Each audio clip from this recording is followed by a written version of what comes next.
What's up? Hello, happy weekend from me to you. Hopefully your day is starting or continuing well, and you're enjoying the weekend.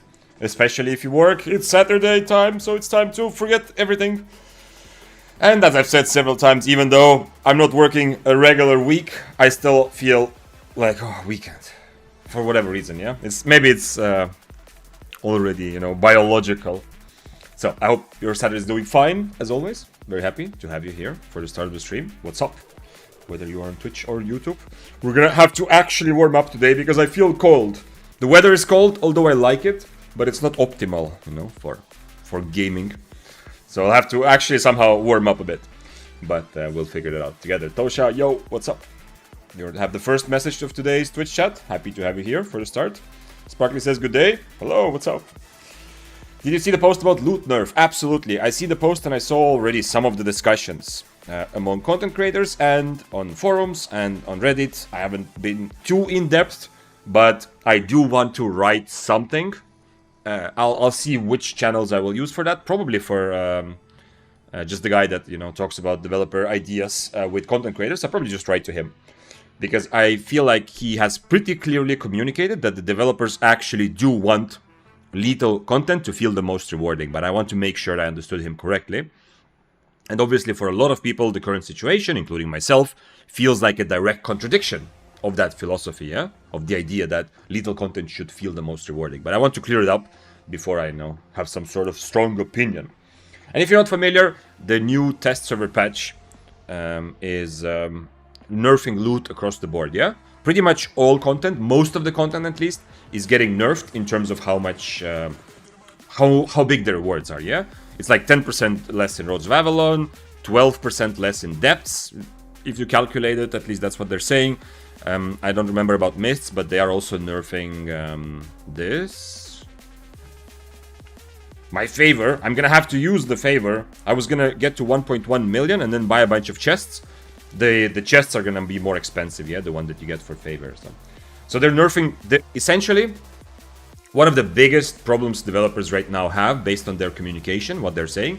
It seems like one of the biggest problems, as in complaints they get, yeah, from people, is the incredible price increase of premium, yeah, or gold and consequently premium. So they are scrambling to find methods, and one of the next patch, I think, is one of their answers to that, to just nerf loot across the board, essentially to try to make less, to try to control the inflation, which primarily people feel like, yeah, sure, my items are a bit more expensive, yeah, if I buy something or sell something, but primarily people feel it when they're trying to buy premium, yeah. So I think that's where it's at, yeah. We will definitely talk about that more today, and if you have opinions, of course, let me know. We'll get to that as well. By the way, thanks for following. CZ High Zeal, what's up? So yeah, it's an interesting one. It is not. They did an incredibly bad job communicating when the patch first came out. So a lot of people, I think maybe many of you as well, I'm not sure. Initially, it felt like, what? You are nerfing lethal content even more? When it's so obvious that depths are the most profitable way to play Albion right now for any solo players or duos, trios. And then they clarified that what they actually meant is to nerf loot across the board everywhere. So depths are also getting nerfed. And the way that, like, for example, Roads of Avalon, they just nerfed by 10% less, yeah? So you get 10% less loot. Depths, they nerfed by halving the amount of souls that you get. And souls in depths mean chests, yeah?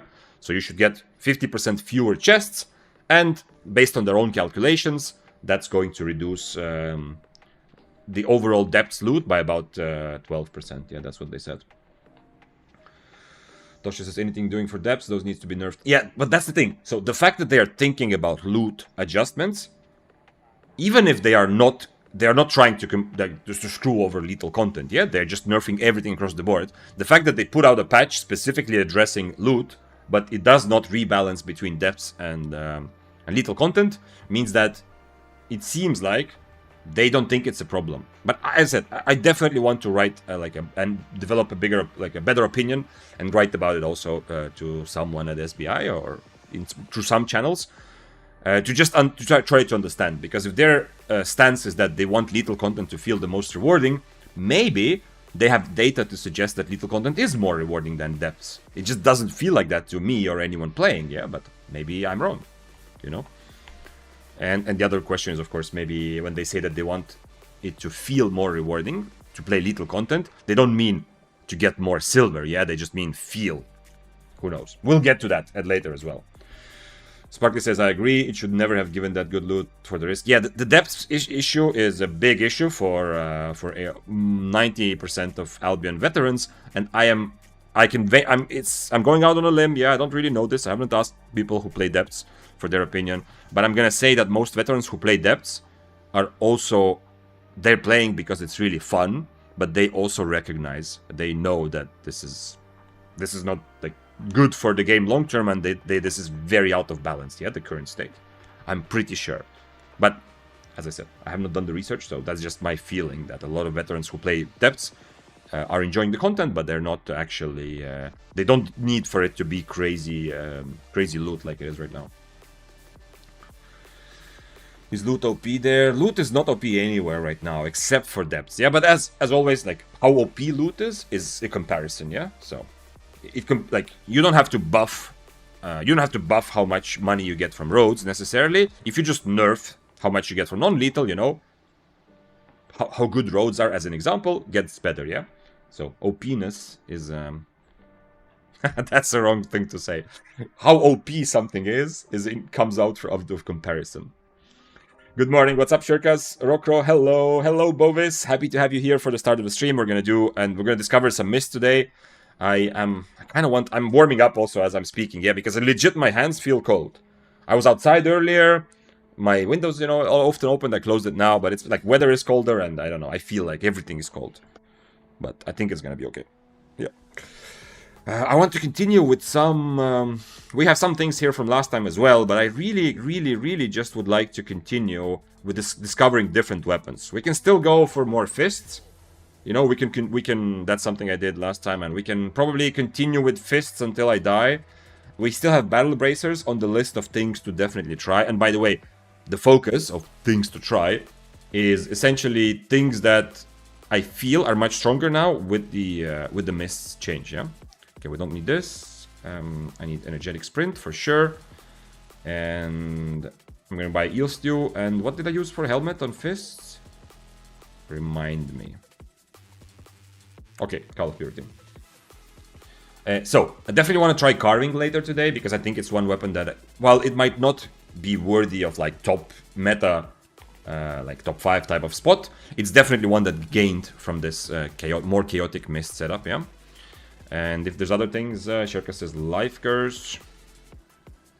Interesting, I'm not sure. Like curse staffs in general, the thing is, if you rely to get away, to be safe, you rely on boots, you were a little bit nerfed, yeah?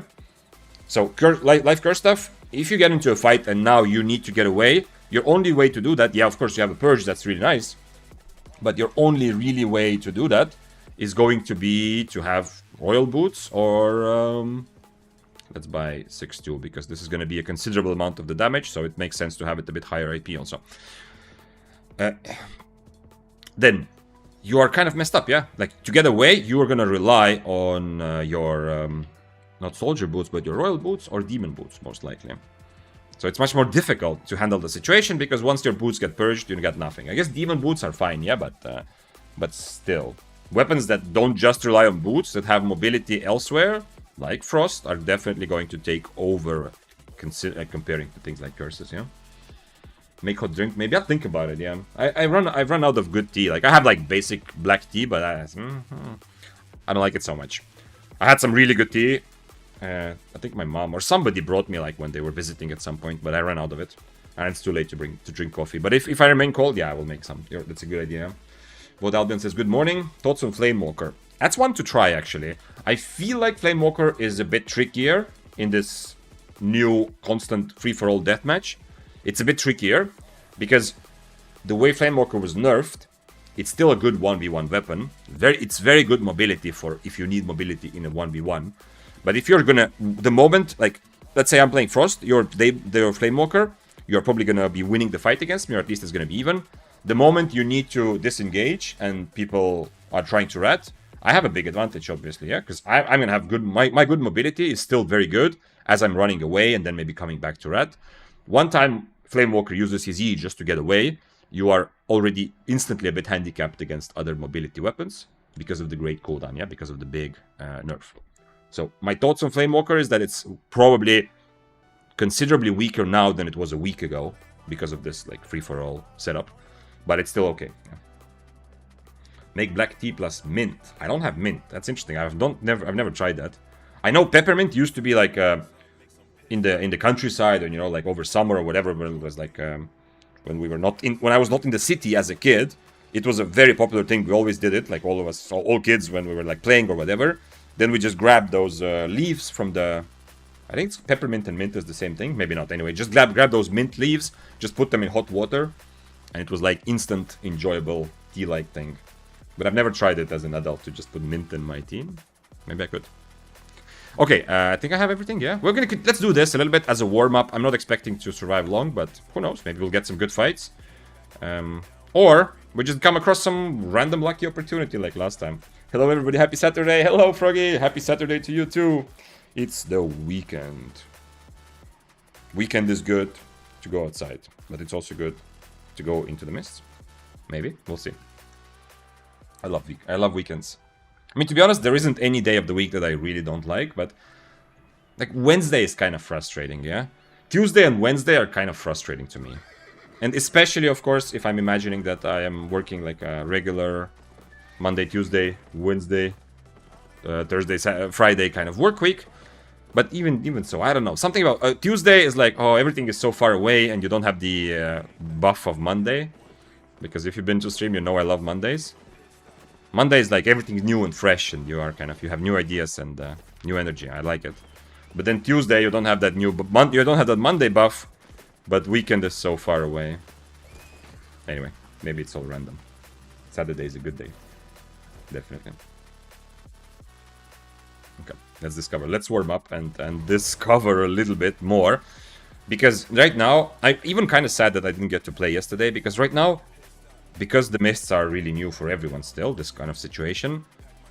Game changes, I think, every day a little bit, yeah? Like new meta, new people will start playing differently, try new weapons, new builds. Like every day is a little bit new when it comes to mists right now, I think. So some of the things that might have made sense on Tuesday maybe don't make sense anymore, yeah?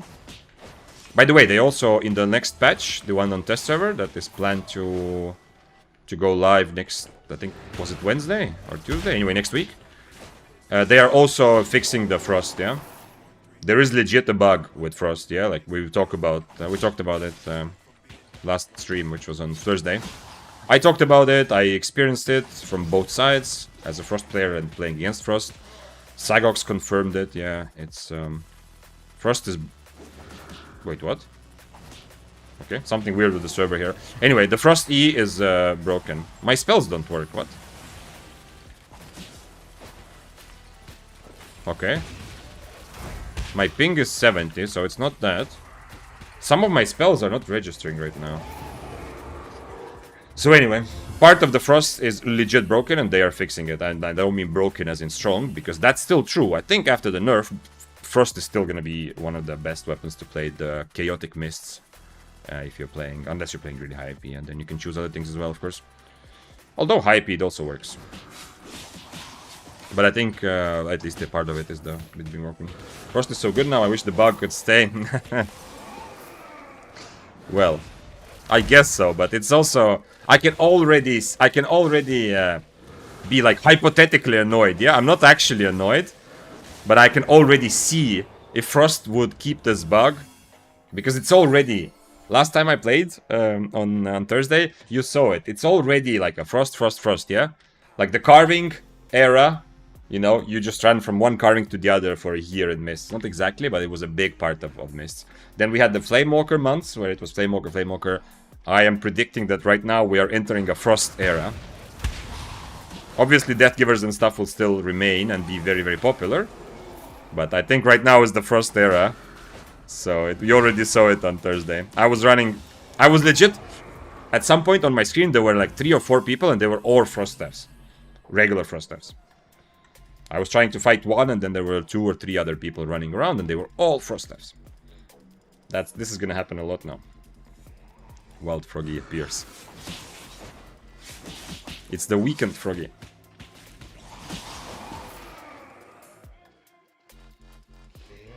Man, I am still cold.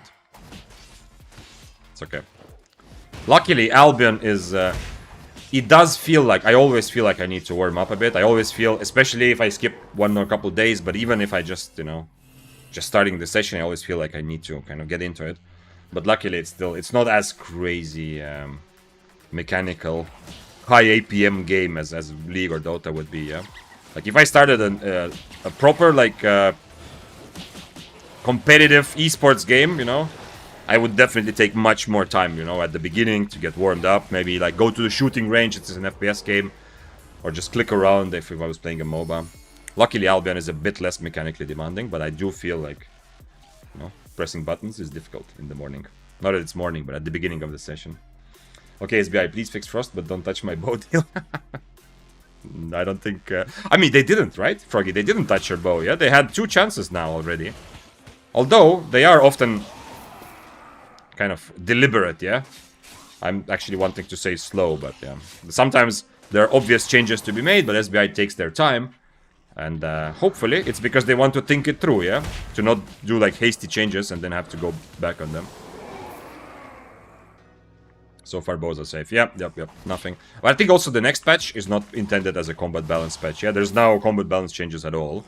The frosting is not balance, it's just fixing a bug that accidentally somehow happened, which makes Frost stronger.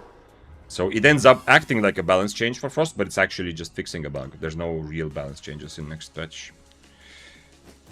And from what I remember at least.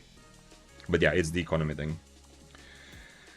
Prywal says, I'm so happy to see something other than bow and frost. What are you playing, Prywal or Prajwal? I'm not sure how to pronounce the J in your name. What are you playing? Are you playing Mists or Corrupteds? Because if you play Mists right now, yeah, there's a lot of frost, but bows are not as... They're not as crazily, you know, taking over Mists, yeah? There are a lot of bows because they are finally strong and people like bows. People always have liked bows, it's just that they were too weak earlier. But I feel like most people playing Mists, you don't have the frustration, you know, oh, another bow, yeah? But somebody playing Corrupted will definitely have this frustration, like, come on, give me something else. Sparkly says, wait, so Frost is in the meta in Mists? I haven't played Albion for a month, so I'm up to date with Mist meta. This week on Tuesday, there was a big patch with a lot of changes. The main one is that Mists are... Like, we have fewer Mists for the same amount of players. So every Mist is much more full. So Mists are not 1v1 fights anymore. Not that they ever were intended for just 1v1 fights, but now it's very clear. Mists is just a free-for-all where everyone is constantly fighting or ratting, constantly running around the horse and ratting. You have to adapt to it, yeah, whether you like it or not. If you play Mists right now, you have to be ready for this. You have to be ready that there's going to be another 3rd party, 5th party, whatever. And for that sort of playstyle, Frost is amazing. It's one of the best weapons. Also, it makes sense, whatever IP you were playing at before, with new Mists, it makes sense to play lower, yeah? If you're an 8.3 player, I suggest, like, I mean, you probably already figured out, if you want to continue playing Mists the way you were, if you were an 8.3 player, you're probably gonna go 6-3, yeah? If you were like a 6-3 player, on average, yeah, if that's your favorite thing to do, you're probably gonna downgrade to tier 7 now. Because there's so much more combat, you need to... I mean, you cannot rely on 1v1s as much. You need to be constantly, essentially, in the middle of people, and you're gonna die more. You're gonna kill more, but also die more. If you enjoy playing tier 7, it's likely you will go at some point tier 6 or 4.1, depending on what your bank is looking like, yeah? I mean, you still get, like last stream, a lot of good paydays. I'm fighting, getting ratted all the time. Of course, I'm not saying it's a bad thing, it's just everyone is fighting. And then suddenly I come across an absolutely free way to make like 4 or 5 million or whatever, yeah? Like this was just me minding my own business, and suddenly there's a fight on top of me, close to me, and I just killed both guys, yeah? So you get this kind of lucky RNG suddenly, you know, you just get free money. So you're gonna get that because everyone is more active. There's more fights all around, yeah? But if you are looking for like some try-hard 1v1 fights, you kind of have to curb your expectations a little bit for the moment.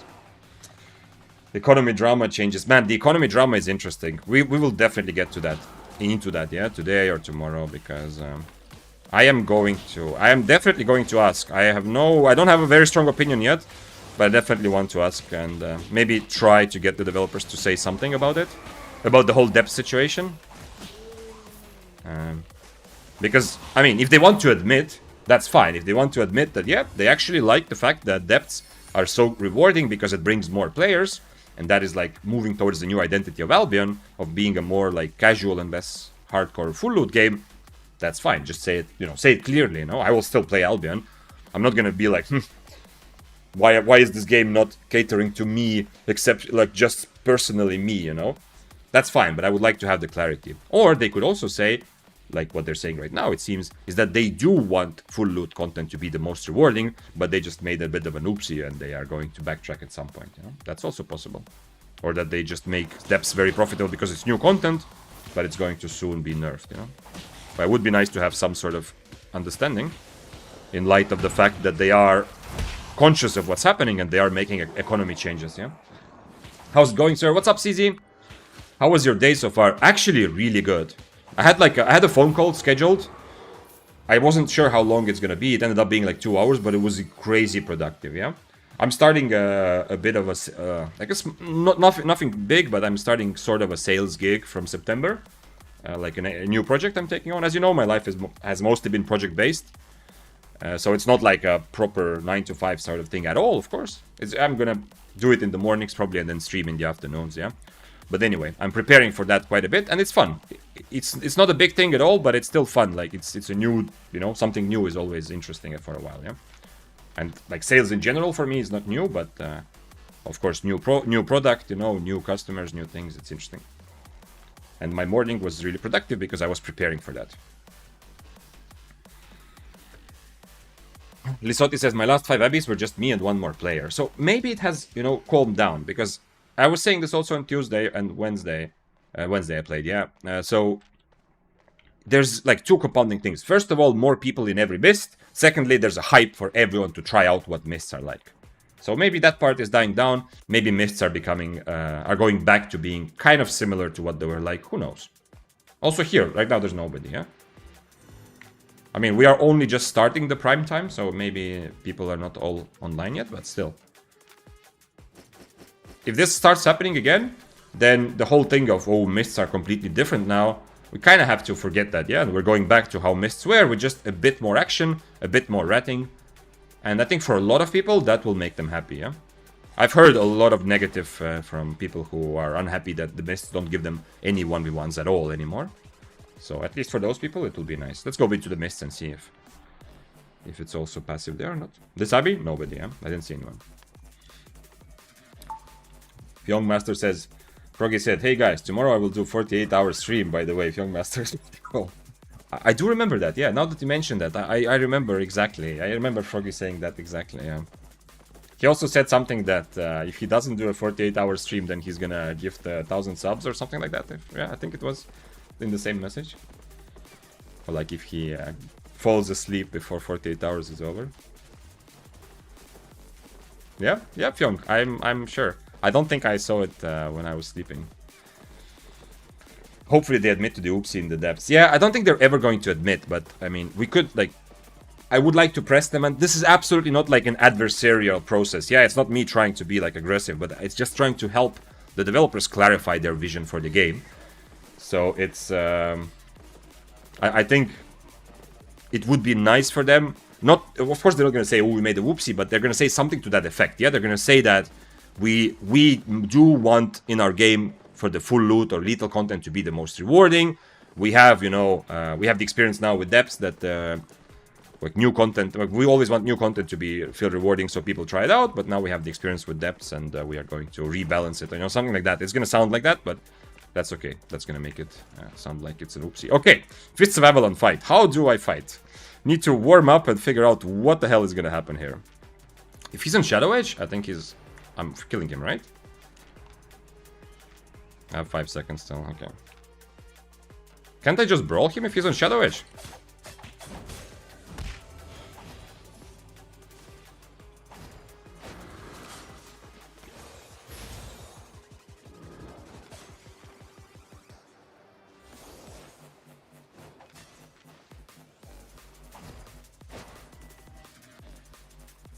Is he running out of? No, he's not running out of anything.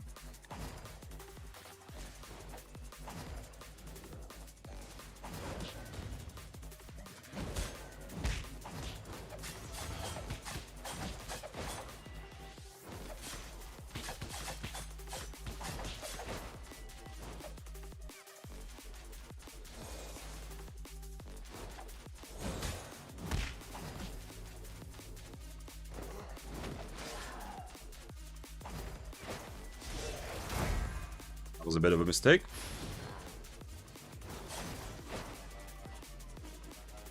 Man, this is fun though. I'm essentially fighting without my E. I wonder if I die here if I get Shadow Edged or not. My boots will be ready before his, so if he gets 3 stacks, I'm probably dead, but if he doesn't, I think he's dead, but we'll see. Okay, he doesn't have 3 stacks. Ah, damn. He died to poison. Okay. Warm-up fight was a trade. I maybe could have waited for Inferno, but I wanted to try it. I'm way too slow with the E, though. That's the thing on Fists also before. I mean, I think I could have, yeah? He got like this, and yeah, it doesn't show me here. Damn, that was close. Yeah. If he didn't have the helmet, then I think I survive, yeah. I'm running after him just to see what happens, yeah, but I forgot about the Stalker Hood, kind of, yeah. When I'm running after him, if I acknowledge that if he gets on top of me, he can Stalker Hood E, I know that's enough damage, yeah, of course. Someone knows why SBI did change the max buy orders from, was it like necessary or something? It's something to do with the amount of stacks, yeah, but I don't remember. I think somebody explained it on Reddit, but I don't really remember. Nice devastating combo just when he was about to run, yeah. It was just a fun fight, yeah. It's a warm-up fight, and I don't really play. I forgot about my cape kind of as well. I'm surprised he died to poison. Like, is poison really more damage? He was just that low. If I had Smuggler's Cape as a swap, I would definitely swap to Smuggler's Cape there. Yeah, the Undead Cape is not good for 1v1 fights to the same extent. Okay, but I don't think I want to play too much Fists. They are good. They are fun. Especially if it's not completely free-for-all. They are good to survive a lot of situations, but also take a lot of 1v1 fights. Let's try instead Battle Bracers for a little while. This I need to repair. We can even try Omelette Battle Bracers. It's gonna be kind of annoying, but I think we can probably do it. Let's go like this. Undead Cape. Okay, let's do the same. Undead Cape Poison. We're gonna be a similar build, but just sort of weaker, but safer. The guy is angry because of poison. Is that like a what? The guy that just traded, he's writing angry message that because I threw a poison at him. I don't understand if he actually has a case or if he's just being unhappy about dying, yeah? Or if there's actually some case that he expects me to just die and not try to fight back. What?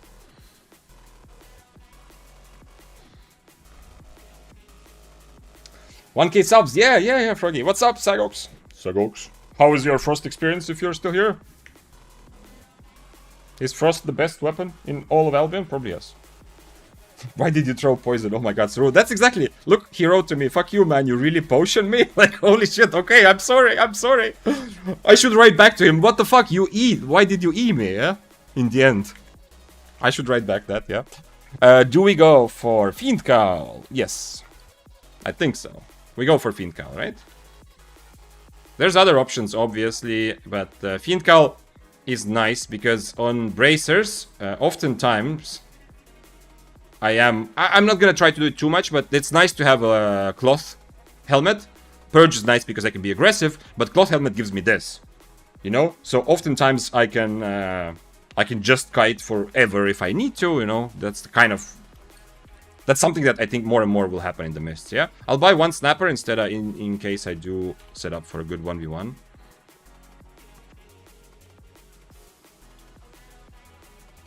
Okay, but Fist definitely still have a place. And that fight, I think, we both messed up quite a bit. But ended up being... both of us properly got killed. Come West, Vic. West server or what? Or West in the map? Why, Mincy? What do you want? Tell me. Before starting to give random orders. West of market. That is still... Okay, that explains some of it, but that's not That's not gonna convince me. Froggy says day off. I'm learning game from Vic. Yeah. Let's. Okay, all of us together. I found you bot dead. Yeah, take the stuff, Mincy. Whatever. I don't. What? You want to trade me back my items? No, forget it. Sell it. Give it to the next guy. Enjoy it. Use it. Do whatever. So yeah, this stream we're going to. This is Froggy's day off. Our goal is to teach Froggy stuff. Let's see if we can figure out together something that Froggy doesn't know. Yeah, and then we're probably gonna need the hamster for that. Yeah. So let's go. Maybe if we could find something about the bow that Froggy doesn't know, that would be but I don't think we're gonna be able to. But that would be awesome. Battle braces are kind of like spear, like that's your strategies countering enemies' threats. Well, in some ways, you could say every weapon is kind of like spear in the sense that you have to adapt to your enemy, yeah? Just to which degree you adapt, yeah? I don't see like battle braces specifically are kind of like spear. For sure you have to adapt, true. But you have, your options are a bit, I mean, you do have two options, yeah? I can still brawl. But for example, one big thing about spear is the spacing, yeah? Are you fighting close range or are you going to kite your enemy, yeah? On bracers, I'm not gonna do a lot of damage from far. But to some extent, you're right, yeah. There's some point there, Sparkly, because against some matchups, I will just burst, then completely avoid any interaction, you know, kite them from a distance, and then keep bursting. Like against this bow, yeah?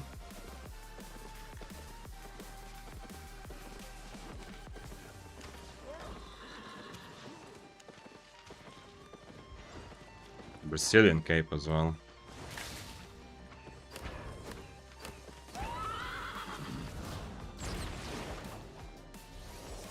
So yeah, against him, I'm just gonna do this, yeah? I'm just gonna like, just E, kite forever, yeah? There's zero chance of, no matter what spells I have, no matter what happened in the fight, there's zero chance that I'm gonna spend any time close to him and still be kind of okay, yeah?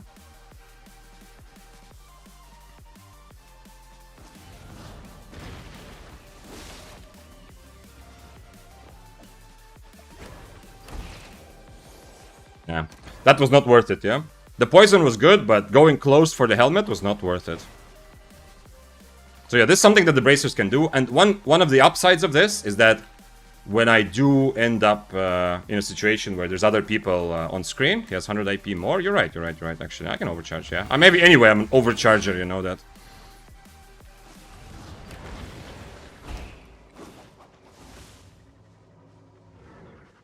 Does he still have 2 potions? Oh, no, right, he's only on Gig Pot.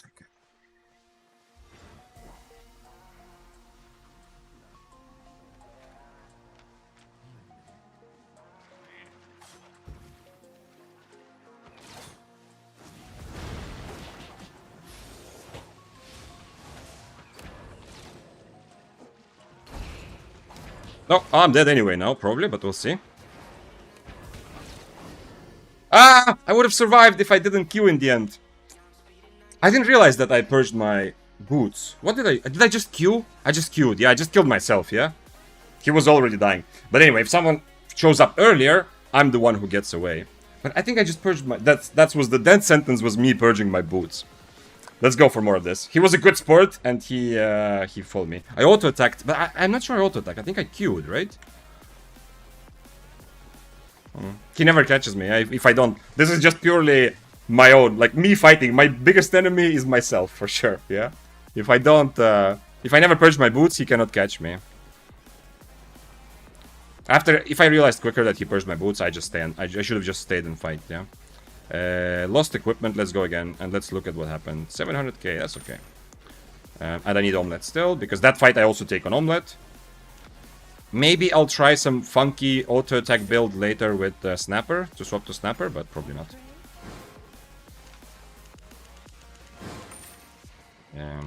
Damn. Okay. I was completely fighting against myself there. I purged my own boots and I killed myself through Undead Cape. Is this the clip? Okay, let's look at it. Let's look at it together. It's okay. Good warm-up fight, yeah? This is the one, I think? Yeah, okay, this is the one. Okay, so let's look at the ending here. I went Invis, everything goes well. I Q him. This is good damage. Now, I boots. Yeah, you're right, I just attack him randomly. If I don't attack it, He's dead here, right? The Gekpot is not gonna save him. He's probably dead. I just don't attack him and... Okay, actually I should have waited a little bit anyway. And here, poison... Oh, the other option I have is to just fight him till the end and hope his cultist is on cooldown. Yeah, also, the fact my helmet is on cooldown is a bit annoying, because now I can't get away from him, yeah? But yeah. He still missed his W, even though my boots are not on, but yeah. And, of course, the second thing is this, yeah? Here, I still survive here, yeah? They can also see there's someone at the south of my screen. Already dismounted. So I can just walk away. Well, okay. Good warm-up. Need more of those fights to warm up. I don't know if you're wait. I didn't know you're not allowed to throw poisons at your enemy. I should write to him, like, if he wrote something more, I would answer, like, what the fuck? Why did you eat me? Yeah? But not this guy, the previous guy. Huh? Thanks for following, Minzy, by the way. By the way, this bow is so strong. Yeah. Bow is, for 1v1 fights, bow is one of the best weapons, period, right now. Regular bow, yeah? But for 1v1 fights, the problem with the new mist is that you can't play for 1v1 fights. So, it's, bow got nerfed by putting more people in every mist. But for 1v1 fights, bow, like regular bow, is one of the strongest, for sure. So that's also why I do bring Snapper. I want to try different ways of playing. I have devastating combo, stuff like that. Against the bow, this what I did is my only chance. Obviously, I failed grandiosely in a couple ways, yeah. But essentially playing, like, in terms of tactical approach, my only way to win the fight is playing like I did, yeah? Just E and then hope that he keeps following me. Or at least kite him around. And just E. When my E is ready, I'm gonna do the damage and then I just run away again. Because close range, zero chance. I don't want to go into the tier 7 Abbey. Let's go check out what the mist offers. Dragonfire says I have fun with prowling stuff in open world. Nice. It's not a bad weapon. At least you have some survivability from extra invis and... Like, open world... I don't want to make it seem like open world is super simple because people don't know what they're doing. There's a lot more of that going on, though. And Prowling is a weapon that, if you do fight against beginners or like intermediate players, or people who are not as PvP experienced yet, maybe they just play Albion in different ways, Prowling, you can sometimes use it a bit better, yeah? Because they will not expect your... Like, they don't know what your weapon does and when to expect what damage, yeah? I don't want to say that's like the secret to success is to play something that other people don't know about, but yeah. In open world, that does play a role, at least a little bit.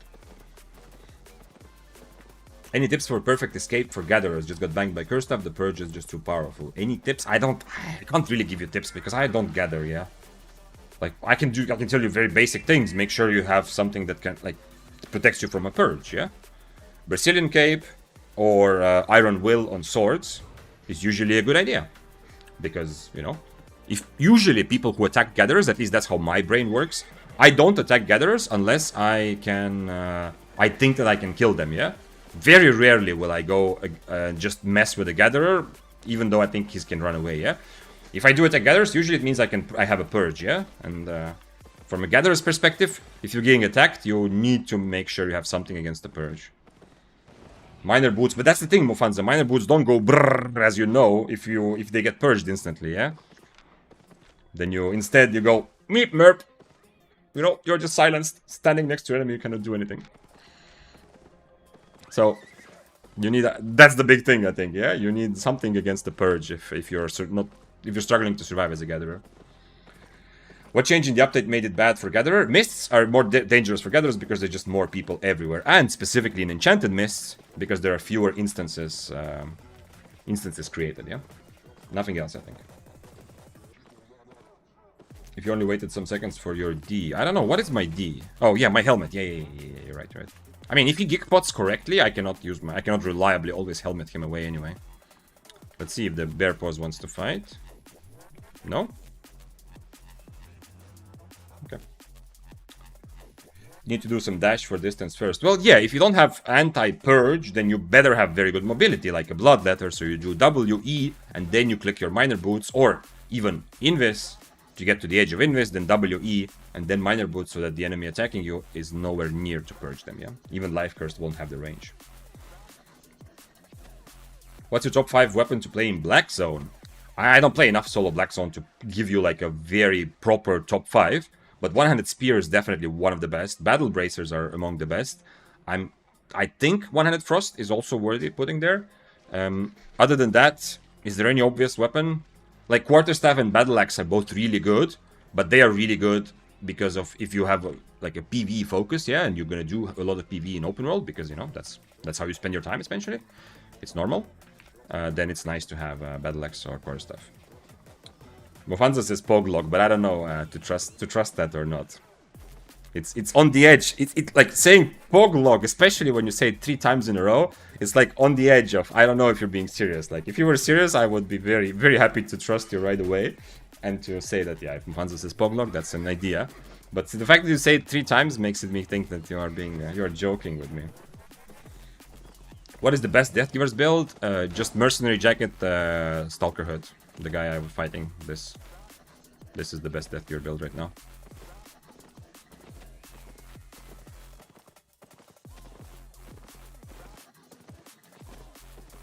If you had to pick a build for low tier to dominate other low tiers and occasionally punch up tier, what would you run? If I had to pick it, I have a summed up pen. I'm going to answer you, and but I still suggest that you look online at my video, which is called Top 25 Weapons for Low IP Success or Budget Success, something like that. Because even though a lot of changes happen and even new weapons are added, it does not affect the 4.1 meta nearly as much, yeah. But the best weapons would be to have dual swords or wildfire. If your goal is to be really cheap, but have a chance to kill much more expensive enemies, dual swords or wildfire. Do I need to... Am I gonna purge something? How am I gonna... I don't know how to fight this. I have no idea. I can't really full-on kite him, right? Did he overcharge also? Are you sure you want to overcharge? You have 150 IP now. I mean, the average IP is whatever, but still. Is there any reason for him to overcharge against me?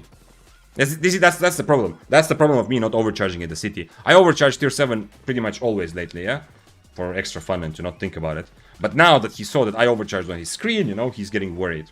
If I was already overcharged, I bet he doesn't overcharge for this fight, yeah? Because even after overcharge, I'm obviously like almost 1 tier. Not 1 tier, but yeah, I'm still considerably lower. I should have rerolled quality probably as well, by the way. Anyway. I have to figure out what is the way to take that fight. Or do I just dance around with him forever until somebody else joins the fight, yeah? That's not a crazy idea also. To just do the same as before, but not proc the mage robe, essentially, yeah? Normal quality. Yeah, I just bought, like, lost items I'm not too interested in.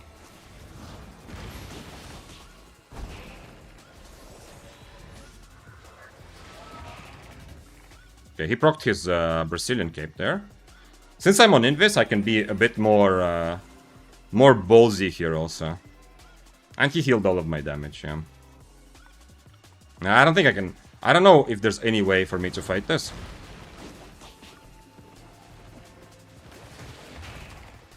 Because he's just gonna run away and heal, yeah? This whole damage. And I will not. And I don't think I can just stand next to him and expect to win the fight that way. It's essentially just us getting on each other's nerves. And it's definitely not an overcharge moment for him. If you don't brawl, he heals. Yeah, if you brawl, he wins. Yeah, I think so. But I mean, the brawling part, I am not 100% sure. He will have 1 gig pot because the cooldown is pretty high, yeah? It's difficult for him to use 2 gig pots. So it's an interesting one. If I play the way I played against the bow earlier, 100% I am not, you know, I am not winning, yeah? Because he will just heal. The whole time I'm kiting, he's just healing and it's, he heals my whole damage, as you saw. But if I do go for some very brawl-heavy, setup and just try to stand and kill and fight him, I'm not 100% sure that I am going to lose, but who knows. I need to change to Snapper though, if I want to do that.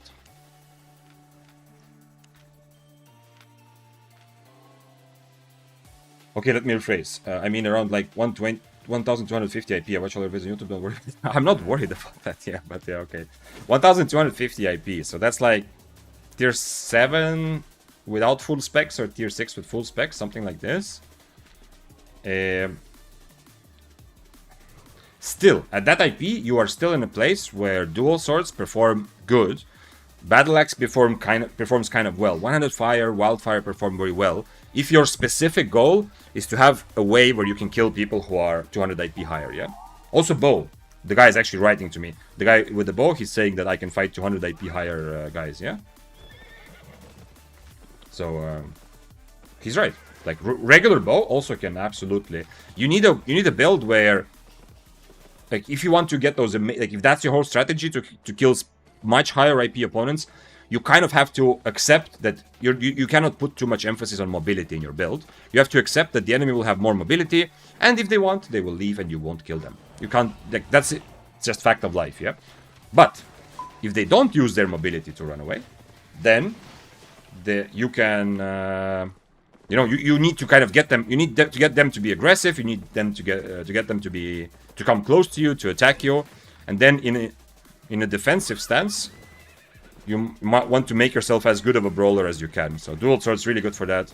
As I said, like even battle axe is good at low IP for that strategy.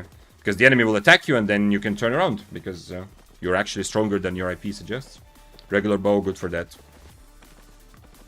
Like good brawling weapons are good for that, yeah. Fire staff or wildfire also. You're not gonna kill people unless they attack you. But if they do attack you, if you find someone who has spent a lot more money on their set and they attack you, wildfire will be the return on your investment, or the risk to reward ratio is gonna be in your favor. Hello, Jador, what's up? Do you guys get disconnected? I don't know what. I did not get disconnected from game or from Twitch, from what I've seen so far. But the game was, like, at the beginning, when at the first Fists of Avalon thing, it was a bit weird, yeah? It was a bit weird because some of the spells were clearly delayed. Okay, let's play like this, especially if I'm on, like, full setup, runaway setup, like I am right now, Invis on jacket, force field on helmet. I can be dismounted pretty much all the time. I'm also an omelette, so...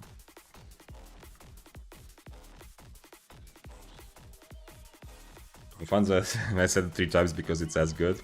Oh, that's another one. So I want to try carving today. That's one that gained from this constant action. I want to play carving, and then I would like to also play probably Tomb Hammer as well. Do you want to fight? Hellion jacket. Interesting. And his W is weird, but he's on demon boots. I don't like that.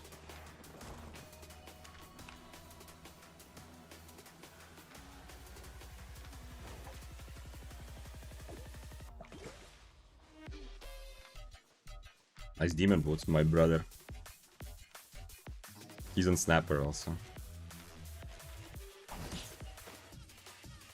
I have pretty low cooldowns. I just need to make sure I don't run out of my Invis potions, yeah? Once again, I wish I had Smuggler Escape here, yeah? Because if he plays his helmet correctly, it's gonna be absolutely useless for me to have Undead Cape. He doesn't realize that I am on full kite setup, yeah? Like, force field on my helmet, triple kick. Okay, Invis is the only one I change around.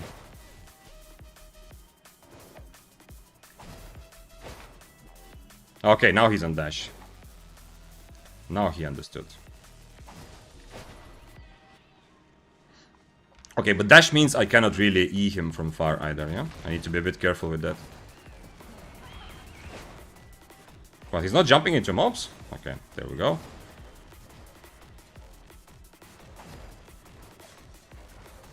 If he dashes towards me, then I will be inferning.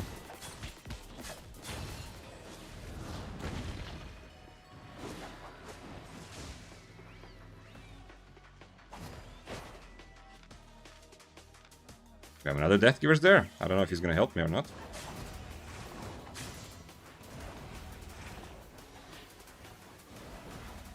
Fighting close to mobs is not only problematic, obviously, because he can get 3 stacks, but also he can turn it around with Hellion, yeah? I'm not running a Purge right now. Is he in combat? Why is he fighting the other guy? Is that bait for me? I kind of feel like that might be bait for me, but I'm not sure. Okay, well, let's try. If he finds some mobs, I'm still fucked here, probably, but we'll see.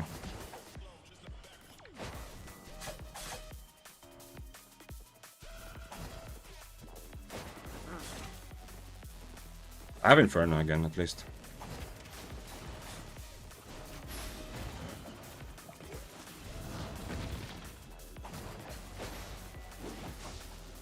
Fortunately, demon boots. Oh, he doesn't have... Oh, shit, he doesn't have 2 potions, actually. I wonder what the other Death Givers are gonna do.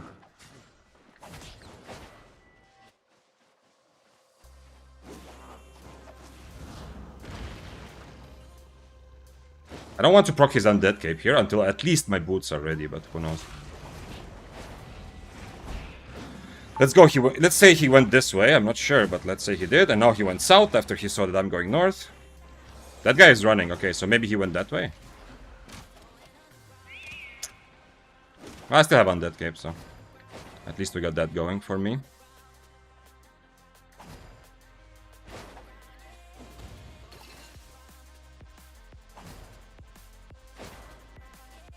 I kind of trusted that this Death Giver went for the other guy, but I'm not sure.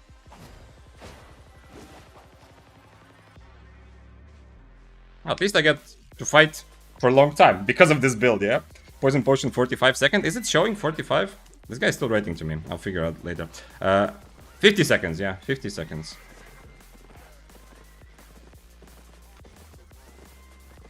Yep.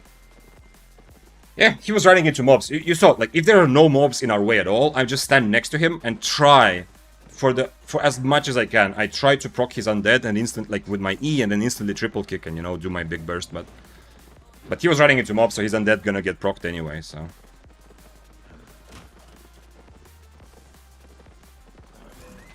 Maybe I can, hopefully I can get rid of this guy before the other guy comes. Because I really don't want, I would like to have the 1v1, obviously, yeah. I don't suggest playing Death Givers, that's so easy. I mean, that's so easy, it's so low AP. Ooh, this can be very difficult, but interesting. This is a very interesting build, but this build kind of suffers from this mobility meta, yeah? Like from also being in the middle of a million different people fighting, yeah? It's kind of difficult for him. He's gonna do so much damage. If he hits me once, I think I'm already... And I can't really prevent it, so... I need to figure out. I cannot figure out how I can... Like, I don't have a plan for how I can fight this.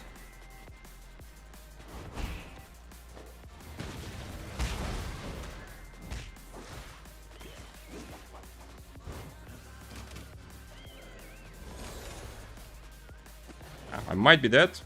Yeah. If he boots me, I'm dead, yeah. No, never mind, I'm not, I forgot. I still have this. He still has Cultist also, yeah. The problem is to cancel his Cultist, since I don't have Avalonian Beam, I need to be close to him. I don't think I want to go Snapper and brawl him, but who knows. Maybe that's not the worst idea. Maybe it's possible. Anyway, I think this is a very fun and good like 1v1 build from what I've seen. I mean, his build, yeah. But if the Death Giver shows up, he's dead and I'm not, yeah. Which is why these kind of high mobility, all kinds of weird, not weird, but more like kitey builds are probably gonna be the future of Mist for a little while. We'll see though. Kiting is so boring. Well, Kinjar, that's a good example. If you're choosing a weapon. Number one, before you start looking at tier lists or what others are playing, try to figure out a playstyle that fits you, that is fun for you, yeah? Like if you're choosing a weapon to play. There's a lot of people who are exactly like you, yeah? Who don't enjoy playing weapons where you need to stay at a distance for too long. Is there a particular reason you avoid... Oh, particular weapon you avoid fighting? I mean, it depends on my build, yeah, Barack Jones. I usually play Spear or Daybreaker, but right now... Last stream and this stream also, I'm just trying all kinds of weapons that I believe gained in power considerably because of the Mists update, yeah? So this is an example, yeah? I believe this build is much better today than it was a week ago. Because I'm not super good at 1v1 fighting, but I am very good when there's a bunch of people and it's unclear who's fighting who, what's happening, is someone ratting, am I ratting? You know, there's constant, like, multi-way action and it's unclear what's happening. For that, this build is really good. For 1v1 fighting, this build is not so good, obviously. But your question is, you need to specify a lot more if you want an answer to, because like on specific builds, yeah, there are things that, you know, if I'm playing one-handed spear and my enemy is Arclight Blasters, I'm not gonna fight unless I feel like at least I am the same IP. And even then, I'm going to be careful. But if like I have like 1 tier higher Arclight Blasters, I'm not going to fight them with my one-handed spear. I don't think it's worth my time. I think it's incredibly low success rate because of the bad matchup. As a random example, yeah? Can't you W out of his E? Maybe. What was that? Changed preset? That's... Look at this. You see? Preset new PP. That's because you can, on settings, you can... you know, you can add like setting presets and you can add hotkeys to change them. So I have new PvP. You see my HUD, you know, my buttons are like they are in PvP, and I have game sound on. And then I have the old one with the hotkey. I can change it. You saw it called pre-patch default. Now it's the old HUD. The buttons don't matter, but also the sound is turned off. So when we get into the city, to not have the constant sound in the background, I turn off the sound with like with a hotkey, which changes my settings presets. Yeah, you can do this also in your Albion. I mean, you can do this for anything. You can like you can create one HUD for PvP, one HUD, and like not just HUD, but the whole settings for transporting or gathering or whatever, and then change between them with hotkeys.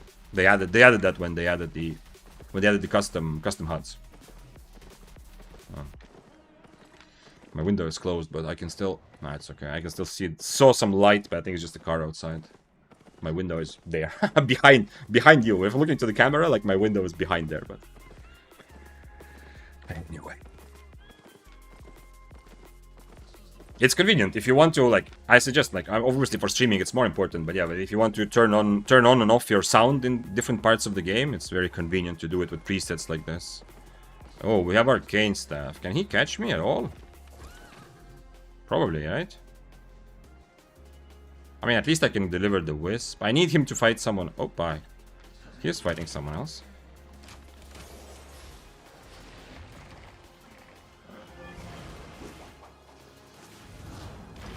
I wish I had my... okay, at least I'm in combat with him. My mobility is a bit better because I'm an omelette. But when he turns around, he can kill me without full... way without full HP, yeah? So let's see if I can catch him.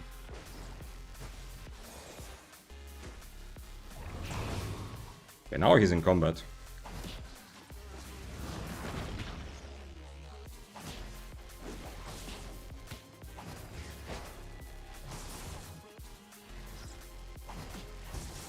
Ah, a bit too early. I wanted to use my E out of Invis.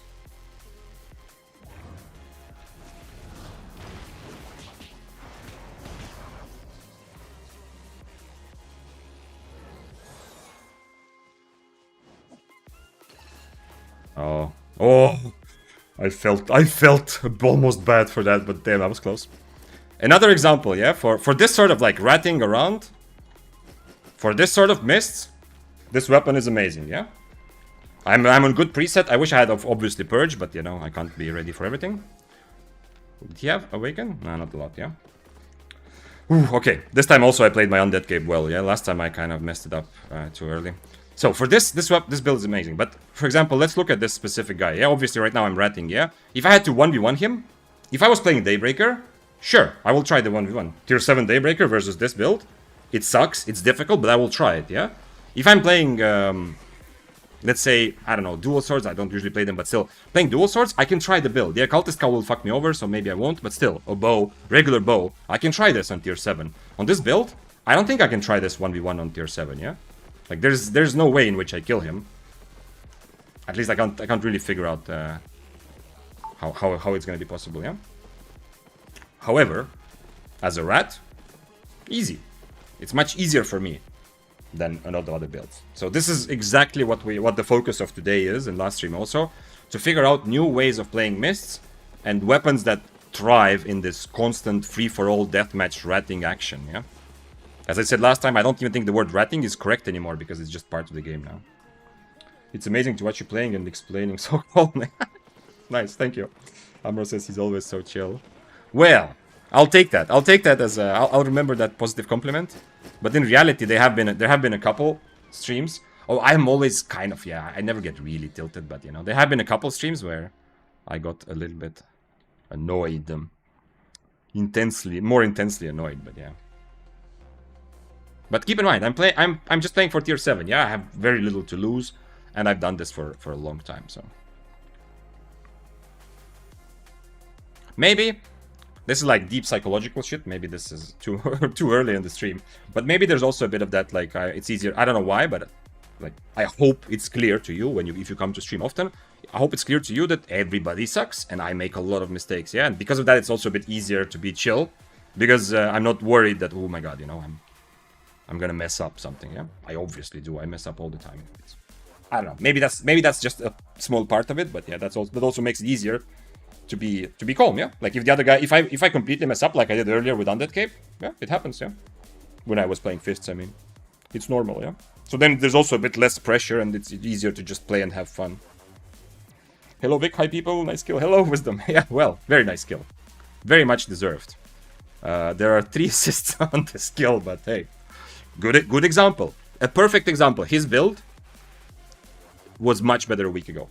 This guy playing this build a week ago, amazing, awesome. Somebody playing 446 Arcane, I'm happy to see that. He can take so many good 1v1 fights. He can turn a lot of tricky matchups and surprise them with a lot of damage. He has good tools to brawl. He can fight some 8-3s with this, yeah? It's not as easy, but some 8-3s, like an 8-3 Death Givers, might lose to this. Now, after the patch, this build is much worse. Why? Because he has to account for constant array of new challengers entering the fight. There's constantly someone on your screen, not 100%, but very often, yeah? Like me, like the other guys in these assists, yeah? Like, he can outplay one person, kill 2 people, but then there's 3rd, 4th, 5th, you know? So I don't suggest playing like that right now. Unfortunately, I know a lot of people are, like, for a lot of people this kind of sucks, and you want those high IP 1v1 fights, but if you really want them, currently Corrupteds are probably a better place. You just need to prepare to play against the same people over and over again, but if you're okay with that, then you can play Corrupted 1v1s. Mincy says, I'm not the greatest at solo PP by any means, but even with tier 7 my heart goes dum dum dum. That's awesome. I'm not fully like envy you, but I have a little bit of that feeling. Like, I wish I had a bit more dum dum dum also. In fact, right now for this Mists, I'm not gonna go 8-3. I don't think it makes sense. Yeah, at least not with my approach to the game. I'm gonna take the first 1v3 I see. I'm gonna try to, you know, take it and then get ratted and die just like this guy just died to me.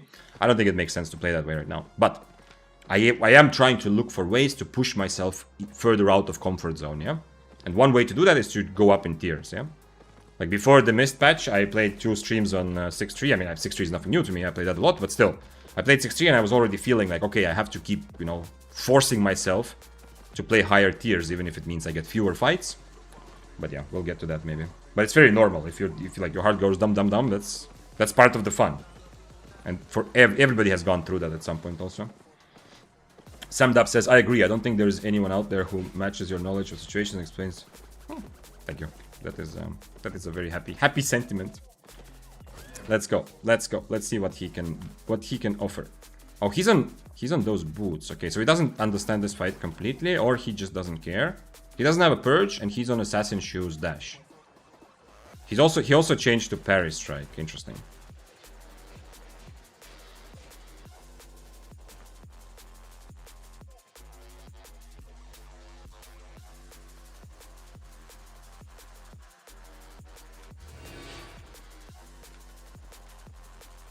If we both get low, he's gonna die, not me, yeah?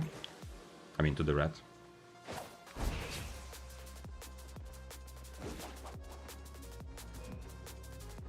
This guy has 15 seconds down there. Oh, that's at the end, under the edge anyway. Okay, the helmet is a problem, I just realized. I don't have another potion, and he's gonna constantly remove. My only kind of chip damage, my poison potion, is gonna constantly remove. Since he changed to parry strike, I have to kind of bait it out. That's the only thing I can do. Let's try. Maybe I will be successful.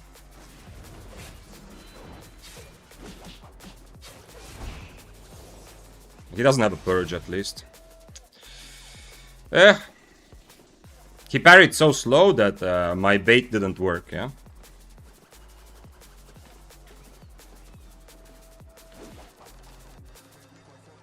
Okay, let's get full HP and try again.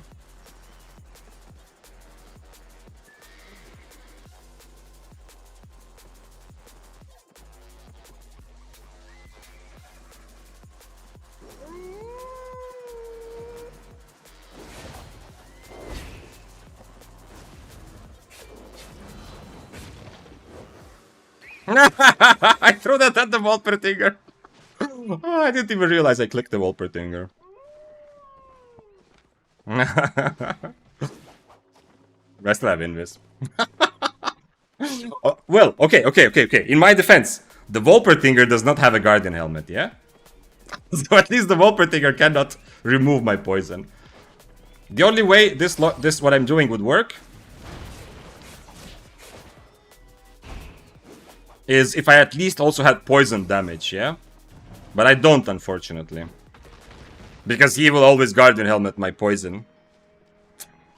I can't just stand and brawl him, so I don't know if there's any other way this fight can go than like this.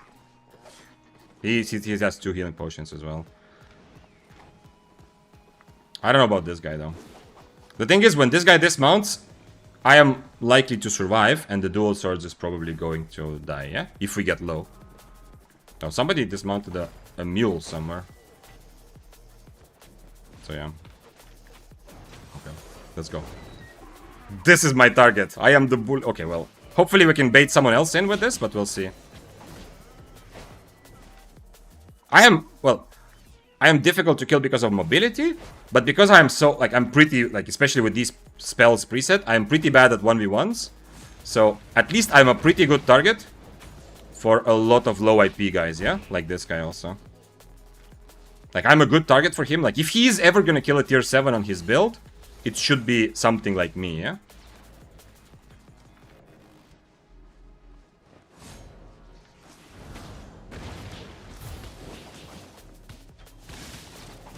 Also for this guy, yeah? Same.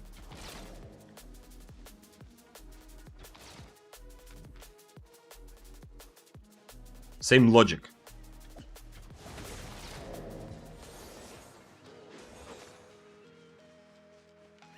Like, if he's gonna kill someone, I am a good target for him, yeah? That's exactly what I was talking before, yeah? Like, if you're low IP and you want to kill someone a lot higher IP, you need to be, like, the better... You need to make yourself into the better brawler, essentially. Did he get 15? Oh, I got 15 seconds then. Into the better brawler, and in these situations, like you're not gonna kill a lot of people on your 4.1 IB longbow, but if you are gonna kill, it has to be a build like mine, which relies on mobility and sucks at, like, straight up 1v1ing. Poor rabbit. Yeah, that was... I'm sorry. I'm sorry for the Wolpertinger's family, yeah. He did not deserve that. I at least, you know, if I spear Wolpertinger, it's because I want to have a Q stack. But there I didn't get anything. Versus Chase, mobility boots like Assassin Alien, set your boots on roll. Nope! I am not gonna do that. Against dual swords, if I'm on dodge roll, I am dead 100,000,000%, yeah? I don't have Invis potion, but I have a Purge, so there's at least some shot of me killing the Gatherer, yeah? If I hear him.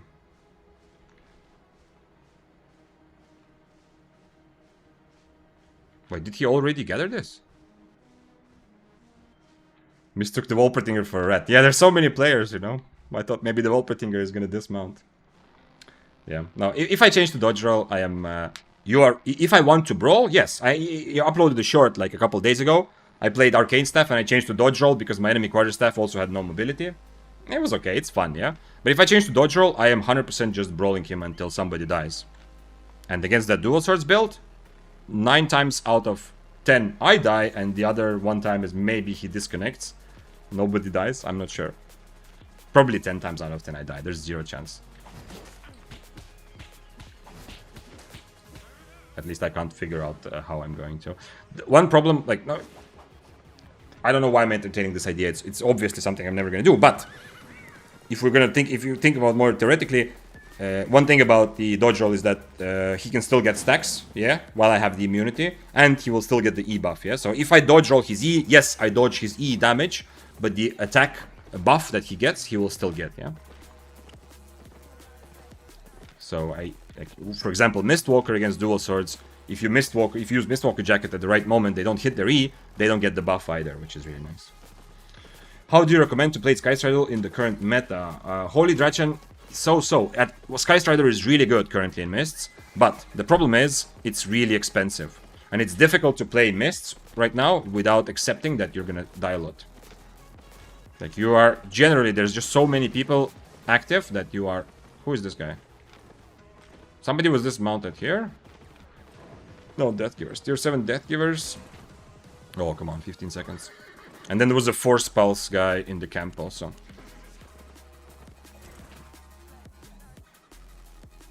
But Sky Strider can play very well in the current mist. It's just really expensive. That sucks. But if you forget about the cost, Sky Strider is really good. And how I would play it is with Assassin Jacket and preset on Frost Shot to kite around in the middle of, like, imagine you're here as a Sky Strider, yeah? You can solve this situation. It's very difficult to kill you, yeah? You have enough mobility, you have a sort of an iframe, you know, you have a lot of damage. There's a lot of good things. The problem is that if I was here with a Sky Strider, instead of my 700k set, it would be 1.2 mil or something, yeah? We have Assassin Shoes guy with a Purge on his helmet. Interesting.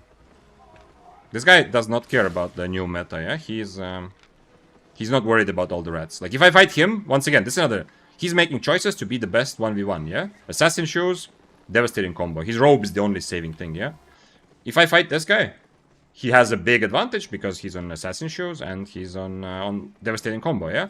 But the moment somebody like the Curse Staff starts participating in the fight, I have a big advantage because I will get away probably and he won't. Does Sky Strider E make you invulnerable? Well, not really, no. I think it makes you untargetable, right? Like, it's interesting. It doesn't make you invulnerable because you can still get damage reflected, but I don't think you take damage from, like, AoE spells and stuff, yeah?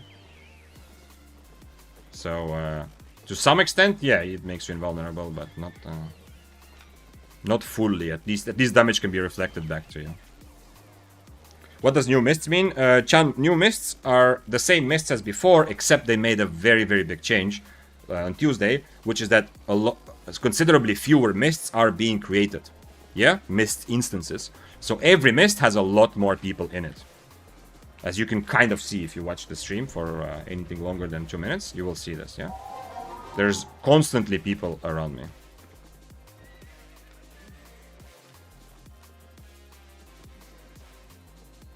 I usually use the punch W for more damage against melee because they're hard to kill. Absolutely, Amro, and you should. You should. In a 1v1 fight, a devastating combo is much better. But I am not here for 1v1 fights, yeah?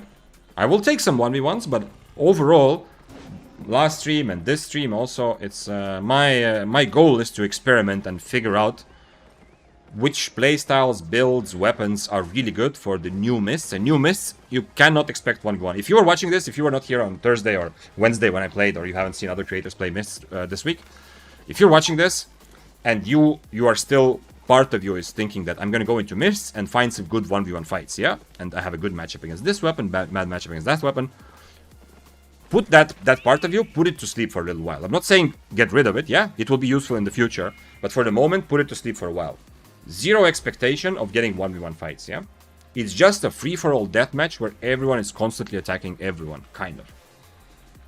And there's also always going to be rats, third parties, fifth parties, everything. And mobility and survival is going to be more important. If you want to fight an objective, a week ago, for the chest, for the turbulent, maybe you would have a 1v1 fight and maybe you would find a rat. Right now, for most objectives, it's a 1v1v1v1v1, yeah?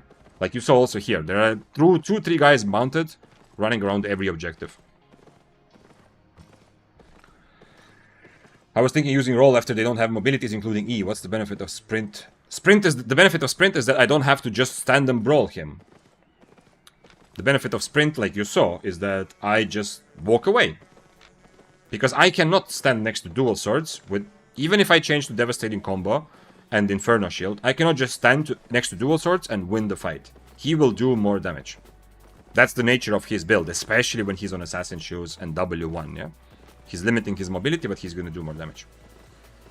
So my only way of playing that is to, keep him at a distance. Be next to him to do a bit of damage, then keep him at the distance for 20 seconds or 15 seconds, then continue the fight, yeah? That's the priority of sprint. If I had a brawling build, then of course. If I had a good brawling build, yeah, you're right. I could even swap to dodge roll, but it's still a bad idea for the reason that there's so many people around. Because you even saw, when I was fighting dual swords, there was a guy mounted around us all the time, yeah? Another negative side of using dodge roll is that I will... if the other guy gets dismounted and starts attacking me, I will die. Because I cannot run away from him. We have a 4.1 overcharged Witchwork. We don't usually see a 4.1 overcharged. I don't think the whole mist combined will be able to kill Pandacotta though, who, you know, we saw in the camp earlier. Hotap says, Terevik, so what have you tried so far? I've tried Frost Staff, Chill Howl, Fists of Avalon so far. And of course Spear. Yeah, Spear I played on Wednesday. That was before. That was just me playing the new mists and playing my regular builds. Today played a bit of Fists of Avalon, messed up a fight against the bow, died, and anyway, wanted to move on. So now we're playing this. I'm gonna try Carving today for sure, and then Doomhammer as well. Bovis says, I like depths, but nobody does PvE and you lose items. Oh, it's like depths. I see. Well, yeah. Anyone still wondering new mists? Like Fizzle also asking. Mists feel completely different. Oh shit. Are they actually, is he actually fighting? I have to get to participate in this, come on. Mists are just full of people. It's the same situation, but they're just full of people. No, I can't. I cannot.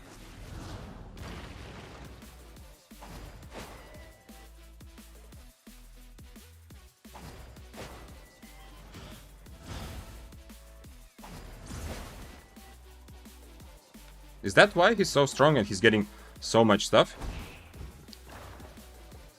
from everyone? Yeah, I think so, because he can actually force people to die, kind of. I wish I had Invis here. I don't know if I have enough time to actually get out here. No. I think that's why he killed so many people, right? Because I can't actually get away from him even. Oh, what? I didn't mean to go home. Hey, I'm at my island. I don't remember last time I was here. I was hoping that Fist would at least make a bit of a dent, but I mean, I'm not saying he did something wrong. Yeah, this is crazy. This build you have to probably commit. Yeah, if you start running away, you're already dead. That the top 1 PPV. Yeah, I was telling earlier also. I said that there's Pandacotta in this, and I said that even if we all combine our forces, I'm not sure if we'll be able to kill him. But hey, this gave me a feeling of what happens if I try to get away from him. Yeah. Like, one thing why this is why he has ridiculous amount of kills, because I learned this also recently. Because when he transforms with 5 stacks, where is it written here? He gets 60% move speed for 3 seconds. Yeah, and of course his jacket is good also to keep the pressure on your enemy. But still, like I have a very good like. Almost nobody can straight up catch me with this, with the build and with the preset I had on my spells. The knockback, the invis. I misused my invis, probably. So I think there's still a chance I could have gotten away if I didn't invis there. Because I need to invis the moment he uses boots. And then after his boots are over, I push him back with helmet. I go the other way and I keep running. But still. Let's go for a couple more of this, I think. Let's go a couple more of this then.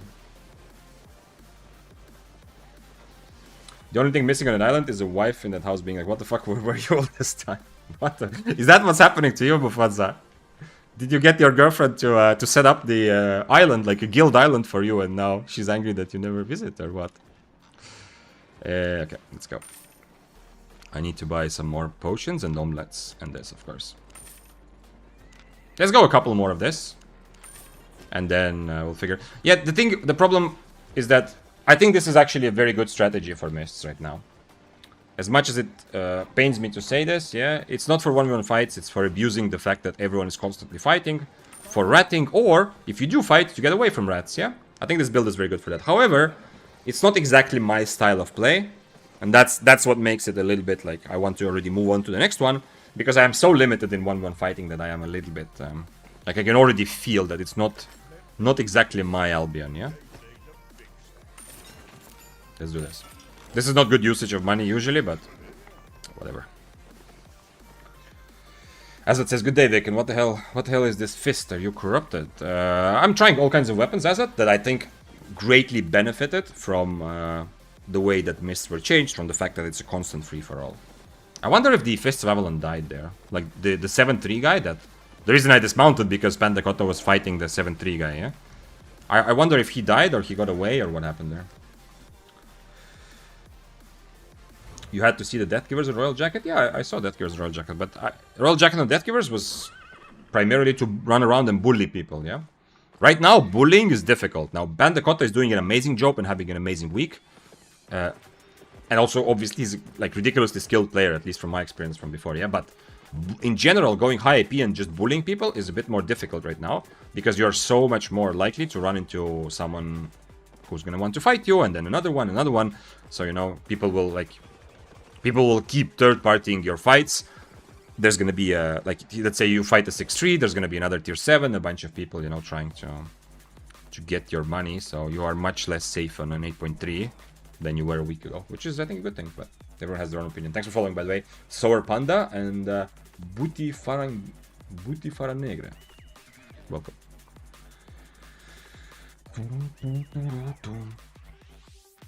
Oh. This is what happened here. Okay. So maybe this guy is still here. We'll see. I did promise to buy her a house if she ever play Albion with me. Does your... I mean, you don't have to answer, you know, personal questions for Fanzo. I hope that's absolutely obvious. But if you choose to answer, does your girlfriend play games? Like, is it even on the horizon of possibilities that maybe one day you'll get her to join you in Albion? Or is it like, you know, just a hypothetical joke type of thing? Because I've heard a couple months ago about the girl that was convinced to try Albion by her boyfriend. And what do you know? Years later, she's streaming and very well known, and even Albion online ambassador currently, yeah? We're talking about Megs, of course. If not, somebody didn't understand, yeah? If you want to see the social side of Albion, she's definitely a very good content creator to watch and see how things go. Yes, Fizzle, yeah.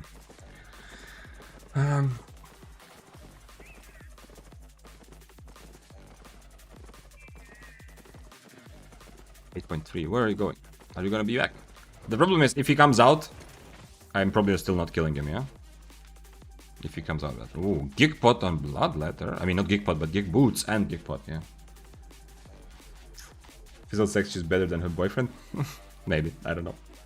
I mean, I've watched a bit of both, yeah, but whenever I've seen Megs or Nazori play, they play more like social guild stuff, you know, like the group dynamics are awesome, but I don't know how hardcore, try hard, if you say that she's better, I don't know. I think they are both very kind of joyous, positive forces in Albion community. Never knew her origin story. Well, that's not the whole origin story, but yeah, that's the thing. One time when she was in Mist, I was interrogating her about this to understand better. Because, as I've said several times, in my life, women and gaming has always been like two very clearly separate parts of my life. And I'm not even sure if I want like a girlfriend or wife that plays. I'm not sure. I don't have anything against it, but it's not something I'm looking out for. But all the women in my life, it's always been that my life kind of is more clearly separated into two sections when I'm in a relationship.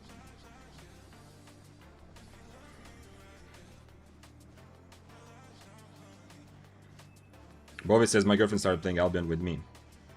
Nice. Is it a happy situation? I mean, okay, I think we talked about that. Yeah, that was like a long time ago, yeah. But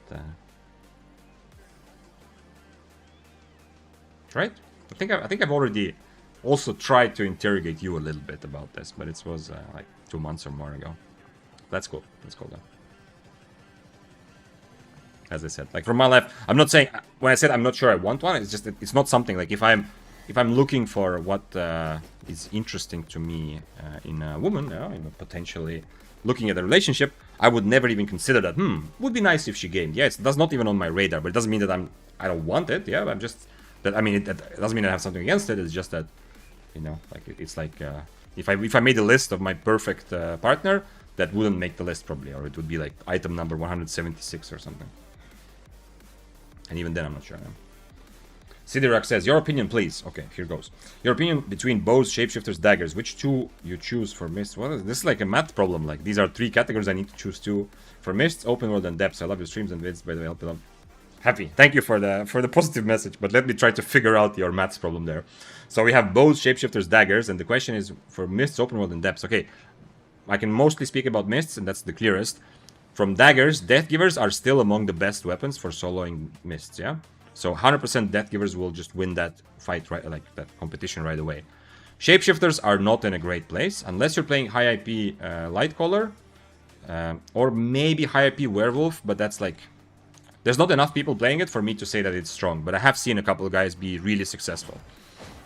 But keep in mind, like situations like this, the fact that this guy is so amazingly, like he has such an amazing week, it's not yet enough to say, oh, Lightcaller is good for Mist, yeah? Him, Panda Cotta is good for Mist. It doesn't mean that his build is good for Mist, yeah? Especially if you're gonna try to apply his build to tier 7, yeah?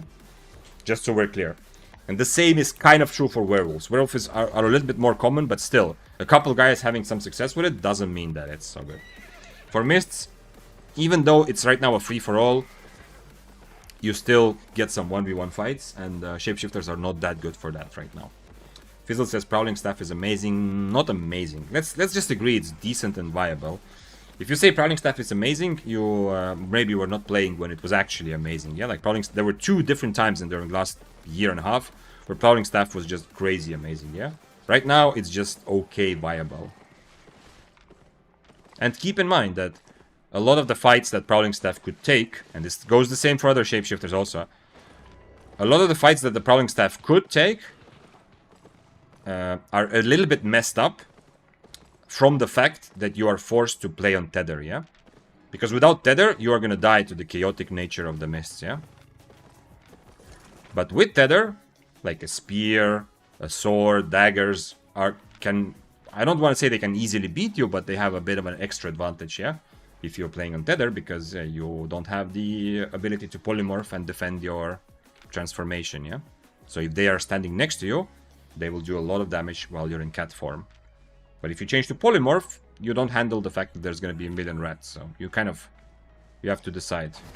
Pick your poison type of situation. Mufanzo says makes sense. I don't want to do knitting with my girlfriend either, yeah?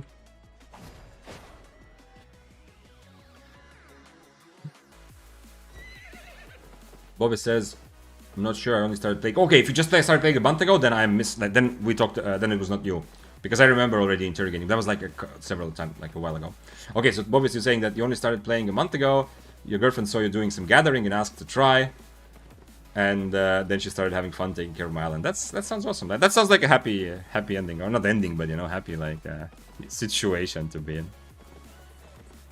She finds depths kind of boring to just do over and over, but likes open world stuff. And that's actually one of the problems. This is not about girls anymore. This is about depths, yeah? It's actually one of the problems with depths being so out of balance, is that a lot of people are getting bored with Albion because the balance of different types of content is so heavily favored towards one that if you have any interest to progress your account in terms of Silver of Fame, I've said this before, you kind of forced or pushed play depths, play depths, play depths. So much easier money, no risk, much faster. You can always go in and out, yeah, stuff like that. So people will just play depths. But then they will get bored because, well, it's always the same over and over again, just depths and depths and depths, yeah? And of course, you could say then, well, play some other content, but it doesn't make sense to go Roads of Avalon if the depths are just 5 times easier and more profitable, yeah? I don't know if it's 5 times, yeah, this is just a random thing I'm saying.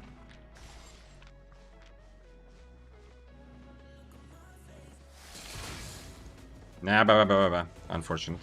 Well, at least we have a clear target in the Frost Staff. Wait, am I in combat? I'm not. Okay, I'm gonna do this against Frost Staff, because otherwise we don't kill him.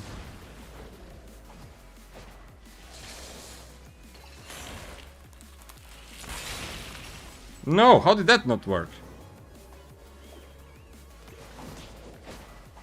I'm not gonna purge his boots just yet. I'm gonna purge it when we are closer to killing him, kind of.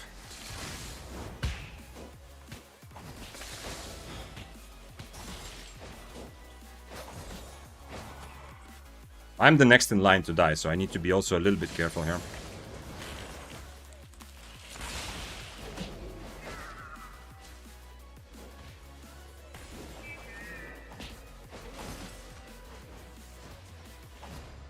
He's gonna get away without counter. I can't.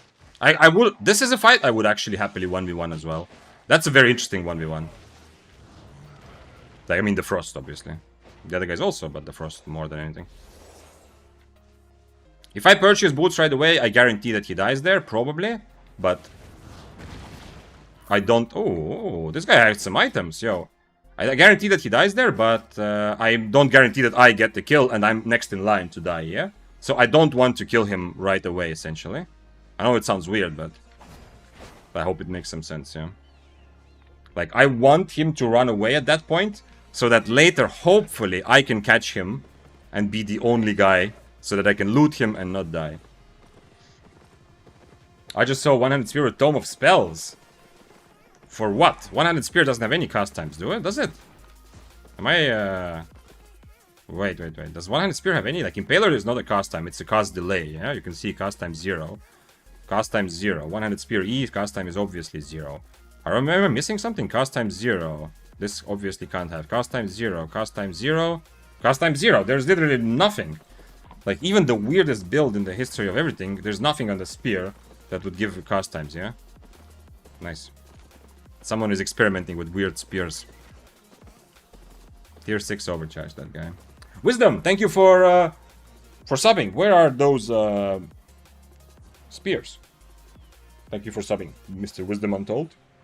Always happy to have you here. And open up some interesting discussions. Yeah, like last time we talked about RMT and stuff. Like, we have a bit of a unique perspective that we're able to offer. Not specifically RMT, but, you know, like we talked about last time, like these adjacent things in other games. Scroll said earlier, have you seen the Imp guy who plays in Mist? If you have, what do you think about Imp? Imp does not feel good right now. You can definitely win some 1v1s. It's tactical, it's not so easy, but you can definitely make it work, yeah? But then you need... you don't have anything against... against what's happening here, yeah? This constant array of millions of people fighting each other. What are you gonna do about that? Nah. I needed to change.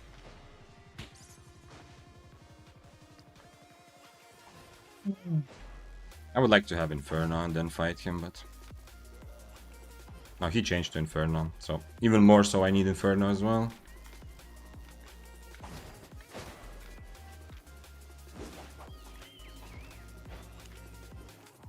Okay. Now I have Inferno, now we can fight. If we all hit all of our spells, even Omelette, I think I win the fight, because I am one tier higher and I have a Purge, yeah?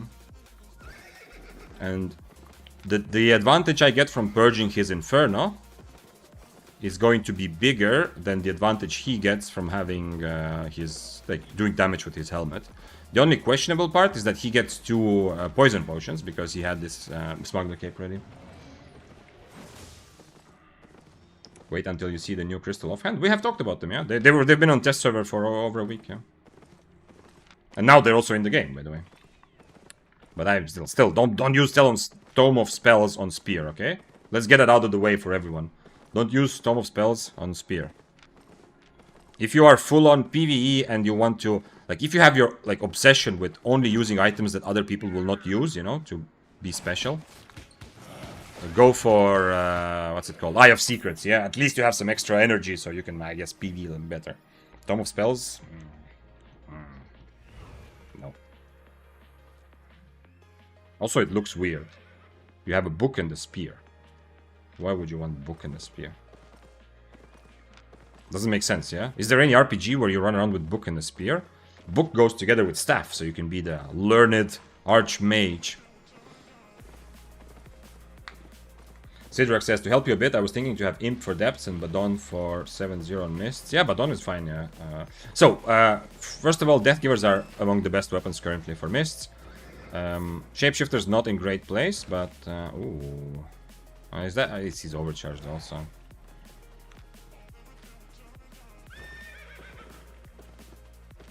Meh. Do I have anything against... This is not an... This doesn't protect me from the E. I don't have anything, right, that will protect me from the Cursed Staff E. I will have to just eat it and hope for the best. And nothing else I can do. So yeah, Shapeshifter's not great in my opinion, but you said for depths, like, if you're playing depths with healer, yeah, Shapeshifters are among the best, yeah? They are very good for depths when you are not playing solo, but when you have a healer, that's a different thing. W3 does... No, it doesn't. That's the thing, does it? It doesn't iframe, like, it just raises my resistances, I still take damage. Is Crypt Candle good offhand for one-handed spear? I hope that's a joke, yeah? If it's not a joke, then no! You don't want. You want to use Torch or Mistcaller at the very, if you really don't like those, maybe Facebreaker, but I would suggest Torch or Mistcaller. I have Secret, the best offhand. It's like wearing, like, you know, like wearing uniform, yeah? If you go out in a uniform, everybody knows you're a firefighter or whatever, yeah? Like, that's what you are. So it's the same. If you go out in a... I have Secrets, it's like wearing a uniform. I am PvE only player. I will never want PvP, yeah? There is not a single PvP oriented build, PvP first build that uses I have Secret, yeah? When we talk about real like PvP content, yeah? Someone going into the open world, you know, yeah, okay, whatever. They're prioritizing fighting mobs, but then occasionally fighting some players. Okay, maybe. What the fuck is that? And why is it on my screen? And why am I so ridiculously tempted to see what happens?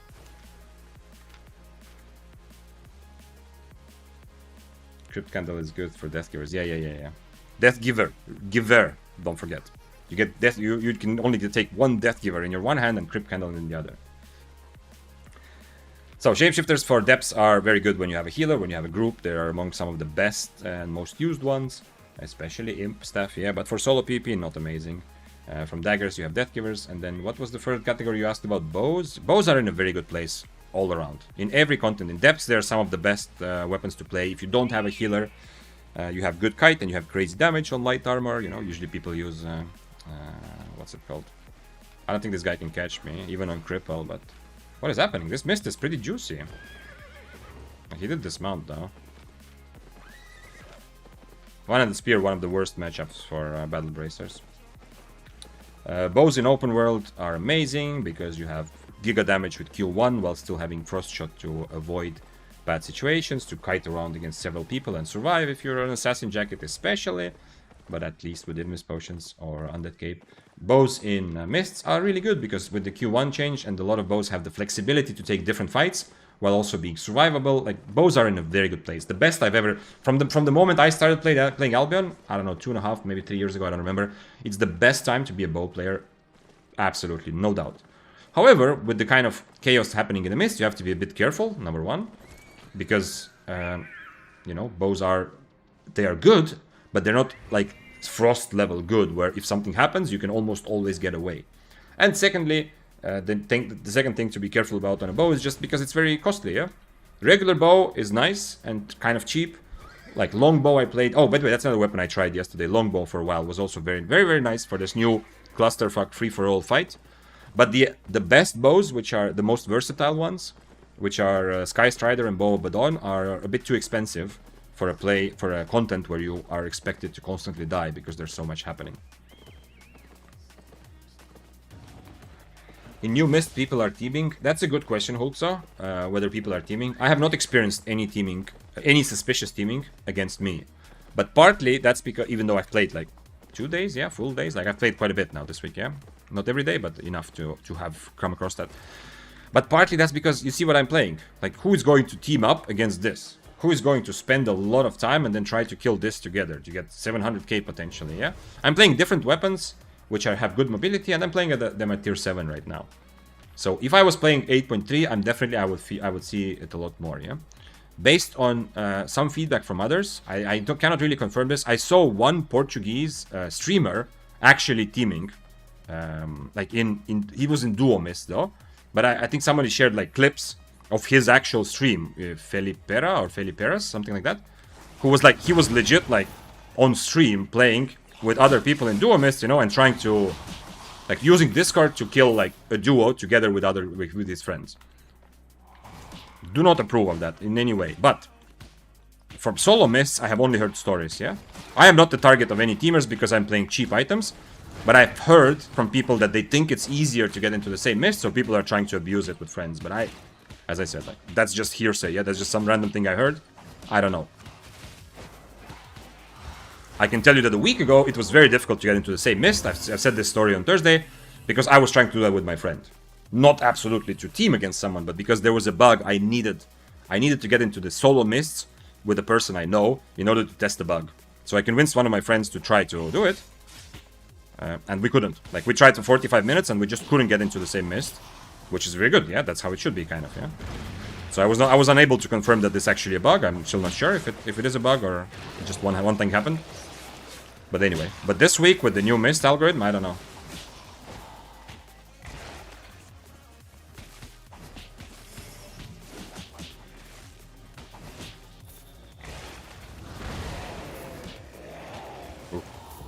I kind of wish I had soup for this, yeah? I mean, I'm survivable to get away, but still it would be nice to have constantly energy, not energy, but constantly go full HP between the rooms. This is tier 7 Abby. Fizzle says, skinning knife for more bleed. Okay, we're getting into role-playing, full role-playing territory now. I'm not joking, by the way, I'm in Mist with one-hand spear and Crypt Candle, though didn't knew it's bad. Okay, well, now you know. I mean, do your thing, you know? It's much more valuable to play and experience rather than just, you know, take my word for it or somebody else's.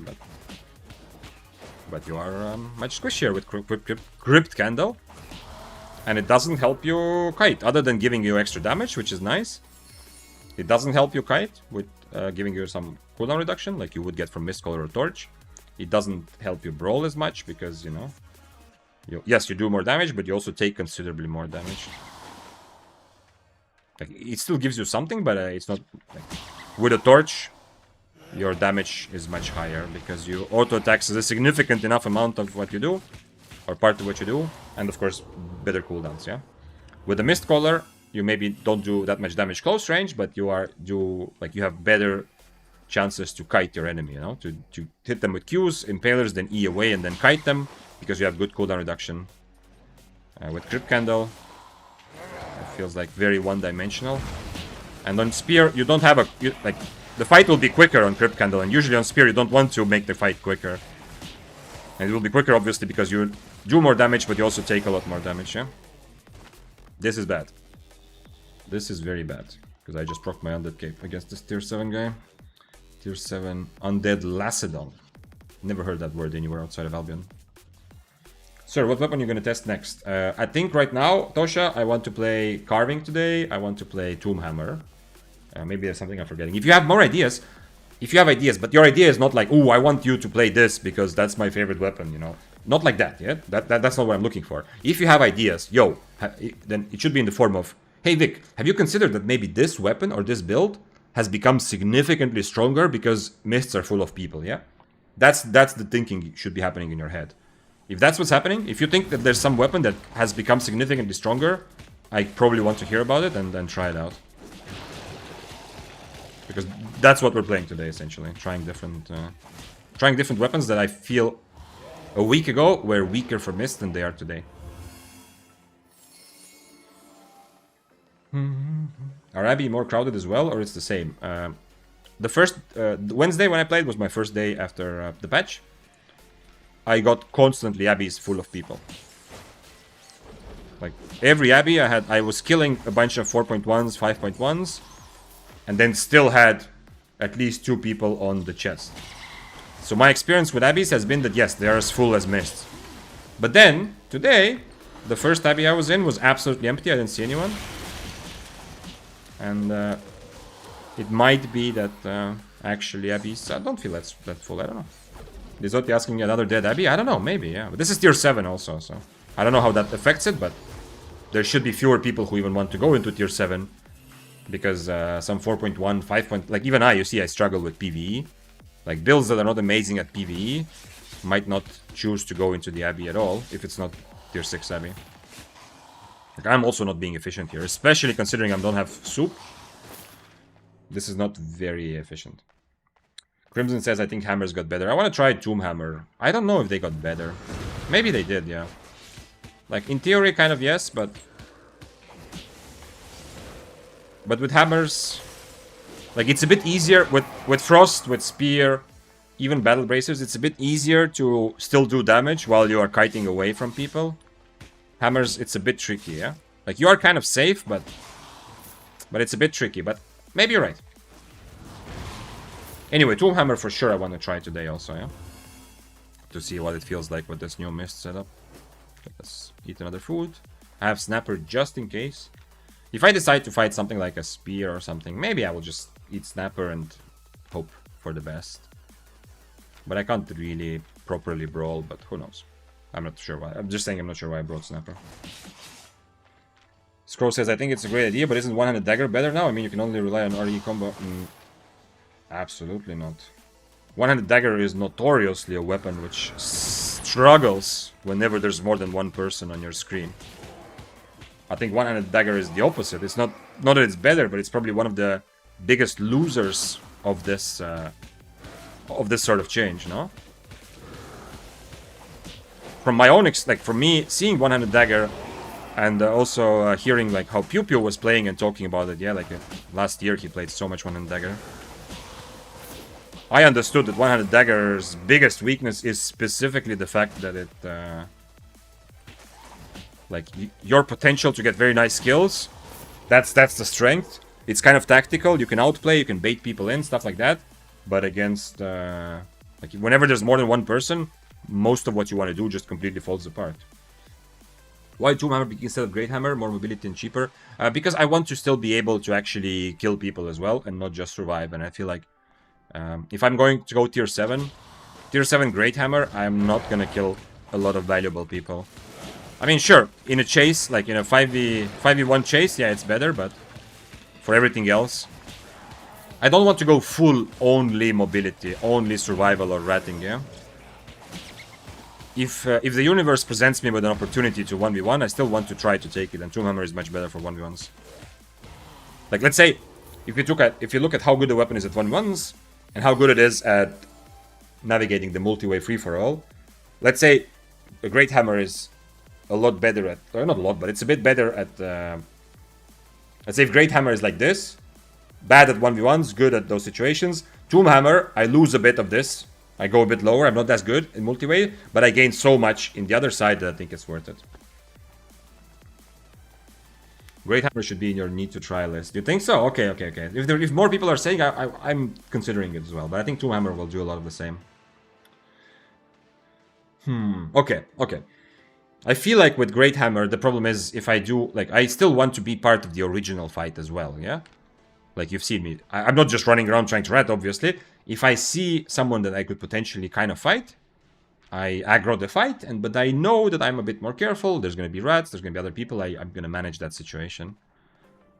With Tomb Hammer, I don't... like, I feel like I can at least still start that fight. With Great Hammer, even just starting the 1v1 is going to be very tricky.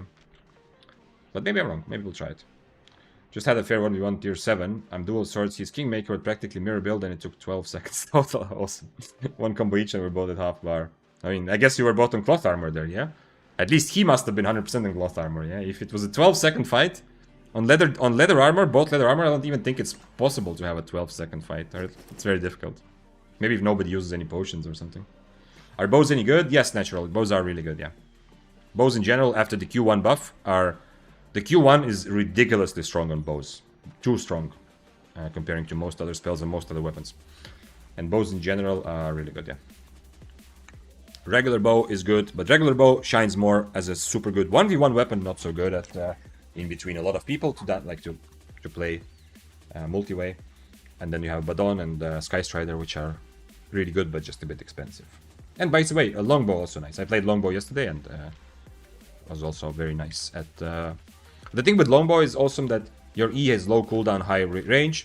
So in a fight where everyone is kind of walking around, posturing, like seeing, okay, who's gonna fight who? At which point should I join the fight? Should I go try to contest the objective, the chest, whatever? In those situations, longbow is the one who's just laughing at everyone and shooting damage from far, while the others are not even sure, do I fight or not, yeah? Why are mobility methods more meta now, Zombilios? Because there are so many more people around you that having extra tools to escape is better. Because winning like if you put together the best possible 1v1 build, it's unlikely that you are going to be very successful in the mists. Because you will very rarely be allowed to try an actual 1v1. Okay. We have an 8.3 spear there. on cripple, so he's actually, he can catch me and kill me, but I don't think there's anyone else. Yeah, can't.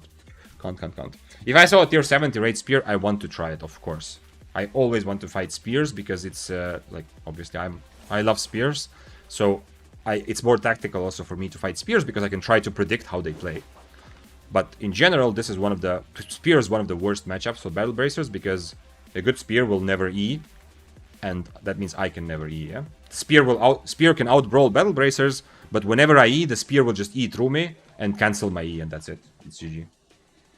Bottom mage drop, yeah, okay, well, then it's then I understand that you maybe got the 12-second fight. Crimson said in YouTube chat, Polehammer might be good. I played it, it was fun. Not sure about the viability. Okay. I mean, Polehammer is just less potential to actually kill people than the Tomb Hammer, but in many ways it's a very similar weapon.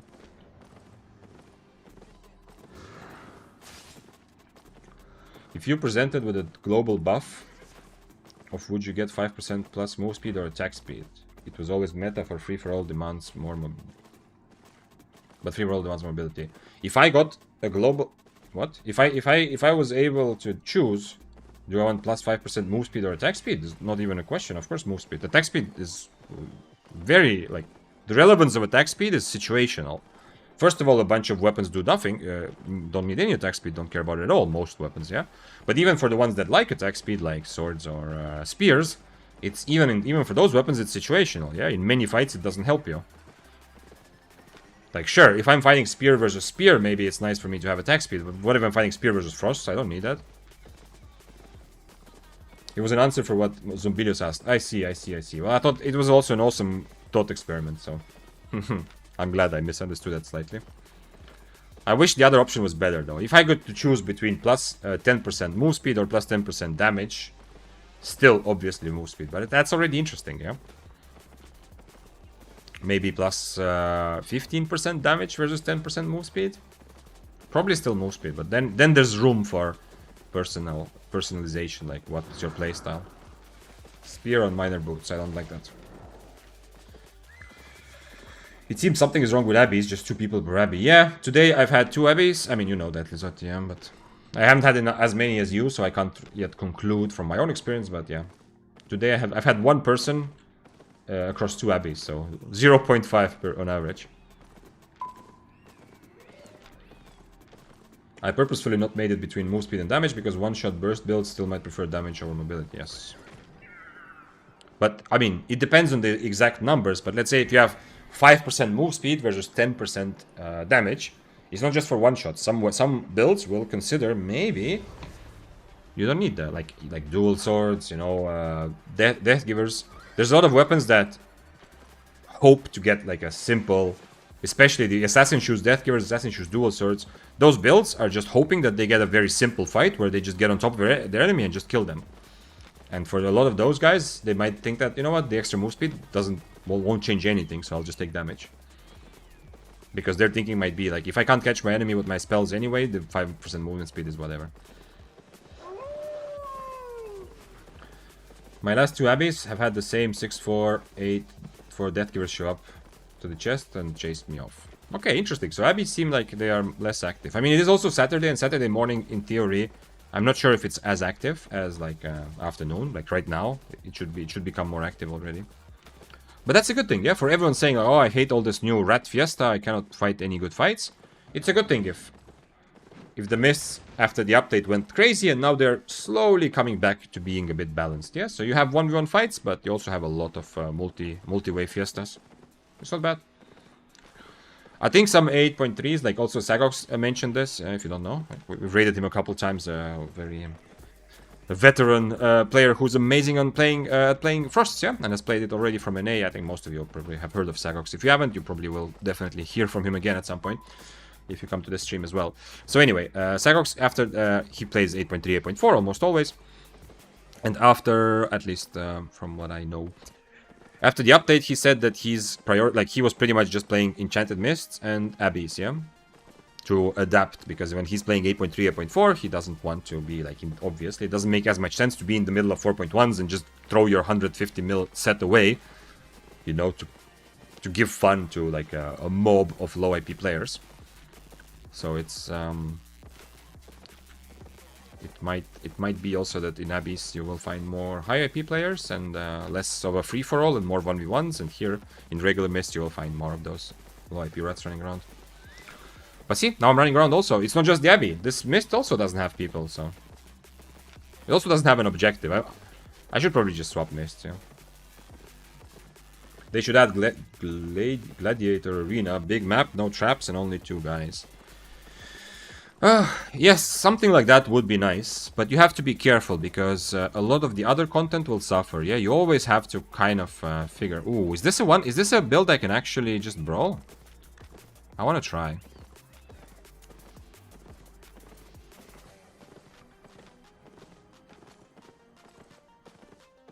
The question is, do I stay on triple kick or not?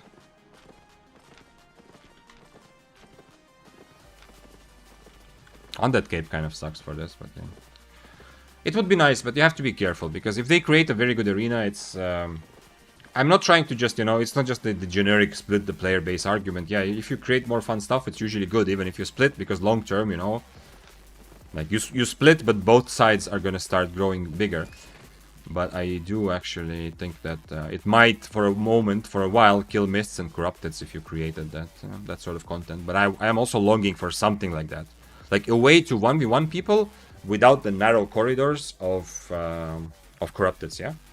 A way to 1v1 people in a more open world-y situation would be very, very fun. For at least some time would be super fun. I'm surprised the Bloodletter doesn't want to try. Because if it was in a, if it was like a small part of the Mist where you can 1v1, it includes a lot more builds, yeah? It's not just gonna be bows, fire staffs, or frost staffs even. Like things in Corrupted, there's gonna be more variety of builds. But still, there will still be the same problem that, you know, if you know you have to fight, if you know it's a 1v1, people will not be able to play the build they actually wanted to play. Many people will be forced to play something more meta. Because the reason you have so much freedom right now in Mist or Open World is because you don't know who you're gonna fight and what conditions, yeah.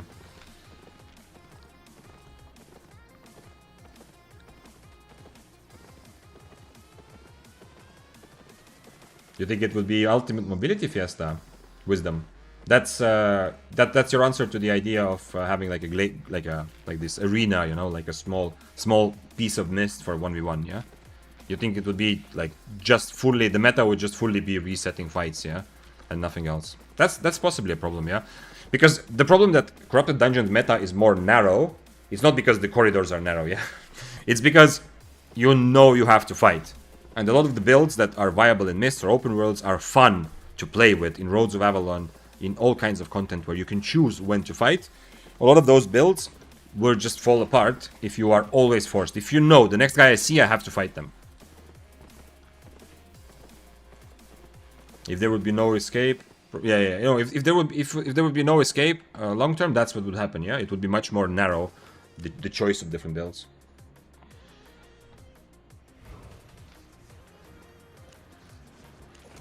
Wisdom said earlier, weird thing is I can't see any carving swords in Mists after the patch, which I thought would perform better. You were gonna see one soon because I'm gonna play carving. Carving definitely gained from this, yeah. Carving still is not amazing. It's definitely not gonna go like back to S tier like it was for a long time. But carving is the one sword that can take a 1v1 fight while also managing the multi-way situation kind of well, yeah? Being able to survive a rat, being able to be successfully a rat yourself, and being able to help like others in a 3v1 against 8.3 or you know, avoid the 3v1, stuff like that. Carving is good for that. So I am going to definitely try carving and see how it feels with this situation.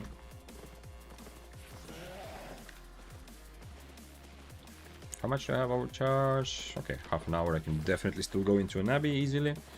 We need to go into a couple more abbeys just to test the hypothesis of abbeys feeling more empty today. But it might also just be that Mists in general are not as active as they were on Tuesday, Wednesday, and Thursday, for example. Who knows? But so far, my Mist experience, I've already seen a lot of multi-way fights. And I've gotten some 1v1s as well. So far, Mist today are There's enough people.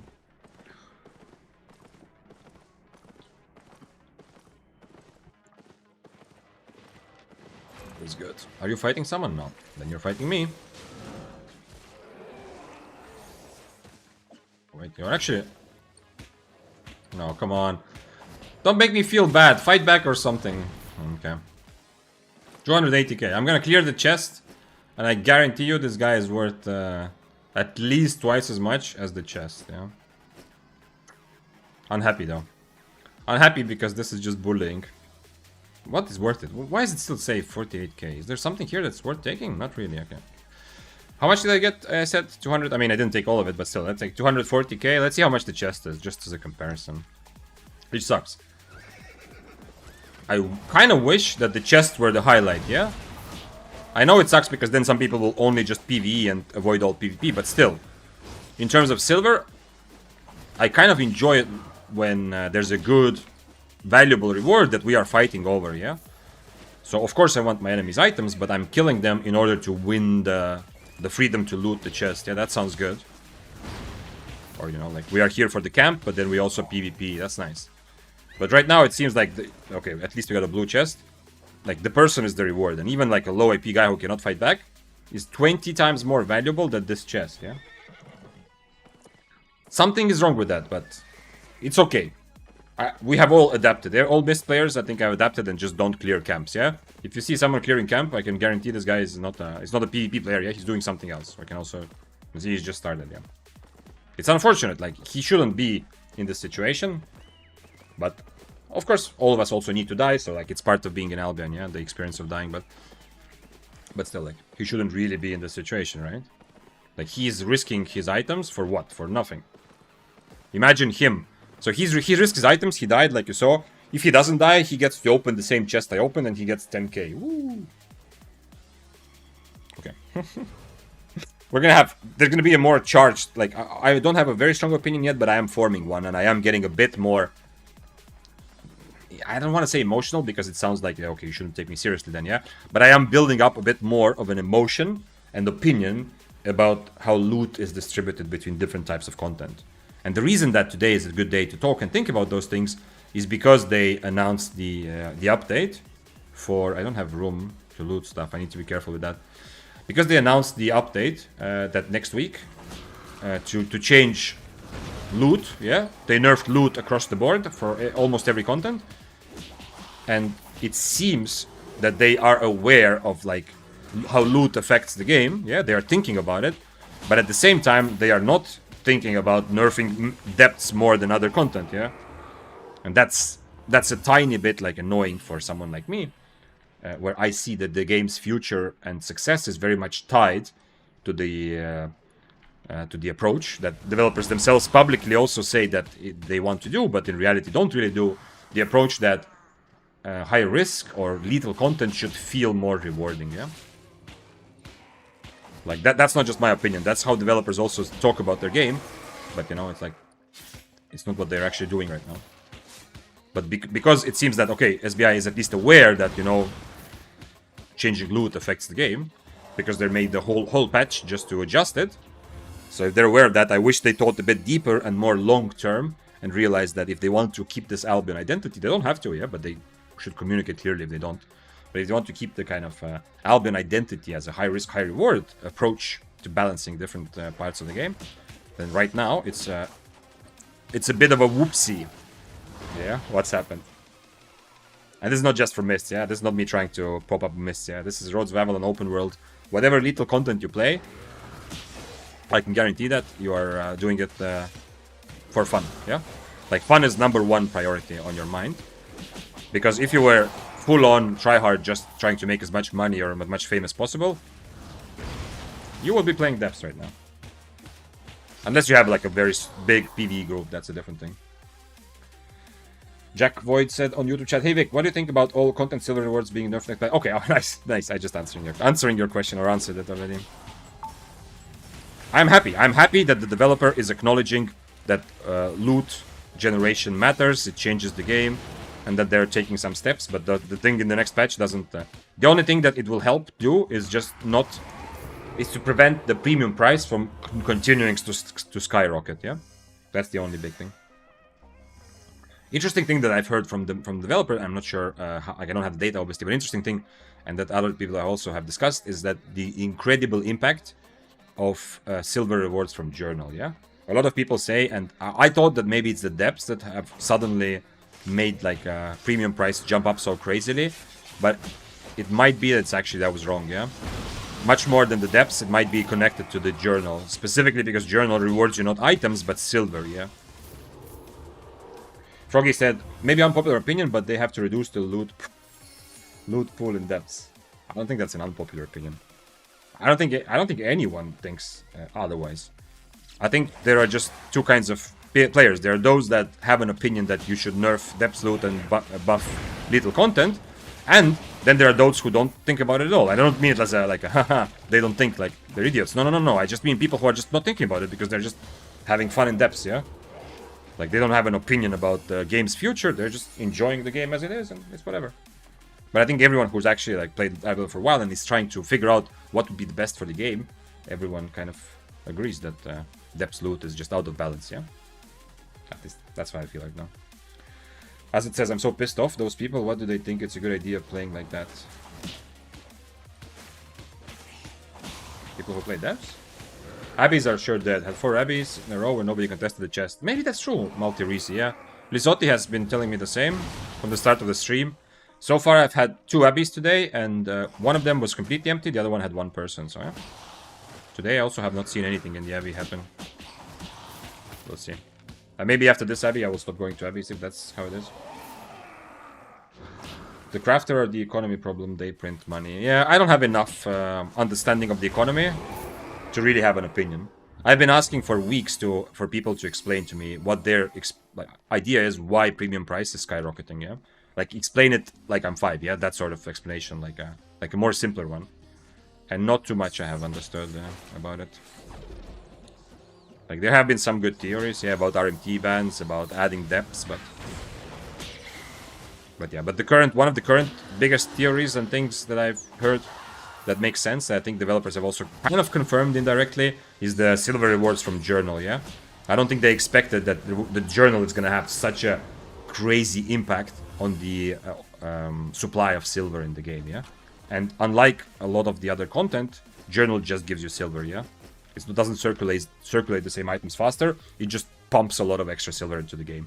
Someone was asking about current premium price. Here you go, this is EU, 32 mil. Rat attack, what's up? Wait, I have to write it in the other. Give me a moment. What's up, Zoaxa? Thank you for raiding me.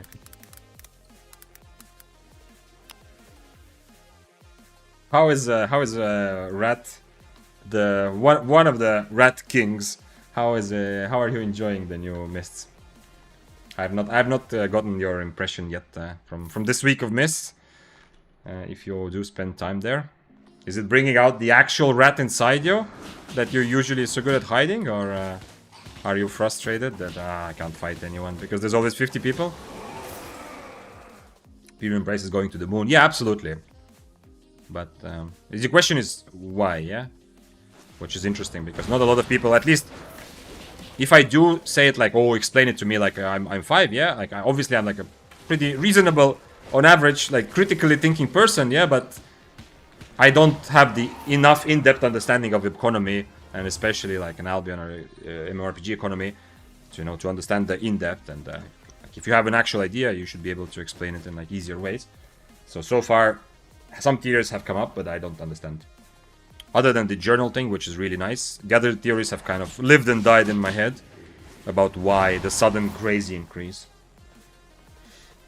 Less missed instances also means less players entering Abbeys, maybe. No, it should be the opposite, X-Rays. On Wednesday, when I played, it was the actual opposite. I don't know how many people on average, but let's say I had like 4 people I saw on average, something like that. There were Abbeys where I killed 3 people, like 5.1 guys, and then I went to the chest, and there were 3 more people fighting for the chest, yeah?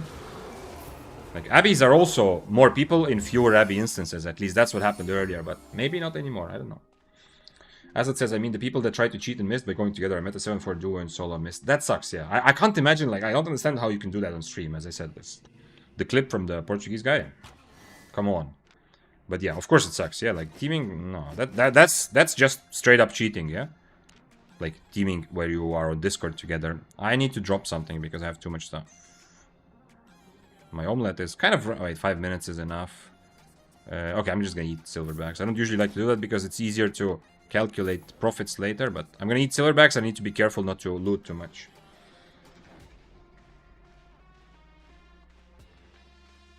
Asia is 47 mil. Yeah, Asia was even over 50 like a while ago. Premium skyrocketed and gold reached all-time high price last night, 9k silver gold. Yeah, I mean, premium skyrockets when gold price increases, yeah? Like, premium price only... This price just shows the price of gold, yeah? When we talk about premium price going up or down, it's actually the gold price, yeah? Just so we're clear, yeah? The premium price doesn't affect gold, it's the other way around. Like, premium price is just directly tied to gold. If gold price on the market between players increases, premium price will always automatically increase, and if it decreases, it will automatically decrease. So one way for SBI to solve the premium increase is to just give gold away for free, for example, yeah? Obviously they're not going to do that. I'm not suggesting that, I'm just saying that that's like the easiest thing to do is they said tomorrow, like, yo, you know what? If you buy gold, like I can go right now, where is it? Shop, and just buy gold. If tomorrow for $100 instead of 19,000, I would get... Whoops, I opened the shop on the... I clicked it and it opened the shop in my browser. Anyway, if instead of 19,000 tomorrow I get 50,000 in gold, yeah, for the same price, the premium price is going to drop pretty quickly, right? Because gold is... People are quickly going to try to sell gold, and there's going to be so much more gold on the market. So that would be the simplest, but that's obviously... SBI would essentially just pay their own money out of their own pocket, you know, sacrifice their own profits. What they could do is some sort of like limited time offer to get some better price on your gold if you spend real money, yeah? To get more people to buy, but to also reduce, to bring more gold into the game. Something like that. I was told the price is based on the silver floating around the game. Yeah, of course. Like, okay. It's the cost. That's what I'm saying. It's directly, the price of premium just represents how much does gold cost in silver, yeah. And the price of gold depends on how much gold you have versus how much silver you have. So whenever the game generates like billions of extra silver, which happened with the journal update, the gold price will go up because suddenly you have so much more silver, but still the same limited supply of gold. That's my understanding. If SBI figures out a way to suddenly bring a lot of extra gold into the game instead of bringing extra silver, like for example, giving away gold for free, I'm not suggesting it, but just as a thought experiment, then the price of gold will go down because then now suddenly you have so much more gold, but still the same amount of silver. Oh, I hope that makes sense. Blue says they could also they could also add more incentives to use gold, like for those community chests or something non-silver related. Would that work? That's interesting. I can't instantly calculate. Another empty Abbey? Really? Okay, so I'm not going into Abbeys probably anymore. Abbeys seem like they're not super active today for whatever reason. That's an interesting idea. What if you could use gold in the game in different ways? How would that affect you? What do I need to do? I need to throw something away, yeah? I have some 4.1 items, yeah? Okay. Is this enough? Still 100. Is this enough? Okay, now I can walk. That's interesting, yeah? If you could actually spend gold in game on other than cosmetics. Or to sell it for silver. Interesting, interesting. Bryle in YouTube chat says regional pricing as well, since people in Asia would rather do RMT than buy gold because it is in dollars. Is it? Is there no regional pricing? Really? Are you sure? I guess so. I mean, if it says dollars to me, I guess that's a hint that it's not regionally priced, because I'm not from a country that uses dollars. But I always thought that the prices must be somehow adjusted, you know, based on where you buy. But maybe I was wrong.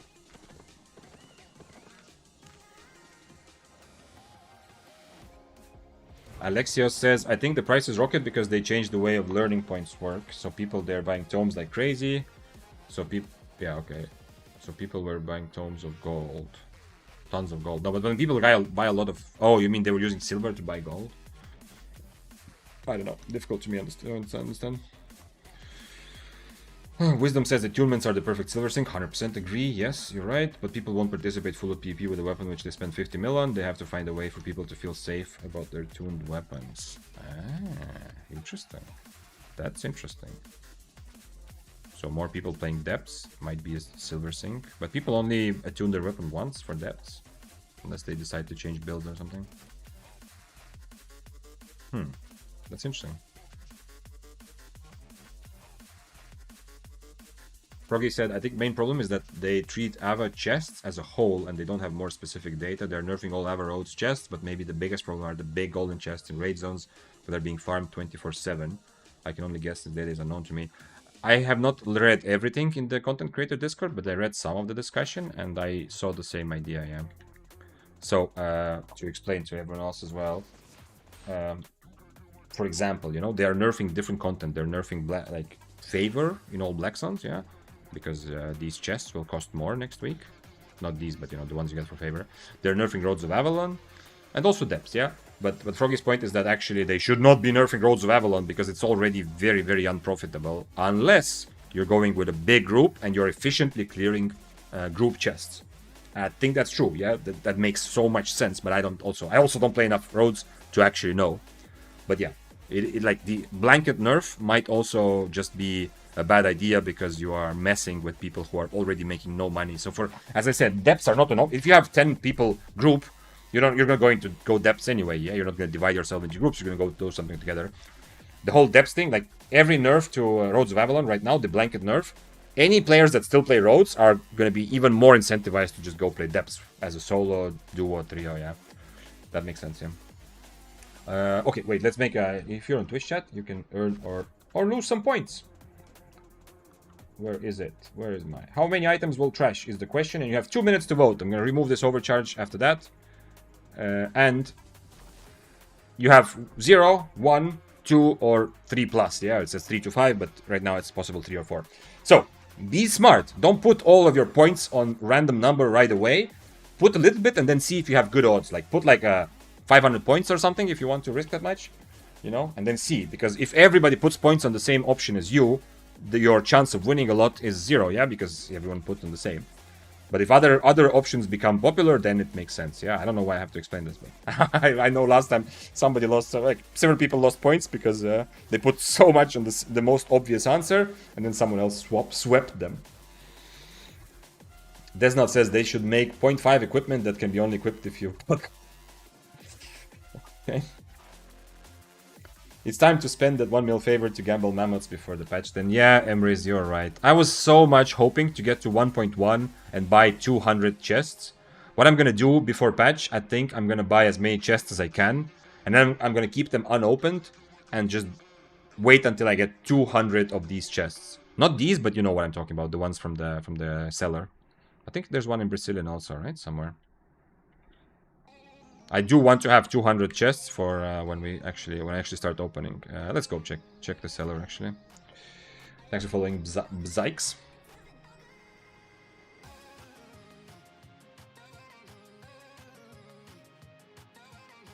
It's not here, is it?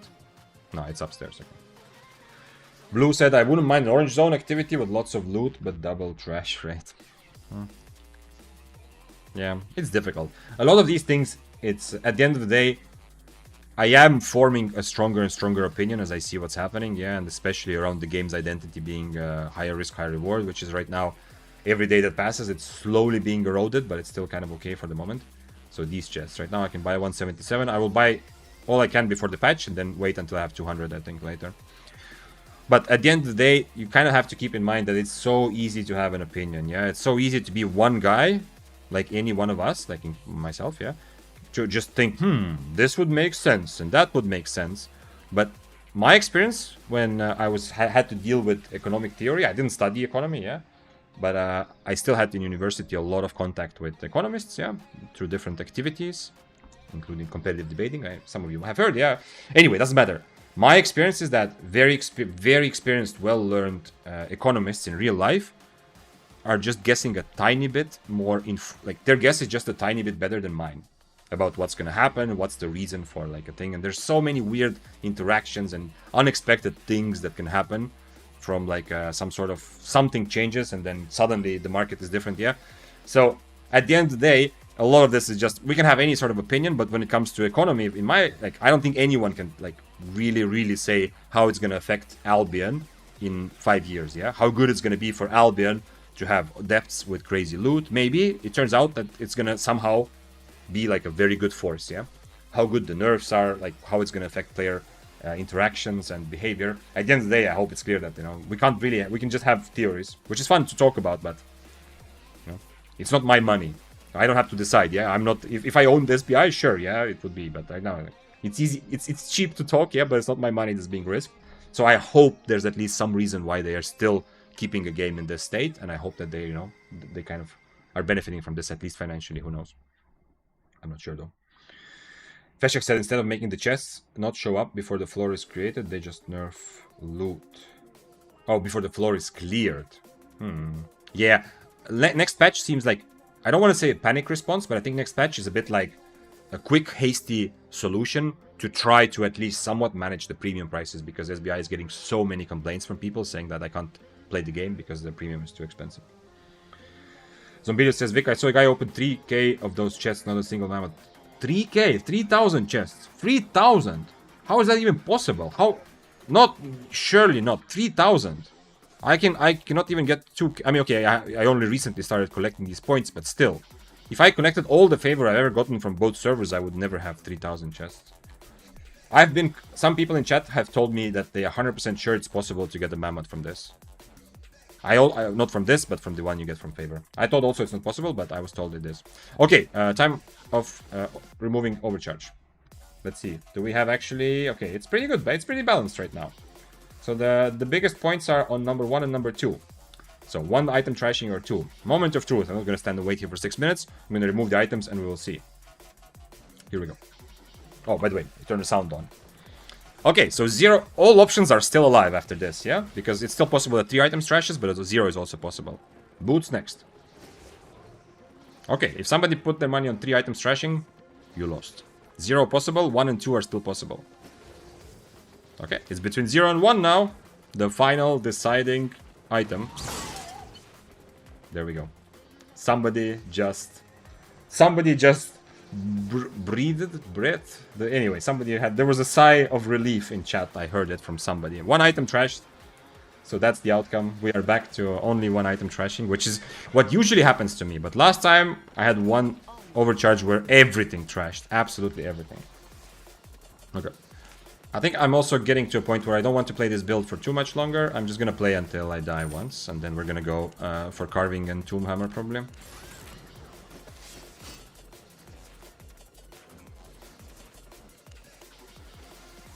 It's tier 7, so it feels kind of weird to bring a swap for tier 7, like a cape swap. But it's actually not such a bad idea. This cape is not going to be very useful in most situations. How much is it going to be? 100k? I'm going to go like this and see what happens. Maybe this is a bad idea.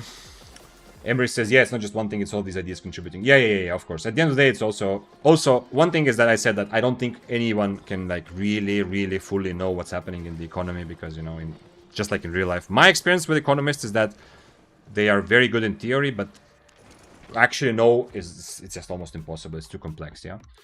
But the other option is, like, the other thing to add to that is that also a lot of the things we talk about are just, you know, in a vacuum, just some random idea, but combining all of those things is like, you know, we don't know what's actually gonna happen, yeah? Like, the journal is also a good example. I don't think that anyone expected this. Like, journal is such a nice thing to bring more people in, to get to give a much better experience to newer players, and like, there's so many positives. I don't think SBI really even thought about the fact of how it's going to affect things like premium prices with all the extra silver in the game. This is tier 6. Okay. I can go like this. And I'm on invest, so I am pretty safe right now, yeah? This guy looks like he will absolutely destroy me in 1v1 with this build, though. Especially on his assassin shoes. Create opening. What? What is that? Interesting. Yeah, okay. He's on full damage, so... This is This is a 0 chance 1v1 unless I change my spells, but, you know, I'm not looking.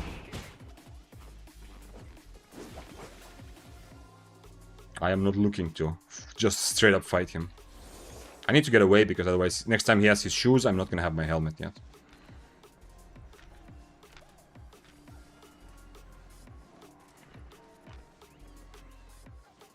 Dragonfire says there's a war inside me. In everybody's heart, yeah? Every man has 2 wolves. Oh, I forgot to overcharge again, damn. Would kind of need it. It would be nice to have overcharge, yeah.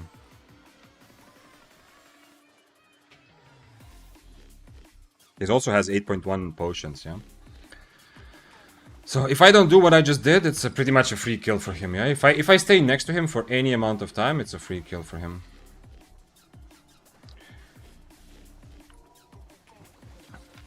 But he's gonna stop me from delivering the Wisp, I think. Can't really do much about it.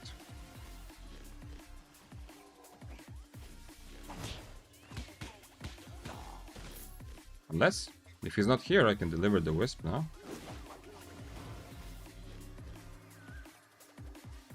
He doesn't know where to deliver. Okay. I wish I had my... I wish I brought overcharge. Nice. That's him, yeah? That must be him. Yeah, that's him. It's just gonna be the same, my buddy. Nothing is gonna change. I hope you understand that.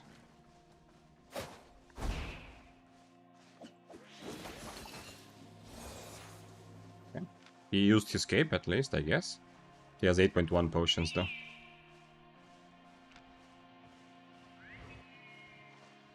Mage robe and the helmet to not die. Pretty crazy. I need someone else, yeah? My build, unless I change... yeah, I need other people, because other people, although I can also absolutely die, I am at lower risk of dying than anybody, like than him, yeah, here. Is he not changing spells? No, he's not. He's still not on triple kick, so he kind of understands what's up. If I mess up my timing one time, I'm gonna be sad, though. If you are not a pussy, then maybe you can also play triple kick. I don't think I can just full on... like, even if I change all my spells, I think I'm losing this brawl, but I'm not sure, actually. Since he doesn't have cape now, I'm not sure what happens if I change all my spells and just brawl him. His Q is also not mobility, yeah? So he's going even further into just damage and nothing else.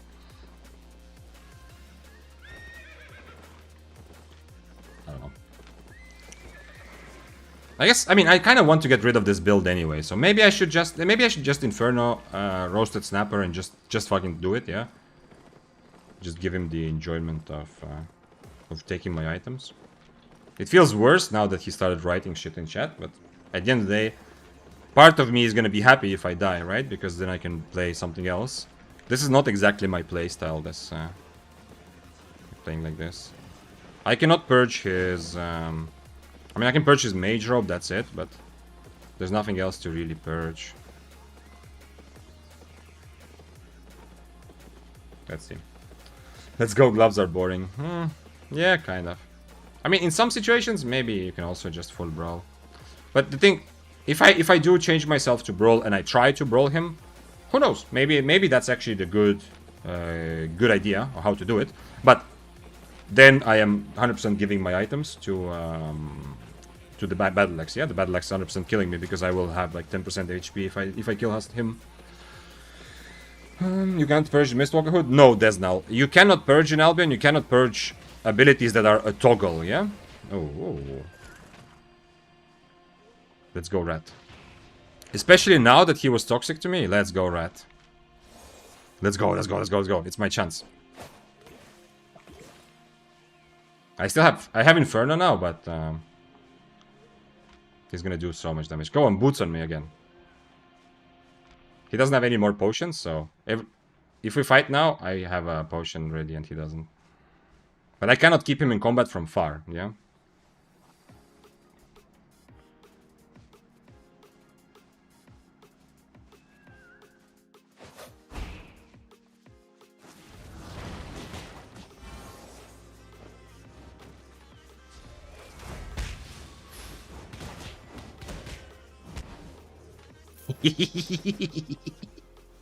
Oh, I'm ready. The kind of messages, lay it on me. My chat is gonna be full of his messages now.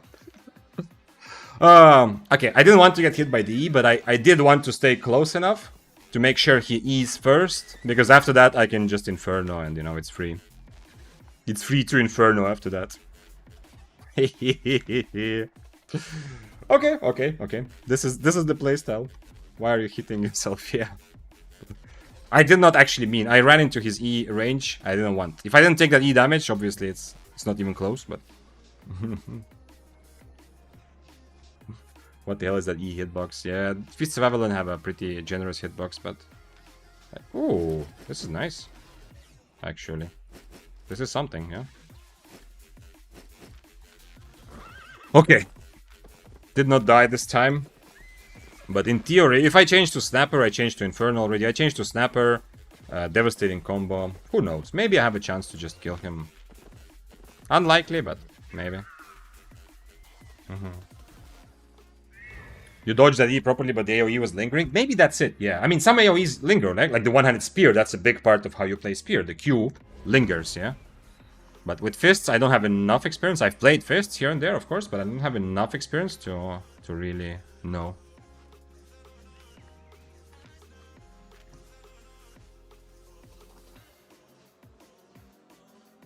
I was still on triple kick. That sucks. I mean, that sucks, but that made it more difficult, yeah? If I had devastating combo, I would just have more damage, and the rest of the fight would be the same, since I didn't use my triple kick to dodge anything anyway. But yeah, it's a good lesson to all of us that we saw it, yeah? The AoE lingers. It's not always so clear. I still don't have overcharge. Now the meta is poison potions. Why you no carry, no heals? For a build where I am completely playing around, just kiting and you know, surviving, and not so much thinking about 1v1 fights. Yeah, poisons feel pretty good. Yeah, but it's I wouldn't say it's like unequivocal meta that, you know, you play poisons now. For classical 1v1 fights, especially between brawlers, healing potion is definitely still very good. Yeah. Just the nerf to Smuggler's Cape just means that you have to drink your potion earlier, and the nerf to the potion itself. If you're expecting that you can have one straight up fight, you know, you start the fight, you're going to be able to use 2 potions, then somebody's going to win the fight, and that's it, then healing potions are still better. But if you want to prepare for weird situations, like there's going to be other people, the person that you're fighting is going to change their mind and reset. If you're thinking about things like that, then no. You play on a U or an A? I play on a U, Lawrence. I mean, I haven't gone to an A for a while. Am I gonna actually just eat food just to make this guy happy or not? I can play on actually, what? I will just go. What is his eyes looking like? Okay, I'm gonna go Purge, Inferno, and double potion. Although he has Guardian Helmet. I wish I had healing potion, yeah, if I'm playing this.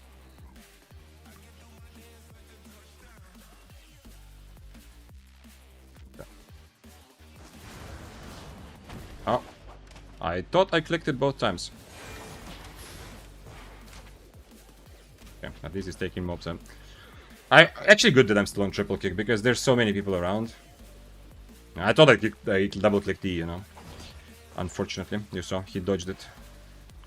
Because he still had boots, and he had time to react. His reaction was not instant, but I was hovering for so long that he had time to react. Where are the other guys that we saw? He doesn't have any potions, yeah, I could just probably kill him, yeah. Ooh, okay, we have some interesting guys here, actually.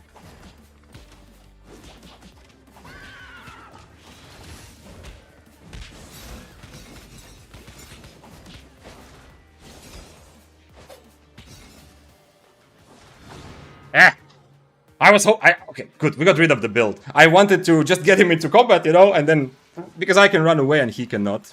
But unfortunately, I got hit by everything. Okay, good. We can play something else. Also, I swapped off Undead Cape before. If he doesn't catch me there, I go away, reset, and he has to stay in the middle of 2 rats, which is also a good thing about like how to approach mists right now. If you can do like this, Okay, it was bad example because I died, but the theory, if you can play a weapon like you dismount, also another plus point for Frost. If you can play like this, you just dismount randomly, and then, you know, fight a little bit and then get away. Then you are going to constantly be starting shit among other players, and, you know, that's going to work out in your favor, because in this case, if I don't die there, I shouldn't, yeah, I run away, I tanked way too much, yeah, to kind of keep him interested. I should have already just instantly started running.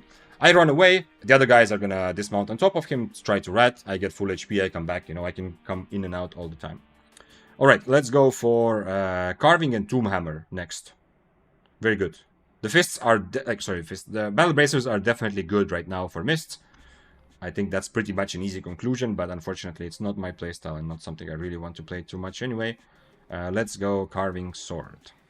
So for Carving Sword, we are going to use Assassin Jacket. Assassin Jacket in general is the best for these sorts of fights. Even though for 1v1s I would prefer Higher IP Tenacity or Mistwalker would be amazing. I'm going to use Helmet of Valor. Oh, whoops. And we are going to be on Eel Stew most of the time, I think. And maybe swap to Snapper. The food swap is also an annoying thing about weapons like Carving, Spear as well. That you kind of want to have different food for different situations, but I think it's going to be okay. Since I have a Purge, actually, you know what? Let's take 2 Invis Potions. I can maybe kill some Gatherers. Let's go.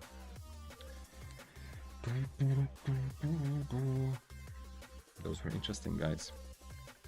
I should not let him do so much damage to me, yeah? He cannot catch me. He can, like...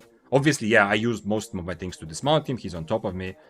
But still, okay, with this, he can actually kind of catch me. And I'm not on Invis. Okay, never mind.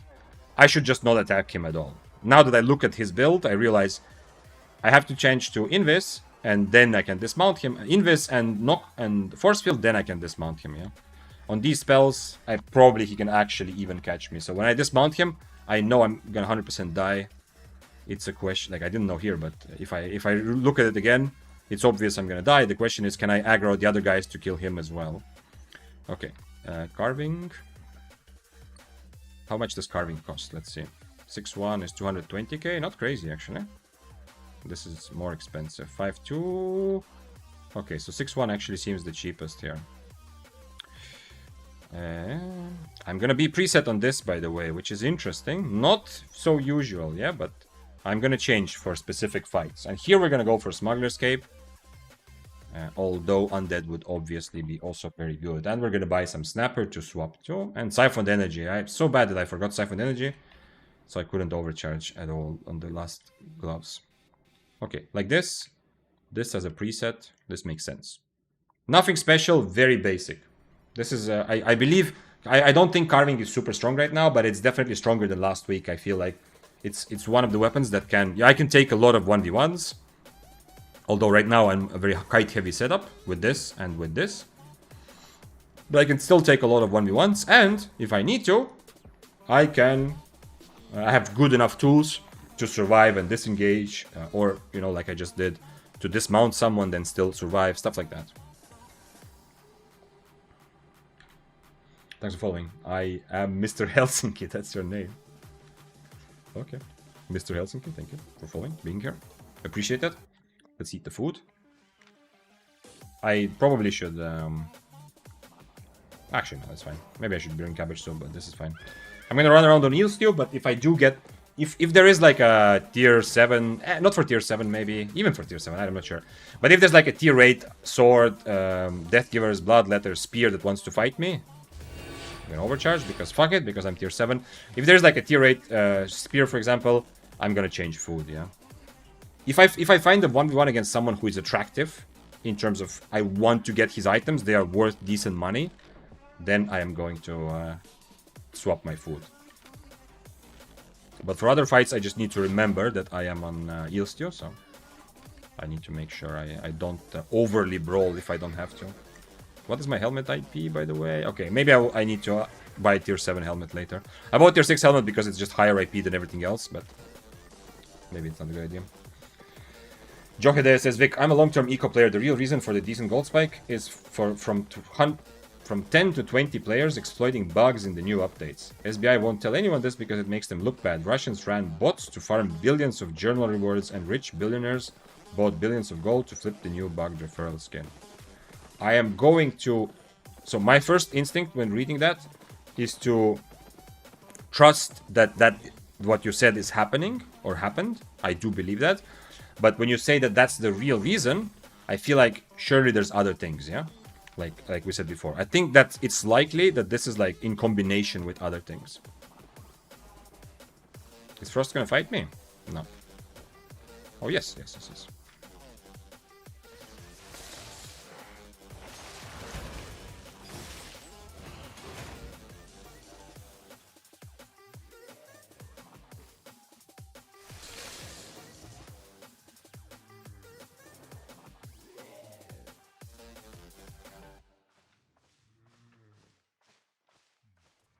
I could have maybe purged his boots, but we'll get to that same situation again if he tries to fight.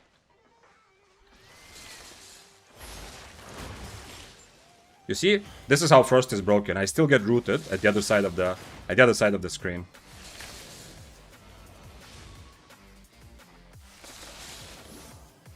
Does he have 2 potions? No, he doesn't. Okay.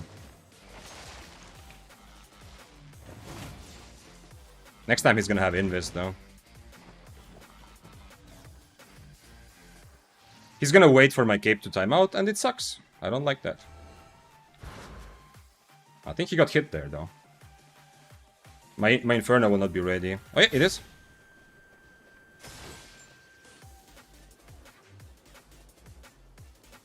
Need to be a bit quicker with my spells. Come on, really? I used my cape for it. Yeah, this is the way Smuggler's Cape works now, yeah? I have to drink a bit earlier, but I still drank a bit too early. But essentially, I have to drink earlier because otherwise I don't have time to drink both. But if you do drink earlier, you know, the other guy just leaves the fight, resets, and now he gets to fight exactly the same fight, except I don't have a cape, yeah?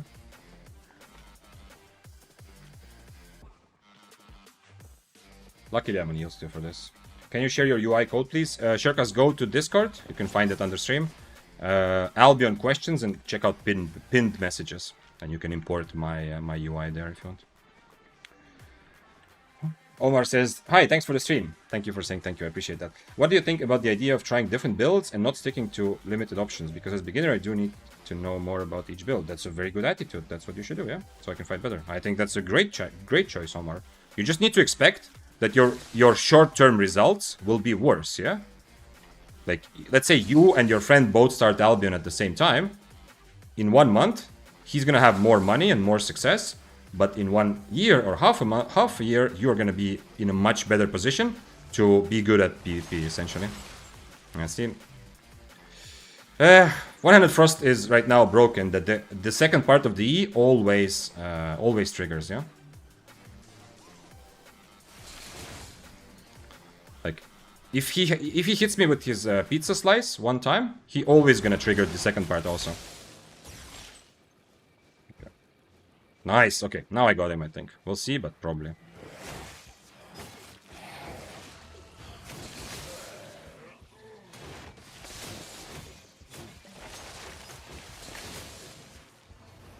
Never mind, I don't got him. But yeah, it's exactly the same. If I burst his boots, I got him, yeah. But if it's exactly the same fight, except now I just had 1 potion, yeah. We can try again though. This fight, if I don't miss my purge, he's probably dead, yeah. I'm just gonna keep chasing. But after I miss my purge, I cannot get close to him anymore anyway. Unfortunately. Meh. Too bad.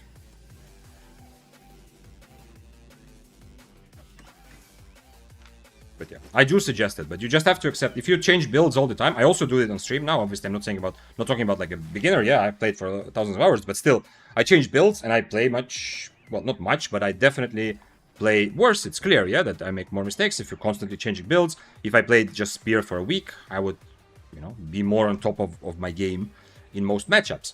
But on the other hand, you learn much faster if you change builds, and the very big value is you learn to play against the builds that you play, yeah?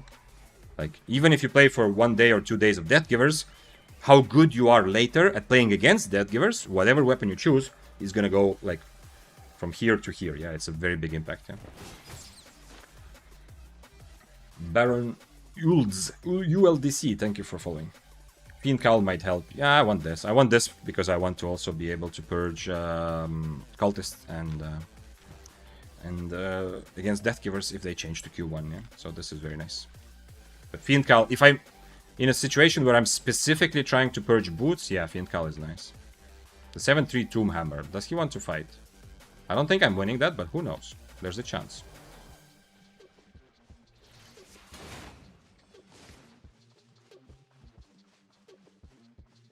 I have 2 potions now. He also has 2 potions now. He changed to Eels too now. I have to be on Snapper because there's no way of me killing a 7-3 overcharged guy when I'm on Eels too, yeah. I think.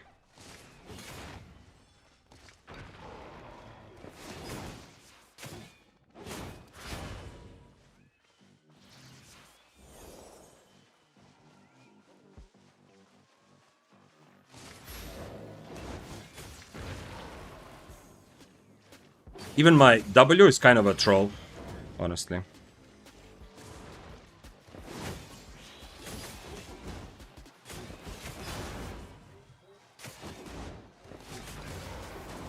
Yeah, and my W is a bit of a troll because I don't have the damage to out-brawl him without IP advantage, yeah.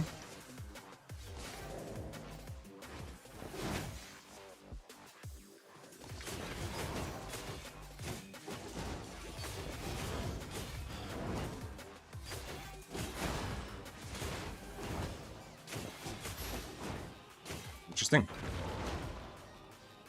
He has infinite energy, I don't. I wish I changed my helmet there. I wish I changed my helmet. I had to try though, yeah? Like, he's worth so much more. I had to try, but I just realized that my W is a bit of a troll. Because I should change to this. Yeah, then if I mention this W, I cannot do what I did at the beginning. You saw I was kind of dancing away from him, yeah? Like, kiting him, doing damage, forcing him to get close. I cannot do that. But if I want to have any chance of killing him, I need to change to Blade Cyclone. If the fight goes the same way, he was missing a lot of his spells. I could have... I mean, I'm probably not killing him. Yeah, I'm probably not catching him. But I could do this. He was overcharged 7-3, right? So, even though he's playing 4-4 weapon. The IP difference is not that huge. Anyway. That's awesome. Good fight still. It was satisfying, you know, because I dodged a lot of his E's. And I played generally, I feel like I played pretty much correctly. Yeah, there's nothing obviously bad except for not changing W. And my helmet as well. But the thing is, if I change my helmet, I can actually withstand him a bit better if I change helmet to this.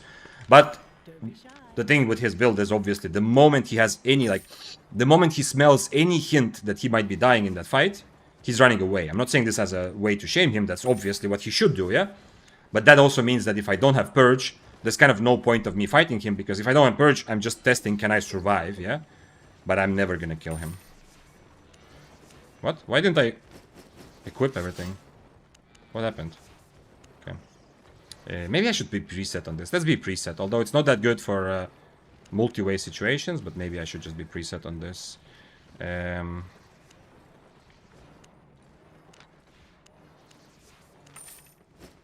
One thing that is, once again, if you constantly swap builds, one thing that is interesting, like from this fight, if I was like playing carving for the, I'm not sure how good I was trying to keep myself stacked up most of the time, but I think it's possible I lost stacks at some point. That's another thing, like, you know, if I was playing carving the whole time, that would be more clearly on my mind. So let's go change, buy a helmet, not buy, but get a helmet from my bank. So I need to change my W. I need to dodge as many E's as I did, and I need to also try to constantly be stacked up, yeah? Because otherwise, even though I brawl much better, my build is much better at brawling, unfortunately, 7-3 overcharge versus tier 7 overcharge, he's still going to... he's just gonna stand and hit me and slowly win the fight. So I do need to... I mean, I need to also have all my stacks. As it says, I met those cheater duo for the second time. I think I would just uninstall Albion until they fix this. So annoying. Cheater duo as in somebody who is teaming with people and you suspect it to be on Discord, or cheater duo as in somebody teleporting with a lag some sort of lag cheat sort of thing where it seems like they are like teleporting across the map sort of thing. What are you talking about? Which one? Let's get some music back in here also.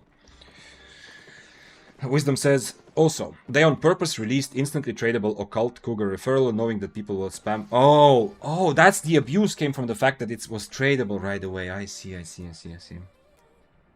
They knew it will increase premium prices, and here we go. Now they have excuse to start nerfing rewards. Nah, I don't believe in conspiracy theories. I believe that it's so much more likely that developers just make mistakes rather than they have some sort of giga master plan.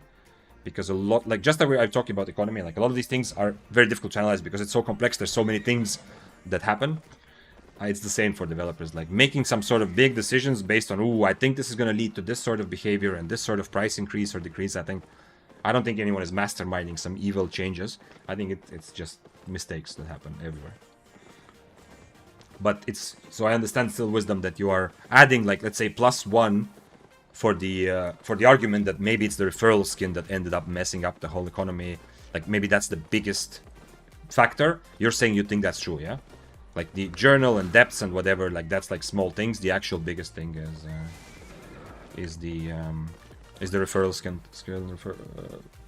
abuse essentially. Okay. Jack Voigt says journal rewards actually don't give a ton of silver. There was just 100k silver reward added in the depths update, which you get in 30 seconds. That's not. I've heard from developers themselves saying that they were surprised. I don't think that's true, Jack Voigt. I think journal rewards as a whole to Albion have brought ridiculous amounts of extra silver since journal was added. Hello, Victor. What's up, Zero? Hello. We have a spear. Mr. Spear. Okay, I still run around with this, but I need to swap. If I do get into a situation where I get a chance to fight against 7-3 again, I need to swap full brawl, yeah. Do you play Claymore too? Looks interesting after the buff. Yes and no. I don't really, like, there's not a weapon that I commonly play, but I play a lot on my streams. You will see this if you come. In my heart, the deepest place in my heart, in my soul, there is Spear. Spear and Daybreaker. Those are the ones I always go back to. That's the ones I've played the most and I love playing. But I play a lot of all kinds of different weapons to learn, to test, so we can do things together on stream. Like, for example, today, and it's not the first time, on Thursday I also had the same idea. Today I'm playing different weapons that I believe greatly benefit from the way mists were changed. So we can all discover, at least get some extra experience to see how does it feel. How does it feel to play carving, fists, a longbow, stuff like that. So yeah, I do also play Claymore. I played a bit of Claymore like a couple weeks ago because I was just playing swords to see how the sword changes, how they affect people. But Claymore is not on my list of weapons that I really am good at or enjoy playing a lot. It's not exactly my style and it's a bit too limited for mists. It's not bad for 1v1, absolutely. In Corrupted, absolutely. In mists also you can take 1v1s. But in mists, which is an environment where there's constantly people around you, there's a lot of people ratting, Claymore is a bit too limited in my opinion. Doesn't mean that you shouldn't play it. It's viable, but it's not amazing, and it is not one of the weapons that gained from the patch. Even though the damage was buffed a little bit, as a whole, Claymore gaming in mists was nerfed by the fact that there's so many people around you. Claymore doesn't like a lot of people around. Oh. Pyrotech says, it's not like swipers need swipe less if gold is worth more.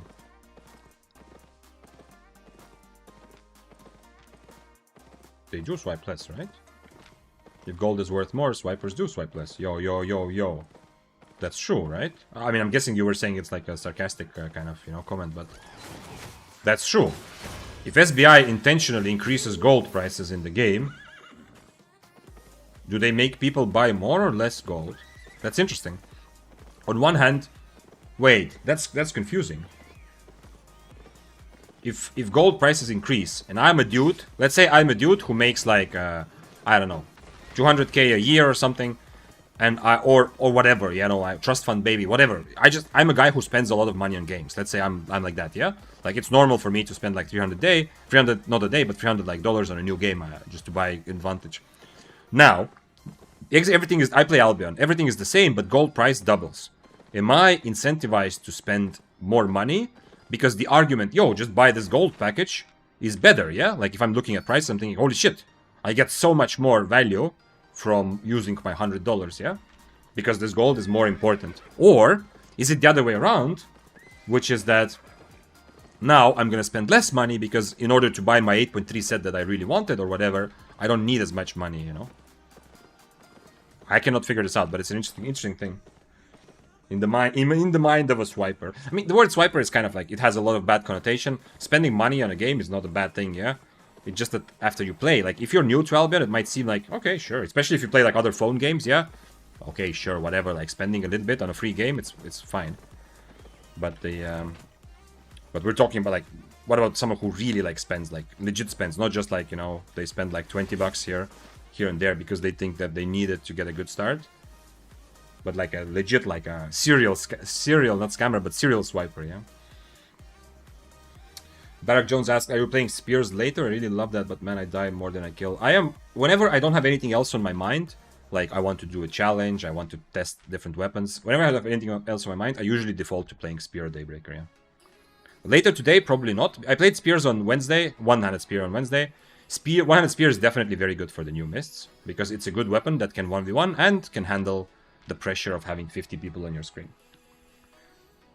But I think, I'm not sure I'm going to play it today, but soon again, yeah. Mofanza says, I play Claymore once they change the animation stance to the Dark Soully one. Claymore over the shoulder. It could be cool, but Claymore anyway looks cool. Like, maybe you want too much. Like, holding a Claymore, especially a high-tier Claymore, already looks cool. Calling Albion a phone game is crossing the line. I'm not calling Albion a phone game, but I'm just saying that if you are not a serial swiper, but if you're just a guy who has a lot of money, and you are used to spending money on games, because phone games usually, like, you know, they get this, like a lot of phone games, they get you to spend a lot in, give you the illusion that it's just a little bit, you know, you like spend 20, 30 bucks at the beginning to get a good start, and then you're off to the races, yeah? Like, because, I mean, obviously monetization everywhere has become very much microtransaction based, but especially phones, yeah? So if you're someone who plays Albion on their phone, partially, you're going to compare monetization of Albion also to other phone games. That's what I meant. Obviously, Albion is not a phone game first, yeah? It's a cross-platform game, but I think the PvP side is PC first, but also good enough on mobile to enjoy.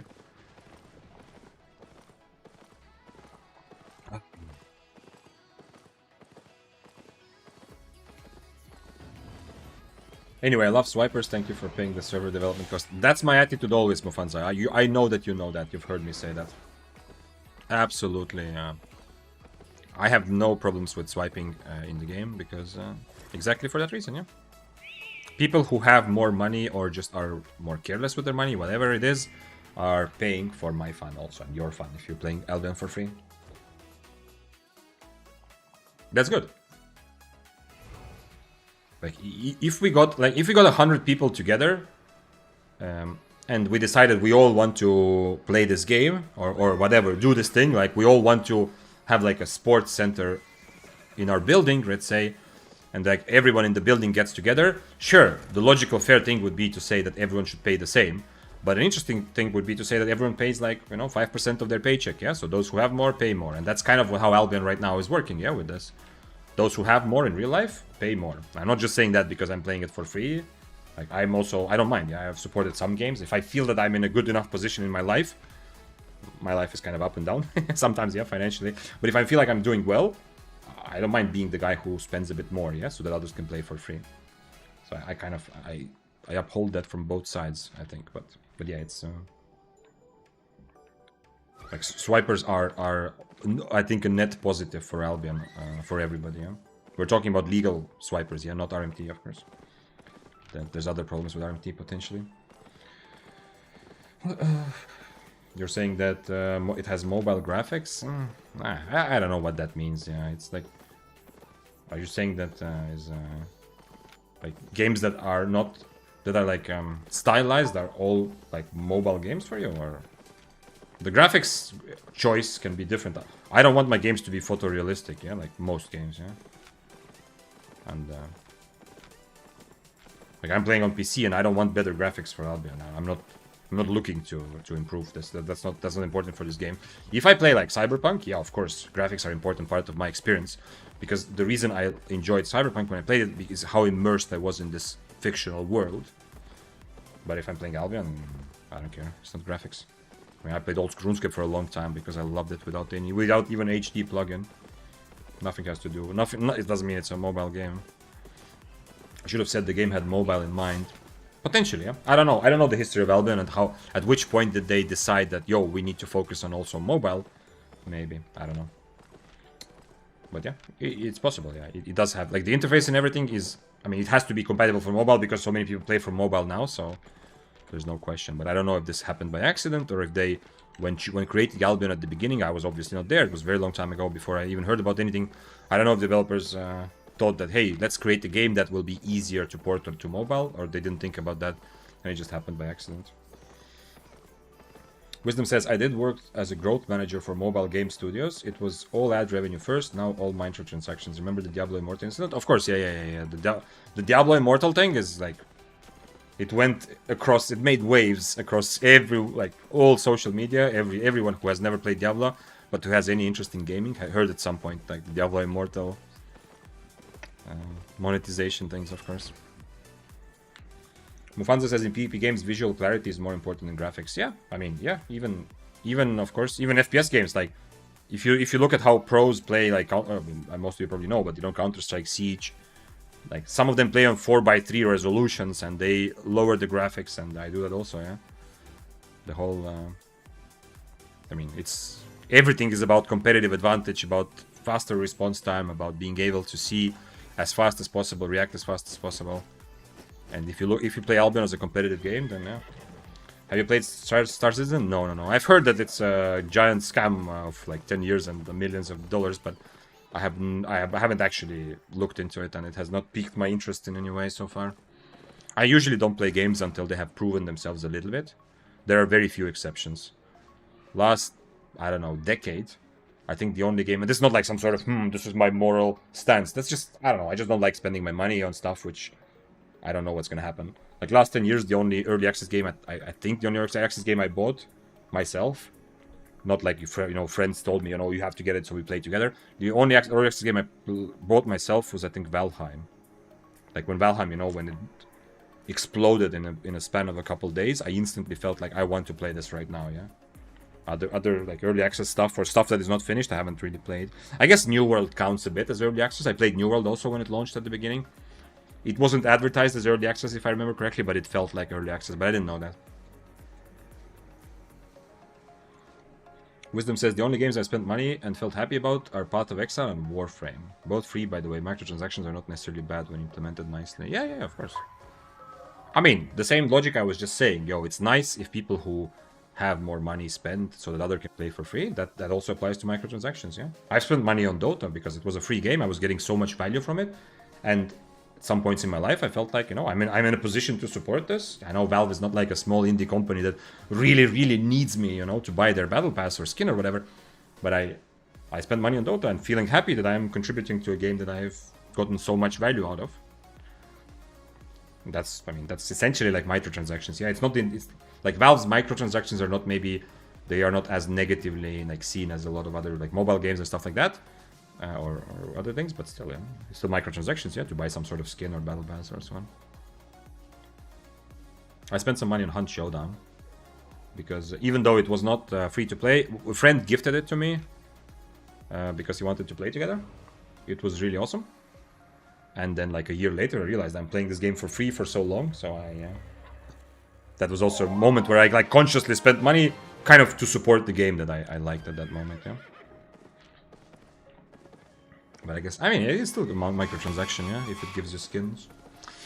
Skybound says, Star Citizen is the most technologically advanced game ever made. Look it up on YouTube, like off stream where you got time. I will think about it, but I know it's, as I said, it's not going to change that much about me, about my right now. Anyway, if it has been in development for I don't know how many years and gazillion of dollars, it will have to release, and then I will still wait a year or two before I even consider playing it myself. Because, as I said, I'm not a big early access fan, as I just how to say, brought the examples of as well. Okay, I haven't seen nobody in this Enchanted Wisp, so let's go try another Abbey. So, right, today, the statistics are as follows. I've been in 3 Abbeys, and across 3 Abbeys, I've seen 1 person. So, Abbeys are not looking good at the moment. Psychok says, gotcha games, baby.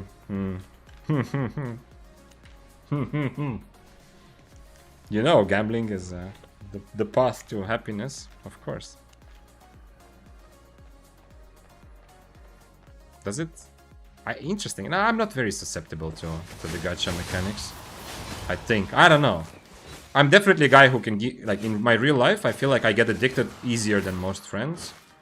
Like, I do have the gene, the addictive gene, yeah, like, my dopamine is much more up and down. And obviously, I played poker for a long time as well.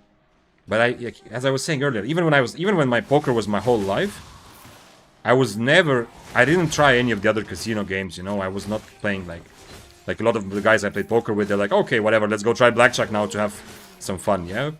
I didn't do that, so I don't know. The gacha games also, for some reason, they don't really capture me like that. Maybe I'm addicted to other things, yeah. Because I feel like I have an addictive personality, kind of, but maybe not to gambling, maybe to other things. I don't know.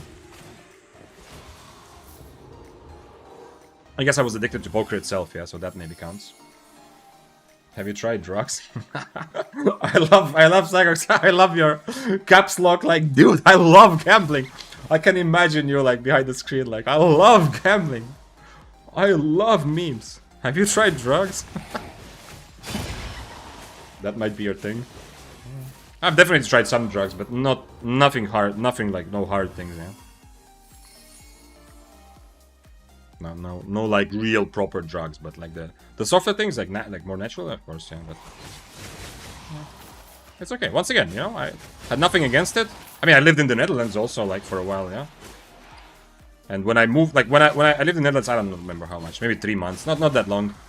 At the beginning, it was like my daily routine to smoke a joint at the cafe or at home. Pretty much every day, yeah. Because why not? Because I can do it and it makes you feel good and stuff like that. But it got old very quickly. I know. Like, marijuana is not like the addictive drug. When you talk about drugs, that's not like what you mean, probably. Guess it's not as addictive. But still, I felt like it got old pretty quickly. Ufanza says 90% gamblers quit just before hitting big. I know that, yeah. That's the same with the gacha games, yeah. Most people stop spending money on the gacha just before they're about to get the legendary skin and 10 extra rolls or whatever they usually advertise. Can you do mist tier list video? Yes, I will. Next video on the line will be a tier list. But mists are in such a volatile state that I have to be a bit careful, yeah? Because I have, like, things changed. This week, things changed. Absolutely changed. Like, with this patch, a lot of weapons, playstyles, builds that used to be very strong are losing their popularity. And on the other hand, we have things that were kind of viable good. Now, some of them became really strong, especially Frost Staff for middle tiers. Can you do 8.4 Masterpiece Mist video? Was thinking about it, yeah, for sure. I mean, now with these new mists, especially with my approach to PvP, it's gonna be difficult. But when I was playing like I was forcing myself to play 6-3. Obviously, it was also a lot of fun. It's not like forcing myself like in a bad way, but still. I was kind of telling myself, you have to play higher IP, you have to get out of your comfort zone, and I was working my way up to, you know, to do, like you said, 8.4 videos and stuff like that, also. But with the new Mist update, it seems even more stupid, yeah. Like, it's already a silly idea for my brain to play 8-3 because you see that I have to hold myself back from attacking bad situations or seeing, not being careful, essentially, yeah. But secondly, now, it's just... Right now, playing 8.3, 8.4 is just a recipe for a bad time, yeah?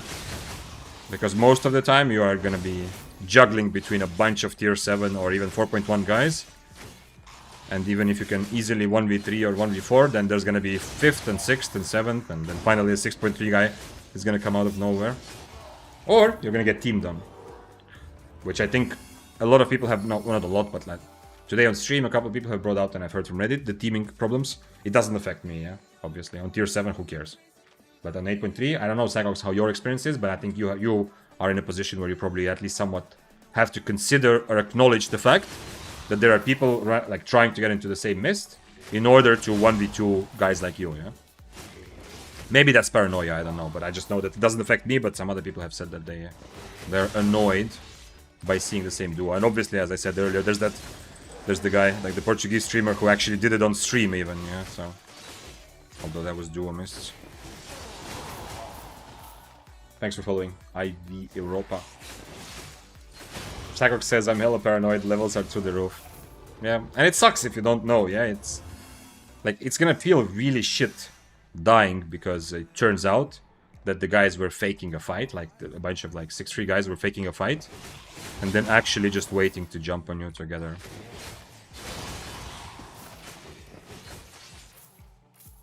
Hello, hello. Wisdom says, my uncle is playing Star Citizen next room 10 hours a day for years. Holy shit, he even built a cockpit of a plane with buttons, control panels and everything. Holy shit, it must be immersing for him, but I can't see the game becoming complete.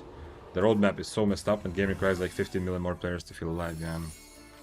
The things that I've seen and heard about Star Citizen are all, yeah, make it seem like, not like a malicious scam, but make it seem like a, just like you said, like it's so ambitious that you might as well just give up on hoping that it's actually going to be what they want it to be, yeah?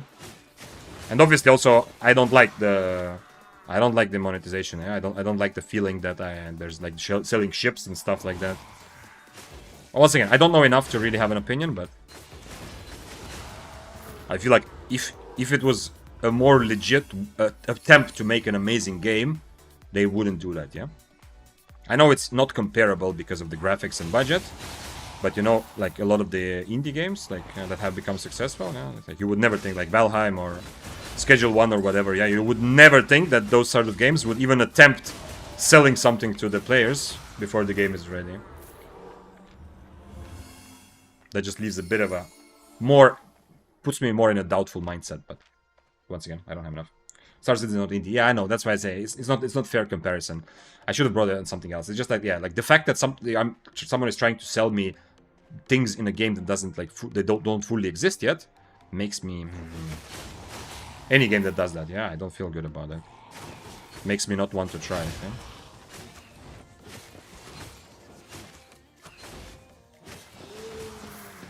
This is emotional thing, yeah. This doesn't mean that it's like full. Yeah, I'm not saying I don't know if Star Citizen like the level of indiness. I don't know. I just know that they got like funded. You know, they got crowdfunded, so that's why I think that, you know, they are not like a big established studio, right? Maybe they are. Your friend does that, scams people to 1v1, but it's always 1v2. Holy shit, why does he do that? Does it not make him feel bad inside, you know, to be a bad person for the sake of extra silver? That's cool though. I mean, it's not cool that he does that, but it's cool that you are here and you can instantly bring an example that this is actually happening. Okay, let's see if someone comes in this mist to contest me at all. I don't know, I don't approve it, but he does that. Yeah, I mean, it's interesting. I definitely, a lot of things in life, yeah, I don't want to draw black and white, like, okay, if you do this, you're like a fuck you kind of, yeah.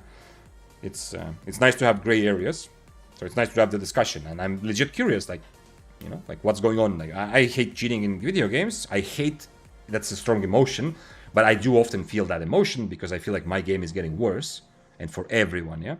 I don't like that, at least, let's say. But I'm still always curious what's going on in the mind of somebody who does it. Yeah? Like, how do they see it?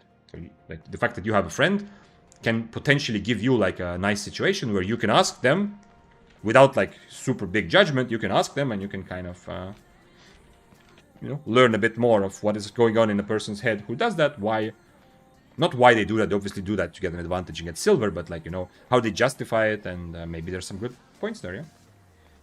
As I've said, I do not approve of RMT. I wouldn't RMT if I need money to get food tomorrow.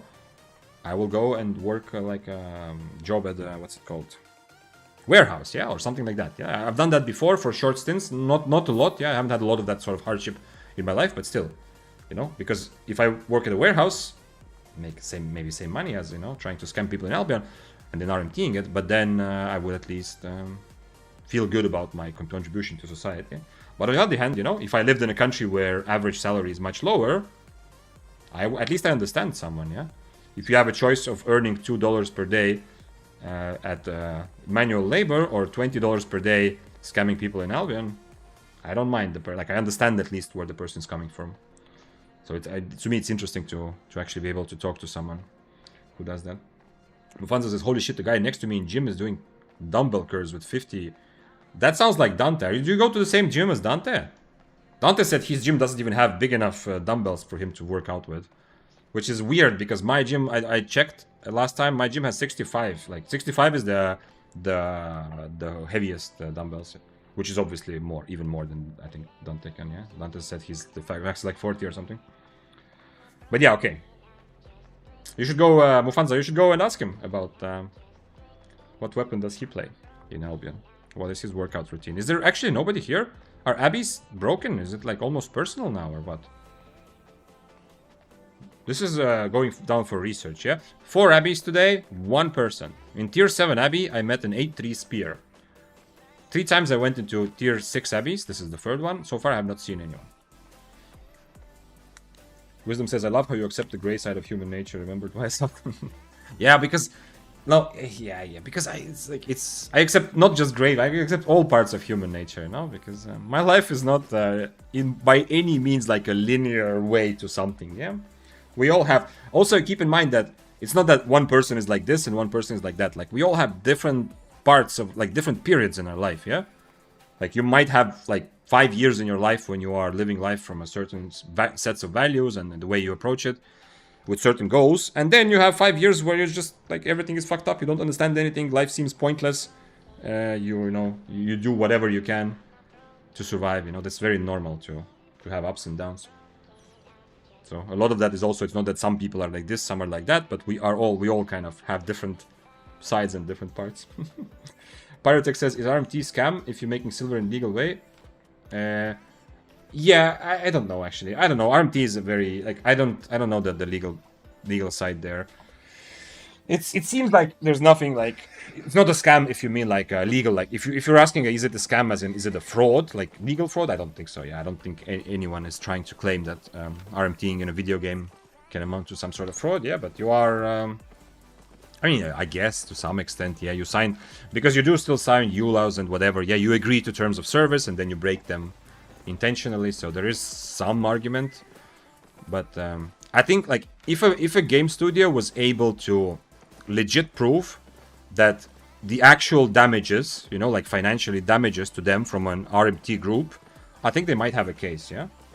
In most countries, yeah? Like in US, it's a bit different because you don't even always need to prove the damages. There's like punitive damages exist, yeah? But in most legal systems, you kind of have to actually show that, you know, whatever you are suing the other person for actually damaged you, you know, financially or whatever.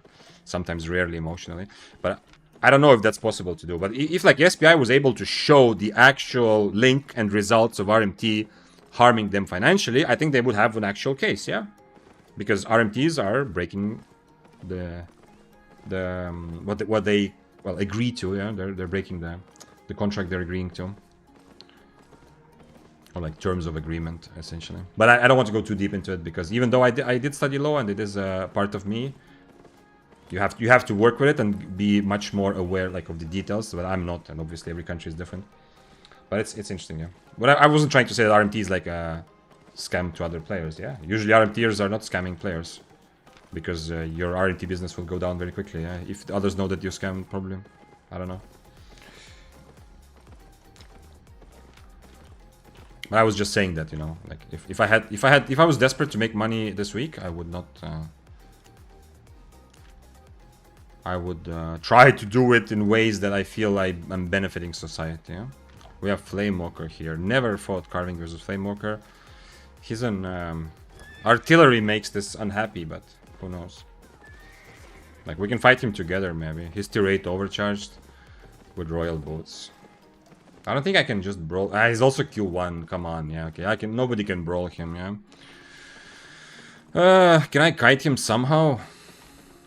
I don't know. I mean, the other guys are gonna help me, right? He's like, this guy is much more expensive than me, so the other guys are gonna help me. But I'd still, he's on book and Q1. So when I'm close to him, he's just Q. Like it's a very easy and free fight for him, unfortunately. So fuck that guy. He's essentially playing Wildfire or One-Handed Fire, but he's playing it at tier 8. Plus he has an actual more not more useful but more versatile E. Holy Drachenlord says, hey Vic, I've been playing Badon and Skystrider for today, but I can't figure out when to use which Q. Can you help me out with this? Q1 on bows right now is almost broken. So my suggestion when you're playing bows right now in Mists or Open World is to use Q1 as much as you can. Yeah? So whenever you are not sure, go Q1. change to Q2 only when you want, for whatever reason, you need or you want, there's no option to take the fight from a long distance. Like for example, if you're playing against someone who you never want to let them close to you, Q1 might be risky because, you know, they will just, once they get on top of you, they are going to stay on top of you like a sword. It's going to be risky, yeah? You can still, the big thing with the Q1 is that a lot of bows can actually out-brawl melee weapons, yeah? But when you play Badon or Skystrider, I would say play Q1 as much as you can. Only change to Q2 when you've already tried a fight and you are convinced that for this fight, the other guy is just going to stay 20 meters away, and I mean, the only way for you to have a fight is to be at least somewhat threatening from far.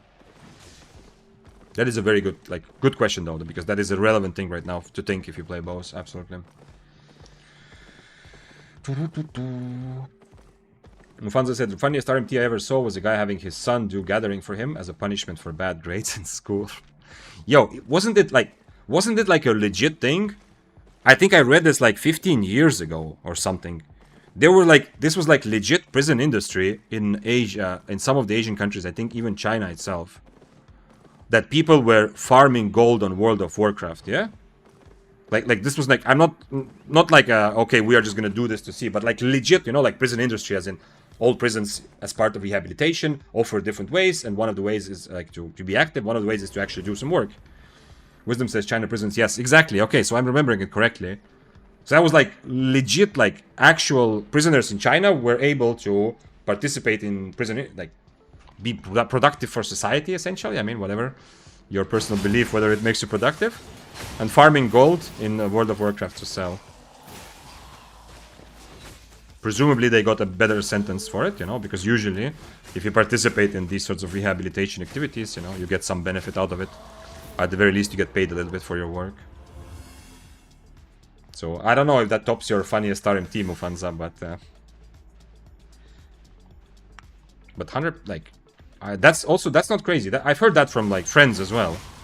Like having your kids do some, like if you have kids who are like growing up and you want to include them in your gaming hobby, like giving them some sort of fun, which for them is super fun, like giving them some sort of grindy tasks for your character, that's not weird. That's something I've heard many times. And when I played old school RuneScape, that was kind of a, I don't want to say common thing, but I've definitely heard this many times, that people who were introducing their children also to the game, at first they just gave them the account and just told them, you know, how to do fishing or something, and they just did that.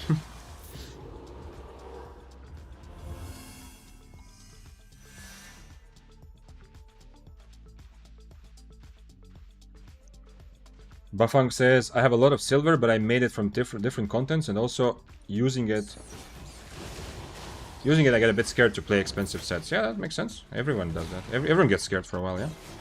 It depends on how much you have and how much experience you have as well. I didn't make the money mist. Yeah, I understand. That's very... Bafang, that's really common, yeah? Like, this is not something weird about you. This is a very, very common experience for so many people, yeah? Okay, this is actually going to be the last Abbey. If I don't see anyone here, if I see someone, we'll keep investigating. If I don't see anyone in this Abbey, this is legit the last Abbey today, yeah? You have to maybe remind me about that, but... This is Abbey number 5. But yeah. Being worried about losing silver in mists, if you don't have that much experience, it's very normal. Everyone is worried, to some extent. I have several videos talking about this. You can... one is called PvP is a mental game, or at least that's what the thumbnail says. You can start with that to get my perspective of it, but it's normal. One of the easy things you can do is risk less, yeah, but that's not the whole solution. That's just part of it. Bobby says, I guess it might be worth having a kid then.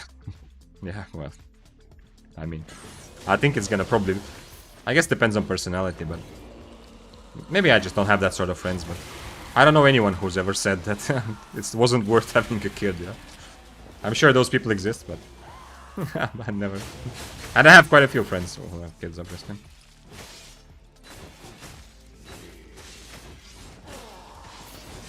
Yeah, it's like an extra bonus, yeah? I mean, if you're saying like, if you're joking that, oh, okay, I guess I have a kid, you know, if I can make them grind Albion for me or whatever, wait until you hear all the work at home that your kids can make, you know. Obviously, before that, you have to spend probably 5 to 10 years without sleeping, but when you survive that, wait until you hear the fact that you can actually tell your kids to just clean the house. And, or wash the dishes, or do whatever.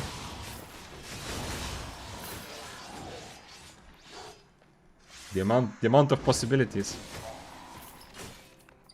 Is what it says doing another Abbey? No one in it. Yeah, no, haven't seen anyone here yet. Also, what happened to the music? The music is just really quiet. Yeah, it's a quiet song.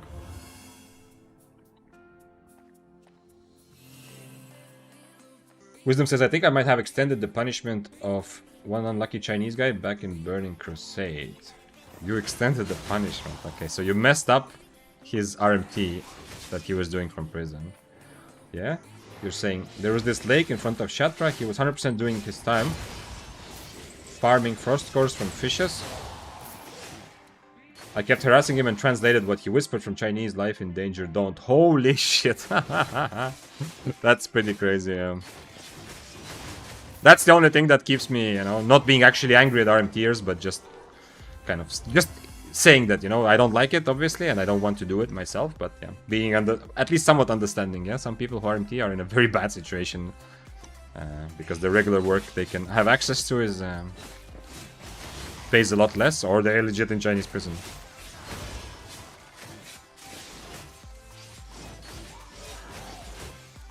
Wisdom says it might feel like made up, but I have screenshots somewhere. Well, the fact that it happened doesn't feel like it's made up. The fact that that means they were in the prison, of course, we can never know what they meant, you know? They might have also just learned to write like that, yeah? Like, they might have also just learned tricks to get people to stop harassing them, yeah? But yeah.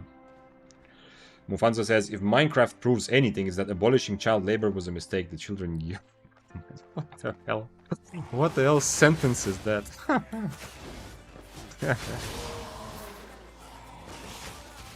Is Minecraft increasingly popular still? Among children? It's not one of those old people games at all, yeah? Because it looks like... Okay, it's not like competitive and complex to the extent like maybe, you know, Dota or whatever, that or League, that might not be as attractive to new people with who want to have a quicker, easier time starting a game.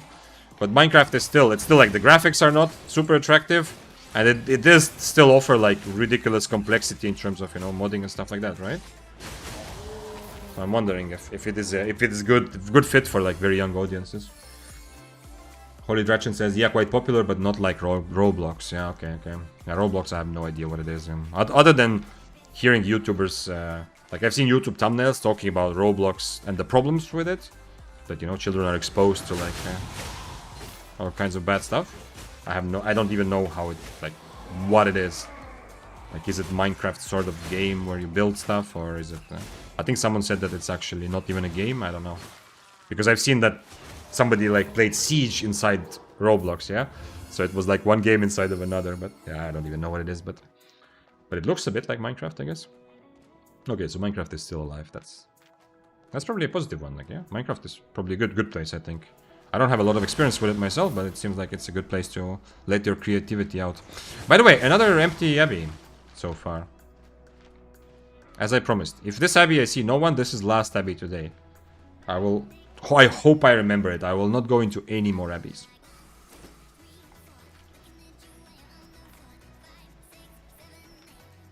Ah, man, that hammer, though. This is gonna bother me for a while, this. I mean, considering that I still did pretty much the best I could and dodged his spells, and, you know, his helmet doesn't help him brawl. If I switch this, I don't know if I catch him, but if I switch this Q1, it's so obviously better.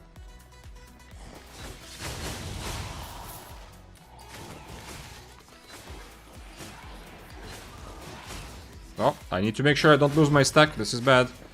Because this guy doesn't give a red buff. By the way, because of the buff stacks change, the new chesting, right now I actually have motivation to clear this room. Because if I get a chest now, I will actually have extra stack, right? I'm not gonna take this until I find a red buff somewhere, but... Is this red? No, it's not. Is that one red? Yeah, it is. Okay, let's go see if that's actually a red buff. You won't see anyone in Abbey. I did 10 and maybe see 2 to 3 people. Max 1 probably. What the hell? How? Like, the first logical answer would be, okay, Mists were super hyped for a couple of days, but now people don't like playing it because it's too much of just ratting. Yeah, there's not enough 1v1s. So now a lot fewer people are just playing Mists and also Abbeys, yeah? But it doesn't make sense because my Mists today have been relatively active, yeah? Not like fully full like they were on after Tuesday, yeah? Right away, but I've seen mostly I've seen fights and, you know, a lot of action in Mists. Somehow today that doesn't translate into Abbeys. That's kind of weird. Mists are packed. Okay, so for you also Mists are packed. Yeah, okay, so something is interesting about this. Baffled says, packed, all my Mists have been dead. Okay. So we even have different things. I mean, my Mists have been between packed and dead, yeah? Like, very average. My Mists definitely today have been more active than my expectation, you know, from last week. Like, I have not run around too much waiting for people. There's constantly something happening. Somebody trying to fight or somebody fighting.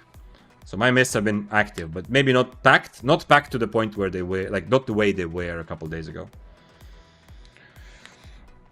Maltese says something wrong with Abbeys. Went in 2 of them and just walked around. Never saw. Yeah. That's true. Something wrong with Abbeys. There was nobody in it. Had 1 player in 7 Abbeys. Okay, Malti. Okay, so we have all the same experience. Me, you, Lisotti. We have so far, everyone who's shared, we have similar experience that Abbeys are just completely empty. Looks like something is wrong. You're right. Looks like something is legit wrong with Abbeys somehow. As in the how to say the algorithm or the system dividing people into Abbeys and creating Abbey entrances is somehow malfunctioning. That's I don't think you can explain it with other ways. I mean, okay, the only other possible thing would be is if the new Mists brought so many new people who play low IP that a lot of Mists entrances are just being ignored because constantly there are 4.1s running around who see a Mist entrance and they don't go in because they cannot do anything in the Abbey. Yeah? So maybe there's some explanation that the percentage of players who play Mists that play high enough IP to enjoy Abbeys is lower than before, yeah? Nab says, sorry for asking, but what do you mean by new Mists? A couple things have changed, but the biggest one, which makes me say new Mists, is that the experience in Mist since Tuesday is completely different from what it was last year. And that is because in the patch that came up Tuesday, they significantly reduced the amount of Mist instances which are being created by the system, so every single Mist has a lot more people. So if you go into Mist right now, you're gonna see a lot of more people than you saw a week ago, on average. At least that's my experience, yeah. Baffled said, for him, Mists are dead today, for me, no. And also Thursday and Wednesday were full. 3 Abbey, 0 people, yeah. Okay. For me today, this was my 5th Abbey. I've gone to 5 Abbeys and I've seen 1 person. That 1 person was in tier 7 Abbey, it was an 8.3 player. So, I'm not going into any more Abbeys today, I think. We'll come back to this topic in the next time, but for today, I don't think I'm gonna go into any more Abbeys.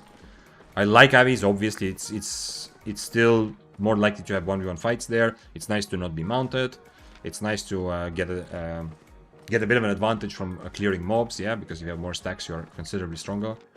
But right now, it seems like almost a waste of time. Why will meta change for you? Because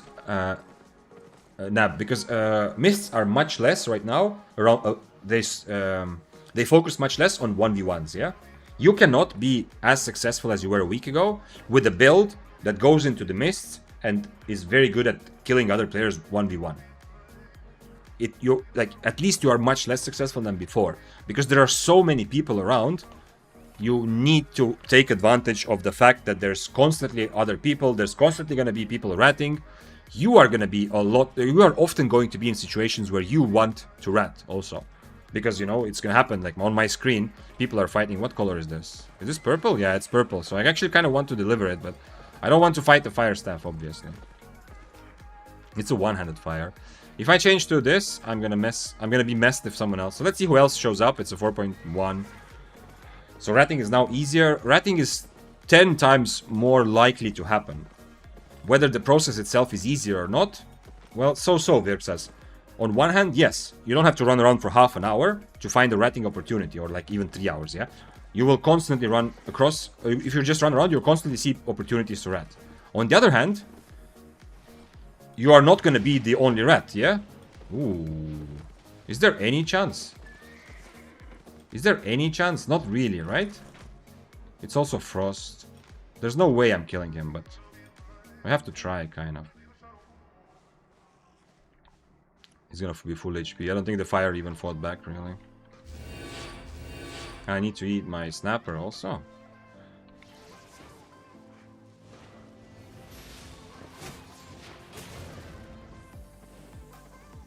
Help me, help me, help me, guys.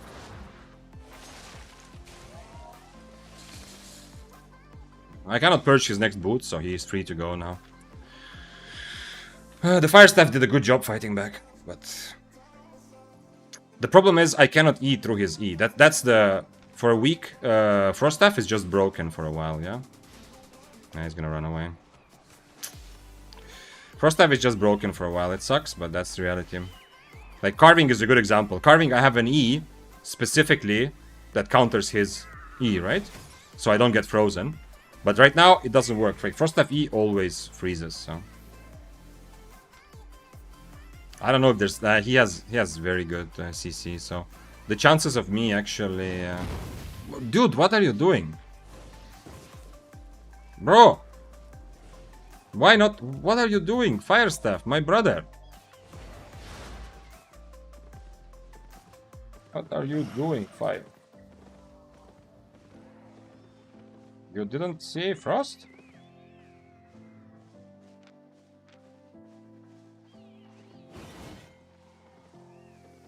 Can't fight him. Of course, go kill Frost, bro. Of course. There's another 8.3 here. He did see the Frost, man. He was the one who fought back against the Frost earlier. This fire. So he knew the guy was there. I mean, he might have thought that the Frost already left. So he thought, like, you know, I'm the only one he can attack. Sure. But if you want any chance to get like a part of a 30 mil plus skill, I mean, this is probably, yeah, this more. The other guy was not fully attuned. If he wants any chance, he cannot. Tier 6 X wants to 1v1 me. Are you sure? You sure? I mean, okay. But how are you going to 1v1 me? I don't even have to kite this, do I? Okay. I'm not even gonna change food. Okay, I guess not sure. Okay, let's go check out what happened there. Reset. What reset? We didn't even fight, bro. Okay. This is a waste of time. Let's go look at the 8.3s. So yeah, so ratting is it's much easier to come across ratting situations constantly, but whenever you rat, you are like, there are also extra difficulty because there's probably gonna be 5 more people trying to rat. So there's gonna be another person ratting you, and oftentimes the guy who dismounts last is the guy who survives. This is interesting. He has good, he has definitely good build against me, you know. I cannot really follow him very well. But I can make enough of a dent and make him at least somewhat worried. But yeah, if you want to play 8.3, I think Frost is amazingly good compared to everything else. Even Chillhal here, yeah? Like, he's not really risking. If I fight him, he's not really risking to get ratted like most builds would be, yeah? He has a very good build to survive. I will try, but... I need to change and then try kill the Frost. Thanks for following, Andrew. Play goes. I don't want to fight the tier 6 Battle Axe, who is asking for a 1v1. I mean, I can, sure, but the moment someone else comes across us, I am dead and he's not. Even though I have good build to survive, I am obvious priority target, yeah? The other guy is worth nothing. So we need to be a bit careful and figure out who else is here.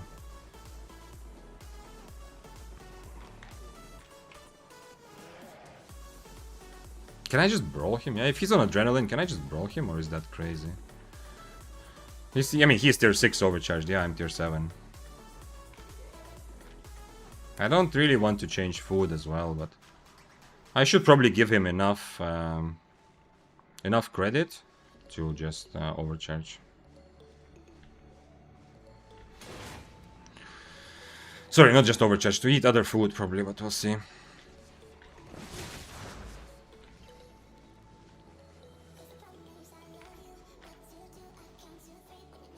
Why is he not throwing his E's, interestingly? I am treating him with respect right now, yeah? Even though he is one tier lower and even more IP difference, for some reason. I am treating him like he's like a serious opponent, yeah? Not going crazy.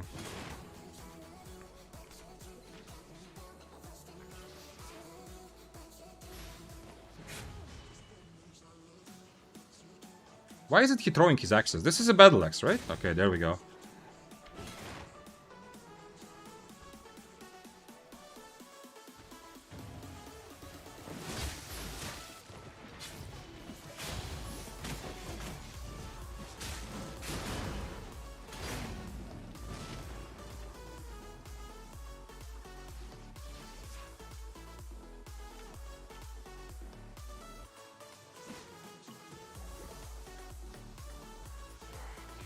He's still not throwing his E, interestingly enough.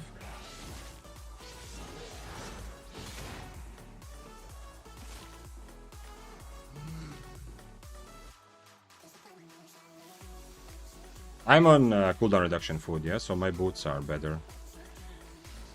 So I'm not even gonna purge his Inferno, I think. I'm just gonna brawl him here.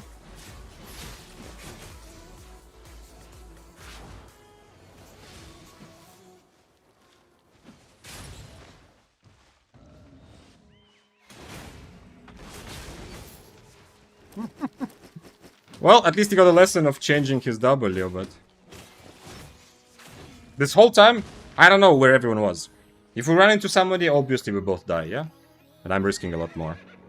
Which is also, well, one other thing why fewer 1v1 fights happen. Not just because there's constantly everyone on your screen, but also it doesn't make sense to take as many 1v1 fights, which is bad, but unfortunate. You know, because... Like this fight in the previous Mist, whatever, yeah, I know that... Ooh, but I'm not gonna... I don't have Invis Potion. But here I have to consider that everyone else is gonna come and try to kill me, but yeah. This dude is real fire. Yeah, the Fire Staff was cosplaying Fire Staff perfectly. Just attack anything that is on screen. Because he was like that, he defended himself against Frost, the original Frost, and I came to try to help, yeah? But also that also means that he started attacking me lately. He's on first W. Yeah, because, I mean, it's not bad for him to be on first W, but you see also the problems with it, yeah? I can win the fight almost for free, yeah? Like in this fight, was I really risking much? I mean, I was risking to get ratted, of course, but in 1v1, this fight, I mean, he doesn't kill me, right? From a distance. Because he has no mobility. Crimson says, I think I need to start my Frost adventure. Yeah, Frost is just the best weapon right now.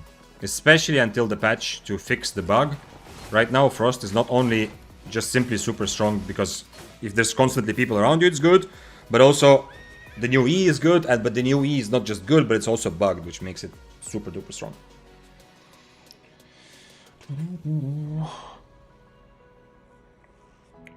Crimson... Oh, nice. Thank you, Crimson, for explaining the thing. The cripple can no longer purge sword stacks, yeah. And Crimson's explanation, so the question was in YouTube chat, yeah. So for everyone else who's not seeing who I'm talking to, the explanation, Crimson gave you the explanation, yeah. Cripple does not remove the stacks anymore from swords. Which is the final nail in the coffin of Cripple, which is already considerably... Like, was already significantly weakened before. Now it is just straight up... even against swords, it doesn't make sense. Do I have to... Okay, do I do this and just die because of it? I guess so. We'll see.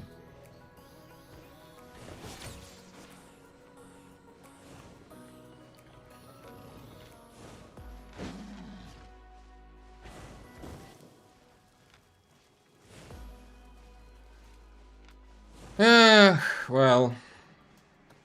I would like to fight the other guy, obviously. Would be nice. I don't want to eat food. I don't want to do anything for this 4.1 Fire Staff.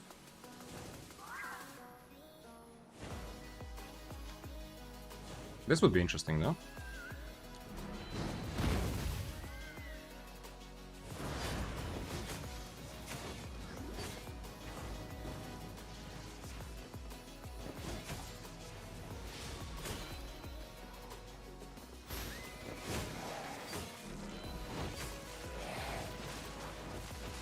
Order stuff. Can I just fight him like this or no? I think I can still fight him. If I wait for this, I think I can still fight him. Let's see.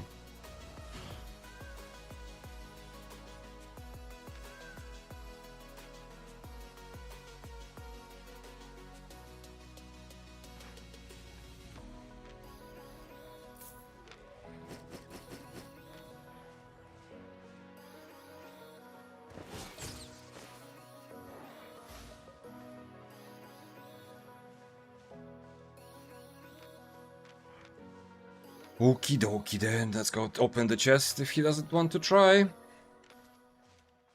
He was very anxious at dismounting, even though I was almost full HP anyway. I don't know why he dismounted, man. This absolutely costs nothing, all these things. Okay, it was okay in the end, the parry strike. I thought it's a bit too risky, but hey, it's okay. This guy is just full kite quarter stuff. Interesting. Very interesting. Fey armor is worth a lot. The reason Fey scale robe is worth a lot is because it is so good for depths. That everyone started playing Fey scale there. And, I mean, Fey scale was always amazing, but the reason it's good for depths is because you don't lose it. The only problem with Fey scale always was the cost. But now you have a content where you can use it and never lose it, so people are buying it a lot. But they did nerf Fey scale recently. And well, I guess the other reason why Fey scale is expensive is also because it's difficult to find the artifact. Especially now, all the artifacts that you get from the mists are even more difficult to find now because there are fewer enchanted wisps and there's more people. If you start fighting like a high tier Veil Weaver or Fey Dragon or whatever, it's more likely you're gonna die, so it's not a good idea. Like if I run into a tier 8 mist, I'm not gonna risk my life probably to fight like a Fey Dragon because I'm gonna die. There's so many people around. But before, it was a bit less. It was a bit less risky, or at least a bit better deal, because you can get very good artifacts from those mystical beasts. Dark Runner says good afternoon, sexy, and subscribe for 3 months in a row. Thank you, sir. I appreciate you. Hey, wait. You get the wait. Do I see in front of your name? Do you get the new spear? You did get. You upgraded your spear to tier 5. You know, because 3 months sub, the spear in front of your name is a bit different. Nice. I'm happy, and thank you, of course. I appreciate you. It's a good weekend. Do I have? I need another steel stew, and then I'm ready. I still have overcharge for a while. By the way, legendary mists are really below population. Okay, maybe you're right, Pyro. We'll see. Maybe it's the same bug like with Abbeys, like it seems slow right now. Somebody, I think it was when I talked to Eugen, one of the first days after patch. I think he said that he found that it's good to focus enchanted mists because there were a lot of people, like a lot of people. But I have not been to that many. Next of all, you also dread the undead. If someone else wants to celebrate 3-month subscriber Dark Runner also with your spear, then feel free. Whatever that means for you. King Bishop says you're using all leather armor with a two-handed sword. Yes, King Bishop, I am using this. I mean, not all leather armor, yeah, I'm just using leather assassin jacket, yeah. My helmet, as you can see here. This is the build I'm using right now. But I'm swapping around between different builds today. I am playing weapons and builds and ways of approaching the game or strategies that I believe were significantly buffed with the update that made Mists so much more crowded. Yeah? To test out, am I right? How does it feel? Yeah, I played Frost, Chillhal, Fists of Avalon, One-Handed Spear, Battle Bracers, Longbow, all of those weapons that I believe just became better with the overcrowding in Mists. Carving is also on that list. I don't think Carving is an amazing S tier weapon by no means right now, but it definitely became better because I can manage situations when there's a lot of people around me. Such as this situation right now. Also, I'm pretty good at dismounting people. But my W is not good for a 1v1 fight, yeah? And my food also. And Dark Runner also gifting 5 subs. So we have 5 more members of the Spear Mentality Club here. Thank you. Thank you for gifting 5 subs. Now it's definitely time to get your spears out or do a little dance also for you. If you want to celebrate. Ooh. I have my assassin jacket is bad for this, but everything else is fine. I should have maybe purged, yeah. The problem is he's tier 8, so he should turn around and kill me if he realizes I'm on assassin jacket, yeah. Maybe also I went in there a bit too early. I'm just going for the exit here. Wait, he's not going for the exit, okay. I should have used boots before I swap spell, that was bad. There's another bloodletter here.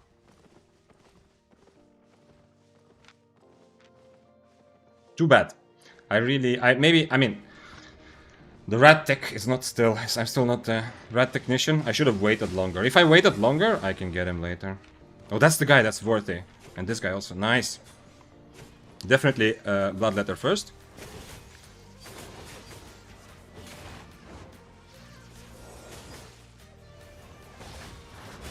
He went this side, but I don't know where. I don't think I'm catching him, though. I wonder, did he dash right away? I just purged too slowly, that's also possible. He's still dashing, so he's not mounting.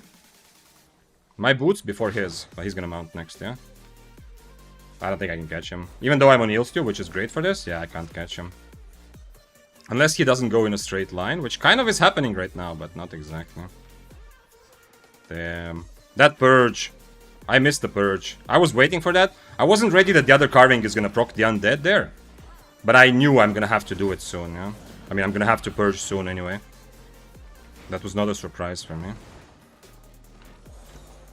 I like that everyone is playing against the Bloodlet. Oh, nice, he purged boots! Okay, this guy's dead now. I just need to make sure I get the last hit. Okay, this guy is not doing me any favors with his damage, but hey, that happens. I'm not in range for purge.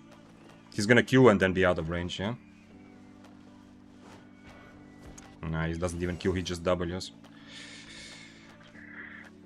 Okay, nice. This covering also has a purge. I forgot about it, actually. Yeah. I saw it earlier. Nah, too bad. Okay, that's surprising, actually. I'm also on heals too. I mean, cooldown reduction, of course, yeah, but no cooldown reduction weapon. It's just flat tier 8. I'm surprised. I'm really surprised that he got away there. Despite the fact that I didn't purge on Dead Cape, yeah. This carving purged his boots, and this guy was able to kind of play around less. If I see this happen a couple more times, I'm gonna say, yo, Bloodletter is good in mists. I don't know what he wants. I'd rather kill the Bloodletter or the carving. Oh, the Bloodletter. This Bloodletter is back also. Try Oathkeepers, they slap? No. I do not believe that. And I don't want to try them. Someone is dismounted somewhere. I don't understand where. So, I hope anyone who got a sub from Dark Runner is enjoying the ad-free viewing and everything else that comes. Pyro says I was in 3 to 4 legendary mists and I don't had any fight. I was not sad because I always... Okay. Well, okay. My idea of legendary mist is not just that, you know, it's going to be active in terms of fights, but also it's going to be...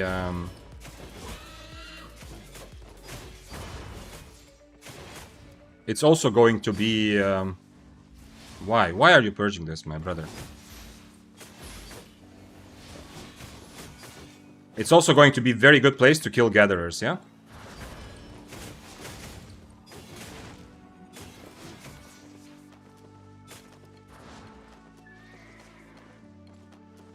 Why is he purging my boots? He's 1 tier lower.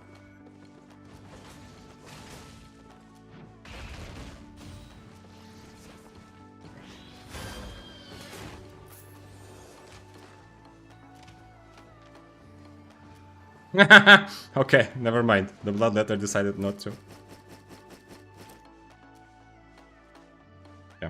I was on heal still. My energy is running out. I might need to change my boots, so... Okay, but what did you want, Mr. Bloodletter? Like, nothing changed after I dismounted him, right? The only thing that he might have realized is that I still have 2 potions. But, like, it's not like something... He had 15 cooldown. I mean, yeah, he did, yeah. But, I mean, why didn't he just... He very clearly wanted to try to kill me after that, which makes sense, yeah. He's like, they are both 4.2, I am tier 7. And, but then the moment he got dismounted, he's like, you know what? On second thoughts, nah. I didn't realize why that happened. The only thing I can think of is maybe he didn't understand, yeah, that I have 2 potions, so he saw it. But I drank a potion kind of the same time I dismounted him, more or less. The question is, where in tier list is Spear right now? I think it's... the stocks of one-handed spear are going up, because one-handed spear is good at fighting when there's overpopulation and there's constantly rats and things happening. It's better. Daybreaker is easier and stronger for 1v1 fights on average, yeah, but one-handed spear is going up. So I think it is definitely going to be like top 10 A tier weapon. I mean, going to be, it's already is, yeah. It's not like if you play to have Assassin Jacket, you're an Invis, you know, you're playing for more cooldown reduction and kiting and stuff like that, you are not as amazing at some 1v1 fights. But overall, in Mists, I think One-Handed Spear right now is... It went from B+ tier to definitely being an A tier, and it's a very strong option right now because of this constant ratting. One-Handed Spear is pretty decent at handling rats, handling situations where people are teaming against you, to team with other people against someone, you know, all of those things. And Daybreaker, on the other hand, was so obviously amazing S-tier weapon that now lost a little bit of its power with the way Mists are right now. One problem with Carving, I still think Carving like is better than it used to be, but it's not gonna be crazy S-tier by any means. One problem with Carving is still the W, yeah, the same. To play Carving properly and to use the fact that I have the mobility and kiting and all of those things, I kind of want this W. But you know what happens when I have this W? I lose a lot of straight up fights that otherwise I shouldn't lose, like against other Carvings, against other swords, against potentially Death Givers, or like depends on matchup. But still, like I need to be preset on this. But oftentimes, if I fight like a tier 7 Battle Axe or something, maybe it's okay. I can still kite them. But yeah, it's a bit more tricky and difficult. And some fights, especially if I fight higher AP, like this guy for example, that's a good example I was talking about for a while. Like, this fight was, yeah, I would want to say it was at least kind of close, but not really. But still, this fight is possible, at least on this W, yeah, because I have enough damage, yeah. If I play the same way I play this fight, but on the other W, he's forced to adapt and start kiting me and not just kill me for free, yeah. So I do need to change between Ws, which is annoying. We have a Crystal Spider here. Buko Juice, thank you for following. Who is there? No, it's a Bloodletter. And he already ran away, and I can already hear his boots, so whatever. And he's gonna mount up, because that's the way of life. Who are you? I can 2v1 you. Invis Potion, Assassin Jacket, but for some reason, he's on... I should have W'd. I tried to E, but it's on cooldown. And for some reason, he is... Hey, wait, we have an actual Estonian now. One of those very rare moments where someone in Mist is writing in Estonian. It might just be that he knows it's me, yeah. So it's not that he's doing. We can still kill him, but... I'm guessing that you are on stream, Daybreaker, so you should know that this is not... doesn't prevent me from attacking you, yeah? I don't want Invis against any of these guys, but I do want Invis when I'm 1v3. Obviously. He has actual Duskweaver, so he can connect his Duskweaver if he wants. He's on Demon Boots though, so he can't do much to catch me without hitting the Duskweaver. I have 2 potions. If I change to Inferno, I think I can probably fight this even multi-way, you know. But now I lost a bit too much while changing Inferno, so we'll get reset and then I think I can fight him and Bloodletter both. But obviously not on Invis. If I'm going to do any sort of brawling or being in the middle of 2 people, I cannot be on Invis. This guy changed from Invis spot, yo. There's also another one. 3 is a bit too much, yeah. Would be nice to not have 3 people. Dismount your friends. Dismount the Bloodletter then.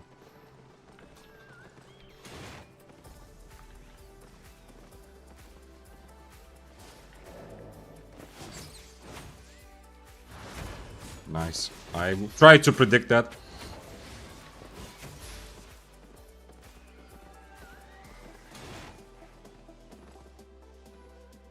I tried to predict that Impaler with my E. I have to be careful, yeah? I cannot lose much HP. If I make this into an actual fight, obviously the Bloodletter is gonna kill me. What? I cannot target the Wolpertinger, what the hell?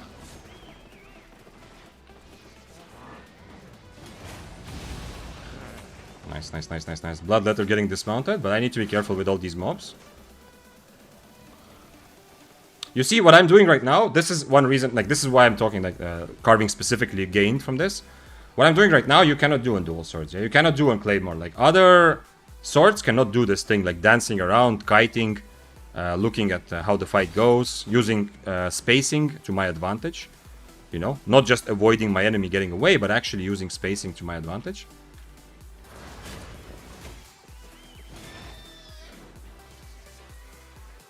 He doesn't have Invis Potion, no? He's just going for the exit, yeah? Ah, got him, got him, got him, got him. I don't think it's gonna be enough, but we'll see. I don't have Purge for his next... I don't have Purge for his next boots, though. Nah, Bloodletter. Too close to the exit. Yeah, yeah, yeah. Go, go, go, sir. Go.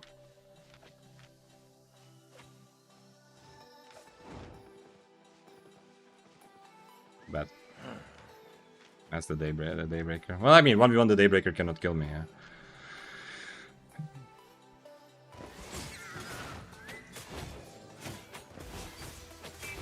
I can just do this forever. I just brawl him because of my IP advantage, yeah. Even like this. I'm gonna remove his Inferno. I don't need that mobility. I still have 2 potions, and I don't need to change food or anything, I think.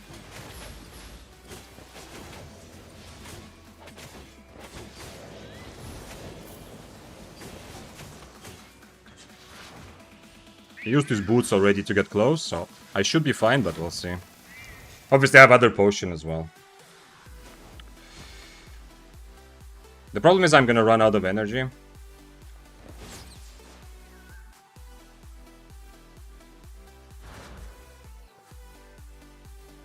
If I had energy, I could fight this, but not without.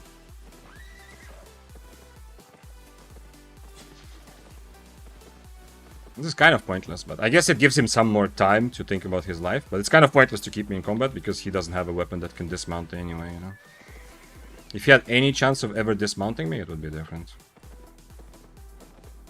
My loot will still be there.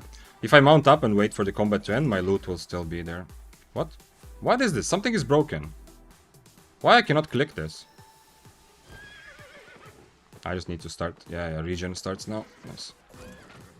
Why I cannot click this body? Did he click it? You killed Def. Oh shit, I actually killed Sparkly, so it was it was actually Sparkly. Wait, I got good fame from Sparkly, and I cannot loot him. Why?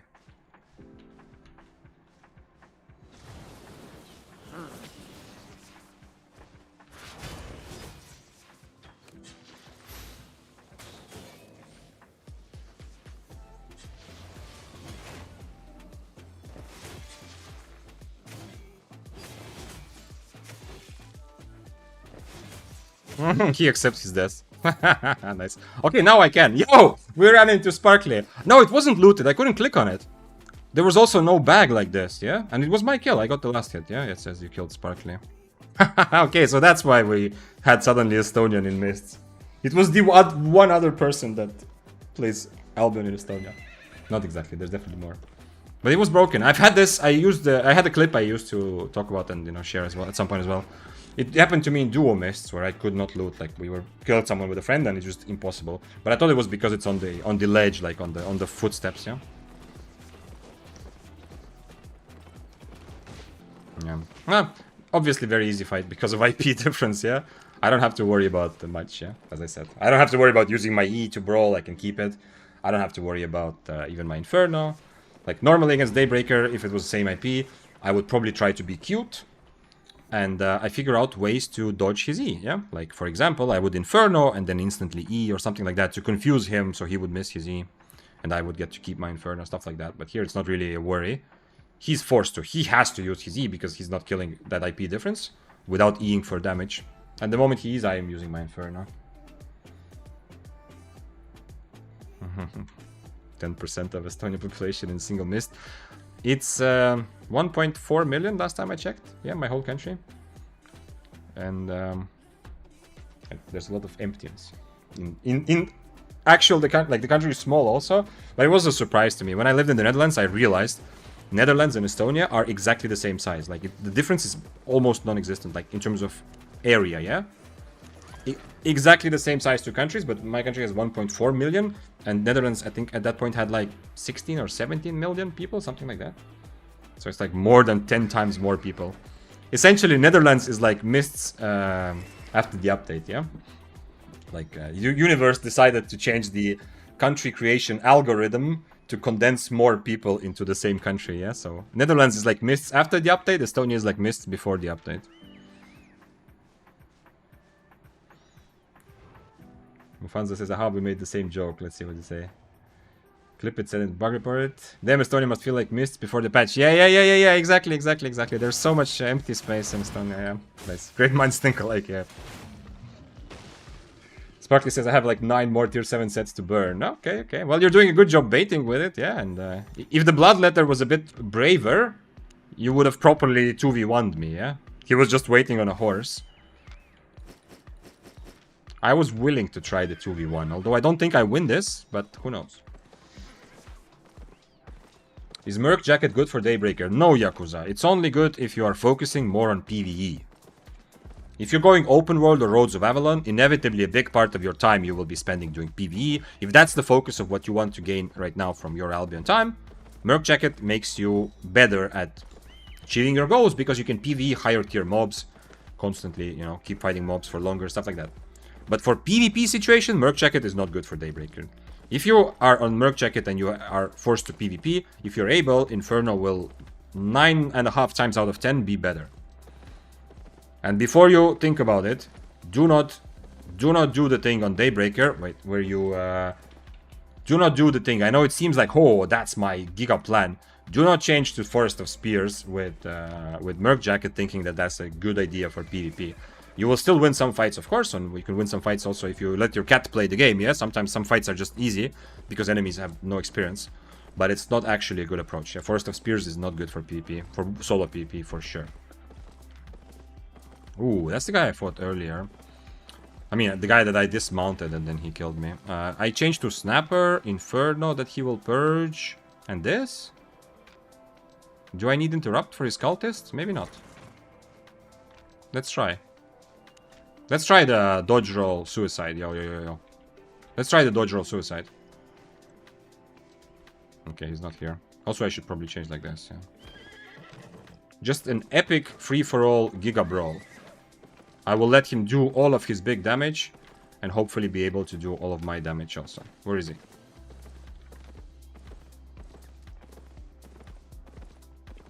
How to use Battle Axe? I die every time I fight. Well, if you're low IP, then you have fights that you can take. If you're high IP, most people will use mobility to counter you.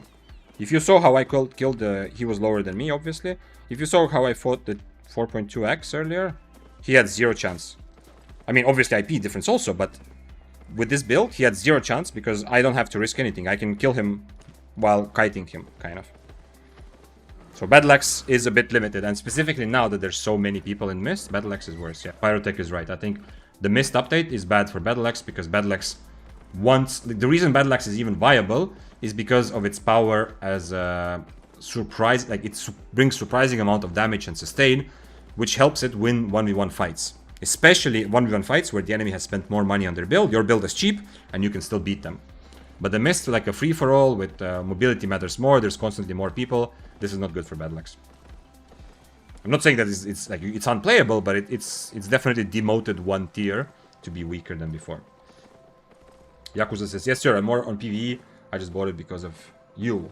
I'll keep that in mind. Yep. I mean, if you focus, like, Merc Jacket is good on almost anything if you play PvE. Because for PvE, you want to be able to kill those boss mobs, higher tier mobs, like those maps, you know, those boss layer maps, Avalonian roads, there are like, you want to kill stronger mobs. Like, Mercenary Jacket gives you sustain. The problem is, against the player, you cannot get much value from Mercenary Jacket against someone who's played Albion before, because they will either dodge it somehow by kiting you, or they will have a purge for it, or even they will just go invest at some point, yeah? So, Merc Jacket in solo PvP usually only makes sense if your weapon has some sort of good synergy with it, so that you can quickly proc as many hits as possible. The spear doesn't have that, because Forest for Spears is very bad for solo PvP. But a sword has, for example. Playing Mercenary Jacket on Carving is not optimal, but it's not bad, because I can still Mercenary and instantly Blade Cyclone. That's not bad, yeah? Death Givers or other daggers have really fast attack speed, so Mercenary Jacket also becomes kind of okay. But of course, if you play Mercenary Jacket, you also need to be mindful of mobs, yeah? You can't only rely on using Mercenary on your enemy, you also have to sometimes use mobs to heal instead. Okay, I'm gonna change back to Invis. And if I find the Force Pulse Bracers, then we'll fight him, of course. With this build. This is much more of a fighting build than the my Battle Bracers before. Okay, Mists are much more peaceful. and quieter today. Still a lot of action compared to last week, but not crazy. Maybe it will settle in a good place of balance. Who knows?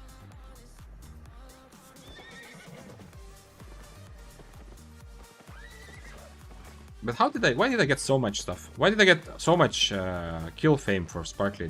Did I miss something? Did he have some good items? Sparkly, did you have some good items on you? Why did I get so much? This is definitely not a kill fame for like tier 6 K plus build. I don't know if quality should affect fame a little bit as well, but maybe not that much. Hope this isn't rude. Ooh. That's an interesting way to start the sentence. Okay, let's see.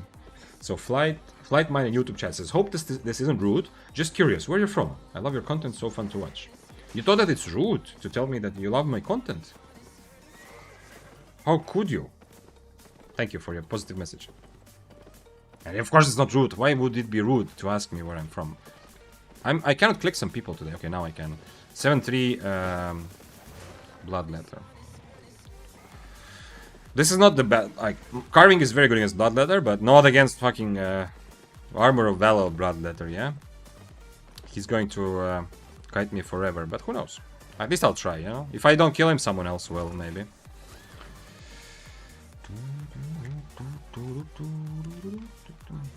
We need to do something about the 7-3 Bloodletter.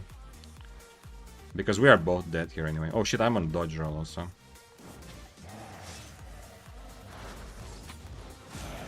Yeah, I'm just dead here now, I think. I forgot to change my spells from before. But luckily he's also on not the best spell for this.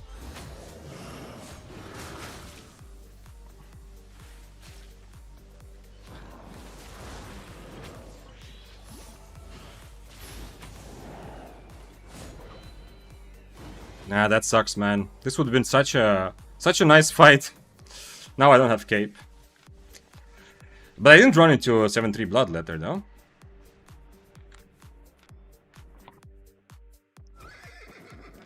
I need other food and then a fight, of course, but... Without cape now, but whatever. It happens. Another risk of swapping to dodge roll, you know? This happens. Okay. He's gonna kite me a lot, though. I'm still swapping spells. What the fuck, bro? Why am I doing this?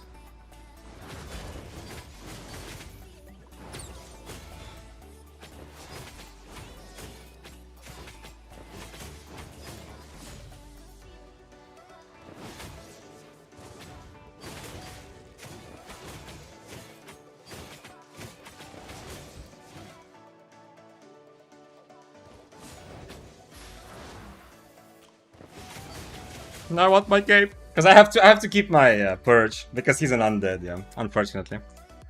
I would like to purge a million times here, but I'm keeping my purge because unfortunately I don't have my cape. Fun fight though. I just realized in the end that he's on demon boots also, so I kind of need my purge for both things. What about your jacket? Yeah, I should have jacketed also way earlier. Yeah. Yeah. I was thinking about all the wrong things. Why did because the Bloodletter had this Helmet of Valor. Yeah. In my mind, he's purging my Inferno, so I was waiting for that. Oh man, holy shit! And this guy had, of course, he had Call of Purity. Fuck me. Okay, that was very bad. We'll still record it though.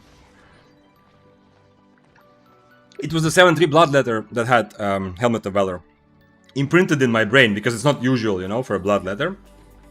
So in my brain, everything was wrong. I don't think I need cape, yeah. I need... Oh, man, if I just Inferno, man. He eat into me, even, so... After he eats into me... Yeah, okay, he's on Demon Boots, I didn't change. Yeah, that sucks. This gives me the feeling of Old Mists, where it feels like, oh, come on, I get this good fight once, like, in 5 years. I need to make it count. Unfortunately, here now. Here I didn't make it count. But also, with these mists, you actually get these fights pretty often, so it's not bad. Overthinking? No, it's not overthinking. It's just my brain... compartmentalizing, you know, and taking shortcuts. Because I already registered. Okay, there's a Helmet of Valor, because when I was looking about at the 7-3 Bloodletter, I already registered. Okay, there's a Helmet of Valor. I need to think about that. But then I forgot that that's a completely... Like, I don't need to do that for the spear, yeah? Okay, whatever. My W is, I think, correct, though. And you see, even like this, I'm probably just winning this. Yeah? If I just Inferno, after he eats into me, I just Inferno, it's GG, kind of. The only problem is he's on Demon Boots. I also didn't swap my boots, because I didn't realize he's on Demon Boots, yeah? So he's kind of like, he has free way to run away if he wants to. If I Inferno, he's just gonna run around for a while, and I cannot do anything against it. But yeah, in the end, I just used pretty much Qs and Ws, yeah? There was that E that I missed in the end. I did not Inferno. Hopefully we'll see him again. It's a bad... I don't want to say it's like a counter matchup. It's not, but it's not a good matchup for him, yeah. Like, it's so much easier for me to win this than for him. If I play correctly, he has to kite, and he has to be careful not to get into me too early. Like, he eat into me at some point, you know, to chase me, essentially. Because he's winning, he thinks, yeah. He was winning, yeah. But that's very risky. When that happens, like, if I'm doing stuff correctly. Like, if I have second potion, for example, he cannot do that, yeah. Well, because if he's into me, now I Inferno, and now he's kind of stuck next to me. Or he's forced to use his boots, but he don't have... Whatever. There's still no matchmaking miss. Nobody knows, yeah, Rita Pro. Yeah, conspiracy theorists have ideas, yeah, like Goldstein made that post saying that there's... Like, his developers are specifically not putting 8.3 players into his Mist.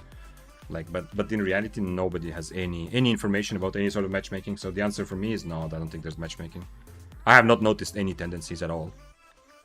Izotti says, I really enjoy your content. I found your vid How to Spear right after you released it around 1 year ago. Yeah, it's crazy. It's been even more than a year, yeah. Thank you also. And you even commented under it in YouTube, which I rarely do. Keep it up. Thank you. Yeah, I appreciate you having you here also. Sharing your Mist experience. And seeing how the cake is made. He didn't use potion yet? He did use potion. He used potion like when he was maybe 40% HP or something. Something like that. Let me change spells again and see what happens.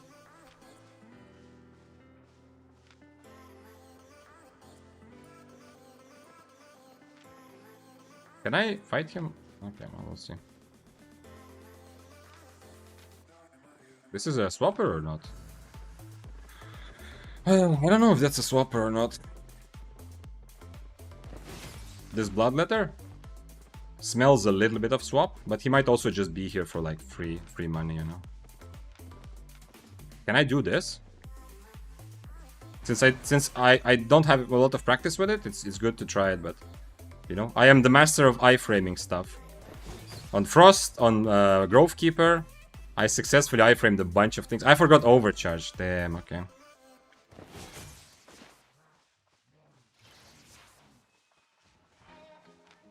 Yeah, he doesn't have a Purge.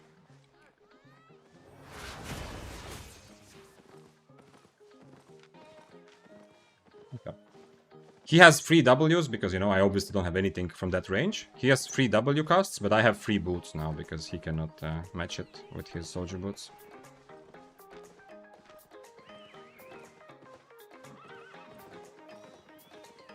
I changed food for him.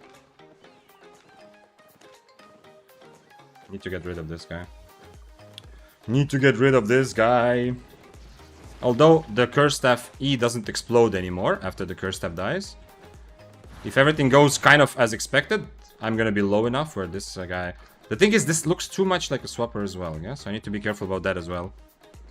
Like, obviously tier 5 Bloodletter can also kill me if I'm 20% HP, but you know, his point is to potentially to swap also.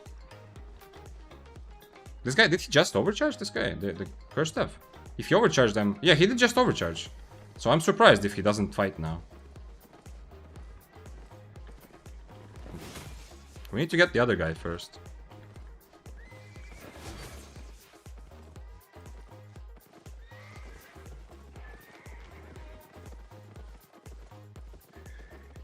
Yeah, okay.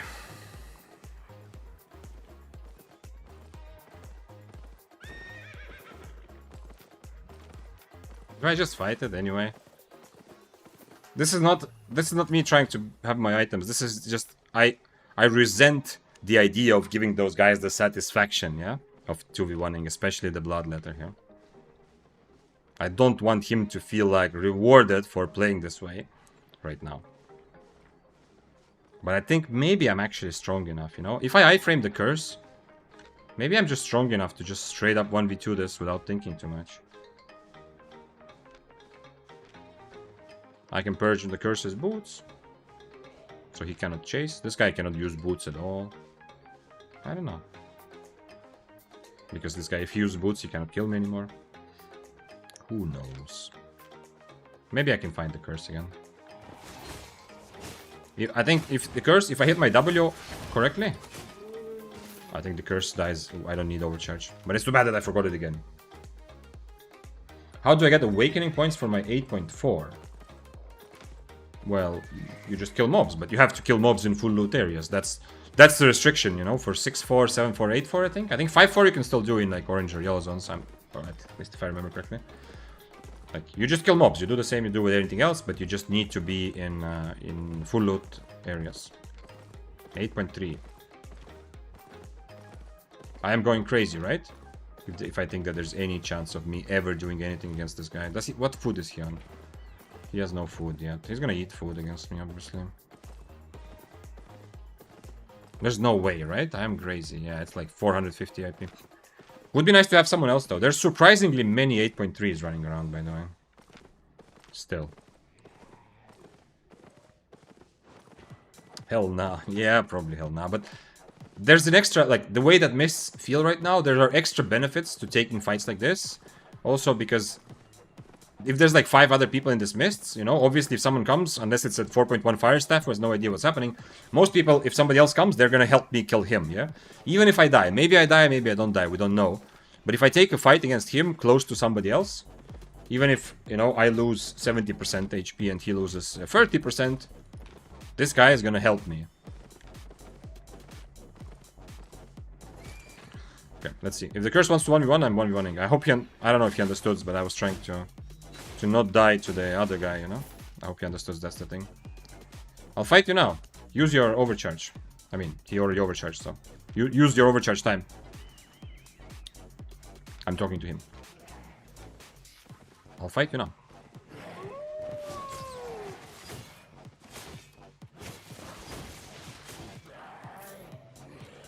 I'll fight you. I'll fight you. Use your overcharge time.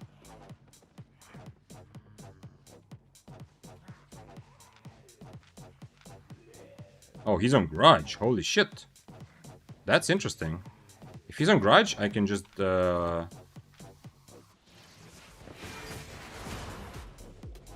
If he's on Grudge, then I can just do this, right? Because now, from a distance, he doesn't have a big advantage. Unfortunately, he did more damage to me than I did to him because of his good usage of the helmet, you know?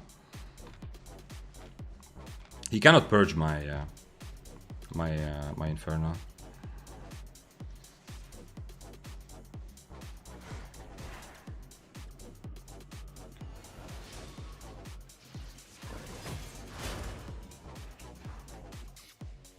It's a lot of damage, but I'm still okay. He has only 1 rest potion, I will have 2 potions. Now I need to somehow finish the fight before his boots are ready again.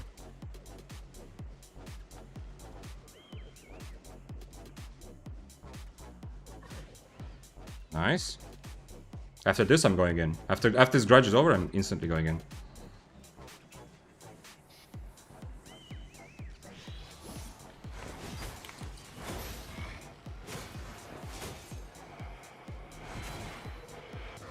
No! Wrong button. Now I'm dead, probably. Because he will have boots again in a moment, yeah? I need to reset. That was epic fail. If I've ever seen one. He was still too slow. I clicked my helmet instead of clicking my...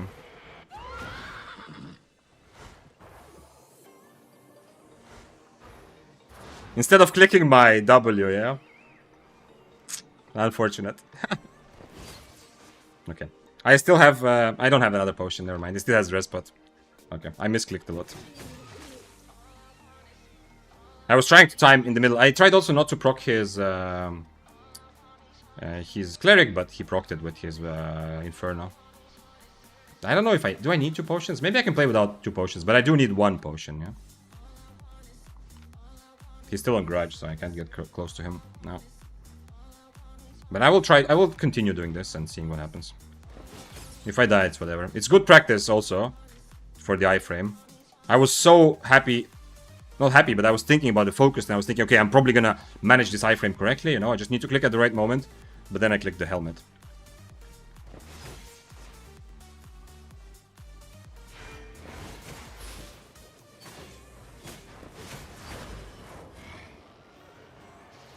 Let's see, practice. Nice. Nice, it worked. Can I just keep doing that? I can actually do that against every one of his E's, yeah? The problem is if I'm close to him, he will use his other spells to proc it, yeah?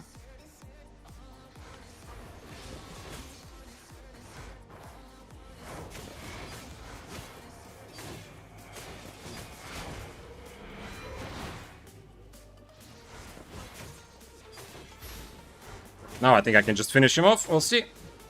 Haha, it worked. Okay. At least the W's were on point now. The two times I actually clicked the right button, the W's were on point. Hope he doesn't feel bad, but hey, that's what you get when you pick a build without any mobility, eh? You have to be really good at baiting your enemy, and otherwise they will reset if they randomly misclick a wrong button. Like I did the first time. That was awkward, because not only did I misclick, because the first time I clicked my my helmet instead of W, not only did I misclick I didn't W correctly, yeah? But secondly, it was also, I used my helmet instead, which is the one thing I need to actually get away and purchase boots, yeah? Use the W like Guardian helmet the first time. The first time I clicked my helmet, yeah. Rita, I was trying to time my W, and then instead I clicked my purge and just purged randomly in front of me for nothing, yeah? Like, I just misclicked the button, essentially. Or you mean, like, you're trying to say that the first time I would have failed anyway because of timing? That's possible, yeah, maybe I timed too early. Because Guardian Helmet, you obviously try to click just before the curse pops.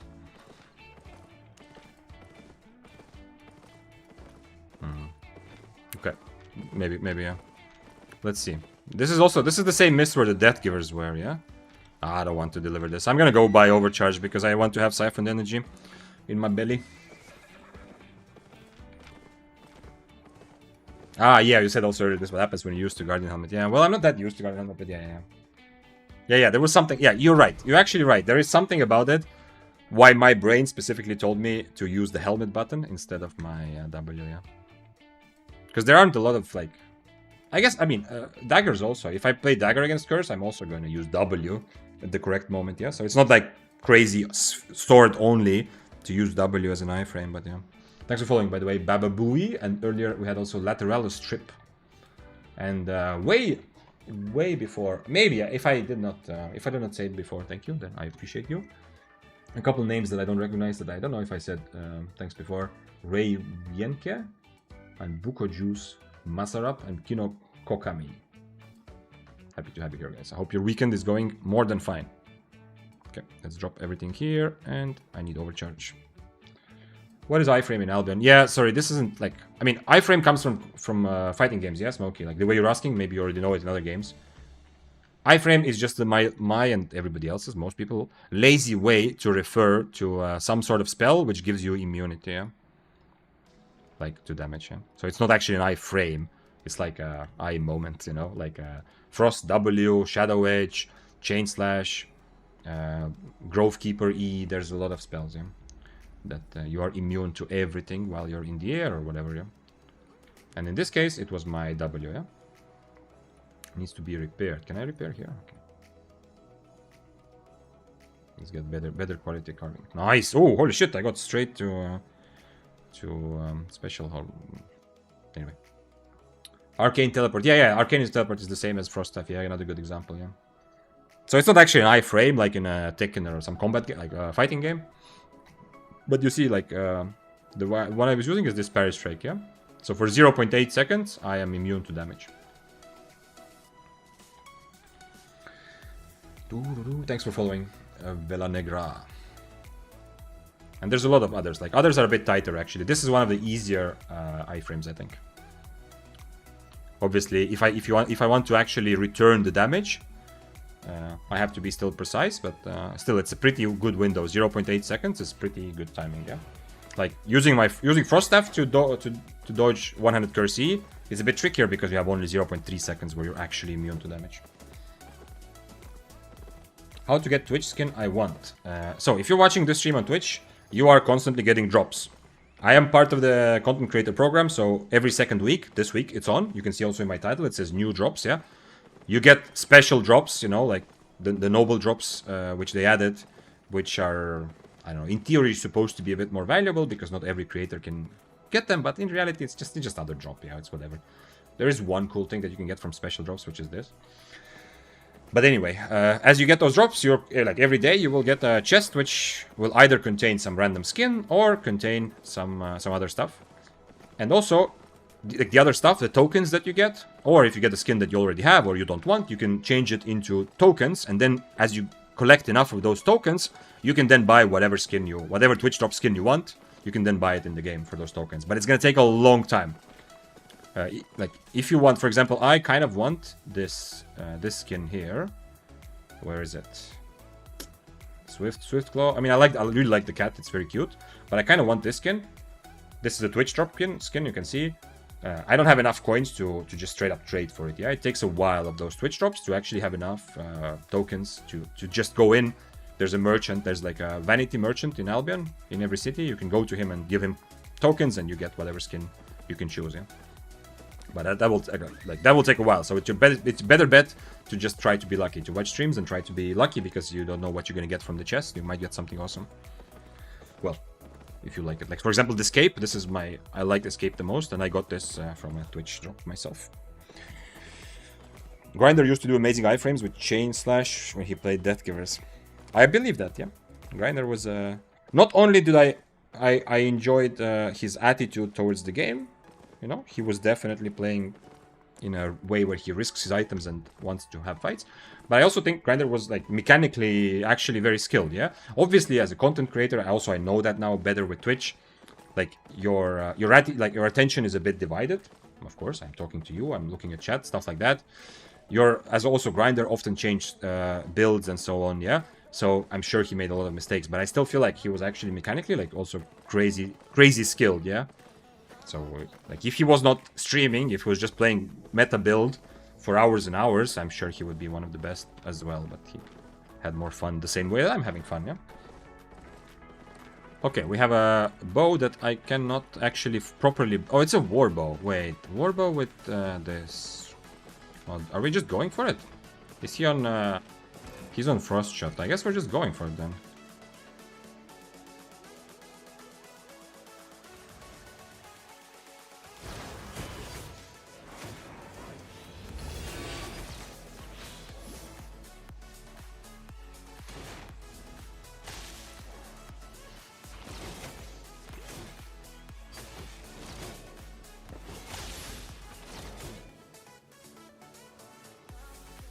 He's playing it well. I still have a potion, though.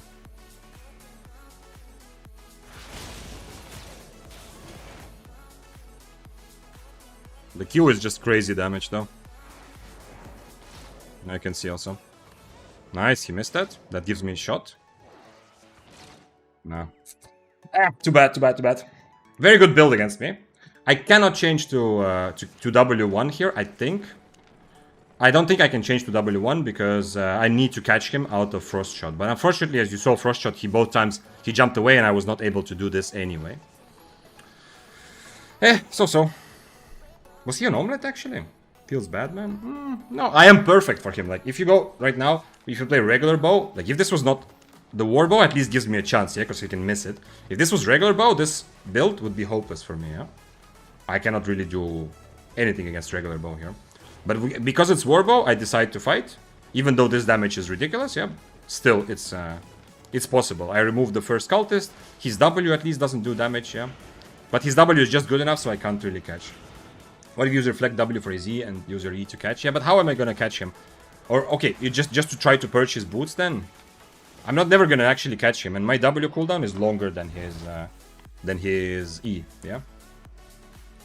So close though, yeah, it was still okay, yeah. It was okay. If he didn't have cultist, if he had like a soldier helmet or something, it's not like this is. I don't want to say it's a free win, of course not. It was close, but it's very easy and straightforward to him. Yeah, he just cultisted me randomly at the beginning. The one thing he did very well is invis when I used Inferno, which is nice. But if he doesn't have cultist, if he's using like a soldier helmet or something, he's better suited for different situations. But for my fight specifically, I am in a better position, yeah. But because you use cultist like is directly, that's also why I often buy cultist as a swap helmet against swords, against daggers, against spears. It just gives you such a nice advantage, yeah. Because just the fact that his Q damage is ridiculous is okay. It's whatever. I can still beat him. I am still a sword, and I also brawl pretty well if I'm able to be on top of him.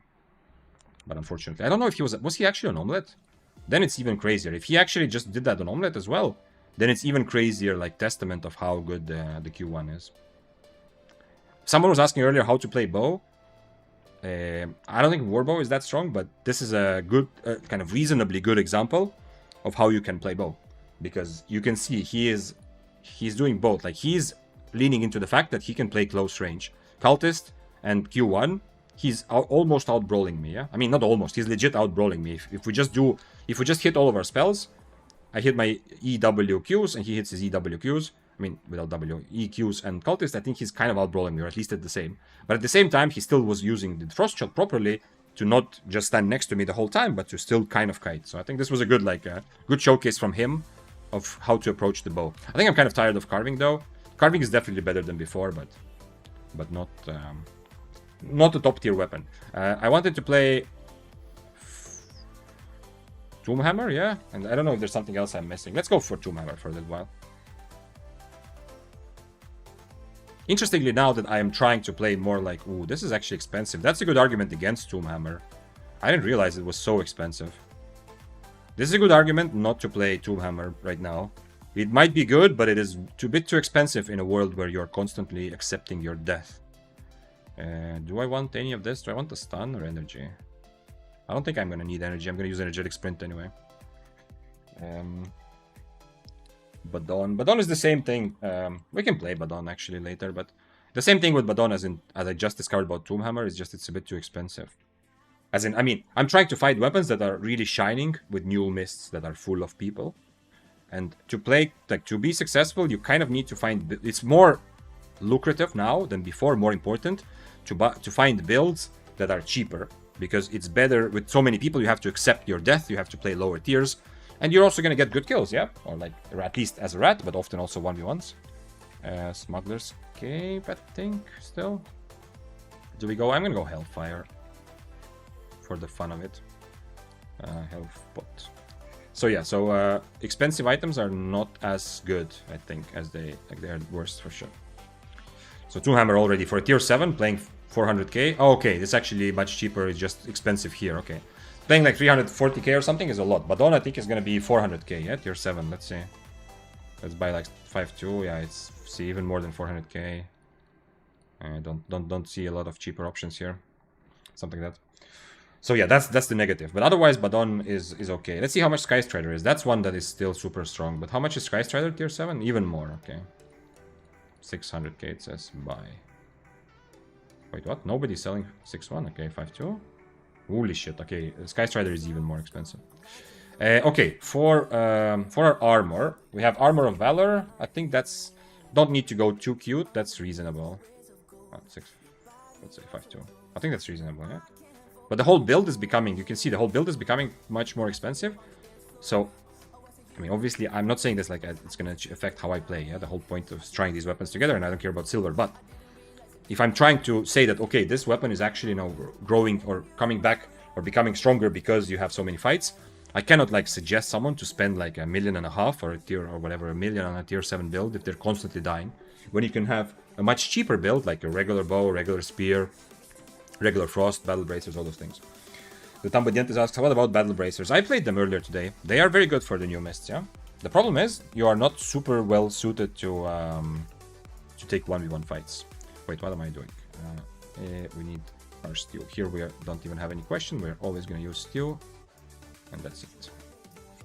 And siphoned energy.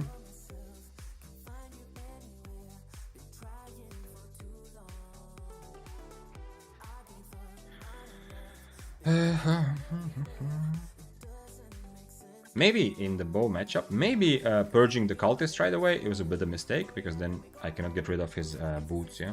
So he can keep kiting me, but that's the only thing I'm thinking, like, in terms of strategy, what would potentially be better? Obviously, I can also do the age-old trick to just walk away from a warbow and let him use mobility towards me, yeah? But if I do actually want to fight and not just walk away... do we go for... We go Call of Purity, yeah. I think. Or Purge. Both are fine. Purge or Call of Purity.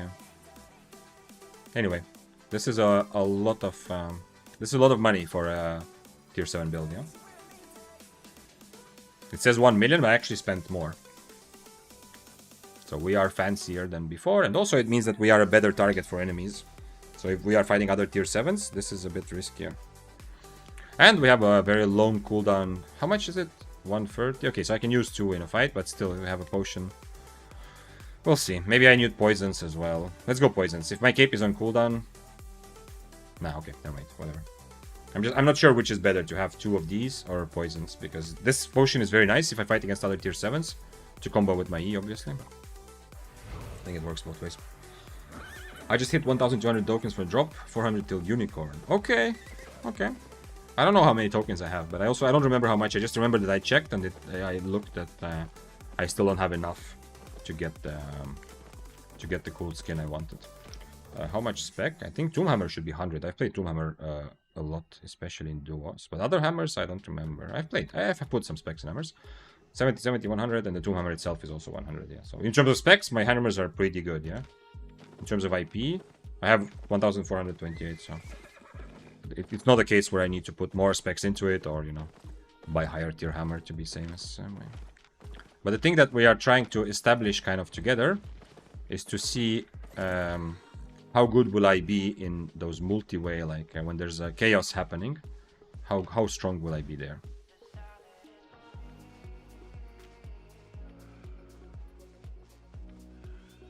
I need to see him. I should have queued there, of course.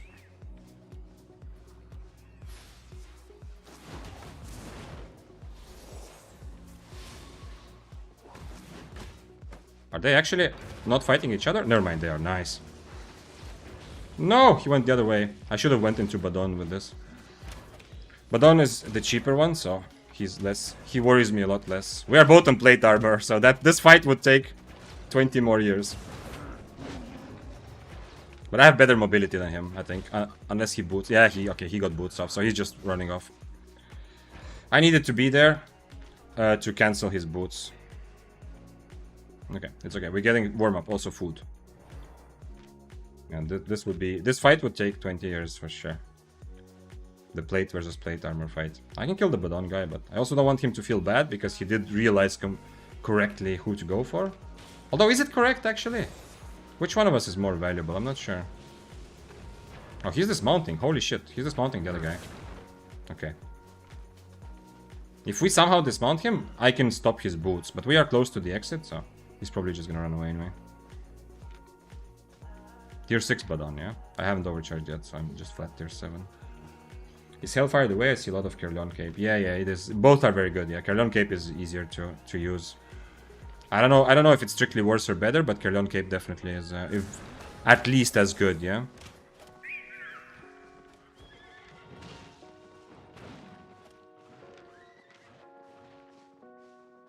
So maybe I will die a couple times with these with the potion setup, and then I will go Kerleon Cape instead. We'll see. I guess I just killed the bow then, or what? Oh, whatever. I guess I killed the bow then.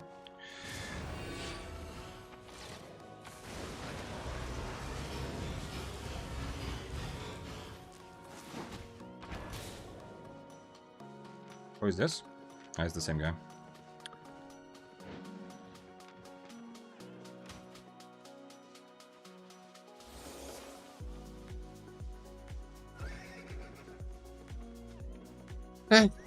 I see a lot of fights are gonna happen like this. Like, low committal is the way to play the game now. Like, if you're able to take any sort of fight without committing too much, you are instantly at an advantage against everything. Like, if in order to take a fight you are already kind of risking your life to rats, it's a problem.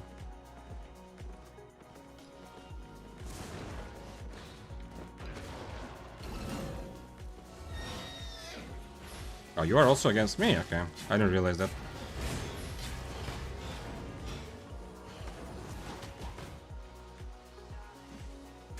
Oh, it's a 2v2. Alright, it's a free-for-all. The quarterstaff has the advantage that he can use boots, which only I can cancel, yeah? The moment I am not standing on top of him, close enough for my E, or my E is on cooldown, the quarterstaff has free run away with his royal boots. Well, I don't know why they left me alone like that, though.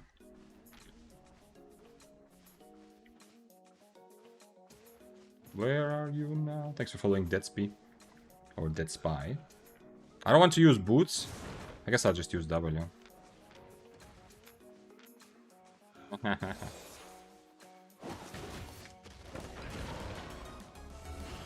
Now I don't have this, he can run away, but this is the fight that will never end, yeah? Because you can see how little damage I do, and if he if he jumps into me, he's also not doing a lot of damage here.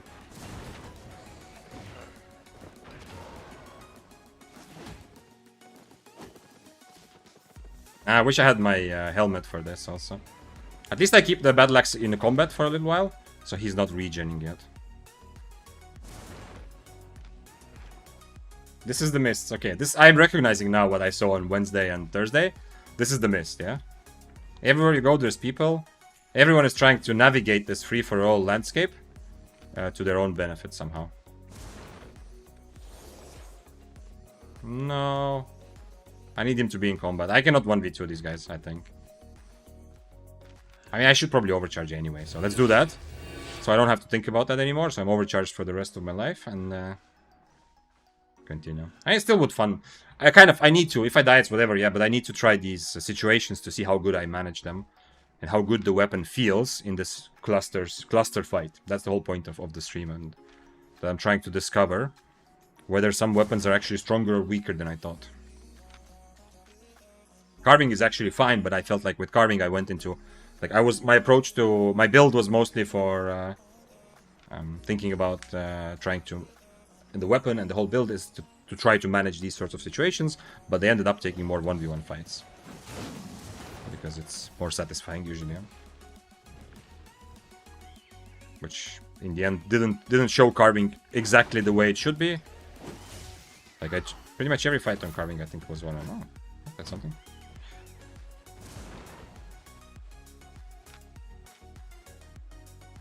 Dismounting is also a thing that is gonna... That's gonna take some more time, but after like a week or so, if the mists remain this populated, I don't know. Who knows? Maybe fewer people will play, or maybe they will change something about the algorithm. But if it remains like this, mounting and dismounting is also gonna become an important part of the game. And specifically like playing weapons that dismount better, or that can fight and kill someone without dismounting, stuff like that, yeah. That's like... This is another nerf to Stalker Jacket, yeah, because... It's much easier for a rat to get dismounted if you fight someone. If you're using Stalker Jacket, they walk into it. It's a small thing, but it still matters, yeah? Like on many other weapons, it's easier because you don't have this uncontrollable AoE damage or builds. So it's a bit easier to finish the fight or take a fight without necessarily dismounting every rat. Another Abbey, but today we don't go into Abbeys.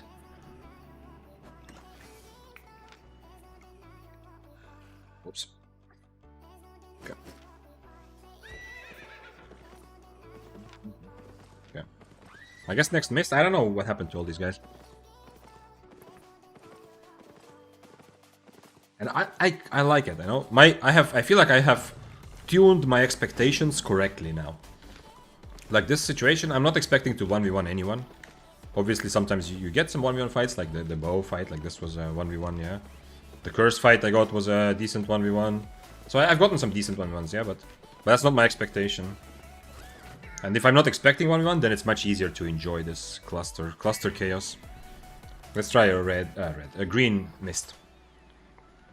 I cannot really kill gatherers because I don't have a purge, but at least run around and see how active it is here. What level? 6, okay. I guess green mists are always 6. I don't remember exactly the enchantments. Like, I know epic, and I think epic mist can be tier 7 or tier 8, but I'm guessing green is always 6.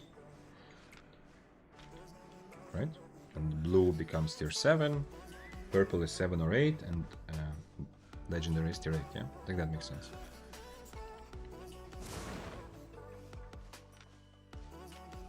But the hammer there was kind of fine.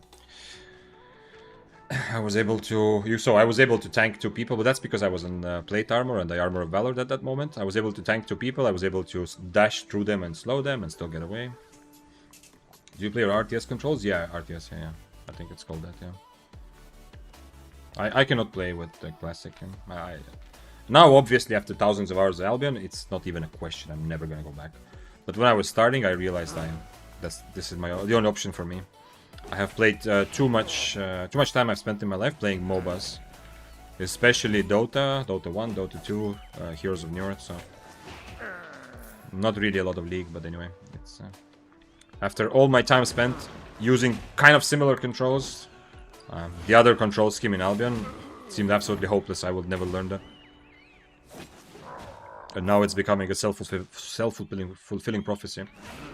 Since I've played already like that for so long now. Why does this guy get aggroed? I'm not... I didn't mess with your friends. Leave me alone. I messed with the other group of mobs.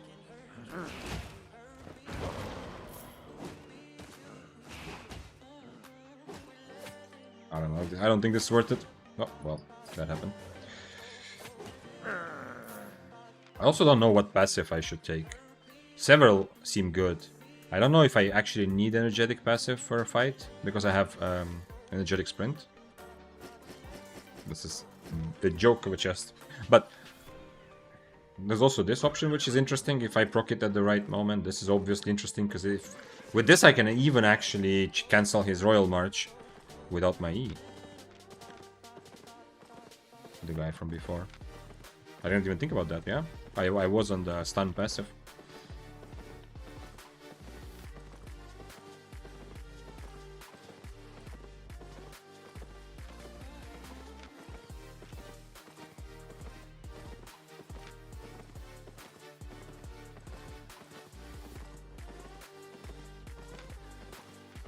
I'm gonna definitely check out the Turbulent Wisp. If you were not here before and you don't know the next update, there are some... like, loot is nerfed across the board, but one interesting thing, one way in which they are nerfing loot, is that these chests that you get for favor, not this yellow one, sorry, not this white one, but the yellow one, yeah, that you get for favor, is going to cost more. So essentially, favor, they want to make favor less profitable. Although you can still buy Siphoned Energy and stuff, yeah. Just as a heads up. So that if you are like me and you've saved up a gigaton of favor, like you saw, I almost have 1 million favor. If you want to buy chests, like I do, I was hoping to buy 200, but I will buy fewer and then wait, I think, I guess.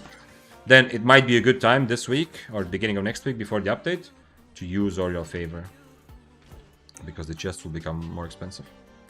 Instead of 5,500, it will be 6,000 something. I don't remember, 6,300 or 500 something. But I don't think it affects a lot of people. I buy books. Yeah, books are probably the reasonable thing. The thing with the chest is someone somewhere once told that it's possible to get a mammoth. I don't know if it's really true, because I've also heard an opinion that it's only possible to get mammoth from this and not from the tier 7 chest. But someone in chat like a month or 2 ago told me that they actually know someone in their guild who got a mammoth. So, you know, that's the big appeal of the chests, yeah. Maybe, you know, like a lottery. Gamba. But, of course, it's very reasonable to buy books, because fame, you know, silver is for this week, fame is forever. Stuff. Something like that. Okay, nobody... Oh, Griffin. I don't know if I have... Do I have enough to kill him? Let's see. At least I also don't take a lot of damage, so that's fine. Last time I killed the Griffin was like 5 months ago, I think. I don't think I've killed the Griffin on stream, have I? Maybe I did once. I don't remember. Yeah, maybe I did, yeah. But when I killed the Griffin a couple months ago, I remember I got like 4 million from it. Because I got two artifacts, and they were, I think, both tier 8. It was like 2 million per artifact to make the Mistwalker jackets. My retirement favor. Yeah, Mufanza, you also have a lot saved up? I didn't know.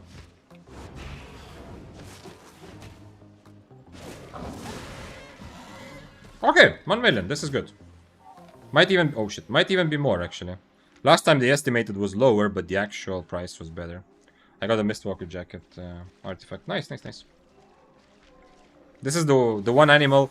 Griffin, actually the Veil Weaver is also not that hard to kill, yeah? But the Veil Weaver I think is also not that expensive, the artifacts. But Griffin seems like the best creature, the mythical creature to kill, from my experience. Not that I've killed that many, but still. It's pretty easy to kill, as you just saw. I'm on tier 7, yeah? Okay, this is also tier 6 mist, but still, it's pretty easy to kill. And it's a very, very, very valuable artifact, potentially, if you get the Mistwalker Jacket one like I did. This one. Whereas Fade Dragon is probably even more expensive, and in terms of artifacts, probably even more profitable, at least with the current rate. Face Killer Orb is super expensive, but it's much more difficult to kill. Kong Sidtuz says, I only play Gather, but it's boring. I want to fight. What is the good weapon for new PvP player? There are a lot of good options. A big decision you kind of have to make. First of all, whatever weapon you play, you can always swap, yeah? So it's not like you have to decide once. But one thing I suggest to think about, is, do you want a more difficult hardcore experience? You know, that forces you to learn, but it means you're gonna die a lot and be frustrated for a while? If that's the case, Spear is amazing, you know? Other flexible weapons are very good also at teaching PvP. You can play Carving, yeah? Arcane, stuff like that, yeah? But those are all difficult weapons, yeah? Those are not actually good beginner weapons. They're just weapons that force you to learn PvP. If you want to, you know, get in there step by step, like most people, that would still make sense, yeah? To kind of not just instantly be thrown off the deep end and start dying, but to kind of ease into it, to have a simpler weapon, to have some success early. Then good options are dual swords, very good. One-handed fire or wildfire are decent, but a bit more limited, but they're still possible, yeah, for sure. Quarterstaff is good for a beginner. Once again, against experienced players, you will be a bit more limited than meta builds, but nothing wrong with that, yeah? Dual swords, quarterstaff, one-handed fire, battle bracers, very good option. There's something I'm missing here. Battle Brace is also very cheap. That's another thing. If you're just starting out, you kind of, because you want to die a lot, you want to play a more cheap, like want to play a cheaper weapon, yeah. So your deaths are not too expensive. Battle Braces, Quarterstaff, Dual Swords, One-handed Fire, potentially Wildfire, Light Crossbow. But Light Crossbow is one of those which is kind of difficult at the beginning, but at least it's very cheap, so you can still die a lot without feeling bad. There's probably something I missed as well. I'm thinking about, well, Battle Axe. Okay, Battle Axe is a bit less PvP heavy and a bit more PvE heavy, but it's still very viable for low tiers as well. Yeah, Battle Axe also a good choice for a beginner. Jello says, hey Vixane, is there any weapon you'd recommend to beginners? Oh, okay, nice. So you have the exact same question I just answered. That also obviously answers your question, yeah. Different people are different. I've said this story many times. Like, I suggest Spear as a starter weapon only to people who come from competitive hardcore games before Albion. If you came from Counter-Strike, League of Legends, Dota 2, Rainbow Six Siege, whatever. If you came from a very competitive hardcore game, then, and you've played it for a decent amount of time, you know the feeling. You know the feeling of just dying, losing over and over again, getting frustrated, feeling like, what the fuck, why is this happening? Why are people better than me, you know? Or why am I not winning? It seems unfair, whatever. That's not a crazy problem for you to go through a bit of that difficulty. Then I always suggest Spear as a good weapon, because what happens if you do put yourself, it seems like, why would I want to torture yourself? Yeah, of course, you don't want to, yeah, but what happens if you do play a weapon like Spear as your first weapon is you're gonna suffer a lot more, but if you get through the suffering, on the other end, you will be much better. Like, you will get the fundamentals. You will be forced to learn the fundamentals. You will be forced to actually know what the enemy Deathgiver's spells do, yeah? Like, if a beginner plays dual swords, they might start winning fights without even knowing what the enemy spells do, yeah? Just click all your spells and sometimes you win. Nuh-uh. On Spear, almost never will happen. Very rarely. On Arcane, almost never will happen. So that's why even Light Crossbow is like a bit tricky, yeah? Light Crossbow is more like mechanical skill than tactical skill, but still. So that's why I suggest those weapons. But if you don't come from thousands of hours of League, Dota, Counter-Strike, and like games that just destroy your whole mentality by constantly just like putting you in that situation where you just die and nothing works. If you come from a more relaxed, happy environment, like you played old school RuneScape, World of Warcraft, yeah, you come from a more, or maybe survival games, like more progress-based games, which are not hardcore PvP, then I suggest taking one of the actually good beginner weapons, which are going to be much easier. As I said, dual swords, one-handed fire, battle bracers, quarterstaff, battle axe, those are all much simpler to pick up and be moderately successful already as a sort of beginner. I found my first Fade Dragon the other day. It was easy in tier 7 gear epic zone. Oh, okay, Fesha. Okay. My experience with Fade Dragons is that they are very annoying if there's other players around. Like this Griffin I could kill if there's like a 4.1 standing and waiting. A Fade Dragon is much more likely to do damage to me. First of all, there's some damage I don't think I can even, dodge at all. So I'm going to tank quite a bit. Maybe not quite a bit, but some damage. But then on Fade Dragon, it's so easy to mess up. And the moment you mess up, you take a lot of damage. And now you are constantly at risk that someone will come and kill you. Whereas on the Griffin, like the whole time I was fighting the Griffin, I wasn't worried if someone shows up on my screen, yeah? Wisdom says, big guilds camping gold chests and even medium chests 24/7, so we are nerfing your hard-earned favor. Swipe more. I guess. I don't know. I don't feel bad about that. I mean, okay, I was hoping to buy 200 chests at once, but I don't feel bad about that. It's okay. The favor thing. No, that's okay. The guild thing, yeah, I've already gotten over the realization that I am not the #1 target audience for the game. I am still, the SBI cares about me, and when I say me, I mean like people who play like me, yeah? I don't feel neglected, although I have been making fun that, mists are like, the dead child at the bottom of the pool. I don't feel fully neglected, but I have already, and I feel like there are a lot of improvements and balance changes are done for maybe even some balance changes that seem like, why are you doing this? Like maybe they're wrong, but they're still done in an attempt from SBI to make the game better for me. But I have come to the realization, and it's okay, I accept that. I am not the #1 target audience because I play almost entirely solo, Like also because I am like playing endgame PvP, and that is a smaller group, although like in many other games, you have to cater to the endgame players. Even if it's an absolutely vast minority, like the guys who actually play like 6-3 and whatever, maybe it's like a couple percentage, yeah? You have to cater to them because that ripples down to how the game feels for everyone else. That's pretty clear, yeah? Like, League of Legends would never... Like, if League of Legends esports was ridiculously out of balance, it would affect everyone and the game would not grow to that extent, yeah? Even though... some heroes in Dota, some champions in League are not balanced for you and me, for regular Joes. They're balanced for pros, but you have to do that, yeah? Because otherwise you kill the whole game long term. So there's a bit of that effect. Ooh, what is this? This is interesting. I have no idea what happens here. Obviously, not a fight I have ever tried in any way, shape, or form. He's playing without mobility. I don't know why. Let's see. Let's see what's the damage. I lost 230. He lost exactly 200. Okay, this is not a good trade for me. He's also on Snapper, so and he's Snapper and Shoes of Tenacity. Come on, bro. I mean, I'm not saying he has to change for me. I'm like a measly tier 7 and he's worth 6 times my money. But if he wants to fight, he must understand. If we fight like this, the moment I'm close to him, I am dead. I hope it's kind of clear to him.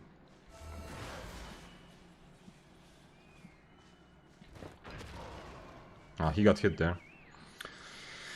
He got hit. And is it now better? No, it's still not.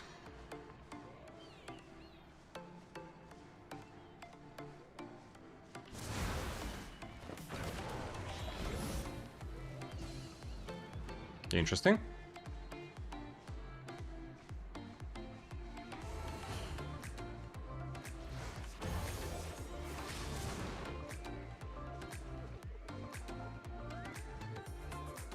Why isn't he Dust Quivering at all?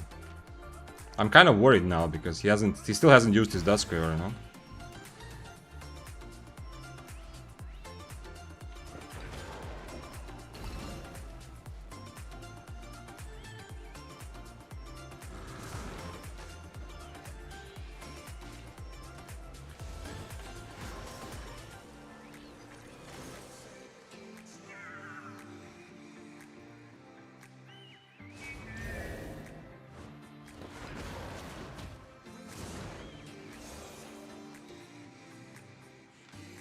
Interesting. He has one more potion, yeah. Interesting. I wonder if the fight can go long enough for me to use one more potion at all.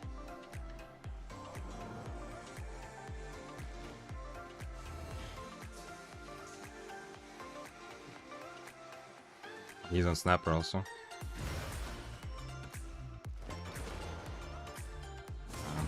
It's too much damage. His boots plus W alone is too much damage. And he's gonna have Mistwalker again. So I cannot guarantee to keep hitting my E's. Well, I can try again though. This is a... Oh, if I walk into someone else, I just need to get some HP, yeah? If someone else walks in on us, he's dead, yeah? Not me. Right? That guy is Tex 4K? I don't think so. I don't think Tex would play on EU. Do you think so? I've talked about him. Yeah, I know Tex. I've seen some of his videos. I think he stopped playing, or at least I saw his videos like a long time ago. And I had a lot of fun watching some of them. Yeah. I like his approach of doing some weird stuff, but this build, it does not adjust well to the fact that mists are full of people. Like if somebody, let's say if somebody else rolls in tier 7 spear in the middle of us, who's going to die? Tell me. Me, the hammer that can stun people behind me, has W dash and is tier 7, or the life curse that is worth 6 times more and has no proper mobility in terms of sprint and needs to rely on, you know, on getting good value from Duskweaver. It's not crazy to get away. He has also a purge, so it's not a problem, yeah? It's not like a crazy idea that maybe he will get away. Sure, he can, but it's easier for me to get away than for him. Is he fighting or not? Oh, it's Badon. Holy shit, then I'm definitely going after him.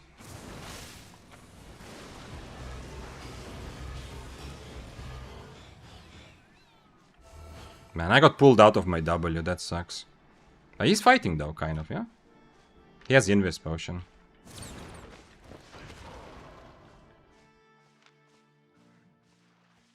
I don't know if he's actually fighting or not, I don't understand. Maybe he was fighting until he understood that I have Armor of Valor? No. Guess he's not fighting then. That's 100% him. He's making videos playing that exact set. He's playing on EU. Oh, okay. Are you? I don't know, 100%. Don't say 100%. Like his videos were viewed enough that there's very easy that's other like people. I was also playing this build once, you know. People were trying to suggest it to me, and there is absolutely a very realistic chance that other people are trying the same build. It's a lot of fun. There's like good fun. I don't vibe very well with Shoes of Tenacity, and the current state of Mist is not good for using Shoes of Tenacity. Yeah. It's by playing that, simply by using Shoes of Tenacity there, he is slightly handicapping himself for the sake of having more fun, which I respect. That's an awesome way to play, but I'm just saying that it's don't necessarily try this at home, yeah. But at least he's making up for it, you know, by having a purge on his E, having a Duskweaver helmet, so. And because of W, the damage was crazy, yeah. If we were same IP, I don't think the fight would look very different. If I was higher tier, yeah. Like sure, I would have more tolerance for taking some of his damage, but overall I think it would look kind of similar.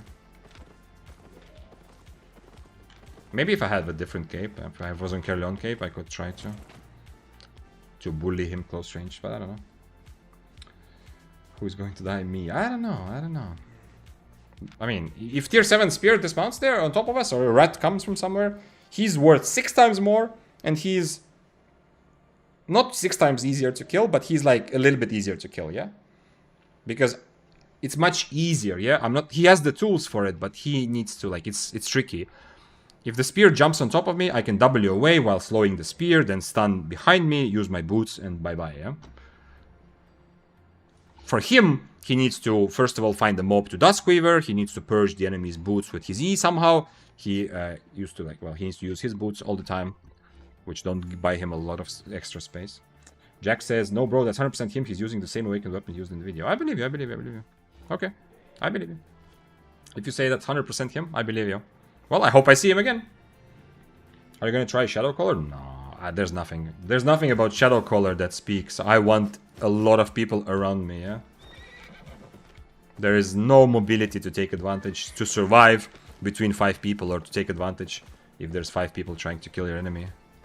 Shadow Caller? No. Shadow Caller is not good for mists anymore, I think. Not that it was ever really good, but at least it worked pretty well at higher IP. Also, the main Shadow Caller build got significantly nerfed.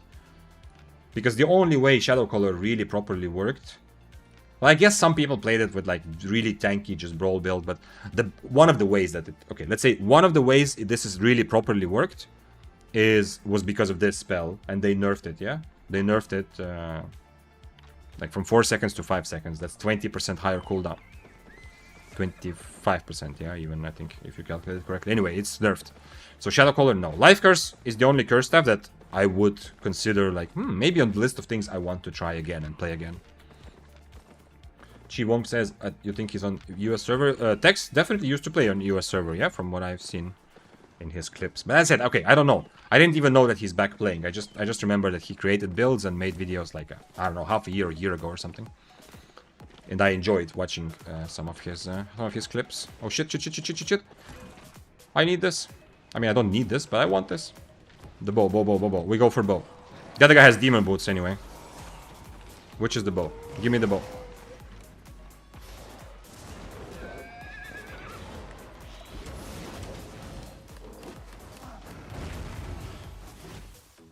You cannot loot him, can you? No, I can't, but everything trashed.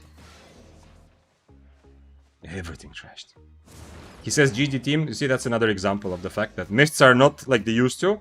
So you need to adapt that everyone is constantly ratting, you know? I'm gonna go for this guy, obviously. But he has demon boots, so if he mounts up, he mounts up. I can't really catch him. I have good mobility, but not enough to catch demon boots. I did finish him with my helmet. Yeah, I was trying to make sure I get the last hit, but I didn't get much, unfortunately. Well, I mean, considering the fact that I have been also in the middle of 3 people with this hammer already, and I still survived, the initial verdict is that Tomb Hammer does feel good in the new mists, yeah? Also here I was able to rat, but I mean, this wasn't like a big rat anyway, yeah? Would be more interesting if there was a bunch of 8.3s and to see if I'm able to actually do something.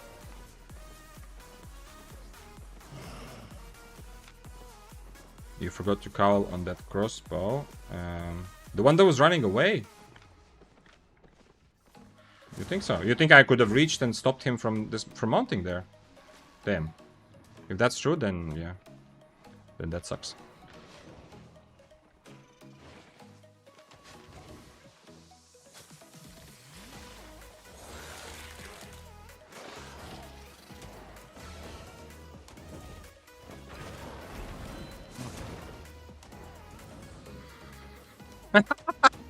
Why is he fighting him? Why not me? Fight me, guys! 4.1. Oh, wait, the other guy is also... Wait, never mind. I am more expensive, but we are still same tier, yeah? I don't have a purge, so that's gonna suck.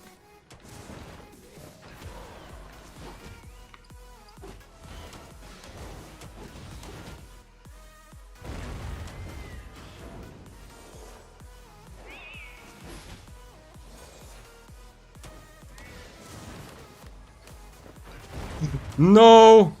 Okay, he missed also. My helmet before his boots. My E also before his boots. I just need to stay close enough where I can I can WE into him. But he's gonna have Cleric Robe.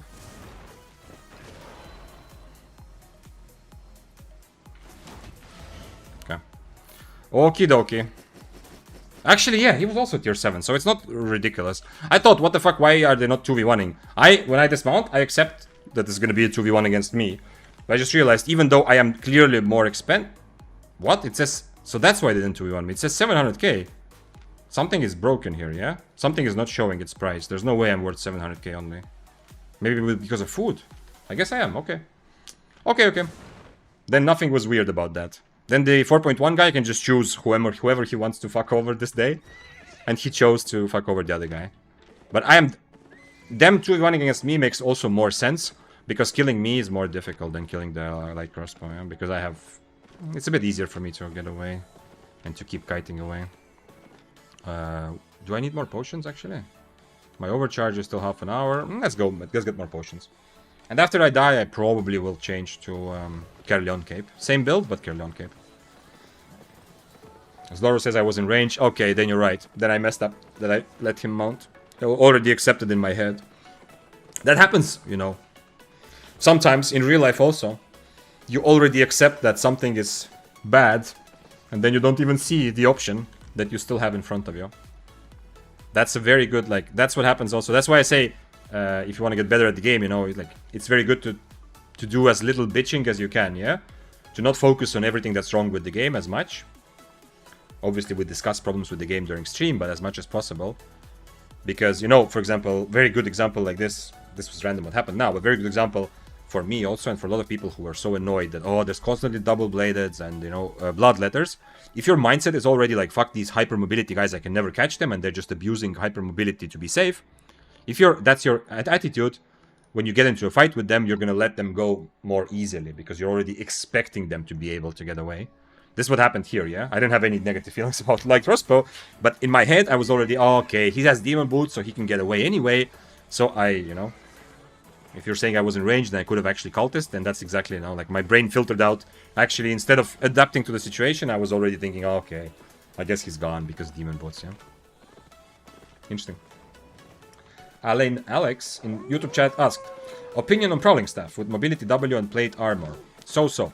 Not bad, not good. Like, viable. Most weapons will brawl you successfully. Most good weapons. Ooh, what is this? Do I have anything against this at all? Oh shit, somebody's there, Invis. Holy shit. And there's a bow somewhere also. This guy doesn't have specs. I cannot purge his run, so he's not an attractive fight.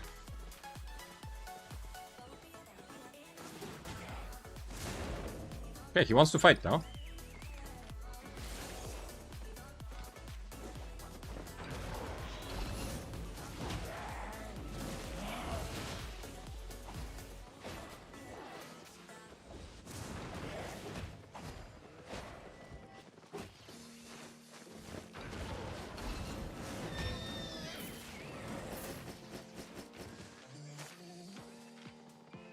I don't have potions now, but hey, this is what here. I hope this guy doesn't think that we are friends now, just because I killed the guy he was fighting. Yeah, the other guy was just obviously more expensive than this guy, so you know, I go for whoever I can. I mean, if I can kill the more expensive guy. I don't mind trying to fight in between them and seeing what happens. I don't have anything against the curse, unfortunately, but I don't mind trying. Oh, this guy messed up with his 15-second cooldown, kind of. I don't have any good counter to curse, but at least I can still use my my armor and stuff like that. Yeah, I don't know. He's an omelet, so I think he's probably gone. Yeah, I don't think I can catch him, but we'll see. This is all bows are at least kind of in an okay place.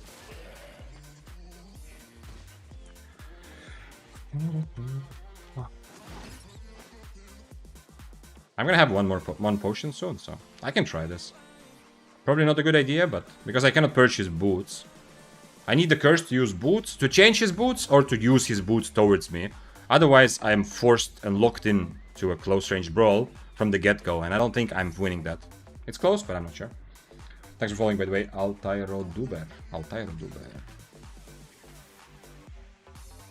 This guy on omelet and invis spots and invis jacket is very, very safe, even from me.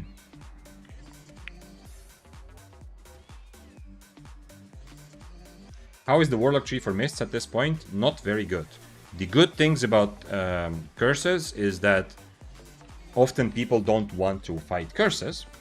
Now that's not a good thing, yeah? That's a bad thing. That makes it more difficult to get experience, fun, money, and all that. But with the change of Mists being much more full of people, you're inevitably going to get a lot more fights, so you can still have fun on a curse without running around for 2 hours waiting for something to happen. That's a good thing about curses now in the update. One-handed curse is a decent weapon for ratting, and ratting is easier than before in terms of how often you can rat per hour, yeah? You get more ratting opportunities, so one-handed curse is not bad, but one-handed curse is bad at fighting more than one person at a time. And it's unlikely that you're going to be the only rat. If you fight someone right now, it's likely that they will also, you know, they will not be the last one. There will be someone else ratting you, and another person, and 5 other people who want to fight. Oh, I have geek pots, actually. Can I just try geek pots? Is that crazy? I got geek pots from somebody. Well, let's try geek pots then. Give me a second, sir. Okay, I'm ready. Sorry, I just needed to swap my potion.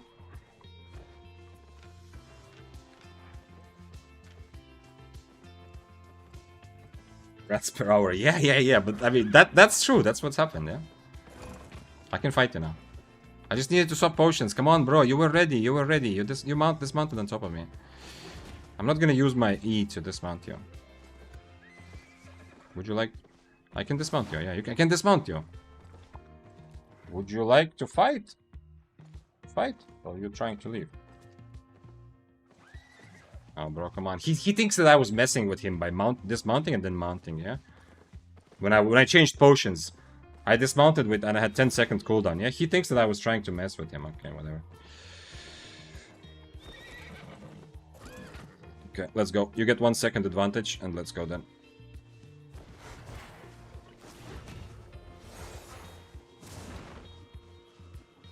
That's his gig pot.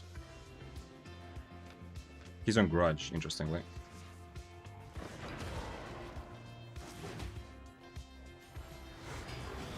Nah, that's my bad.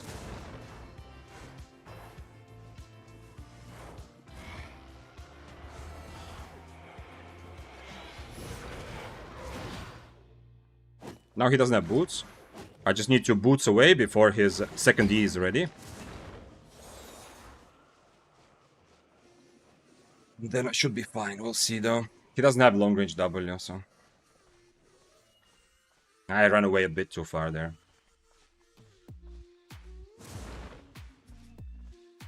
I should be ready, though. Yeah, with my... before his boots are back, I should be okay. Nice, he changed soup. Okay, now I should be winning, but we'll see. I don't know what his Cleric Lobe cooldown will be like, though. Oh, there he goes.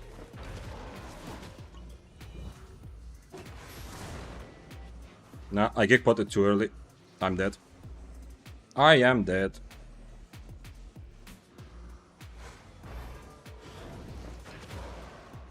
Maybe not. Oh, it's a holy staff. Holy shit. So it's not even a threat to me, really. It's a 4-point whatever holy staff. No! I just wanted to helmet. I could have obviously run away. One again, good example again. The curse is dying and I'm not, because I have good build for it. I just wanted to helmet and then W away. But the first staff used his W. Or not the first, the cleric used his W there. 4.0 also. Ooh, okay. I could have actually stayed to kill the curse. But anyway, my gameplay doesn't change too much. I'm running around to just kill the curse with my helmet. That's the only thing I'm thinking about. Okay, let's go for more of this. But let's go with Carrion Cape now. I think that's actually... it might be more reasonable. Do I have any Carrion Capes here? I don't. Let's take the horse. And that's the only thing I have here, yeah, that I can use. I don't think I want to use anything else from here. Yeah, okay. So yeah, I mean, Life Curse is the only curse that can a little bit dance between many people and take advantage of the fact that you have at least some mobility options. You can purge other people's boots, so you can catch. If you're running against someone valuable, you can catch them. If somebody's running against you, you can prevent the chase a little bit. So Life Curse is the only one that doesn't hate the way that mists are right now. Every other curse, I feel like, would like to go back 1 week. Well, except with the exception, if you consider that, you know, ratting is so much easier in terms of, yeah, how often it happens. Carrion Cape. That was cool, though. Okay, the curse, at least I messed up against the curse, I think, but then he was still dying to me, yeah? After I ran away, he ran after me. I silenced him, he was running, then I eat. I think the curse, if I knew that the other guy is 4.0, I should have not waited for helmet, I should have just queued him in the end. And just kill him and then hope that I survive. I'm not even in combat with other guys, so maybe then I would have survived. What else do I need? Hellfire. I still want to use Hellfire, honestly. Or poisons. Or let's go poisons. You know what? Fuck it. Let's go poisons. A bit less damage, but I can use them more often. And siphon the energy, of course. I hope that the curse I didn't save. I might have saved the curse by going in. I don't know. Let's look at this at the ending quickly.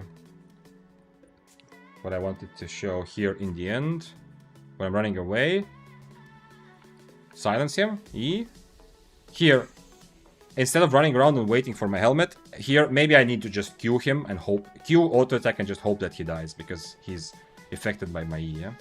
And then he already starts running away. I don't know if he died at all. This 4.0.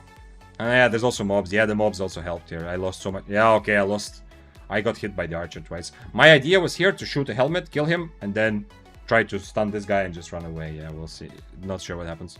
But here, this was, in the end, this was a mistake for sure. Here, this is good. E. And now I just need to Q him and just hope that he dies. And that's it. And if the rat kills me, he kills me. Yeah, it's whatever. Can't really change. I mean, I could also just run away if my obsession would be to survive, but no, it's not. I hope this guy at least is like a newer player or something, so he's happy that he made. I mean, if nothing trashes for him, like considering he's playing 4-0, not even 4-1, for him this is like amazing. So I hope he's happy at least. How is wait, what is it? I also use gloves. How are those? I think battle bracers and fists are both very good for Mist right now. Legit very good, but not like S tier amazing good, but just very good. Because both of those can utilize the mobility to be safe while fighting, to rat successfully, to get away from rats, and more rats to just keep getting away and keep fighting. Battle Bracers seems a bit easier, but you are limited a little bit in terms of 1v1 fighting, because both Battle Bracers and Fists of Avalon, especially Fists of Avalon, if you want to take good 1v1 fights, you need to swap your spells and or change your build or swap your spells around, which then makes you vulnerable to rats, yeah?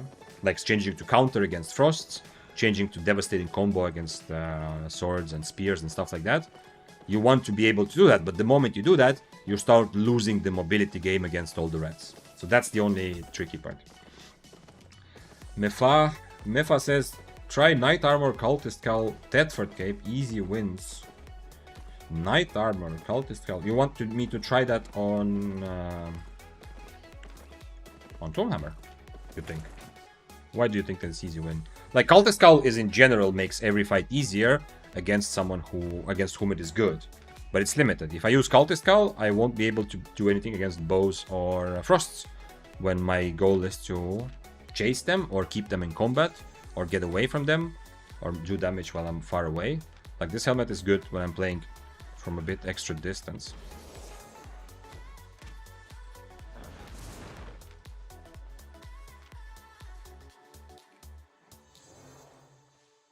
I don't think I can catch him. He's not using his... he's on W stun run also, so he's probably just running away. Oh, does he still have my items? No, does he still have my items? I wonder. Go, fight. I'm not even overcharged. Let's fight. Dismount and let's fight. You have Guardian Helmet against my poison.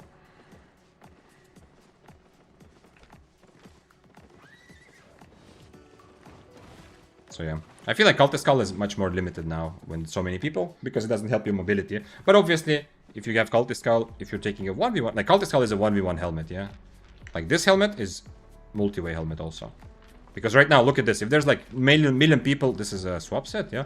Million people around like a chest or something, I can still participate sort of with my helmet without fully committing to the fight, yeah? I forgot to overcharge, I'm gonna overcharge anyway. I want to kill the light caller mostly, but I mean both of them are good targets, of course.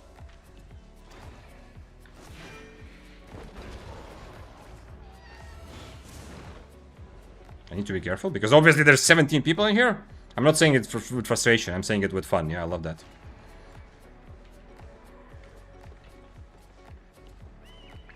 When he turns to a bird, it would be nice to be able to stun him, you know? Okay, that's not good. Whoever is fighting the bird is probably gonna die, but... Oh, shit, 8.3, holy shit, maybe we can kill the 8.3. Whoever is fighting the bird is probably gonna die to somebody else, yeah? At some point. Like, the Death Givers was fighting and he was in a bad position. I hope they don't 2v1 me, though, but we'll see. No, they're fighting each other. Okay, nice. This is the... Ah, this is the guy. Why are you here? Okay. I mean, sure, if you want that. I don't know why. Why do you want to get dismounted?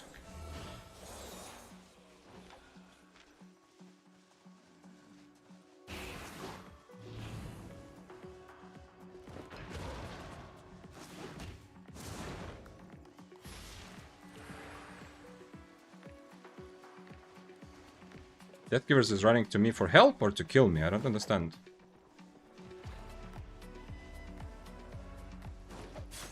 What?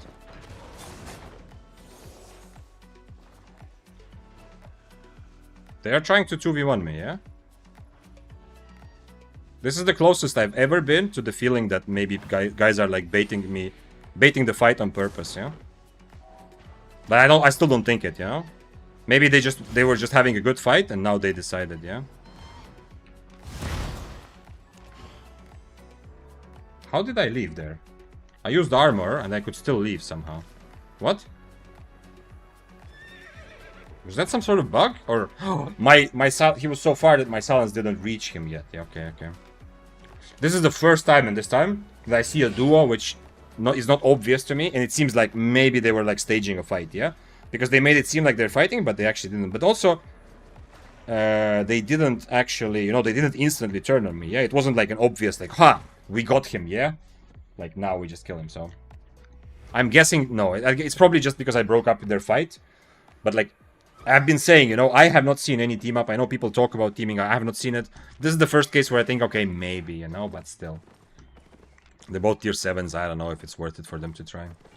Maybe opened. Yeah, it must have been that I opened. But I mean, do you think, Mr. Kawaii, do you think that if the dialogue box opens before the silence hit, it already like that counts? Do you think?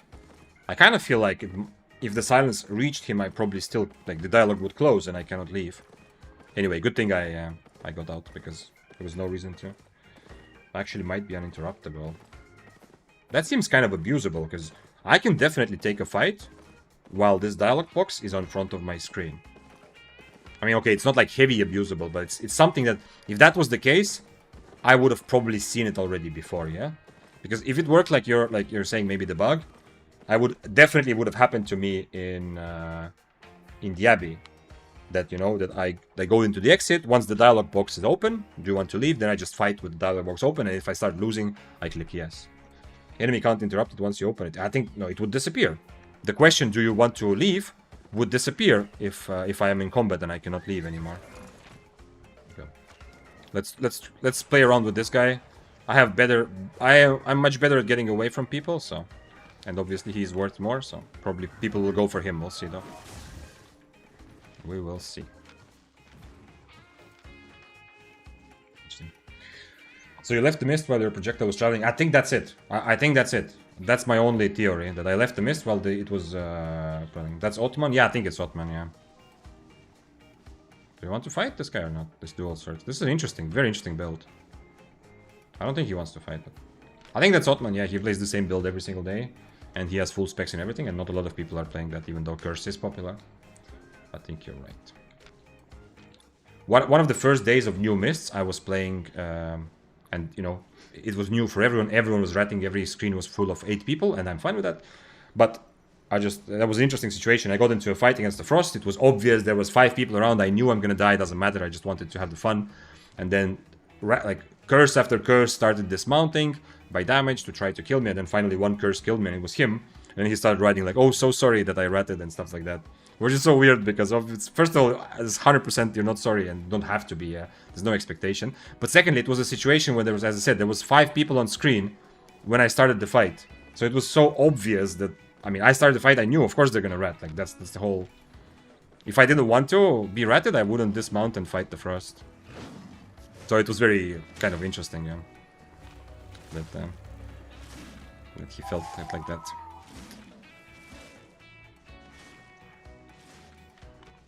He has Avalonian Cape and 1 healing potion. If he wants to fight, he can dismount and fight. I mean, he's dismounting by damage now, so... I guess that will work also. He's on dash. I need to be a bit careful with that.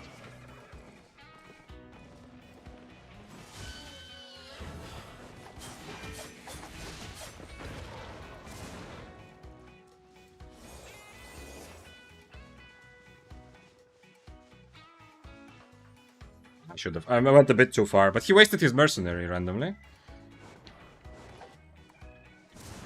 I should have thrown my poison though. That was a mistake for sure. Even if he gets full HP here, he doesn't have mercenary, so it's the same fight but better. Oh, it's the Mr. who I don't want to rat, by the way.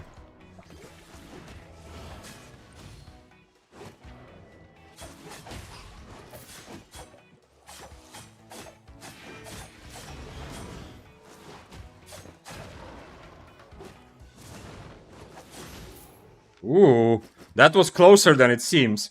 Okay, I had like 55% HP, yeah, so it wasn't as close, but still, under 50% HP, there's at least some risk that if I miss an E, he kills me. Oh, okay. He actually didn't read the curse staff. Anyway, if you're watching, by the way, the stream, anyone, if you play Mists, do this shift with me, yeah? In the future, maybe we'll come back to 1v1 fighting, but do this shift with me in your brain. Don't expect 1v1 fights, yeah? It's like a nice bonus, like this sort of what just happened. We got a 1v1 fight, nobody ratted. This is like a nice extra bonus. It's not an expectation. I don't think you can expect 1v1 fights anymore. So I think ratting is the expectation. Everyone attacking everyone is fine. I don't even want to call it ratting anymore because I don't think it's a bad thing to just attack whoever you can. I feel like that's Mists. I know that you've been here yesterday or before. I already talked about this, but just want to remind you. So like the curse staff, for example, if he's like, oh, I don't want to rat because I don't want to feel bad. I don't think you should be thinking like that right now. I think like now, developers clearly said, Mists are a free-for-all deathmatch. Don't feel bad. Fight everything you want, not just 1v1s. He had no E for finisher. He had no E at all at the end? Right, yeah, okay, so yeah, of course, you're right. It wasn't dash, he was like 20 seconds. You're right, Mr. Kawa, of course. So it wasn't actually close. Yeah, he to try to dodge the... You're right. Good point. He earlier to try to dodge the... to dodge my stun when I caught up, of course, you're right. Good point, yeah. And I even said clearly earlier that I need to be careful because he has dash. This is not the first time. I'm doing this a lot lately where... especially on stream, you know, I'm a bit lazy to... like, it would be better to make sure I understand every spell the enemy has. Not understand, but I know everything, yeah? Keep track of everything enemy has. I even said that, you know, he's on dash, he's gonna dodge it. But still expected him to have, like, when he... Nah, that's not good. Where are you? Let's fight proper. Let's fight. Even if you got full HP. Ah, he's on frost shot. Okay. I'll fight him. Is that the same guy or no? Maybe. He has 2 healing potions. Okay, I have my cape as well. I mean, he's brave for fighting the spider, though.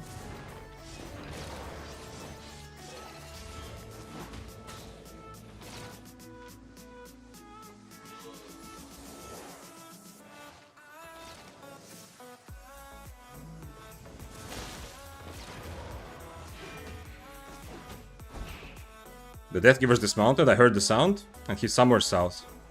I don't know what spells he had. So anyway, yeah, the Deathgiver's... Still, when he went in this, there's a part of me that thinks maybe it's Chain Slash, yeah? Is Deathgiver still chasing us or not? Ah. Interesting. The Frost Shot does damage, so that's kind of weird. I expected out of Invis that he's always gonna E. You know, for damage.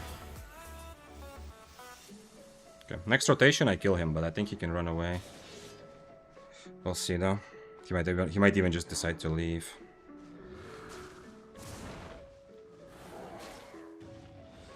No. Okay, never mind.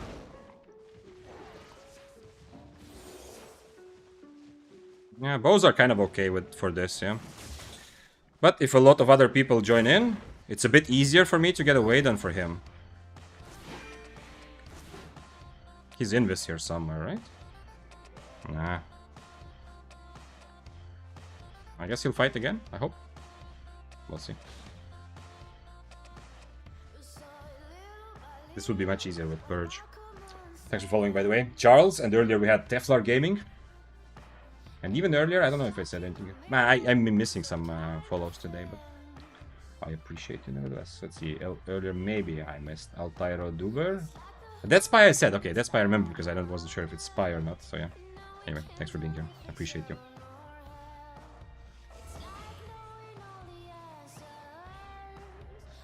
Do I have to use boots right away? Is that the thing?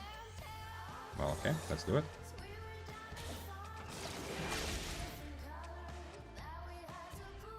Which way is he going? This way or this way? No. Okay, I will tank some of your damage as I'm running after you. But I still can't really catch him. And he's not even an omelette, which is interesting. Like, he completely messed up his frost shot, but I need to get on top of him before his invis is ready. Because otherwise the same will keep happening. But next time I get on top of him, it's the same, but he doesn't have invis. So that's my chance, essentially. I don't know why he did that.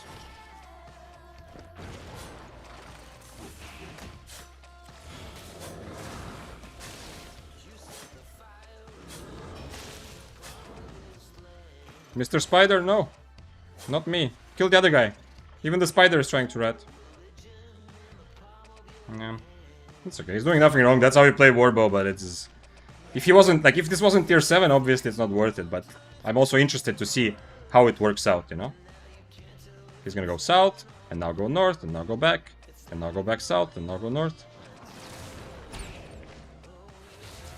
This is kind of pointless. No.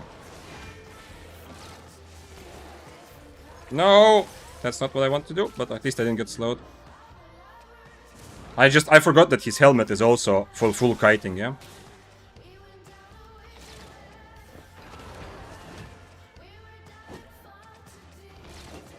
Yeah, thank God, okay. That was already getting a bit annoying, yeah? Okay. Thank God. Running away is a little bit more difficult than catching, at least, because, you know, you saw he frost shot it the wrong way, then he ran into a cliff, you know. That can happen to anyone. When you're running away, it's a bit more difficult. Okay, we also... Kong Sid, thank you for following. And Charles, number 12062002.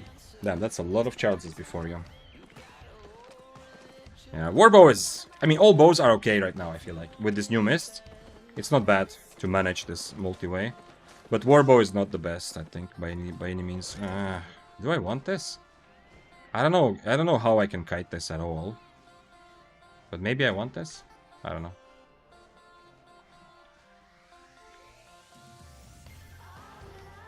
This might be a bad idea. He has Cultist, though. He can only get on top of me once. With his W, yeah?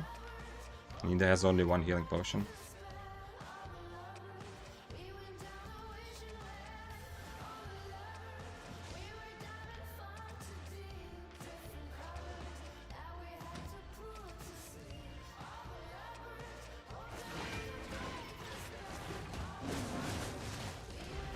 Too early for that. Never mind, I got stun while he was... Okay, this is already one fight. Which way did you go? He boots right away. I just have to guess and try to be lucky. Okay, seems like it's not south. I got a bit too greedy. I should have kept something for later.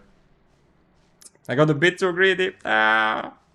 I knew he was on Undead Cape, but he had boots, so instantly just boots him. He took... You see what happens when you don't protect your Prowling transformation? He went from full to 0 because it was full on... it was... he didn't even cultist me, yeah. If he's gonna go again without the cape, he's a very brave guy though. Respect that. Doc says, GG my man. Didn't know it's you. Did we fight? Your name is not Doc. Ah, right, I've seen. Yeah. Oh, okay, yeah, I remember now. Yeah, I remember already having that thought when I watched one of your videos that, huh, your name is Funky. GG, yeah. So, as I was saying, after that fight, all bows are pretty good at handling the new mists, but the problem with Warbow remains that you kind of need the enemy to just run after you for a while to get a good kill, yeah? Like, you have less tools to be aggressive than most good mist bows. I don't know. Okay, let's take this out. This is a good thing because you don't need to wait around for a specific fight. This is a good thing about constantly having people in mists. That, you know, it's like waiting for a bus, yeah? The next bus is right around the corner. So you don't need to run after the bus. Well, okay, if you live far, you probably need to, yeah? But if you're like in the city center, if a bus is like riding away, you're not gonna run after it because the next one will be in 1 minute, yeah? If you take a bus. It's the same logic now with fights, yeah? I don't need to wait and do things to fight him because the next fight is just around the corner because of mists being so much more active. Thanks for following Murmiaukus. Cool name. Rapid Scrap says, I played Longbow with Mage Cal, Cleric Robe, Soldier Boots, and Martlock Cape, and I even managed... Yeah, no, Longbow is a different thing, yeah. Sorry, Longbow also suffers a little bit from same problem as Warbow. You are much better if the enemy is aggressive. But it's specifically like Warbow that I feel like doesn't shine too much in the new Mists. It's still okay because it's a bow, but you kind of need people to chase after you, yeah? To be successful in actual fights. And unlike a Wildfire Staff, you know, like Wildfire Staff can bait me in. I make one big mistake against Wildfire Staff, I might be dead. Against Warbow, like you saw this fight I had against Doc, like I had a lot of chance. If I decide, you know what, I might be losing this fight. I have so many chances to turn around and probably still not die, yeah? So you need your enemy not just to make a mistake of being too aggressive, but you need them to make that mistake over and over again. Which is why Warbow I don't really enjoy that much. Longbow is a little bit different. You have a little bit more... You have more choices on Longbow on how to play. And one way... I also played Longbow yesterday because I'm playing all kinds of weapons that I believe have become a lot better because of the Mist update. One reason why I believe Longbow is really nice, because you can mess people's fights and just people also on the chest. Like if there's 5 people fighting, you can mess it from far, yeah? You don't have to commit that much. Warbow is kind of the same, but Longbow does more damage if you do get the big E from far. And you're able to channel it into other people. Can I try this? I don't think he's gonna fight me, right? I'm on Armor of Valor, but let's see. Isn't your armor strong against fire? Yeah, it actually is. It actually does, yeah. You're right. It's more like a general statement, yeah? Like, whatever build you play against Wildfire, you are one mistake... You're against Wildfire, most of the fight, you are one mistake away from dying. That's what makes Wildfire such a good weapon for specifically playing low AP and targeting high AP attackers, yeah? It's still your job to make the mistake. Wildfire cannot force you to die, yeah?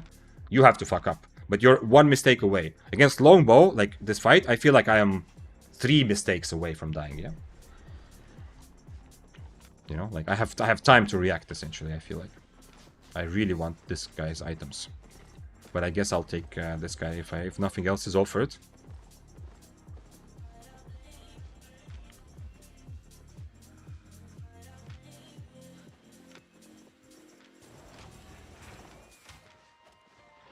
Warbow is bad weapon overall, it never has kill pressure.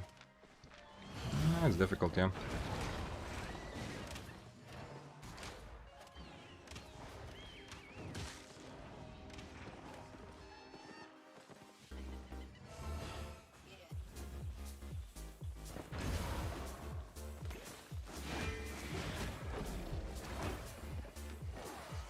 I just hope that these guys are not trying to team, you know, or just kill me like last time with the Death Givers.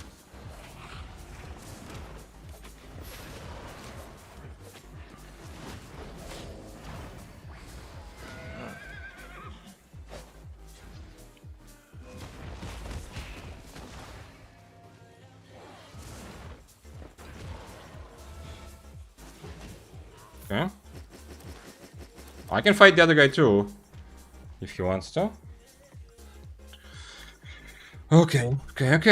This is very... I love seeing it. Anyway, I don't know if he's doing well or not, but I love seeing this build played at something other than 8.3, because I have so much curiosity to understand the meta. And just because there's a couple guys, especially Pandakota, if you don't know, it's the top player on EU this week, for sure. And, like, ridiculously so. PP may miss. See this? Like, he's 2 times ahead of everybody else.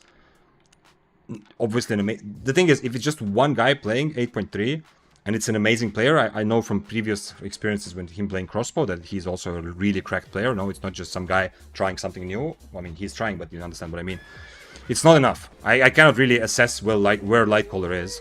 But now that I see more and more tier 7 Lightcallers, or tier 8 or 6-3, then that gives me more confidence to think that, you know what, maybe this weapon is slowly creeping into being popular.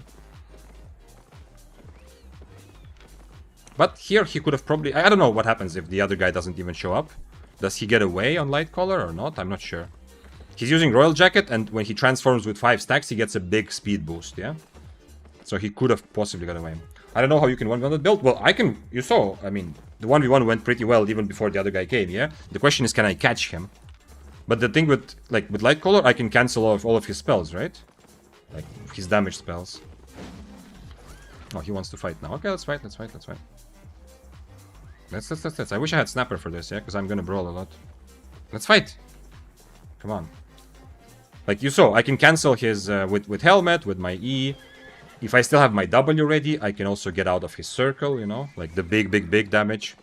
The only question is he has really good mobility, which kind of seems weird to say, but it seems like he actually has good mobility. Yeah, like he has... What? 7-3 Omelette on this? Why are you playing 7-3 Omelette? I don't know if I can 1v1 this guy. He's gonna purge me, but... My W is also not instant, so I might not be able to dodge his E, but I guess we have to try. Well, let's see.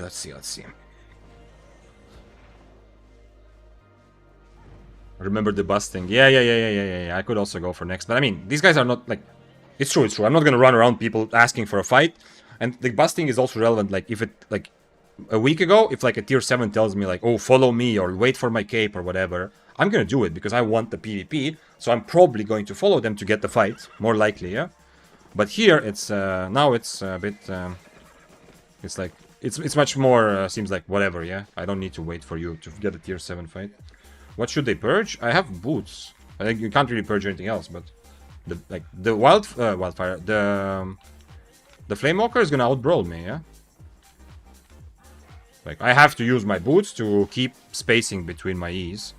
And he's gonna purge them and stay on top of me. And if he hits his Qs, 0 chance. If he misses some Qs, little bit of chance. Because his damage is just crazy. The only redeeming factor is, of course, that I have Armor of Valor. So I can, if I react to his E, it's decent. And I can, you know, obviously, with all the burns from him, it's pretty easy for me to get good damage also out of my armor. I don't have Purge for his Inferno, which sucks.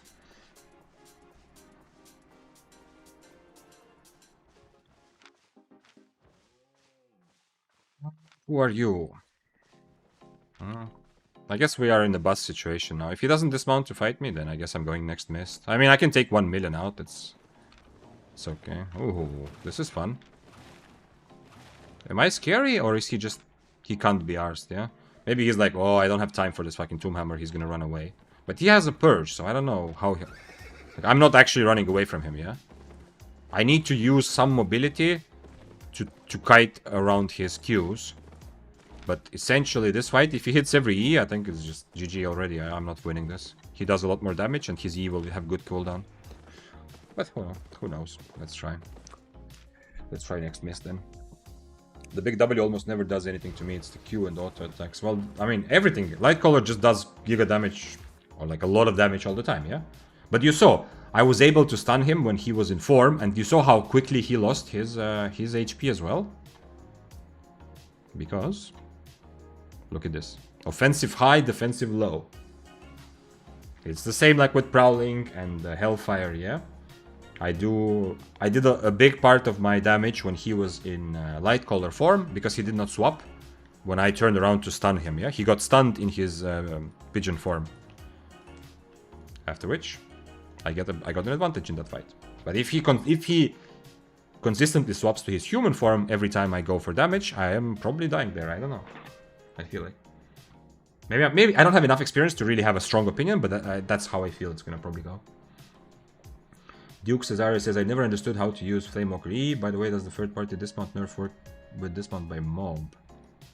Yeah. Nothing to suggest it doesn't. Yeah, it should, yeah.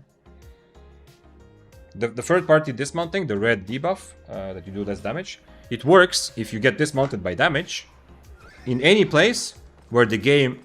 Like, if at the same moment you dismounted yourself voluntarily, you would get 15-second cooldown, yeah, on anything. So whenever you're close enough to other people, if you dismount by damage, you're gonna get... I mean, to other people who are fighting. It will work, yeah.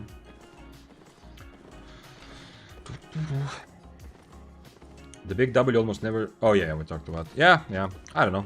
That's what I'm hoping. I'm hoping to see more of those light colors, because I want to understand. When we talk about mists, when we talk about meta and different options, I want to understand that build, and I don't yet. Because I don't have enough experience. Like, being run down by Panda Koto like twice or something in the last month doesn't give me any information. And even seeing, as I said, seeing this... This only tells me that this guy is still on top of his game. He is still probably a very good player. Not this skill, but, you know, the fact that he has too much. Like, he hasn't lost his touch. He's probably still a very good player. And it's a build that works very well to bully people. Now, this might still be an amazing 1v1 build, and you don't get 200 mil in a week if you don't kill other 8.3s all the time, like in this example, yeah? But still, that doesn't tell me enough to suggest this build. But then if I see more people playing at tier 7, at some point I'm gonna build up, you know, the kind of, the feeling that, maybe this actually is something to play. Maybe this, like, we need to welcome Lightcaller into the meta. It has never been. If you do Mist tier list throughout the years, it has never been, since Shapeshifters came out, I don't think it's ever been like anywhere close enough to Mist, actual Mist meta weapons.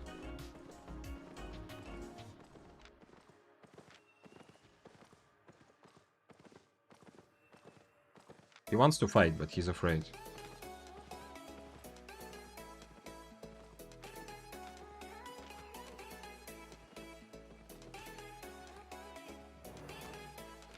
He has the long range W. And helmet. So, the whole time we're fighting from a distance, it's not bad for him. And obviously I don't want to go close range. Oh, another hammer player. Weird build for hammers though. How are you gonna catch me, my brother? Or are you trying to help the curse? How is this guy going to fight? He's gonna dash on top of me? I W away, he W's after me, then I stun him and that's it. He never catches me. I mean, the curse is... I have to accept that the curse is probably already dismounted by now, so... No, never mind. He's close, though. Okay, I'm gonna go open the chest. Is Tombhammer good in beasts? Yes, it is. Not like S tier amazing, but it is good, yeah, for sure. And it's also pretty nice now. Okay. It's pretty nice now with so many people around. It makes it stronger.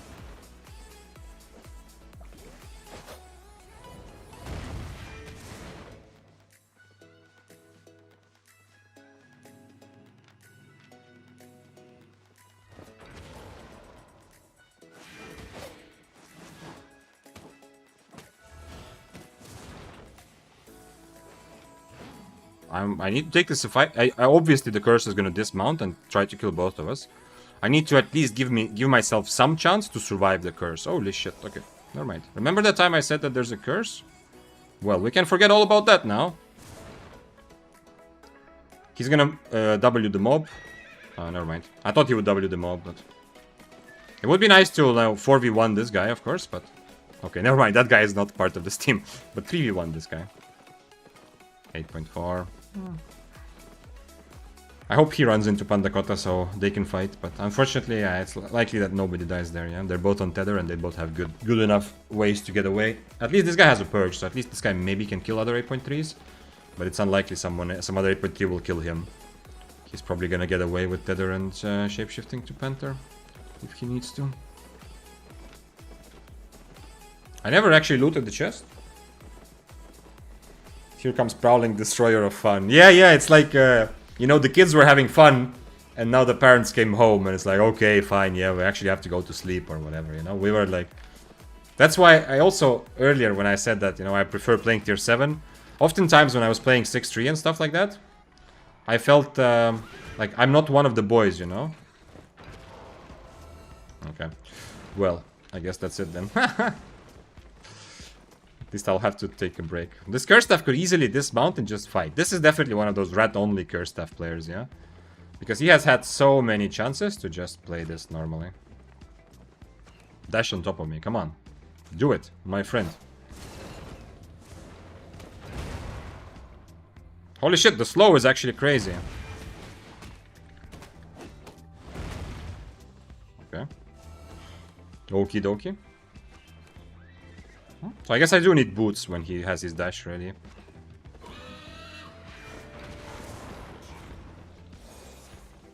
Let's see. Does he charge up his boots to kill me? He does, okay. I just need to survive his boots. After that, I'm free to go. Now, this is also practice for all of us. How to play against the curse, yeah? And now, where are your boots now? This guy is gonna kill me also, if he can. If he ever gets a chance.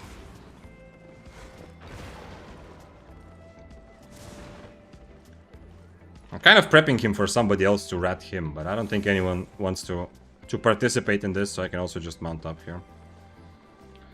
Is Armor of Valor best option for Tombhammer? I don't honestly know. It's definitely very good, yeah. But, I mean, it's actually... I know it's not played that often, but you can play, like, Leather Jacket with Inferno. If you're going for 1v1 fights, you can just play Leather Jacket Inferno and actually fight.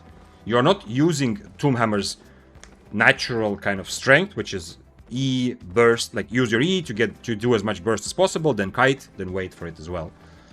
Armor of Valor gives me, it's almost like Invis, but it's even more. It gives me more time to kite and adapt to the situation, to play around my cooldowns. But I could absolutely play this also with Inferno, Shield, Assassin Jacket or something, or Jacket of Tenacity. But then I would have to brawl a bit more.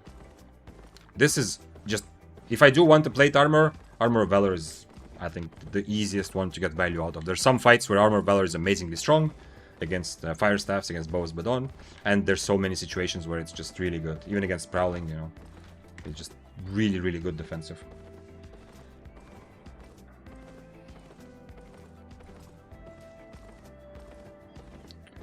Mr. Kawa says Soldier is decent. Yeah, somebody was also suggesting earlier that I play Soldier Armor with this. Absolutely possible. Yeah, I mean, Knight Armor good on it. I don't know. I haven't seen anyone play it for a while like that with Knight Armor, so I don't know. I mean, it would solve some of my problems of not having a purge, but the thing is, the situations where I really want to have a purge are usually the situations where I am chasing after someone, so Knight Armor won't help. I have been thinking of maybe trying the same with Helmet of Valor, but then I have even less damage and the fights are even slower.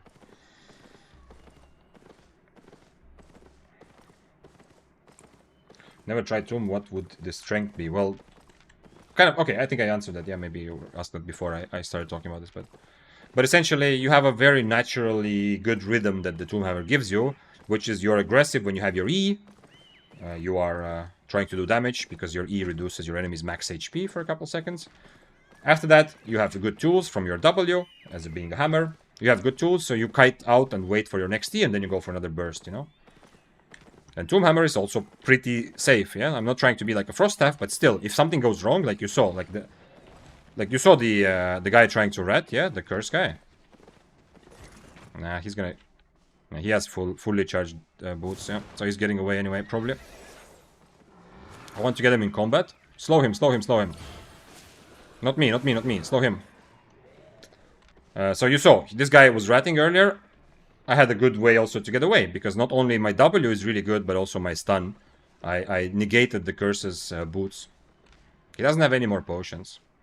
But he took a 1v1 though, yeah? Against the other guy. He was playing 1v1 here, I think. Too bad that was too far.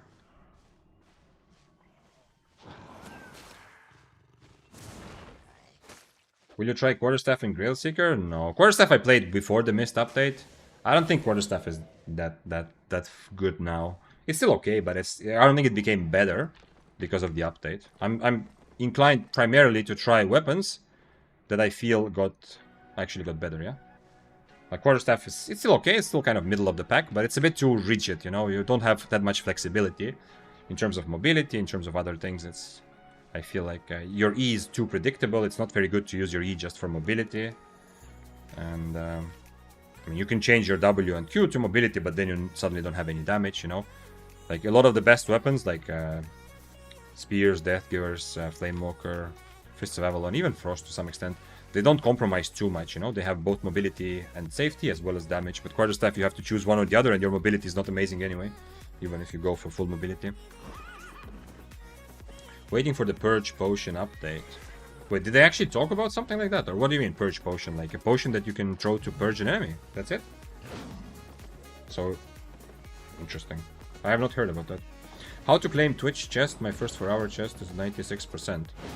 It should be like all drops. I don't want to go over like just drops on Twitch in general. But you should be able... If you click on your little icon at top right, where it shows you the percentage, it's going to tell you ready or whatever. And you're also gonna get like a little message, probably like, okay, you now qualified to get this drop, yeah. And then you just click the.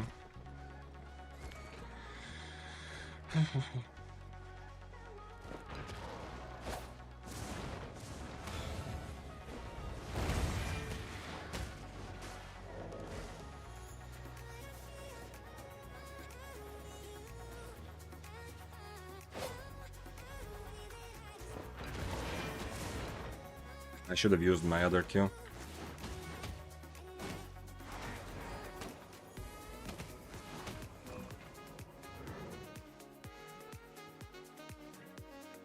Yeah, it's a fun fight, but we need to kill this. What is this? Heavy crossbow. I'm gonna help the guy. I don't care about my tier 7 set. He wiggled to suggest that he wants to kill the rat together, so... I would fight the heavy crossbow any day of the week here if I have to choose, yeah. Okay, I guess I am just mounting then, whatever. I have my cape again. Oh, never mind, it's not this cape. Thanks, bro. Yeah, I mean, what do you mean? Oh, he's saying thanks that I didn't kill both of us. Don't say fucking rat though. This is the actual game now, yeah? This is not, I don't blame anyone for ratting anymore. This is definitely the way the game works. Connecting to your channels. I hope Twitch still works fine. Let me check. Live, excellent. Okay, everything seems to work. But my OBS chat just said connecting as if something was... Where's OBS? There we go. To activate chat, please enable channels here. What? I hope you can still see and hear me, yeah? Okay, looks like it's back. Somebody say something in chat. I have to check. I mean, he's still here, and there's another guy, so... This is the game, it's not fucking rat. Yeah, this is normal. Maybe this is my friend to kill those guys now, but... Hello, mister. Okay, nice, nice. Okay, you hear me, yeah. I got disconnected from OBS, everything else works. Something in chat, thank you, thank you, thank you, thank you. Thanks for following also. Big old bandit. And I see that hydration redemption, I'm gonna drink after a while. This is a cool guy. This makes it a problem. Like, Cultist Skull is a problem. I need to not waste my E there randomly. I'm ready if you are, but I don't... Oh, wait, they brought us a Wisp here. I don't know what to do. Okay, so last time I wasted my E at the start. What I need to do is keep my E. Because after he gets on top of me, I still need... My E is part of my getaway package.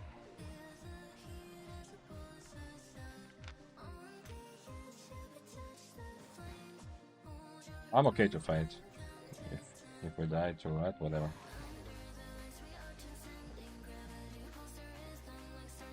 Let's go. Ready?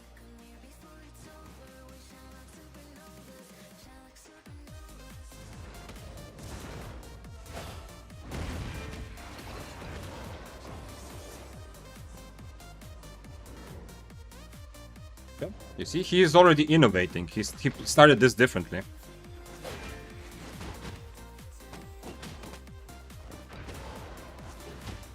When he's not in his E, I'm winning this slowly, but not 100%, you know? But when he's not in his E, I am slowly winning this. And now if I don't get close enough, he doesn't have his... no, he doesn't have mobility. So I need to be a bit careful there, but I think I'm fine to continue this fight.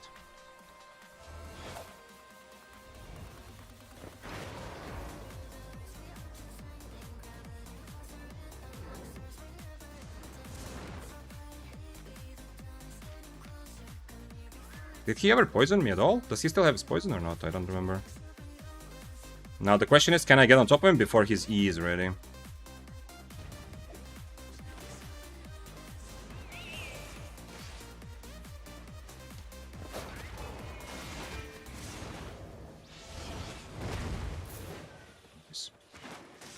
Brave soldier, respect.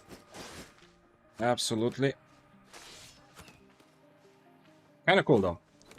I like the fact that we both got to practice this fight several times, as you know. Sometimes, like, there is obvious frustration sometimes when fights get reset, whether it's about rats or mobility or something. But there's always a upside. Like this fight, this matchup, obviously maybe I've taken it once in my life and I don't remember, but essentially, like, I have no experience with this matchup, yeah? Because of the fact that we were resetting several times, I got to learn how to play this much more from one person, yeah? So instead of one quick death or one quick fight, I actually realized a bit better on how to play around it, how huge the slow is. Did you see that last time? Like previously when we fought? I was barely moving. It's like I was overloaded with tier 4 runes, yeah? When he got both his W slow and the E slow on me at the same time. But yeah, but he got punished a lot there because he decided to go assassin shoes. So I have much more... I have a lot more time to dance around him. Because his mobility is so limited. Okay, let's see. Is the chat actually... I hope the chat is working. There's some things I missed, probably. at some point. I don't know. If I missed something and I didn't answer... Anyway, if I missed something you're right and you want me to answer it, then, you know, feel free. Don't spam it several times in a minute, but of course, feel free to repeat. I'm happy to. That's why I'm here, you know, to talk about stuff, so... If there's something I don't want to answer, I can say that, yeah, but this honestly doesn't really happen very often. Okay, we need to hydrate together as well. So, when somebody redeems hydration on this channel, we all drink water, yeah? It is Saturday, so if you want to drink something else, that's okay. But I'm gonna go with water with lemon here. And if you have something to drink, drink with me. So we're gonna hydrate, as requested by X Star Top.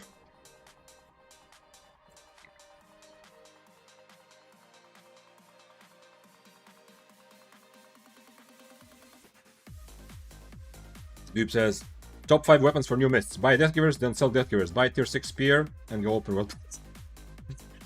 I am sure that a lot of people are not going to enjoy, are enjoying mists less than before.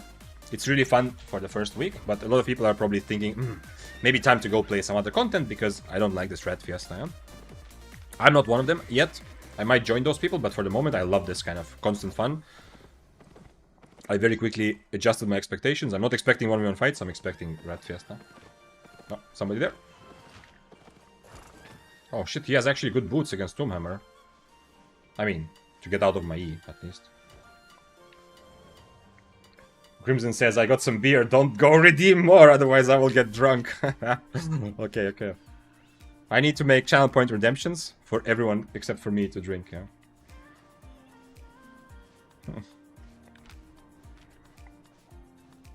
No, come on. This was a tier 7 holy. I don't know what he's doing here. It's not even holy, it's whatever.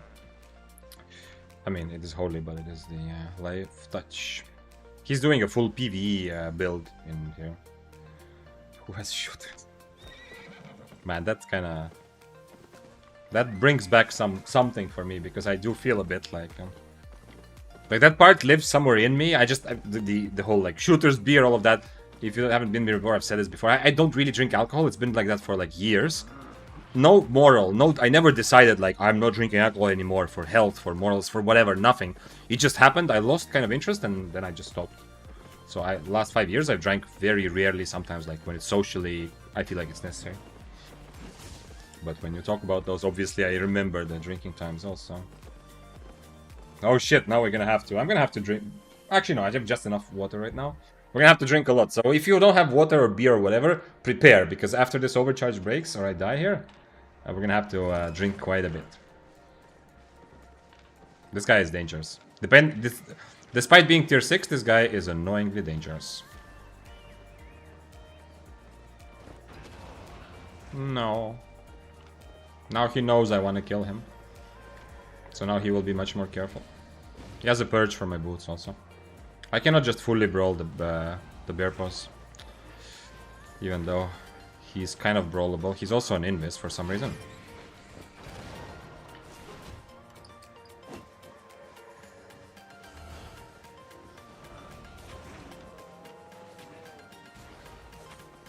Is he actually running away still? The other guy, it would make sense for... Why are they wiggling? What? Okay, if they want to kill me, let them kill me, whatever. This guy is so much more valuable that it doesn't make any sense for the other guy to wiggle and try to help him. Why am I being the aggressive one here? He's the bear paws, right?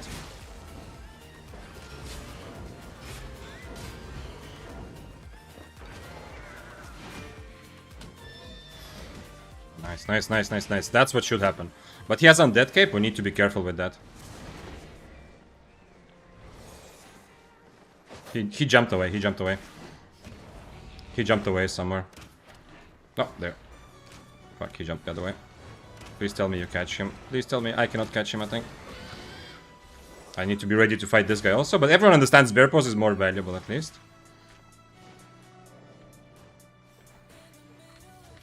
I want the kill. No, wait for me.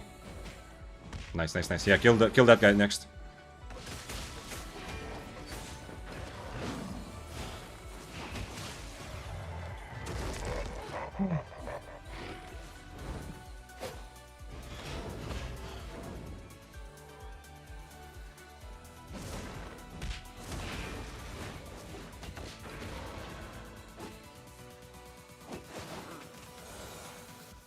Okay. Oof. I cannot loot anyone, really. I cannot loot anyone here. Oh shit. I won't actually be able to loot. Oh nice, at least I can maybe kill him if I get full HP. Let's see if he E's after me. Nice. And he's Q1. Oh man, come on. You're playing Q1? Why?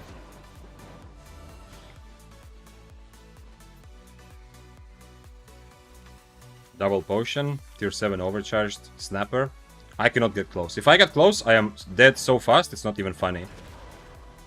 Unfortunate. Hold the loot, yeah. I need to somehow drive around this whole place. Because he thinks I already looted, yeah?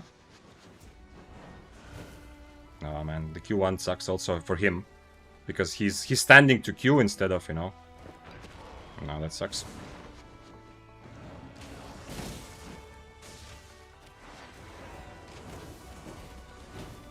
Now he can maybe catch me. I need to hit my...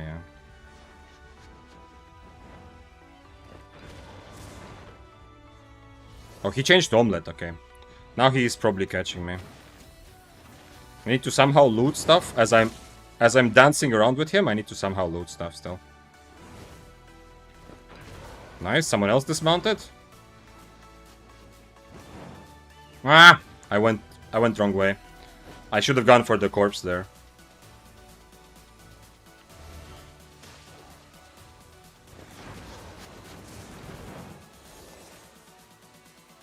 I guess I can also just mount up. Maybe he doesn't... He thinks I have all the loot, so I can also just mount up here, probably. Okay, I'll just mount up, whatever.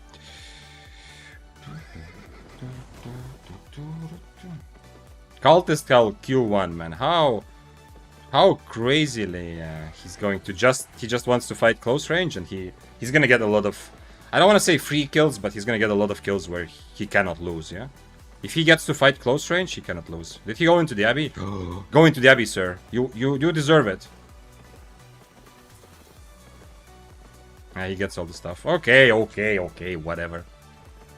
I thought I'd get all the loot, but no. The gloves are Mr. Steroid? Who is this? I don't even know who this is. I'm not exactly sure who Mr. Steroid is. I've seen that name several times in like kill boards or so on. I don't know who that is though. He changed to omelet now. He's still out brawling me like crazy, but at least he changed to omelet. So at least I don't I don't get instantly destroyed the moment I'm close to him. Why are they? Are these are not part of my kills? These are just random bodies on the ground. I'm guessing he looted the tier 8 there, right? I think he looted the most valuable guy. I can go for the battle axe, maybe? He got this. Wait, somebody else looted. He definitely didn't kill these mobs here, right? Somebody else. You're right, it was Mr. Steroid, yeah. This is the guy who was writing, Why you attack me? Well, in the Wild Wild West. That's why I don't like teaming up, you know? But also, he did wiggle at the other guy first, to be honest. But that's why I don't like the feeling of teaming up. I don't want others to feel like disappointed or betrayed by me. I would never write something like team, yeah, because it's a free-for-all, yeah. Like, if I would write to him like let's team up, I would never attack him later. I would rather die than, you know, in the game, obviously, than be the guy who writes and then betrays. But I don't like this teaming like. But who knows? Like, if he was like a very important part of the kills as well. I mean, obviously, without him, I'm not killing anything there, but still, like, there are some chances, you know, sometimes I don't attack people because, like, the carving example was so awesome, the carving who trusted me completely, you know, and we killed, like, 7-3 together. That was a while ago, though. That was fun. Exactly, Bobby, that was fun. It's fun. I love these situations. Win or lose, die or kill, or both, it's okay. I don't think I got any of the kills, though, right? Yeah, I could not loot anyone there at the beginning. Not only did I not get the kills, but I didn't even get credit for over 50% damage on the first guy. Because I guess I got out of fight and then it reset or something. I need to remove my overcharge soon anyway. Yeah, well, the Flamewalker got all the loot, yeah. There's no chance for me to fight the Flamewalker. If at least he was on Q3, it becomes more skill-based, he can miss or hit. But he's playing Q1 Cultist Cal, so if anybody fights him close range, it's almost a free kill for him. Yeah, he's like, he might have problems from a distance against the frost stuff like that, but if someone fights him close range, like, which I'm forced to, yeah, otherwise I just E. He's like he gets some items for free with Cultist Cowl in Q1. It's just too much, too brawl heavy against anybody. Mr. Grava said now he has to fight for it. That's more content. Yeah. That, I mean, absolutely, yeah. But unfortunately, I should have, when I was looping around, I should have gone to loot and then keep running. Yeah, that would have been fun. But I went the wrong way, so I didn't actually get the loot there either. Okay, it's time for prediction. If you want to earn more channel points, and then we will drink stuff together. The question is, how many items will trash? So you have 2 minutes to predict. This is double overcharge, remember? Usually 1 item trashes on this stream, usually. But we've also had situations where all 4 items trash, so you can figure. Crimson asked, how is Tombhammer feeling? It's feeling good, very good, actually. I do feel like it fits very well into the current mist situation with constant chaos. Especially plate armor gives me time to survive. I'm obviously not amazing at 1v1s, yeah, like I'm gonna get destroyed in a lot of 1v1s against very good builds. Like the same Flamewalker, like this is a good example. Yeah, if I was playing Daybreaker tier 7, you've seen that. If I was playing, well, I can't show him because, you know, we didn't kill each other. If I was playing Daybreaker as an example, tier 7 versus tier 7, obviously I'm fighting Flamewalker and we can both win that fight, yeah. You saw here, I can't really, yeah. Like there's a lot of 1v1s I can't take. I'm not as flexible, but to handle the situations with constant chaos, Tombhammer is good. Okay, we have hydration. First of all, as ordered by W Fridge, still love that name whenever I say W first. Sometimes I think my fridge in the kitchen is also a W Fridge, because it helps me live. Okay, anyway, you can also hydrate whatever you have, because we all are forced to. But when there's a lot of hydration redemptions, every single one is devalued a bit, so I don't drink like crazy gulps. Then we have Lizotti, more hydration. Pietvan says mine is L fridge. Why is your L fridge? Okay, to be honest, my fridge is also a bit of L fridge. It's just W fridge because I like the fact that I can keep my food cold, yeah?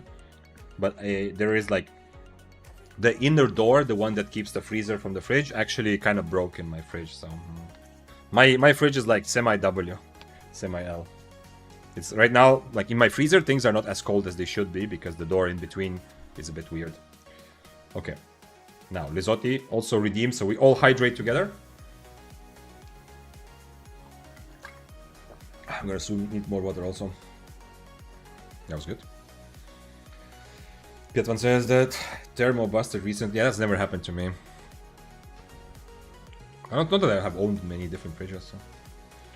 Tricky says, I was tempted to bet 3-5 just for the thrill of the meme. I mean, do for it. Go for it. You have to be smart about using your points, you know? If nobody votes on an option, that option instantly becomes better for everyone else. Putting too many points in a popular option is always a bad return on investment deal. Dread the Undead says, we're talking about fridges here? Yeah. Did you come here for Albion? Really? This is not an Albion stream. This is a fridge stream. I don't know if... I'm sorry I had to break it to you like this. I must have... I think at this point I tricked you into staying, yeah? So probably you're here already. But usually we talk about fridges here, yeah? I've been streaming for about 3 months. 3.5, something like that. Most of it we talk about fridges. And sometimes we, you know, play some Daybreakers or whatever. But usually... That's just to pass the time, you know? While we wait for new fridge information. Okay, Night Royce also redeemed water. Hydration. Too much water at once, my brain is breaking. So if you still have something liquid next to you, drink it up.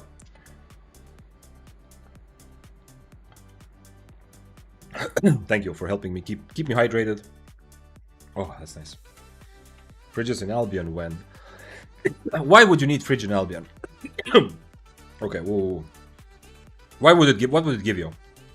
To keep your items fresh, but nothing really spoils, except for Anniversary Cape, nothing spoils. To counter trash rate, like right now, before you take off your items, you go into a walk-in fridge or freezer and then your items don't break as much. Something like that. Okay, let's remove.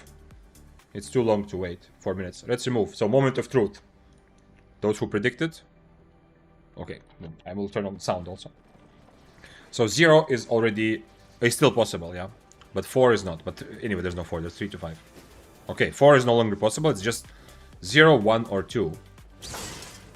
Okay, there goes 0, so it's 1.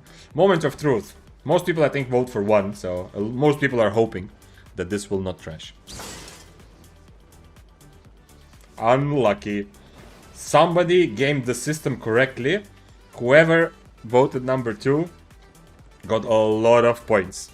I told you, when channel point gambas are on, you need to, what is gonna be, I think I'm gonna go Valorant selection like that. You need to be smart about it. You can't just chuck a bunch of points on your favorite option. You need to first look at what others are doing and just start with a couple of points, yeah? And then continue later. I actually should have shaken this. I didn't realize before. And then you put more points. Like, you choose whatever is your best option, you think? Right. And then you put more points on it later if you see that it's actually, looking good for you. I think that's how I would use, and I think that's the best way to use channel points and gambas.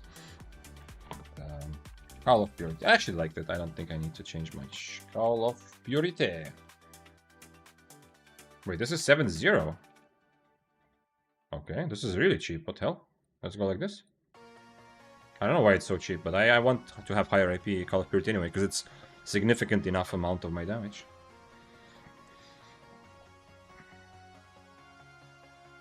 How expensive is Brazilian market in comparison? Narcotics, it depends on the item. I can't give you an answer. It also depends on the server. There's no general answer. Weapons and items that are often played in Mists and Roads of Avalon are traded a lot more. So you have to compare those first, yeah? During weekends, usually Brazilian prices go up, especially consumables and stuff, because more people are playing this content, but I don't know. With depths, I don't know. And I don't do a lot of stuff on the market. I don't really play markets. I just do PvP mostly. Dread says, I had to get a new one not long ago, but the fucking fridge that was from my grandmother, dude, that crap is still going like nothing. 40 years of a fridge. Okay, admittedly, like the fridge that we had when I was growing up, also still works, but it's definitely not 40 years. Hello, sir. Do you want to show me your PvP prowess?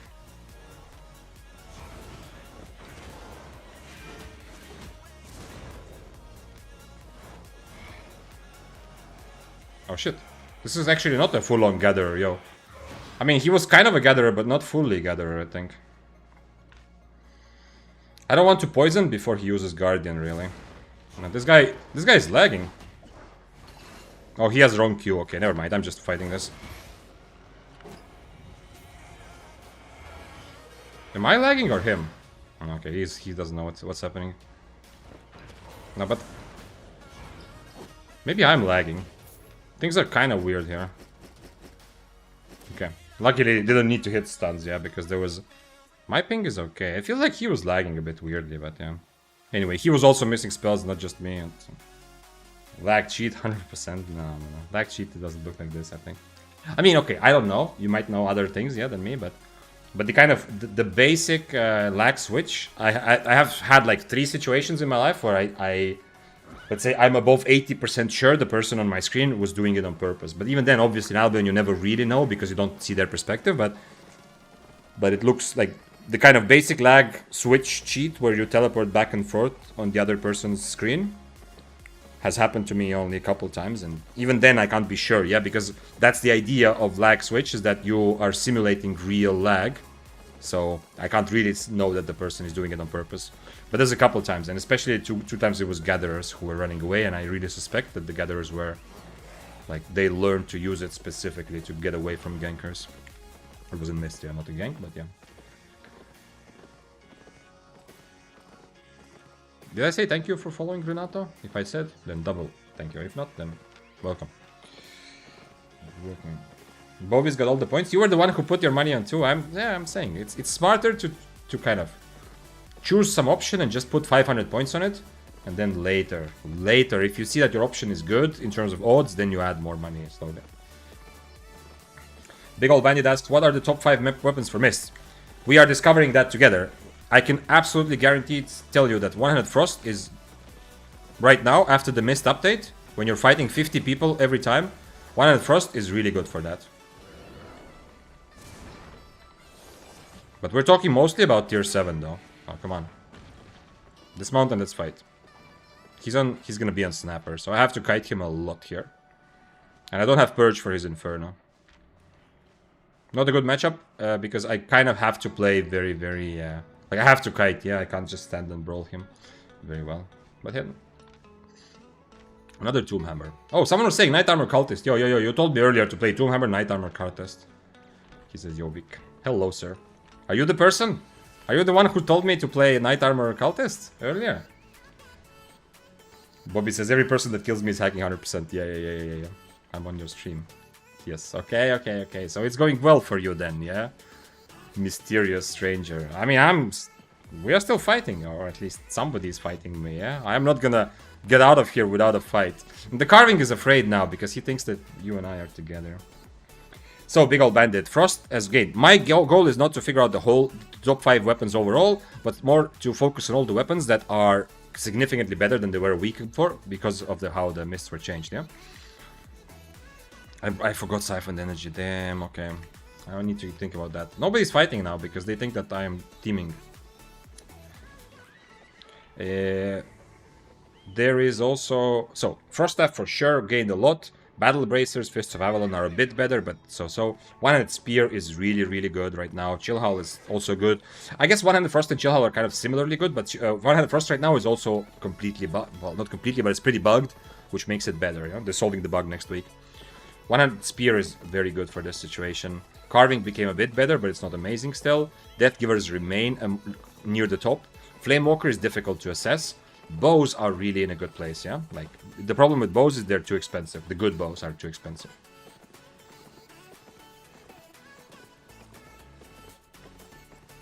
You said One-Handed Frost? Yes, One-Handed Frost is the biggest winner of last week.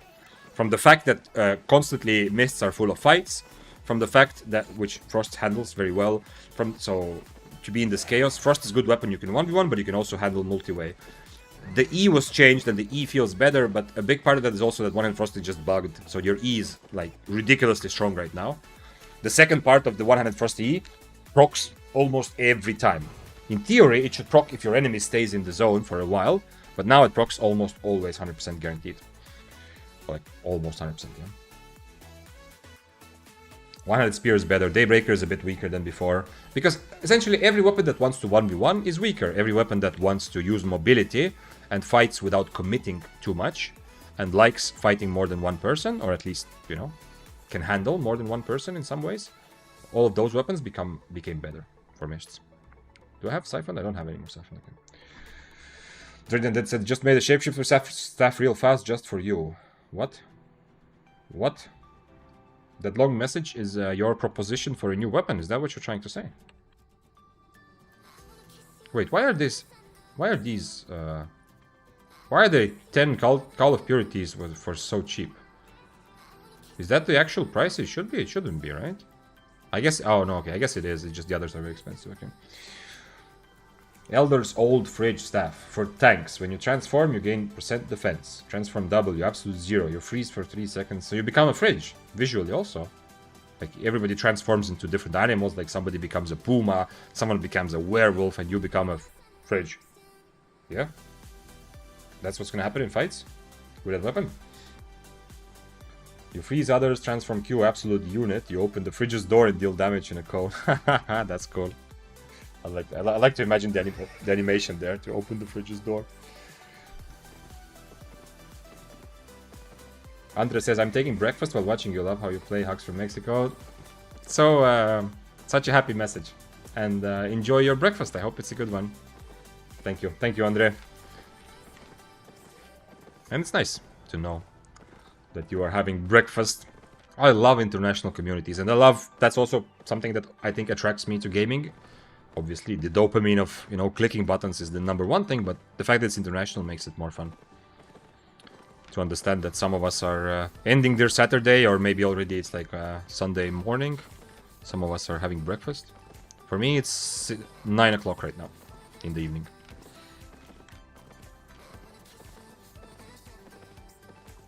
Saif said, quarterstaffs aren't even considered. RIP? Not really, no. Like, quarterstaff is viable. There's a lot of other weapons which are viable that I did not mention when we discuss good weapons, yeah? Quarterstaff is viable. If you like it, play it. But quarterstaff did not benefit from the... Like, quarterstaff prefers a more 1v1 based content, like Corrupteds or Mists last week. Quarterstaff prefers being able to fight one person and outplay them and brawl them. While quarterstaff has tools to have good mobility or decent mobility, it comes at a cost. If you change your quarterstaff to a mobility weapon, you will not really do enough damage to really fight anyone anymore. It's tricky. Plus, your E is not good mobility. Your E is too dodgeable, so it's not even amazing in fights. But especially, you can't really, if you use it for mobility, it's not that long range, and it's like it's very predictable. And like if you're chasing me with a quarterstaff and you E, I have a decent advantage against you. Whereas some of the other weapons, it's a bit they are less reliant on using their E, or they can use it and still have it again soon. Well, it depends. It's not bad.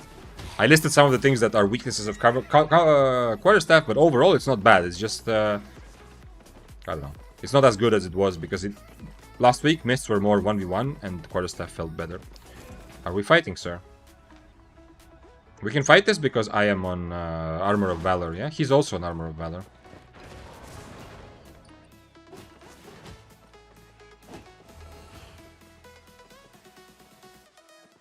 No, I thought that would be enough. No way, I thought that would be enough. What's the best affordable bow? Regular bow is really good, and in my opinion, long bow is good. Legit, I think long bow became a lot stronger now. I played it yesterday and I liked it at tier 7. The actual best bows are Skystrider and Badon, but they are too expensive, yeah. If you want to embrace the chaos of the Mists, you have to play a bit lower tier and accept that you're gonna die a lot. And if you play like that, Badon and Skystrider are a bit too expensive.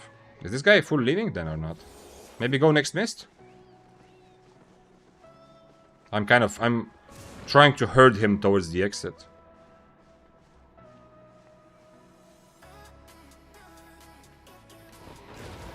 I think he's leaving, yeah. No, he's leaving. Okay, well. I guess that's that then.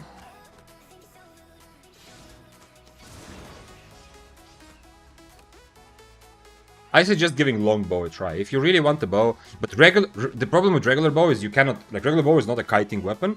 It's a weapon that primarily is an amazing brawler that can also kite a little bit, yeah? If you have that approach, regular bow is really good. If you want to be more safe and kitey in general, because there's so many people around or whatever, that's your playstyle, then I actually legit suggest giving longbow a try. I think it's in a good place. Come on, Battle Axe. I've seen a lot of Battle Axes today, and almost every one of them has tried to fight.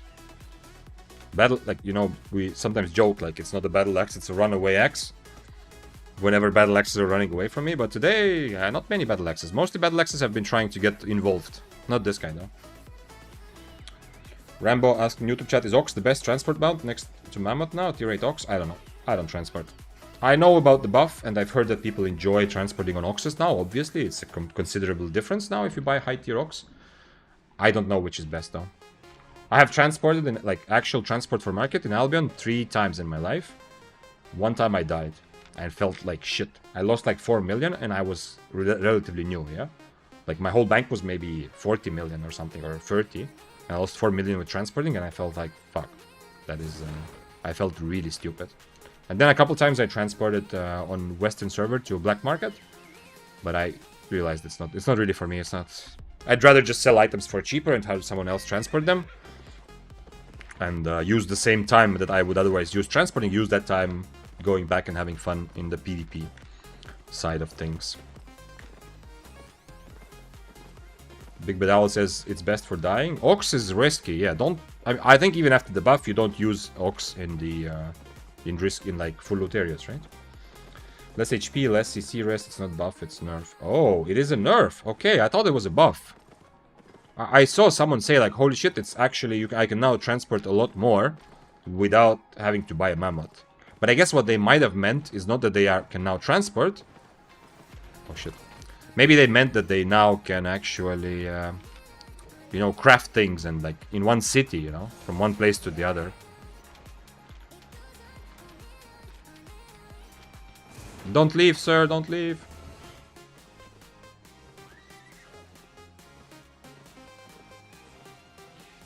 He's not fighting me. I was ready. I was sure that he's gonna E me out of Invis.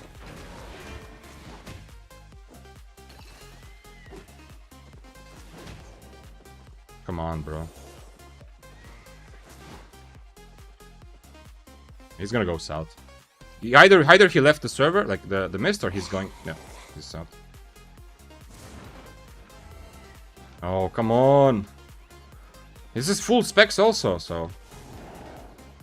He could have killed me and still survived against Battle Axe. The Battle Axe is never gonna catch him, right? Thanks for info. Have there been changes to mists? Yes, big changes, MOJ. The biggest one is that mists are full of people because there are a lot fewer mists created, so more people per mist. But there's other changes also. You can check out the last live patch that went live this Tuesday. You will find a couple other things also. You take more and you die more often with it. Okay. Yeah, so Ox still doesn't work for lethal content. It's just transporting from one city station to the other. But why didn't he leave this, the Battle Bracers? I am tier 7, not even overcharged, yeah? So it makes sense for him to try to kill me, but if he really doesn't want to, he can also just leave me. This guy is on wrong queue, which makes me... I want to be on top of him. That sounds wrong. Because he's on long range queue, I am not afraid to spend the whole fight next to him, yeah? I want to brawl this Bow of Badon, and whenever he is, I just armor, yeah? It's a good matchup for me. If he was on short range queue, I would be wary that if I spend... Even if I have a good counter to his E, if I spend my whole time next to him, he's still gonna do too much damage. But unfortunately, he was not interested in this combat at all. I'm really surprised the guy like he was chasing a tier 6 curse out of the mists. He was full HP. The guy with full specs Battle Bracers, I would expect him to kill me, or at least try to kill me, and then still get rid of Battle Axe. Or leave the mist, but for some reason he wanted to stay in the mist. I don't know why. Maybe he just entered, so he has 5-second cooldown or something, but... Not sure.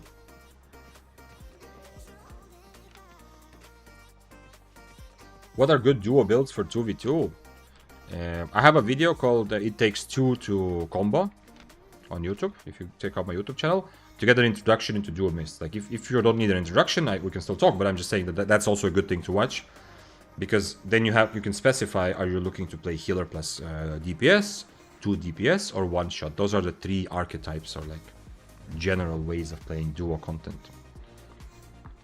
So you have to specify, because the way you approach those is very much different, yeah?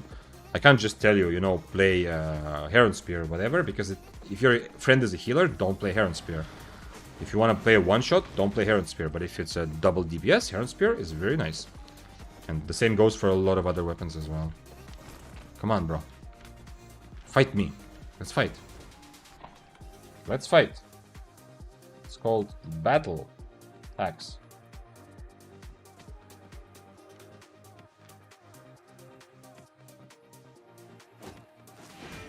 I am Runner Axe. Come on! Come on! If he leaves, he leaves. But I think he actually wants to fight. Why he's saying... Why no? No, come on. You have... Why did you bring these items? Why do you have Smuggler's Cape then? Why you don't just bring Undead Cape and Invis Potion? Okay, okay, go then. Go next mist then. Good luck. I will check the video out exactly what I was looking for. Yeah, I think it's a very good introduction to start. You know what? I'm gonna go after him. I mean, it's too far already, but I need next mist anyway. Yeah, so anyway, if you watch the video, then you have more of a basis, and then from there we can discuss specifics when you decide what you want to play with your friend. Is Cloth Armors usually outshined by other options in solo mists? More so now than before, Fridge. Once again, you cannot... Like, Cloth Armors are not outshined. Cloth Armors definitely have their place, and Mage Robe is one of the strongest armors of everything. If I had to I know it's stupid to say that because every build, every situation requires different spells, of course. But if I had to, for $1 million, choose the strongest armor, chest armor of everything, like in a vacuum or just like in theory, it would be either Phase Scale or Mage Robe. I think that like Assassin Jacket would be close second place after those two share the first, yeah. So cloth armors are very strong. The reason they are not as strong when there's a lot of people is because whenever, like you saw me earlier, I was today I was in the middle of 3 people, legit 3 people on top of me hitting me for a moment, yeah. I still survived that fight. Of course, if they were hell-bent on chasing me, I would have died, but still, on cloth armor, GG. At any point, 2 people are looking at me the wrong way, I am already risking stuff. So you need to be much more careful on cloth armor. And, oh, I saw this guy before. Let's go, let's go, let's go, let's go, let's go. Is that the guy I killed? Why isn't he fighting me? I'm not even overcharged. Is that the guy I killed that helped me with others earlier? I'm not sure if that's the same guy. Backhand strike. What the fuck is this? I'm sorry, I have never used that. Find Mage Robe really cool. Yeah. Phase Scale Robe is like Phase Scale Robe is just amazing because of flexibility. It got nerfed, but I believe it's probably still there. The reason Phase Scale Robe, obviously, for Mist is not as amazing is because it's crazy expensive. It's not worth it. If you forget about Phase Scale Robe, Mage Robe is just amazing. Next thing. You get so much damage, you have such flexibility to purge stuff. I think it is overall, like, if I had to compare, I would almost play everything on Mage Robe, if I could. But the reason now with these mists, I would lean more towards Assassin Jacket or even Heavy Armor occasionally, is because if you do embrace the nature of the mists where there's so many people fighting, it's just, you die so easily, yeah? Like, if I take this fight on Mage Robe right now, anybody rolls up, I'm probably dead to a rat, yeah? A lot of the situations I've gotten away from rats, from curses, from whatever that you've seen on my screen, dancing in between 5 people, a lot of the survival situations, I would have died. If I have even on leather armor, but especially on cloth armor, any cloth armor.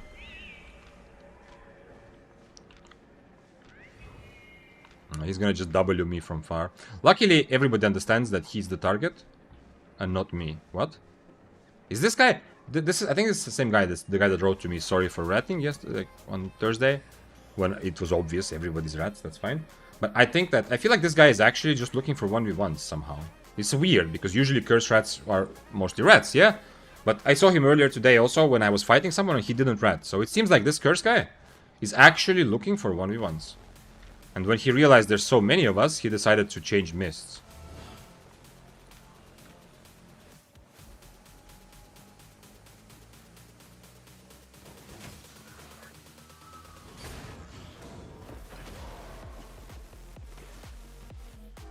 Tombhammer Gaming.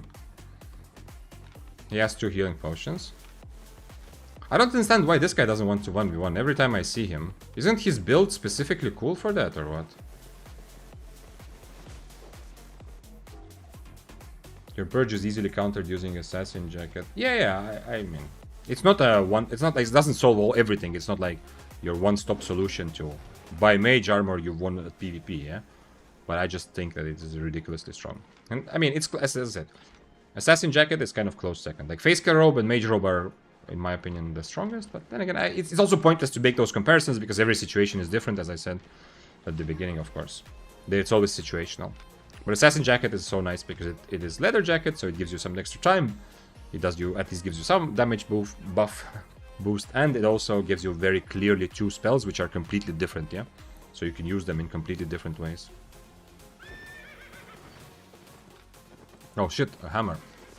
Why this guy is not actually taking part in the fight with his assassin shoes build? Like, turns out it's not the curse that is ratting, it's this guy that is just trying to rat, yeah?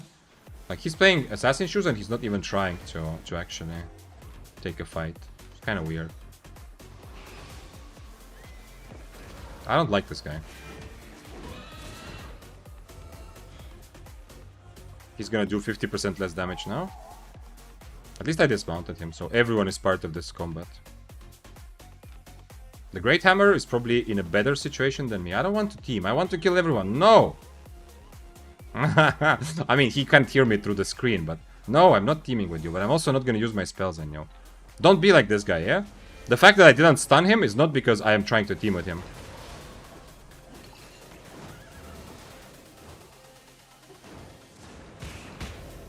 Oh shit, how did that happen?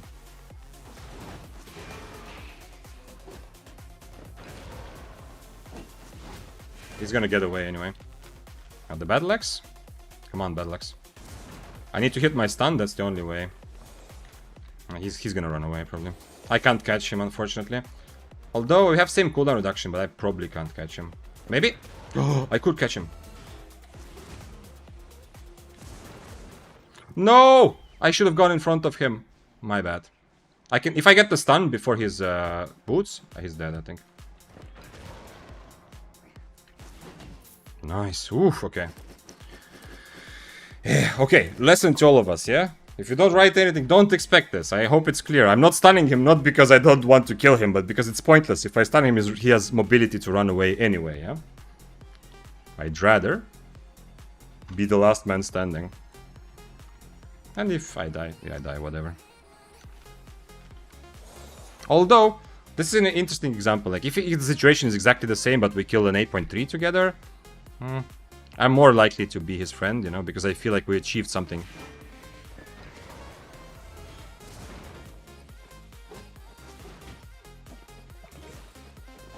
He's fighting, right? But he's not fighting. Please tell me somebody already looted this. What's his... Oh, he doesn't have W mobility, okay. Then he's gonna be forced to fight. He doesn't have a choice. I have too much slows. There we go. No! My bad. Anyway, he's in combat now. I wonder if he looted anything at all, actually. He's on sandwich, so I have better cooldowns.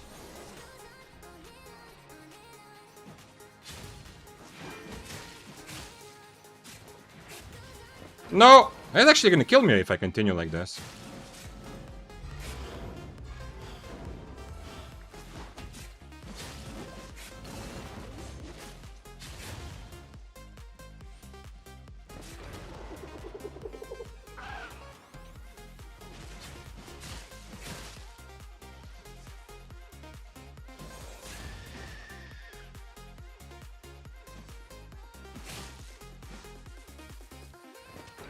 No! Why is this happening to me? I'm missing so many of my E's lately. Throw an E, throw an E, throw an E. I can't yet. Throw an E. Please throw an E. I want to Armor of Valor. I want to kill him with Valor. Ah, didn't work. Okay, kind of close though. Did he loot something?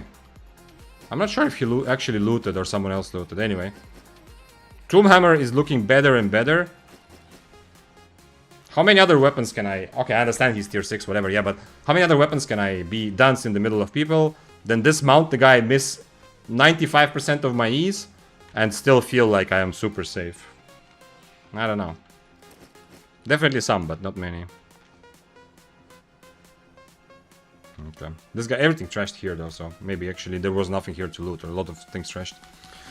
Okay, Battle Royale went in my favor. Deathgiver's Mage Robe is insane. Yeah, Mage Robe plus 50% damage and much more versatility comparing to a Cleric Robe. The Cleric Robe has a good place in specific builds, but Mage Robe gives you so many more things you can do. And you can outplay people here by purging at the right moment, which is awesome. It makes it also fun. Narcotic said way earlier on YouTube chat, Backhand Strike is the typical Balkan Dad ability. I don't even know. Wait, I didn't take the trophy. I still don't know what it does. I don't think I've ever used it. Let's learn together. I don't think I've ever used this ability. This guy had Backhand Strike, the guy that I just observed. Saw his corpse, yeah? The guy who was using the Hellfire Hands. Okay, so Backhand Strike. Strike the enemy, knocking all enemies way back. 15 meters is a lot, yeah? Okay, so you hit enemies far, knock back enemies, take that collide. So this is just to survive. Oh, that's what he did. So that's what happened. When we were trying to kill him, I used my W, it got cancelled, and we both got pushed back. It definitely wasn't 15 meters, but I guess it's subject to like CC resistance or something like that. Okay, okay, so it's pretty much just pushing people away from you, yeah, while doing a bit of damage. Doppel says, been really enjoying your streams, I mostly lurk, but I want to let you know, so keep going. Thank you. That is incredibly sweet. like sentiment, you know, to read. That you don't know, there's nothing you really want to write in chat, you just want to write to make sure that I know that you are enjoying. That is super. That is very, very nice. Dread said earlier, time to make dinner. Well, I hope he's having a good dinner. Jacob says, well, we already know that we don't want to play healer because the fight gets so lengthy and boring. Okay. So you have some ideas, yeah. Yeah, I think it's more fun to play double DPS. The thing is, one shot is really, like, there are good benefits to playing one shot comp in duo or trio. Because just like, you know, just like if you play spear, it's more difficult, but I like that it's like you have to adapt, you know? You have to constantly play a bit differently and figure out every situation. But if you play battle axe or dual swords as a beginner, something like that, or like close to beginner, then the positive thing about playing like a dual sword battle axe is that you can focus on just getting better at the that thing, yeah? Instead of trying to solve the whole universe and figure out everything about Albion, you can just focus at getting better at the one thing, at using your one build, your spells. One shot is kind of like taking that approach, that philosophy, and going to duo mists or duo depths or content with it, yeah? Like it's the same like playing a dual swords or battle axe, where if you play it as a kind of, you're a bit newer, you're not gonna have to adapt too much. You just get increasingly better at using this one specific approach and this one specific like order of spells, you know, all of that. But in my opinion, yeah, 2 DPS is the most fun. Yutxro asked, should I spec up one spear 200 full from one with Fame book, or just 70 to most spear and spec up later? Utero. Go in Google. There's no affiliation. This is just the tool that I use. Go in Google and write Albion Specialization Calculator, and you will find the website which gives you the exact answer. You tell the website, currently my one-handed spear spec is 100 or 55. What should be my specs in other spears to be the most efficient? That's essentially what the website tells you. But if you're specifically playing the one-handed spear, I suggest just getting it to 100 and then later starting upping other spears.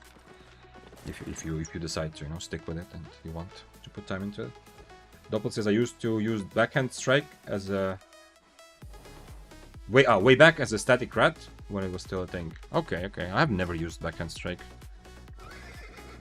But so the idea is that you just push people away and you do more damage if they hit a wall. That's the only thing. There's no extra mobility, nothing. Just for you to get it's like get off me kind of thing. I wish it rained in Albion. I love rain in games. I mean, I also love rain in real life, yeah. That's it's happened several times to me that it's not a really regret, but I felt like because of, you know, playing with these headphones, I don't always notice that there's rain outside, and sometimes I finished my gaming session. If I played Albion without stream, I wouldn't be using these, even though they are better for hearing sound. It's whatever. But anyway, is this a swapper? No, it's not. So what is happening then? If you're not swapping, you want to 1v1? Really?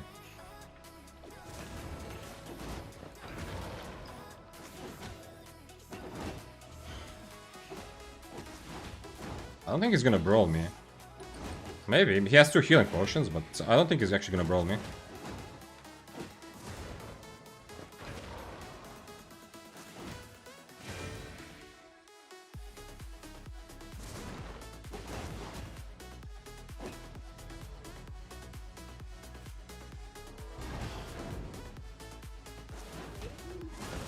Oh no! And now he can actually get away, kind of. He can get away now if he really wants. I'm not close enough for my E. The chill hull can kill both of us, probably, not sure. I missed my E. I don't even need to E at all there. I missed my E for no apparent reason. Never mind. Never mind, he didn't get away. Man, how am I catching these mobility weapons? Doomhammer, I'm surprised. So yeah, I love rain in real life, and I sometimes, like, I take off my, like, I've played, like, when I play FPS games, obviously like this, or games where that need sound. On Albion, I just do this for stream, to hear everything well. Maybe I will change at some point. The little ones kind of annoy me. My ears hurt, yeah? And obviously when I'm streaming, I don't want to use headphones, like the speakers. But then I stop playing, like, after the day, and then I listen, and I hear, like, the sound of rain outside. I think, oh man, I wish I knew it was raining. I'd really enjoy that. It's so nice. But in games also. Cycle Frontier, probably unlikely that anyone has played it. It's a game that was lived pretty shortly and died pretty quickly also. I mean, also was not like super popular anyway. But Cycle Frontier was amazing in some of the atmospheres and some rains and stuff. Absolutely loved it. Hunt Showdown also added rain at some point. Where's Chillhal, guys? Can I kill the Chillhal? Where's Chillhal? I mean, I'm gonna kill this guy anyway, I don't care. You are representing all of the fire staffs who always just fight anyone they can. But I would like to see the Chillhal. Chillhal was also tier 6, but at least somewhat valuable, I think. So yeah, Hunt Showdown added rain. There was some other game also. Yeah, but Cycle was amazing in terms of the atmosphere.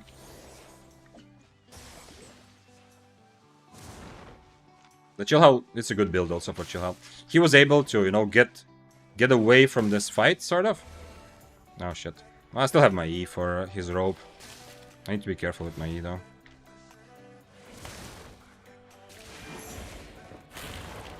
Now he can robe if he wants. I don't know if he knows that. He probably does, yeah.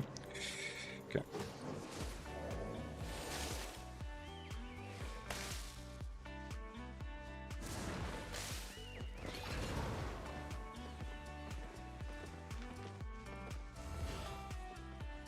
I'm in combat with the other guy, so the Chillhal is gonna start regening before me, so I'm probably dead. We'll see though.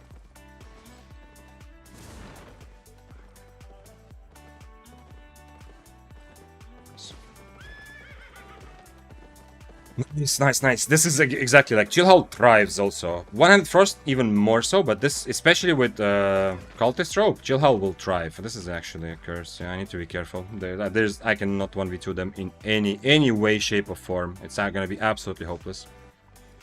But yeah, Chillhal also one of the weapons. If you're looking for a weapon that thrives in this situation when there's constantly ratting and multi-way PvP, Chillhal very good for that as well, for sure.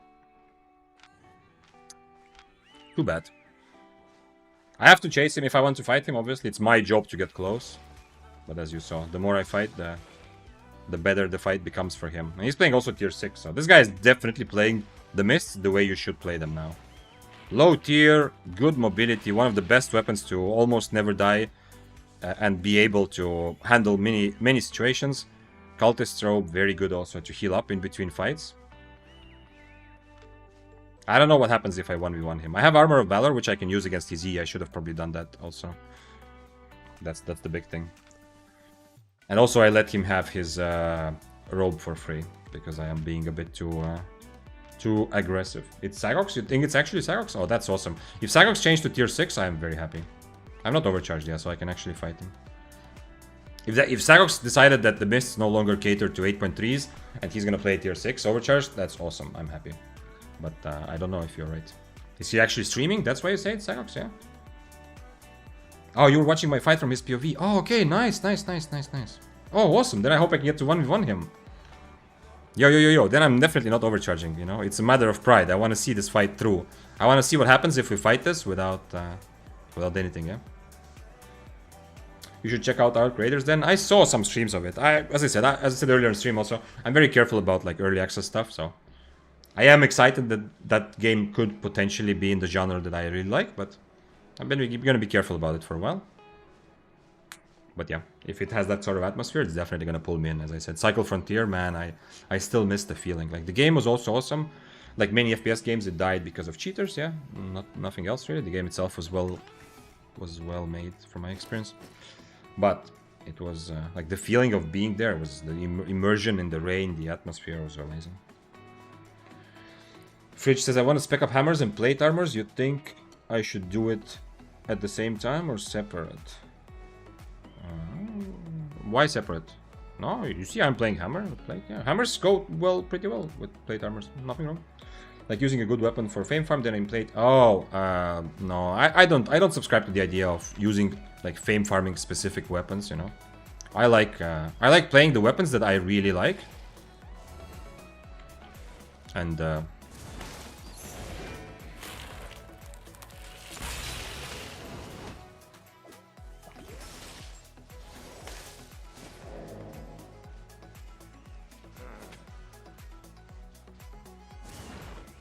I don't know if I can catch him, especially with the tornadoes. I don't know if I can ever catch him, yeah. It's a good build for this, but I need him to come to me at least at some point, yeah. I cannot just run after him the whole time, I think.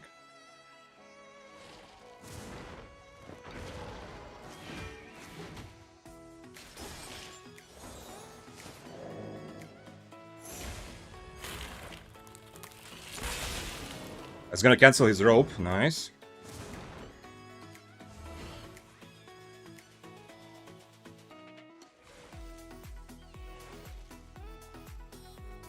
If I get close enough for poison, or for my E even, I think it's fine. But he's gonna have another one of his E's also, which sucks.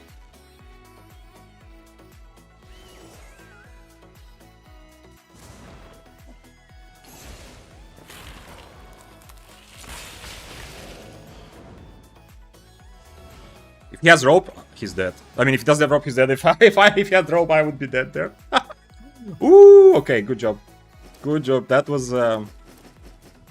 This was not just a good build, yeah? This was also... I was that close to dying, yeah? Okay, I had not overcharged, so it's not like I have, like, crazy advantage, but I think I still have a bit, yeah? Okay, I don't have actually IP advantage. I mean, I threw 2 poisons, yeah? Like, I have that advantage, but... GG, Mr. Sagox. I am so happy. I am... Because... Not necessarily for everyone, but still, I have always felt like... Sometimes I felt like there's some players, like Sagox is a good example, like there are players that are really good that I would like to learn from by fighting them, but then I'm often in a situation where I need to choose, you know, like if you've seen my streams before, you know I usually play tier 7, tier 8, I enjoy like being in constant action, but then I'm missing out on some opportunities to fight like really good players, yeah? So like, normally I would have to also go 8-3 for example to get a good fight against Sagox, yeah?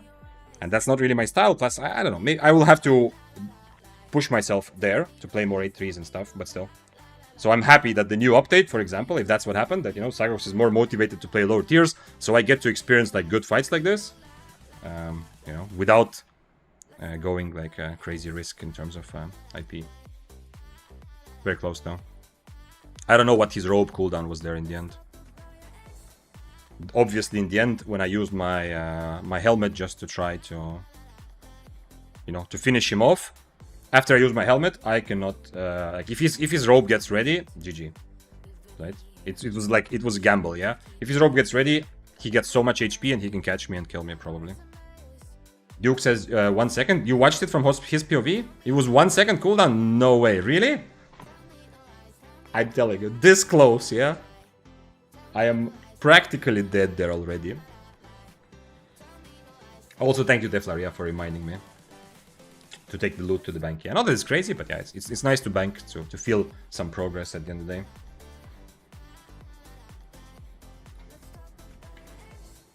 Wait.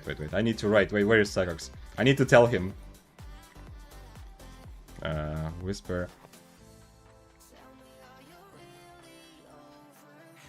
I'm gonna write to him, no 8.4 swap in inventory.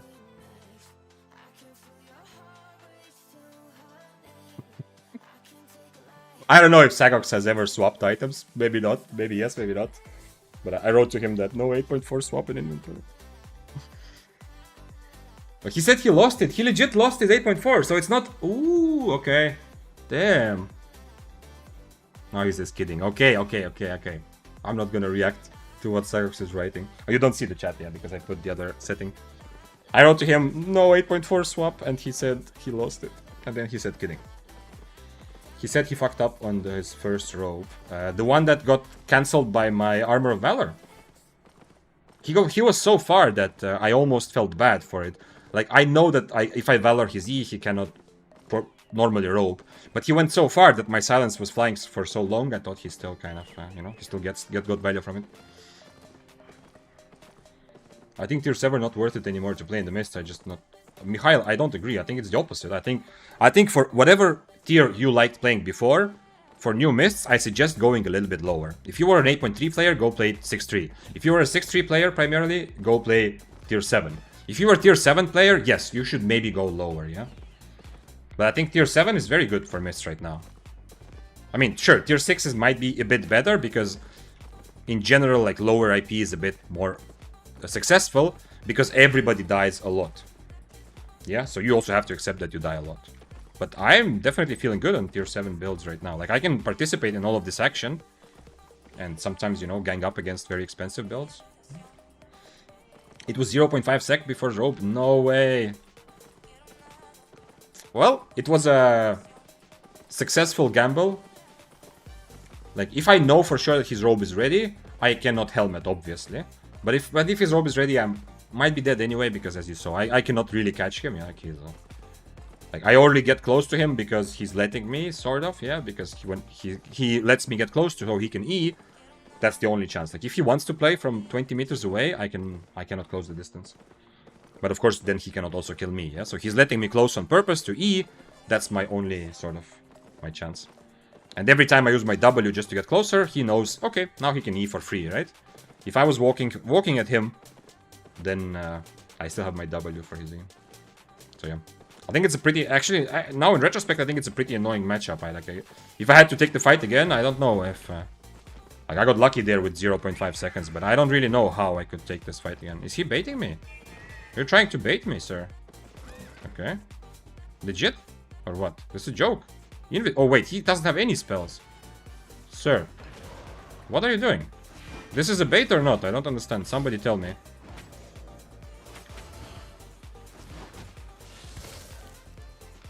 He doesn't have boots. But why? Why would you do this? Let's see, maybe he has something good from his open world days. He does actually have something good. Okay, not really. I mean, 70k is more than I expect from this. So. I don't understand. I thought, I even for a moment thought that this was some sort of weird swap, but I mean, this obviously cannot be a swap set, yeah? But the way he played, dismount, run after me, then when I dismount, try to go into mist, you know, so I would run towards him.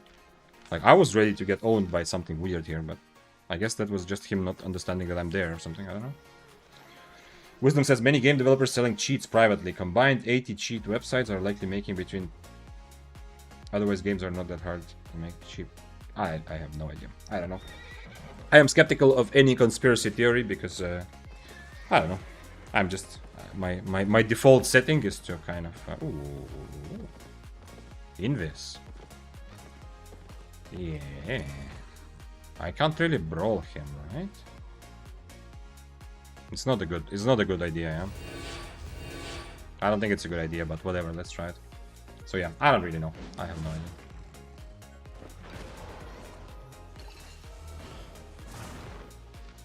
Oh, wait.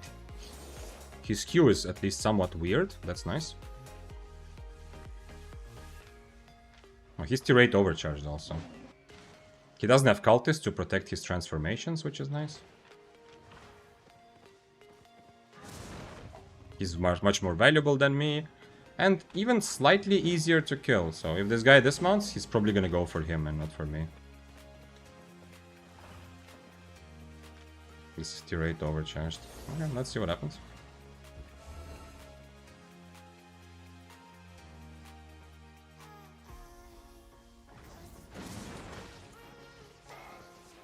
Too bad. Maybe I should have stayed. The Q is not that good either, yeah. I should have probably just stayed on top of him. Well. OC fight. Yeah. It's like... It's a decent OC fight. This guy says, sweet stance, how you dying. Yeah. The biggest... Even if you're not actually teaming up, the biggest problem... Well, not the biggest, but one of the problems with new... Mist is that, like, this sort of thing, like, you constantly run into people, that's okay, like, that's inevitable because community is small, but I've already been in a situation, you saw it last stream, where I was trying to 2v1 an 8.4 double-bladed, and the other guy didn't help me, like, we were killing everyone together, like, it was a 1v, like, 5 people on screen, me and this other guy, me and the hammer, we kind of started fighting people together, and we didn't agree, it just happened. So we split the loot and everything. And then 8.4 attacked me, I fought back and I thought, okay, nice, we can actually kill the 8.4. Even though I'm tier 7, because the Tomb Hammer was higher tier and like it's good to catch double bladed also. And he just didn't attack him and he wrote to me that it's his real life friend, yeah? It's okay, it happens, I understand, whatever. But still, it's annoying that this happens more and more. Like, people recognizing me also. You've seen me on stream, so many people recognize me now. Partly because maybe I've been streaming longer, so more people know me, yeah? But still. Like, this guy... They're not gonna fight each other, right? Or even if they are, I think that they don't now. Just like before, yeah? When someone says, "Hi, Vic," and the guy I was fighting instantly stops. And by the way, I remember that Sweestan's name also. I remember from a clip I had. I have a bad memory. It doesn't matter. One fight can go any way. But still, you know, like it's... I recognized you from Sagok's stream because of build. Yeah, but it is because, like, this wouldn't have happened a couple months ago. Yeah, there's like... I'm a bit more known now, I think. Earlier I was just making YouTube videos, so... Otherwise you would not even know who I am or why would you know what build I'm playing, stuff like that. But I'm just saying that these recognizing each other happens so much more often. Earlier, when someone wrote to me, "Hi, Vic," we were not teaming, we're not friends, nothing, yeah? It's just someone who recognized me, and it's cool, yeah, I don't mind it. But the carving that I was thinking maybe we could get like a fight going or a cluster fight with others, he instantly mounts up and leaves, because just like I'm leaving now. These guys might be good friends for all I know, yeah? They're talking to each other. By the way, that 8.4 situation, the Tomb Hammer that I hoped would help me kill the 8.4, they were speaking Turkish, yeah, so I didn't even understand that. But it seems like he told his friend not to kill me. Because the 8.4 also let me alone, yeah? I was tier 7 bow, I had 0 chance to get away. I was just doing whatever damage I can, and if the hammer helped, we could maybe kill the 8.4, maybe not. But it looks like they started talking in Turkish, and the Tomb Hammer didn't help me, but the double bladed didn't kill me.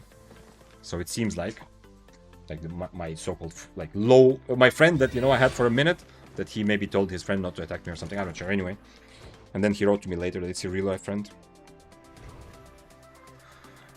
Would be interesting with the Prowling though. I get severely out-brawled with his build, but I mean, just because it's Prowling, and I'm not a very brawl heavy build, and if I W away, he's just gonna catch me with Tether. But I have Armor of Valor, which is a relatively low cooldown. So I can Valor, probably I can Valor his first transformation. The first time he becomes a cat. And if he jumps towards me, I'm gonna Valor.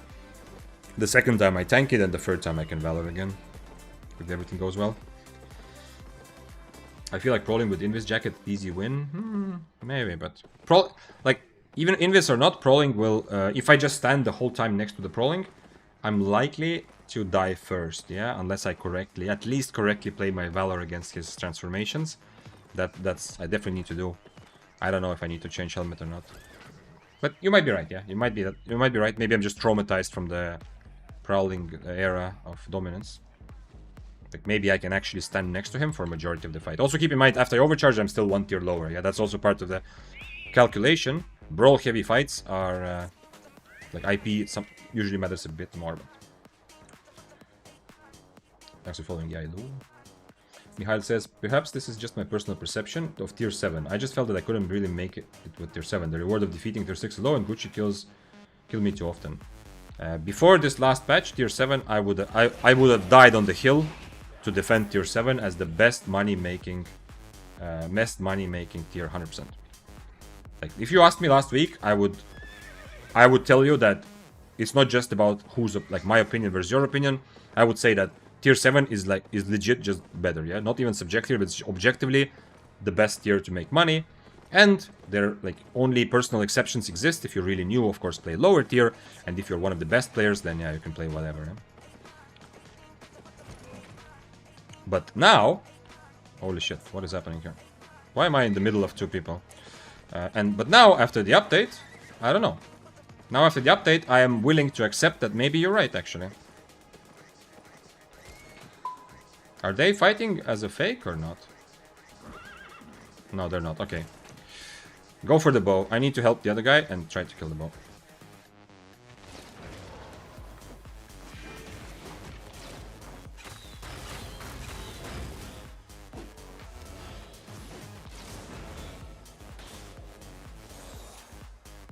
But I take too much damage to stand and brawl him. Nah, I wish this guy helped me. Is he trying to kill me now or not? I'm not gonna wiggle back.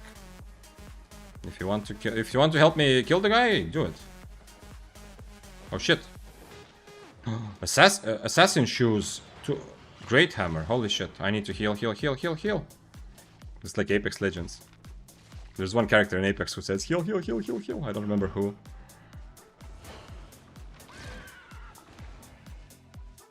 Why are these guys friends? Oh, they're not friends. Nice.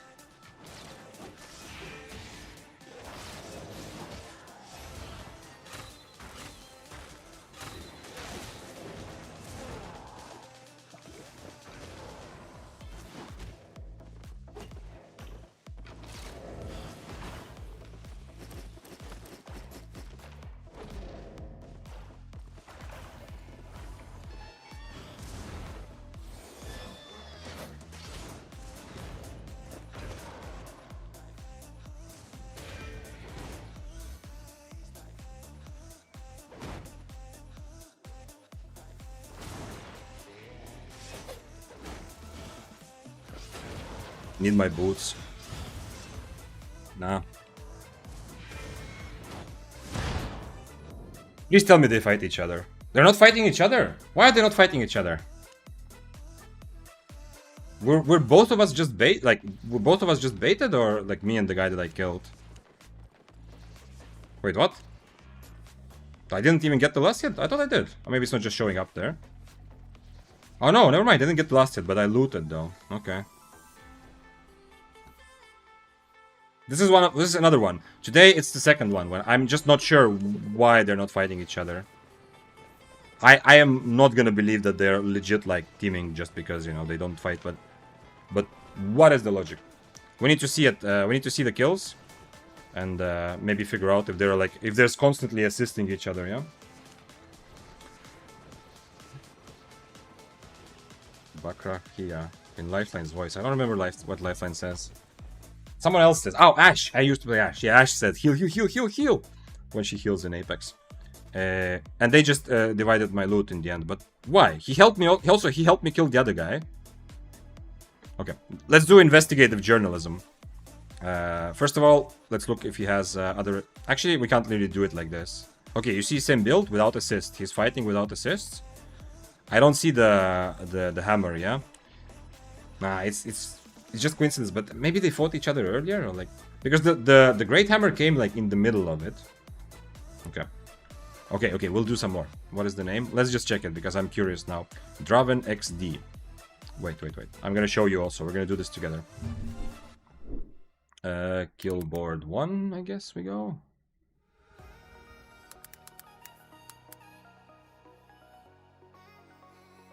Okay, this is kill board 1. Let's look at this together, yeah? Just to see if there's anything like... I don't know how to see. This is solo. Okay, the ones that are +1. But I don't know... Okay, I don't know what the other guy... Okay, look, Mr. Cow actually.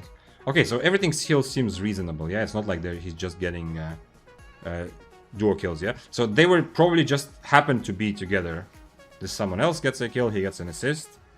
So the last hour, it's not like they are fighting together. So it's not that they're actually trying to team up. This is probably not the same guy, right? So the question is, how did it happen that they decided not to fight each other? Because it makes sense that... Or I understand that they maybe just want to kill me, whatever, I'm in the middle there. But the moment I'm dead, they're just, you know... So they walked close to each other and they're just looting together, like friends. I don't know the name of the guy, though. Of the hammer. I should have gone here a bit later.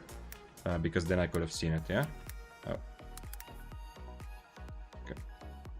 Because then, right now, when the death appears here, then I can see the name of the hammer player. Okay, we'll go back there in just a second then. Is there something else to try?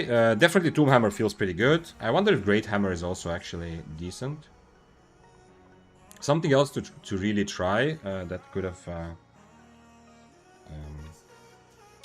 you know, gained or lost a lot from this. They haven't played. I could play the other bows. I could play Badon, but I played already Longbow, which was nice for lower tier and multi-way fights, even better than Badon, or at least better considering the price. There's no maces to try. Axes, meh, I don't have specs anyway. We tried carving. We tried the good gloves. Daggers. Bloodletter is gonna be a bit boring. Is there anything here that I should maybe try and play? Maybe just play One-Handed Curse one time in my life. I mean, I played it once in a Western server, but not really. What about Chill Howl? I played Chill Howl last stream, yeah. It was one of the first ones that I thought that are probably gonna benefit the most from this patch. One-Handed First and Chill Howl. And One-Handed First is definitely one of the best weapons right now. Chill Howl is also good, yeah. I could play more Chill Howl. It's not like it's boring. It's always fun. I'm just wondering if there's something I'm kind of missing here. 100. We could try 100 Curse just for ratting, but I think it's going to be boring for everyone. I also don't really enjoy that. But I played 100 Curse for like a day on NA and realized it's not that fun. Because people don't fight you, obviously. Double-bladed is an interesting one. Like a double-bladed that actually fights. I don't know. Hammers still feel better. Maybe some other hammer. Maybe it is actually Grove Keeper time. But I'm gonna have damage problems with Grove Keeper. Let's try Grove Keeper. Let's go tier 7 Grove Keeper. The same build I went before, but with Assassin Jacket. Although, do I really need Assassin Jacket? It's not bad. Okay. Do I have tier 7? Let's go tier 7 Tenacity. And if I die with this, then we change to Assassin Jacket later. I'm gonna go full cooldown reduction. Probably Energetic Sprint. I don't remember which shoes I used. Probably Energetic Sprint is still better, yeah. And then Cultist, not Cultist, but still the same. Call of Purity and everything else the same. Let's try Great Hammer, not Great Hammer, Log. Do I? Okay, wait. We have the... Wait, I don't have the Death. Assist. Okay, his name is 14 Max. Let's see. I mean, if this guy, we saw already from his skills that it's not. So this is the Hammer player. Let's see the previous assist. He has just lost a lot of assists here. He died to the guy we just talked about. I mean, there's nothing here to indicate, you know. He's just taking part of these crazy fights, like everyone is, yeah. There's nothing to indicate that there's like he's teaming up with specific players. Except it's just weird that they didn't fight each other. The moment I died, like if they already know their friends, that kind of makes sense. But still, like, you know, if it's improvised friendship, you know, you're always instantly careful. The moment I died, they walked in to loot me together. That was like what made me think about it for a second. But I mean, this just happened, the big cluster fight, so all the assists are gonna be there anyway. He's fighting 1v1. There's nothing weird here, yeah. He's just playing the mist like you should play. Like I'm playing also. I'm just taking part in fights. But I just can't figure out why it was so obvious for them that they are fighting me, where obviously this guy, the Hammer guy, is worth like 5 times more, yeah? He was playing 8.1, yeah? I'm tier 7. Maybe I could ask the guy earlier. Okay. From here I need like this. I need Carrion Cape and Poison Potions, yeah? And the rest I think I have already. Wait, no, not this. Because it was too expensive, this one. I just bought earlier tier 7 because it was somebody was saying selling really cheap Calls of Purity. Okay, let's go like this. Oh, the bag I don't need the second one. Like this, and we go Grove Keeper.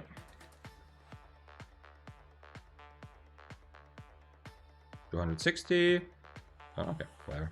It's a bit better in terms of quality. And I think I go for stun again, although it's not that impactful. Maybe this will be better, but I'm not timing these passives anyway.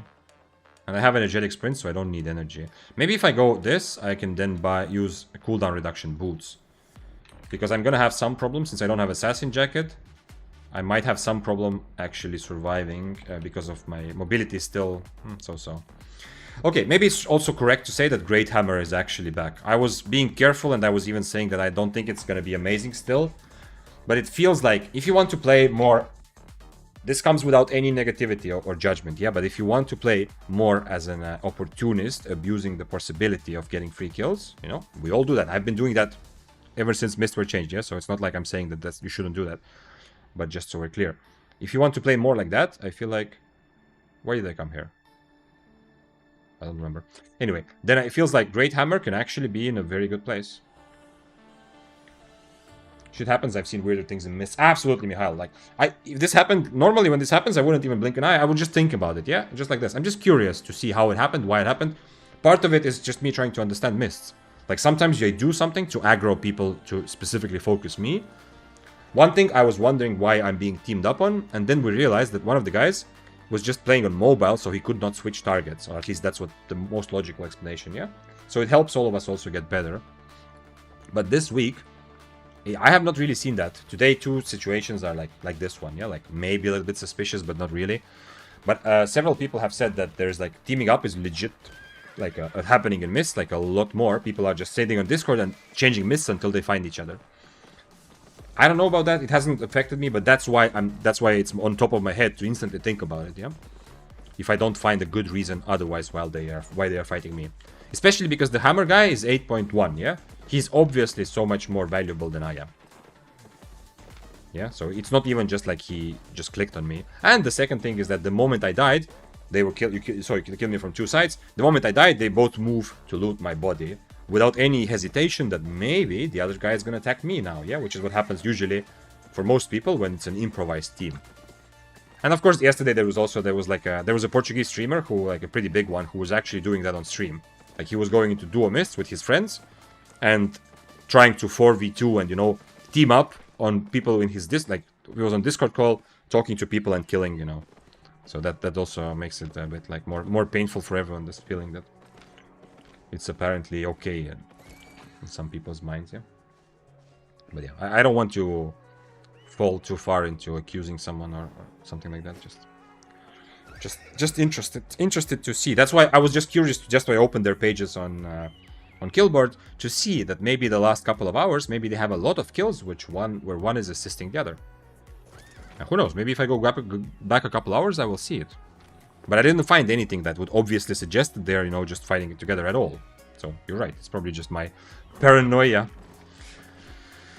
One-handed. No, I mean bloodletter. Yeah. Okay. Do you think specking up one-handed spear to 120 is worth it, or should I spec up other spears in general? Because I don't have full spec on those yet. You should spec other spears in general. 120 is not worth it at all.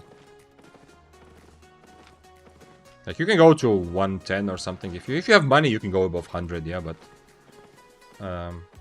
write into Google Albion specialization calculator. It will tell you at which point you should spec others, and at, like, if you tell the specialization calculator, yo, my main weapon right now is 100 spec, what should the spec in my other weapons be? It will tell you.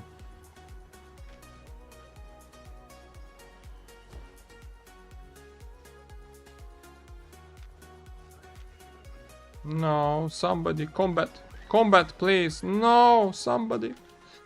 Nobody. Everyone's still looking for 1v1 fights.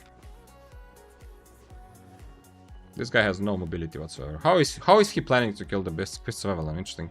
I didn't see the fists build fully, so maybe it can. Maybe he actually can. Yeah. But generally, also keep in mind that the specialization calculator will just tell you about how to use your fame most efficiently. It doesn't calculate how much money you have, and, you know, it costs a lot. And if you go to I suggest even the weapons, like, other than one-handed spear that I really love, and I want to show my love for it by having it on 120. Even the weapons that I play a lot, like Daybreaker, see, I kept it at 115. The last 5 is just ridiculously expensive, but also it makes people not fight you in Mist, yeah? If you have the 120 star, people are more afraid of you in Mist than any other star. Like, if you go to 115, people will just see, okay, this guy has full specs, yeah? But they're not gonna register always that you are playing that weapon a lot. If you go 120, everyone will see.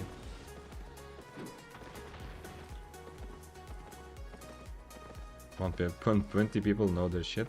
Yeah, usually, yeah. I mean, obviously there are exceptions, and, you know, there's a lot of other ways in Albion to play the game.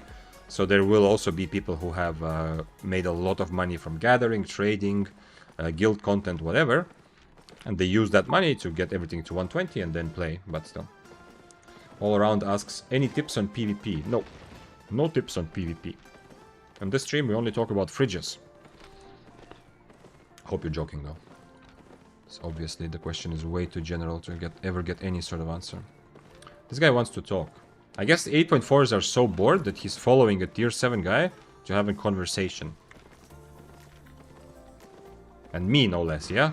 I mean, he's 8.4, yeah? I understand he would be following me if I was like 6'3", yeah? Because I am valuable and I might choose to fight him, stuff like that. But here... I want this guy. He's not on triple kick, so I can actually catch him, probably. We'll see. Slow him, slow him, slow him. No, they didn't slow him. Okay, well now he can robe at least. Yeah.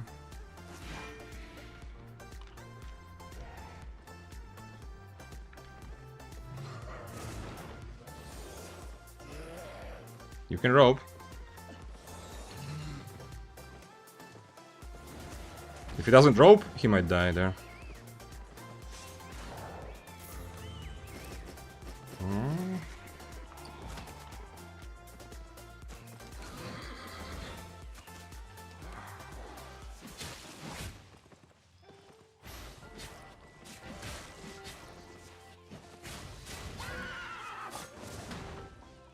The Bloodletter doesn't do a lot of damage right now, so it should be okay.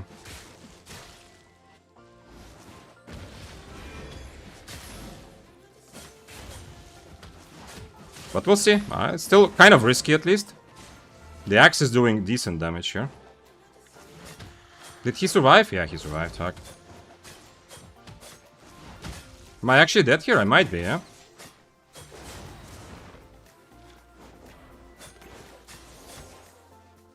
Oh, why did he assassin jacketed there? That's interesting. I might be dead. If he catches me with his helmet, I'm dead probably. Oh shit, I'm dead to somebody else here. Okay.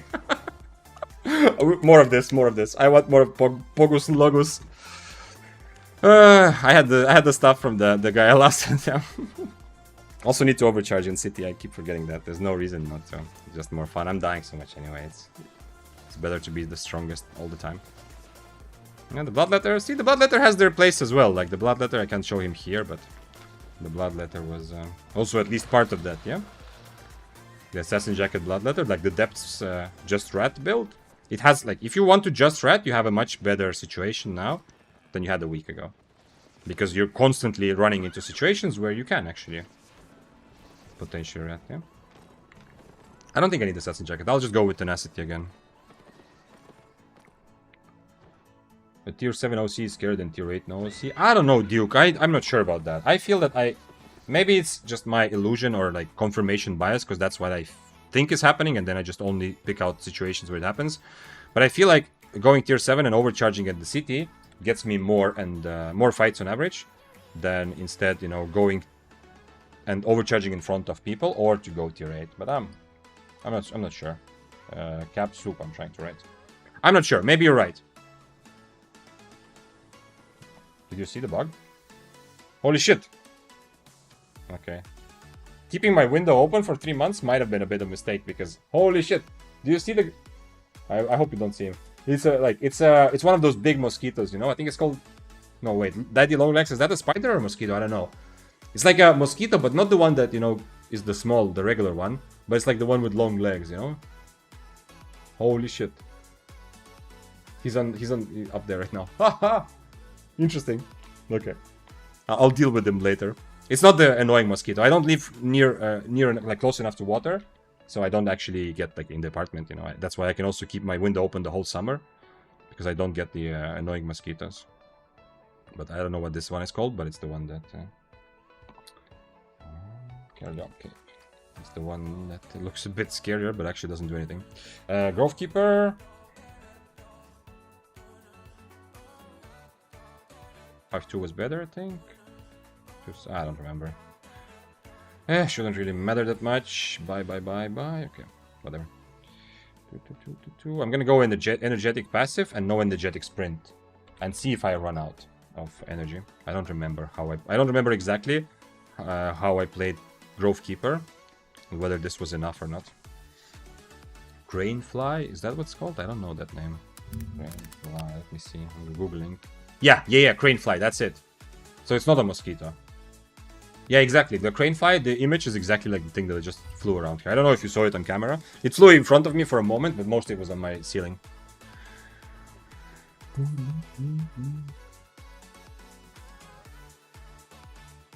Utero says, yes, it does happen to me, Ilmao. There is a guy baiting me with cheap build, and Prowling come later and they both fight me. The mist kind of messed up. If it's really happening, like, if it's legit happening a lot, then... First of all, it would be nice to have clips to know actually the names of people, because while SBI is not gonna like randomly start banning people because you're accusing them, they are definitely... I forgot overcharge, come on. They're definitely interested in having some order, and it's... I mean, they are at least... Whenever they do ban, it's usually forever, yeah? Like, or They're pretty strict about it. So it would be nice. And it's obviously... I mean, unless they say that it's allowed. Maybe they actually think it's allowed, but... Wait, did they actually... I think there was actually some controversy. I don't remember. If they say that it's allowed, then, you know, it's just fucked up and they have to backtrack later. Because it's obvious that this should not be the way myths are played. Then again, I mean, where do you draw the line, yeah? Maybe it's a bit pointless to have the pitchforks out and try to ban people for that. Because at the end of the day, where do you draw the line, yeah? I also sometimes fight Bloodletter just because I don't like Bloodletters, yeah? Does that mean like I am... I mean, you can't expect me to do the most sensible thing, yeah? This guy is wiggling at me. I don't want your wiggle. 7-3. I mean, okay, if we're 7-3, we kill them without wiggle, yeah? We don't need to do anything. We don't need to this. Yeah, it's interesting, yeah. There isn't a clear solution, yeah? I can't just say, oh, ban these guys because, you know, they were on Discord together once and tried to kill someone. I'd call those motherships. I have witnessed smaller mosquitoes hovering around them. I don't know. I mean, I googled cranefly after Mikhail wrote it in YouTube chat, and cranefly said it's not a mosquito. Yeah, the Google, the first image, the result says, yo, this is not a mosquito. Full spec player here. I lived where spiders were 17 centimeters wide. That was crazy. I don't think I could do that. I don't have any sort of like special irrational fear of, you know, spiders or whatever, mice or rats or scorpions or anything. But I don't know if I could. I guess you get used to that, but it's just like the quality of sleep. Like if I oh, where am I going actually? If I know that there's like those kinds of things roaming around while I sleep, I don't know if I could fully fall asleep. Yeah. Ooh. So yeah, even without some like special spider phobia or arachnophobia or something, I still don't think I could do that. Great Hammer is interesting to fight. We're both on Kerleon Cave. What is the food? Yeah, we're both on stew as well. He can purge, but I can do damage from far. That's my advantage. He can purge my jacket, and I cannot purge his jacket. So I'm forced to eat his full Stalker jacket. But it's his job to get close to me if he wants to fight. Because my helmet, you know, obviously I can use it from far, as you saw, to do damage.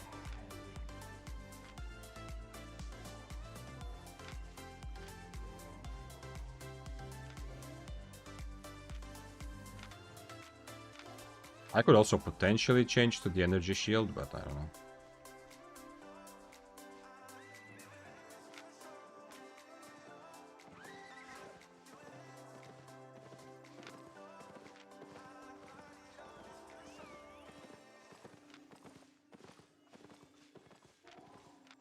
He's gonna get on top of me, use his Stalker jacket, and I have to eat it full because I'm gonna Inferno, obviously. But I have to eat his Stalker jacket because I cannot use my Inferno.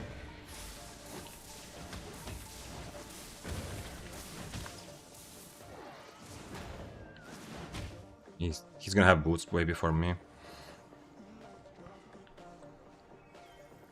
He only has one potion though. We're both playing just one potion here.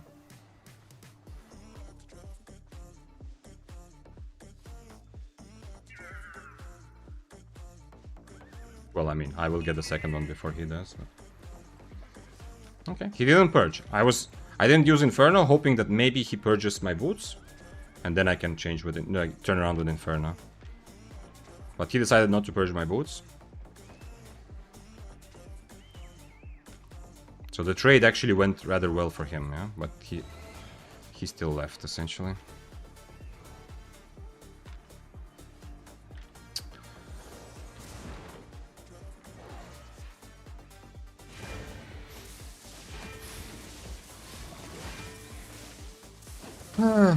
Okay. Annoying. Now he got the start he wanted, and now he is, obviously, he can actually force this fight to happen, sort of.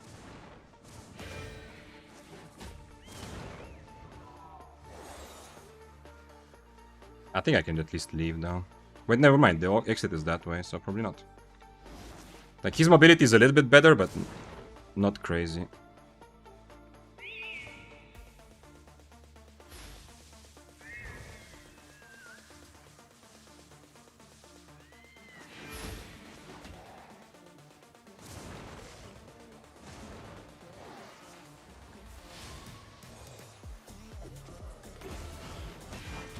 Unfortunate.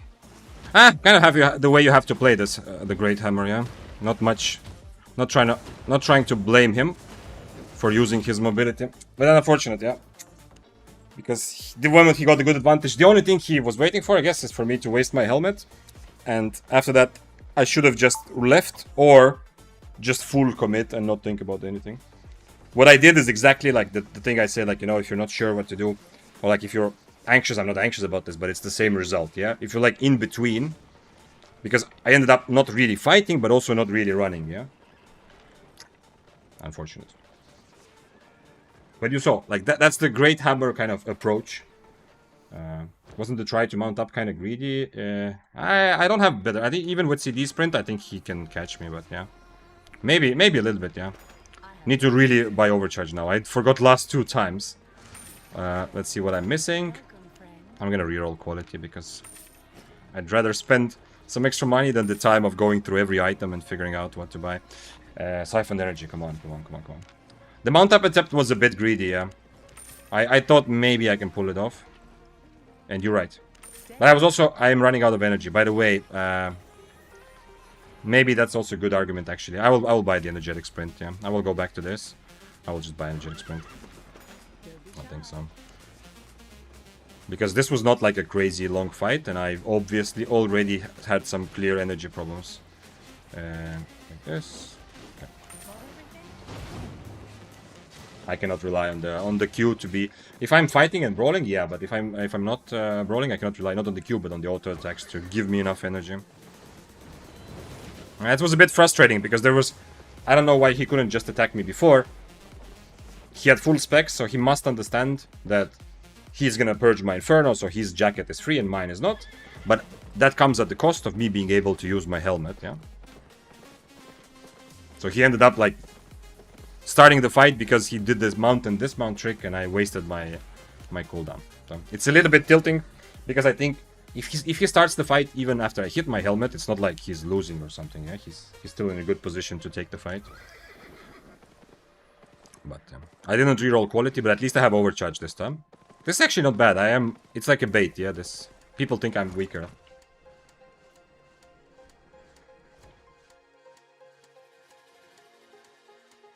Let's go.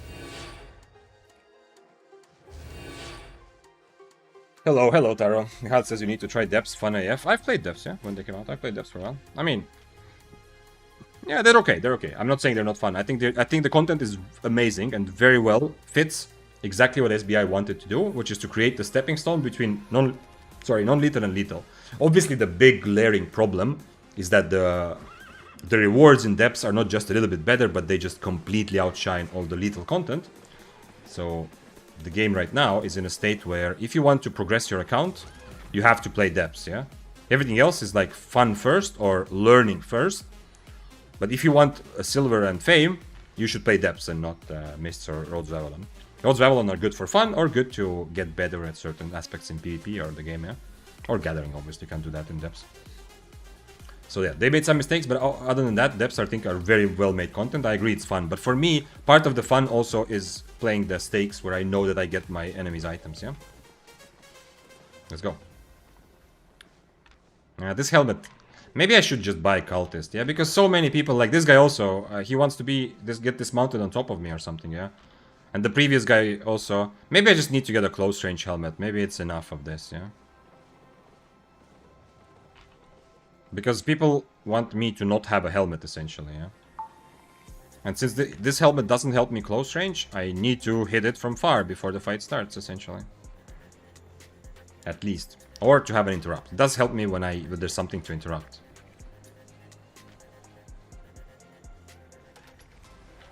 But yeah, of course, Depths are fun, absolutely.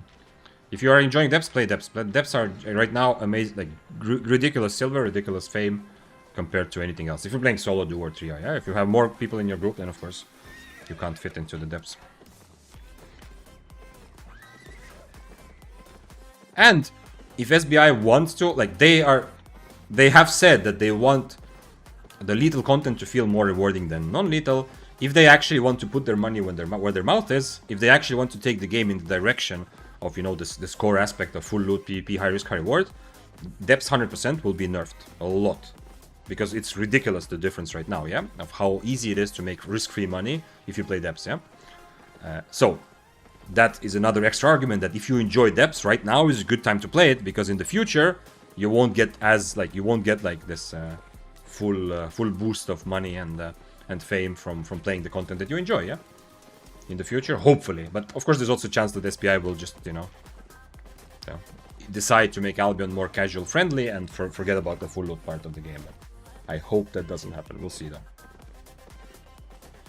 Doppel says, I understand the point of depths, but for me the thrill of being able to lose your gear or get someone else's gear is the entire reason I play. Exactly, that's exactly my answer why the content in depths, the way it's set up, I think it's really well done and it is a lot of fun. But as a when I play solo with a friend it's different, but when I play solo especially, it's less fun for me just because of it doesn't feel like that. It doesn't feel rewarding like that, yeah.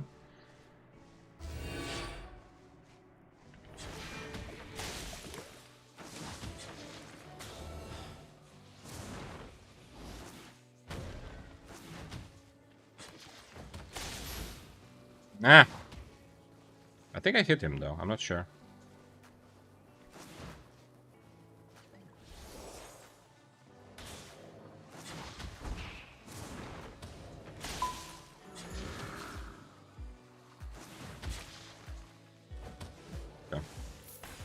I was a bit confused which way to queue.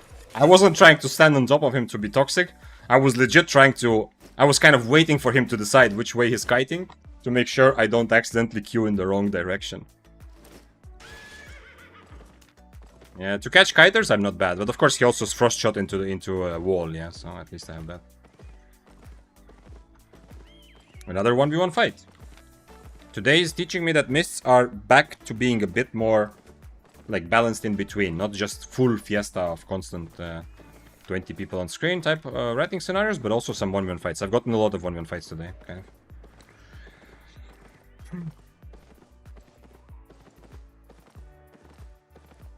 So yeah, the thing is, like, depths, also mists right now. If mists remain a free-for-all deathmatch forever, I'm also gonna get bored. Even though this is full loot, it feels much more casual. And depths also, the fact that it's not full loot, it feels to me like just casual gaming. I'm not saying it's bad. It's not. I also casually game, yeah. But the reason, like the main reason I play Albion is because I crave that competitive, hardcore feeling. I crave the feeling of having adrenaline, of having real motivation to do my absolute best. But I also sometimes game, like I've said, like the last couple of weeks I played Marvel Rivals sometimes. Just a little bit, like, you know, you can just play like 2 games, like for half an hour or something. You know, I'm not trying to be the best, I'm just trying to shoot enemies, look at the actual, like the action heroes and some like awesome, you know, like hero, like whatever those are. And that's it. And depths are a bit more like that for me, yeah? It's really casual fun, but it's much less try-hard, for sure. Duke says, they should add higher repair percent, it's just way safe. I don't know why did they scale that? Especially that they have all of these economy problems. It would be so obvious if you want to play 8-4 in depths. Why not give you a 300k repair bill every time you die? Or whatever is the 8.3 repair. Maybe it's not more even. Would make sense, right? You get... Repair means you get silver out of the game. That's the best silver sink. Not item sink, but silver sink. To keep the economy balanced. Also, it would make it depths a bit more high stakes, and winning would matter, yeah, and not dying.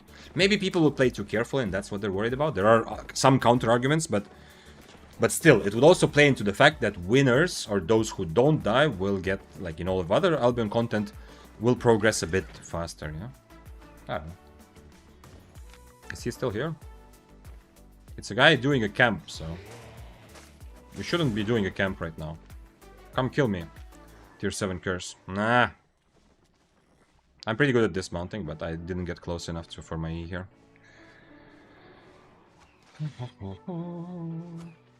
Mihail says, yes, they always increase the reward for new content, but they cut it back significantly. Yeah, absolutely, Mihail. You're right. They've done that with everything, but it's just they've never done that to this extent, yeah? When Mists came out, they were very good. When Open World camps came out, they were very good. The depths, number one, it just seems crazy. But part of it is why it seems crazy is because the other content that we're comparing it to was lethal, yeah? You had to risk. If you went to play Smugglers when it came out, open world camps, you had to risk to get that new reward. When Mists came out, if you wanted the big rewards from Nightfall Abbey chests, You had to risk. You had to buy items and risk them in PvP. That's the big thing. Depths, you don't. And so it is more boosted than other new content. At least it feels that way. Plus, maybe it isn't, but the reason it feels that way is because no one is, you're not really risking things.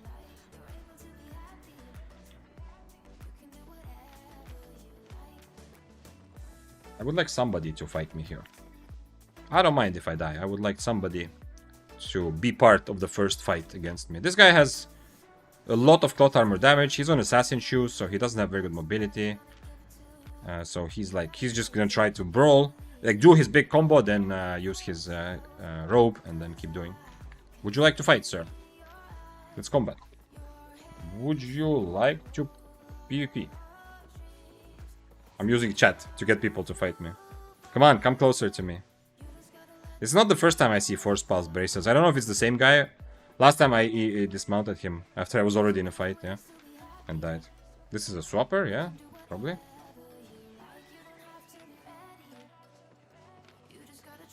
Yeah, you see, this guy has specs. This is not a beginner. This is a guy who's played before. Maybe he has specs because he's played depths and now he's worried about full loot. That's actually a relevant thing that is gonna happen to a lot of people. Is that why I feel Mafuse? Yeah. Depth, like Mists and Abbey loot, where you risk your items in like full loot bonanza, is definitely worse than depths loot. Yeah, 100%. Don't you feel Abbey chests way more bad? Yeah, Abbey chests right now are not that good. When I was saying that you have to risk your items for good Abbey chests, that was when Mists came out and when they were the new content. Yeah, for a while, Mists for solo players was obviously the best way to make money, like almost obviously. Yeah, but that's what the argument was, and it's correct. SBI always prioritizes putting a lot of loot to the new content. To get people to play it, to give it a try, whatever. There is some logical reasons. I'm not saying that's a bad strategy. I don't fully understand why, because like when new content comes out, a lot of people are excited to play it anyway because it's new. But I'm okay with that, yeah? What doesn't make sense is just the current situation, because it's been already a little while. They've released 4 patches and 5th is coming. And right now it seems just way overtuned. Like it's just ridiculous, the difference. It's not a little bit better. If depths were just a tiny bit better, okay, but it's just ridiculously better than Roads of Avalon or Mists. And the big thing that makes it sad is that it's not full loot, yeah? So they're training people to... They're ushering and pigeonholing everyone into the type of content to stay and to play Albion more casually and not play the full loot game, yeah? Which is okay, in the end. It's okay, but I would like the developers to have the balls to say out loud, we don't want Albion to prioritize full loot PvP as much as before. We want Albion to move towards a broader, appealing mechanics, to make it simpler and to welcome more people. That's why we now, we focus more on the non-lethal. If they said that openly, it would make me feel a bit better.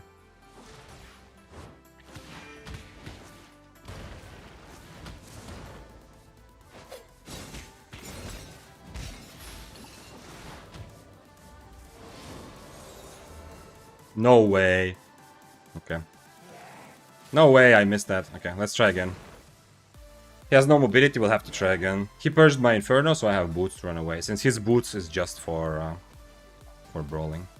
I wonder what would happen if I change to dodge roll. Is this one of those where dodge roll is not ridiculously bad? Or is it still bad?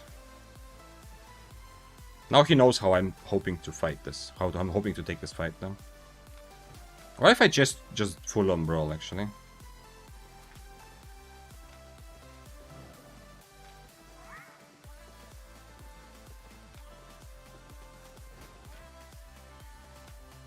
What if I don't use my W at all? Yo. Is this stupid? Power geyser. This is gonna be stupid, yeah, if I try something else. What if I try this? Let's try this. I'm gonna regret it. I don't usually use it, but let's see it. Let's see what happens if I do this. Okay, you know what? Full brawl. Another full brawl fight. 0 fucks given. Just play like this and see what happens.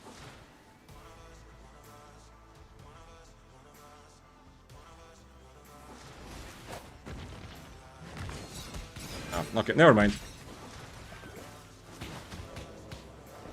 Never mind. I didn't even hit him, no!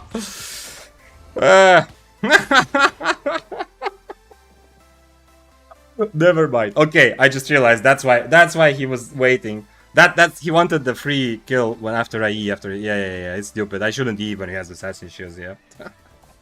The W was crazy though. I had to try it. Okay. I had to try it. Yeah, the W, especially the W, even when I. Even when he was just standing next to me to finish me off, and he's fighting me, and I'm Wing in the other side, like bam, bam. Maybe there's a curse rat in the ground that will come and help me. Let's go again. Okay. I had to try, yeah. He says he was a fan. Well, if you ever come to stream, then maybe next time. You don't need your enemy to follow you around for 3 minutes before you actually dismount and fight. But other than that, good fight. Thank you for fighting. In the end, thank you for at least deciding to fight, yeah? And if he doesn't come on stream, then I hope he's having a good day. I like the fact that people are playing non-traditional, you know, builds like the Force Pulse Braces. Okay, no more of this. Never again. Wait, what? I'm gonna do this, yeah. Actually, no, I can do this now. Never again. Also, no dodge roll. I need cabbage soup. Yeah, it's assassin shoes. It's assassin shoes against my E. Like, at the end of the day, the W, yeah, okay, whatever. The W was funky. I clicked it in random direction. I guess when after 7 hours, stream becomes philosophical. After 8 hours, you know, you get to see fun things like this happen. By the way, thanks for following. Dice never lie. But the ultimate problem was not like, yeah, okay, you will miss spells always. Yeah, you can't guarantee that. I will also miss and misclick and whatever. But yeah, our ultimate problem was the fact that he was waiting for me to E. When I don't have the mobility W, I have to E from far, or I just run in, and you know, obviously the dash. Yeah, so that was the actual problem. Not trying some weird. This is useful in PvE though. Yeah, let me try it one time. Let me try it here one time. Okay. It looks so slow that even if I hit, even if I bonk my enemy on the head with it, even if I don't do it in random direction, like most people can still walk out. But I guess the AOE is actually bigger than it looks. We're not doing that again. Banana Yum says, yo, I was so scared. Thanks for the fight. Yeah, okay, now you can be braver next time. Thank you for the fight as well. If you were here before, maybe not. I was saying is that, you know, next time don't make a person follow you around for 3 minutes. Just, I forgot to overcharge again. Just fight, and who knows. And you know, oftentimes when you die, you actually learn more. Like, if you kill, you get like a bit of a high and nice feeling. But if you die, you kind of actually learn more. But yeah, never again. Never again. Next time, we'll just fight normally, everyone. Not gonna try to be cute.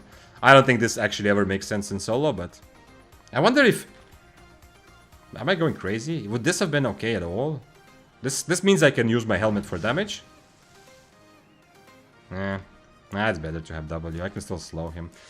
I was just thinking, maybe with Geyser I can use my helmet for damage, and then I have Geyser to cancel the robe.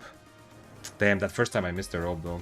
That was also funny. It wasn't just the W slamming the ground that I missed. Oh, shit. Oh, shit, 5-4. Help me, somebody. I cannot solo him, but I could kill him with someone's help, maybe. I need to find some willing and able-bodied men in this mist, and then fight this guy. I don't think I can, right? Is there any way? Okay, I can cancel one of his spells. If I get full on top of him. Oh, somebody's here. Ah, that's the bow. What? You dismounted after you barely survived? Was the build nice? I don't know, honestly. I don't know what to tell you. I've never played Force Pulse Bracers, so I don't fully understand whether... I mean, your build is very abusable, yeah? Like, as you saw also, like, yeah, you do a lot of damage, but it's very easy to abuse you because you don't have the mobility. Your W is just for damage, your boots are just for damage. Any kind of Frost Staff or, like, meta weapon that right now is rising that has a lot of mobility is kind of gonna laugh in your face, yeah? Because unless, like, you're not gonna one-shot them and they're just gonna walk away and do damage from a distance or reset forever if they feel like they cannot fight you. So, but if you're having fun, I mean, you're gonna find people like me who want to try and want to fight it. Wait, I should have actually looked at the traits. I'm trying to talk myself into taking this fight. Probably not a good idea, but okay, he does have actually good traits. Okay, I need to find somebody else. I need to find another person in this mist who wants to participate. And then 2v1 him. But not the... Wait, what? That's not the bow. That's another 4.2. So yeah, it's difficult to analyze this, the build. At least the Purge is very good, yo. That's one thing. Like, if you are gonna surprise people, the Purge is definitely a good choice. Because you do need something to make up for the fact that everyone has more mobility than you. Almost. Well, a lot of meta players will. And the other thing that is, like, definitely noticeable is why the hell are you using tier 6 potions? Buy at least tier 8 poisons. What is that? Absolutely no reason. Don't try to save money on your consumables to that extent. Especially you have smugglers, so your point is to throw 2 potions actually. And they're both gonna be tier 6. No, definitely tier 8 potions. But yeah, no, having the purges is definitely good in that. It's kind of interesting though, with the cultist Cal, like what happened with the first time we fought is exactly what's gonna happen to you often, yeah?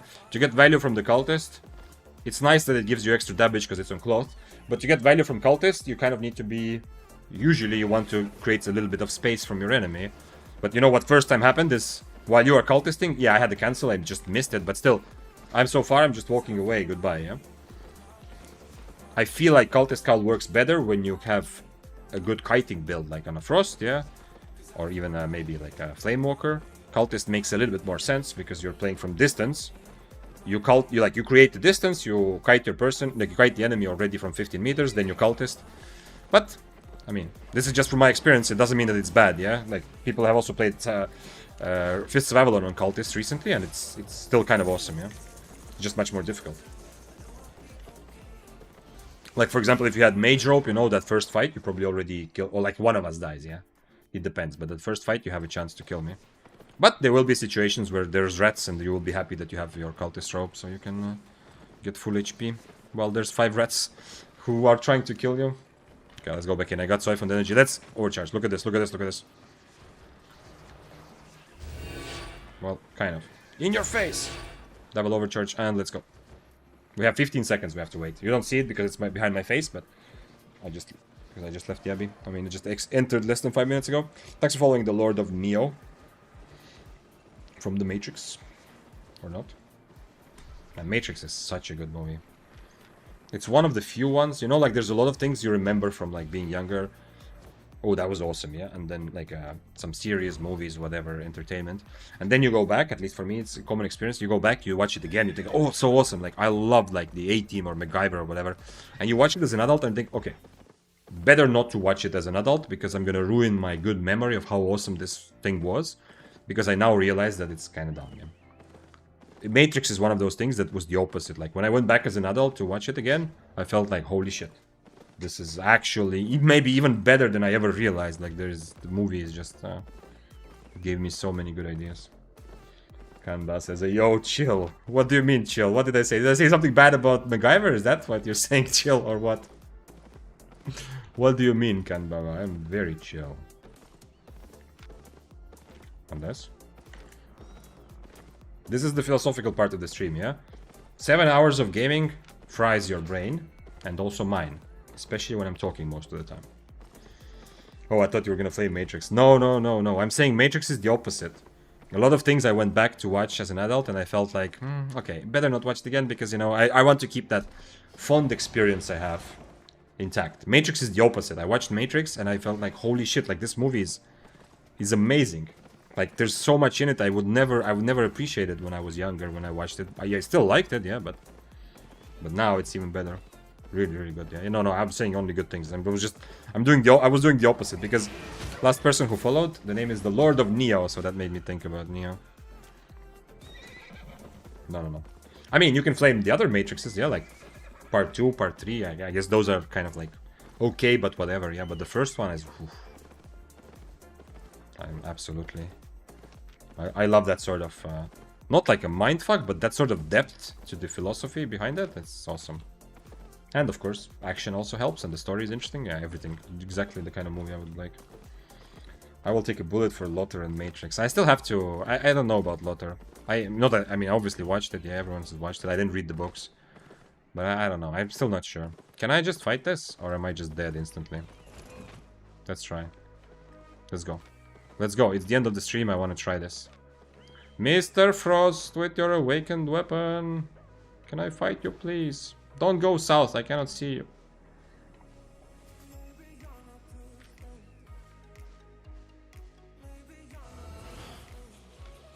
6-3 helmet versus... if the fight goes like this, I'm losing, yeah? Because of IP differences. That's bad, because I really need W. But I didn't want to get bled by the... Because I think if I get the bleed, he's gonna use it.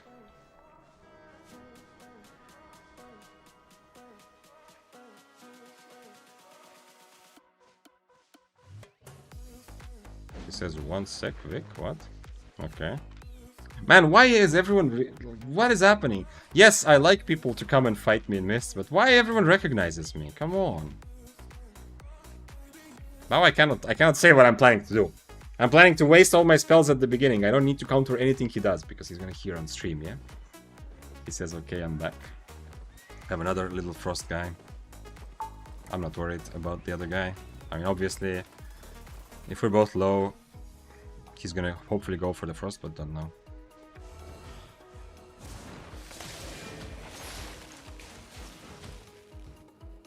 Nice.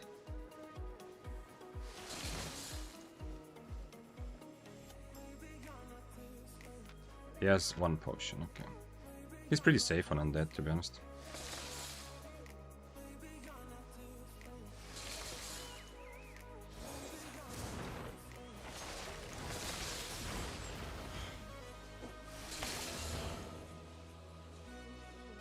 I cannot play like this until the end, I think. I mean, I can try it, but I can't really. He still has potion, yeah? So the fact that it seems like I'm doing okay is not actually okay, because he still has potion. And he has a 6.2 healing potion. He drank it now, okay. That means he's probably gonna jump into me, yeah? What? What was that? He has his W. Unfortunately, it's pointless because I cannot E into him now. Oh, come on! Albion, don't do this to me! I got cancelled and I don't have cape anyway. Why are you blinking? You think I'm gonna kill you? Why are you blinking from the last E? If I had cooldowns ready, maybe you give me only chance I ever get to get away. No, I want to do again. This was fun. I want to go again.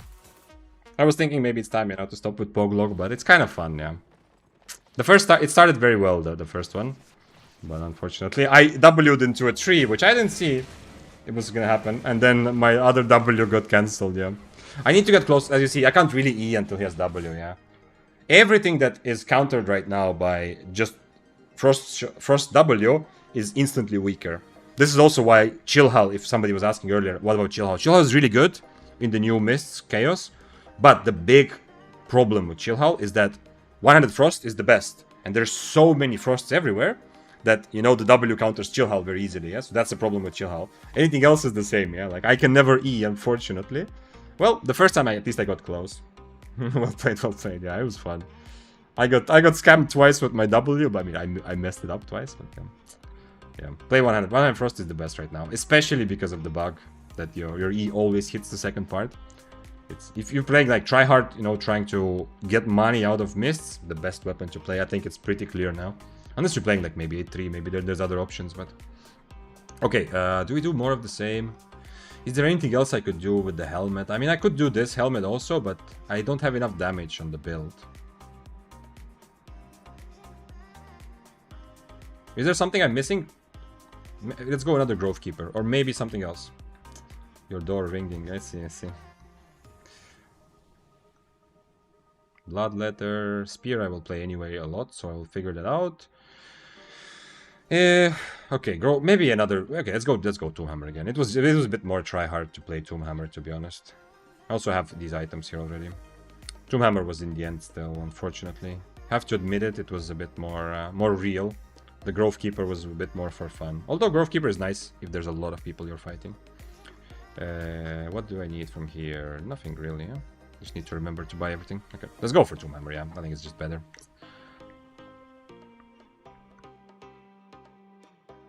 But yeah, if I can... The start went well because I got on top of him without W. Sorry, without E, only with W. That's how it has to be. That's the only way this fight goes, even a little bit in my direction. Carry on, cape. Cape. Poison.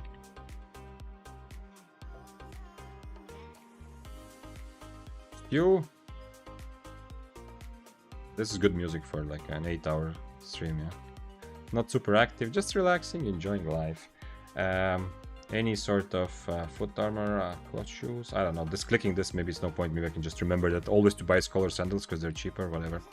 And Cowl of Purity. 163, a bit more damage, hopefully.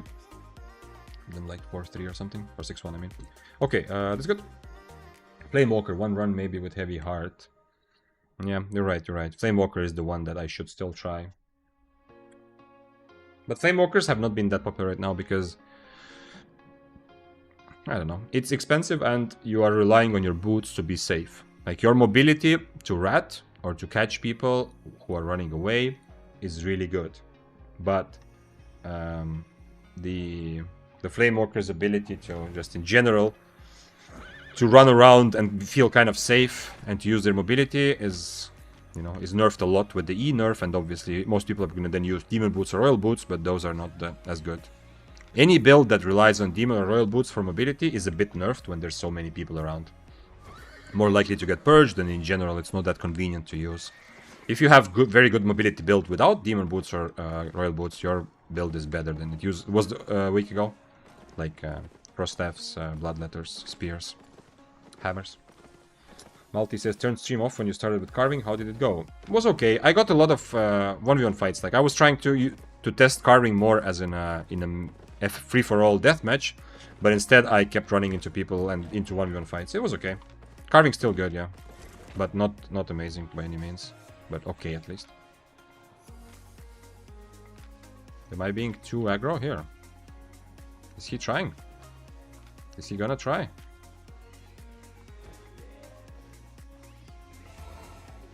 Would you like to fight?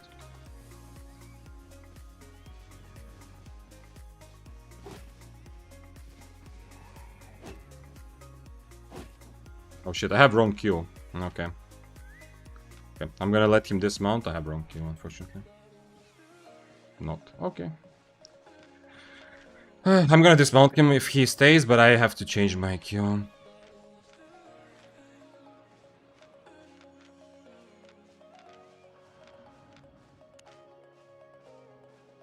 Is Great Hammer or Tomb Hammer better? I'm not sure. Both are really good. I was thinking that Great Hammer is not going to be as amazing, but it seems like Great Hammer is pretty good right now. So 101st now is really nice. Yes, no shade. Keep in mind though, 101st is really nice. Part of it is that it's bugged also. Like it is much stronger than it should be because right now the new E, the second part of the E, always hits. Yeah. So keep that in mind. Like if you enjoy Frost, right now is much stronger than it will be in a week. Yeah. They already announced the next patch. And Frost is gonna be not nerfed in terms of balance, but it's going to like they're fixing the bug, so it's gonna feel weaker. Yeah.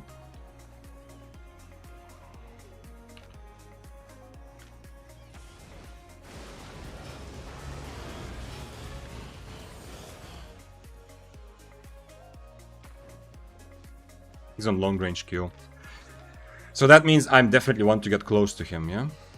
Also, he's on omelet. So he's like full kiting me, essentially. If he uses his Frost shot towards me, then I can turn around. Don't fix anything on Frost. Frost mains need this. I mean, Frost will still be strong, yeah? After they fix the bug, it will still be very good for Mists. And Open World also.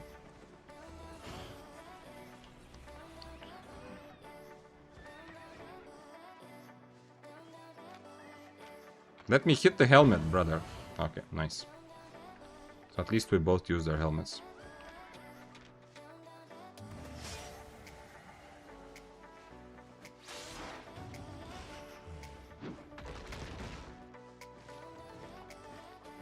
I need to get close to him. I guess I can try using boots also.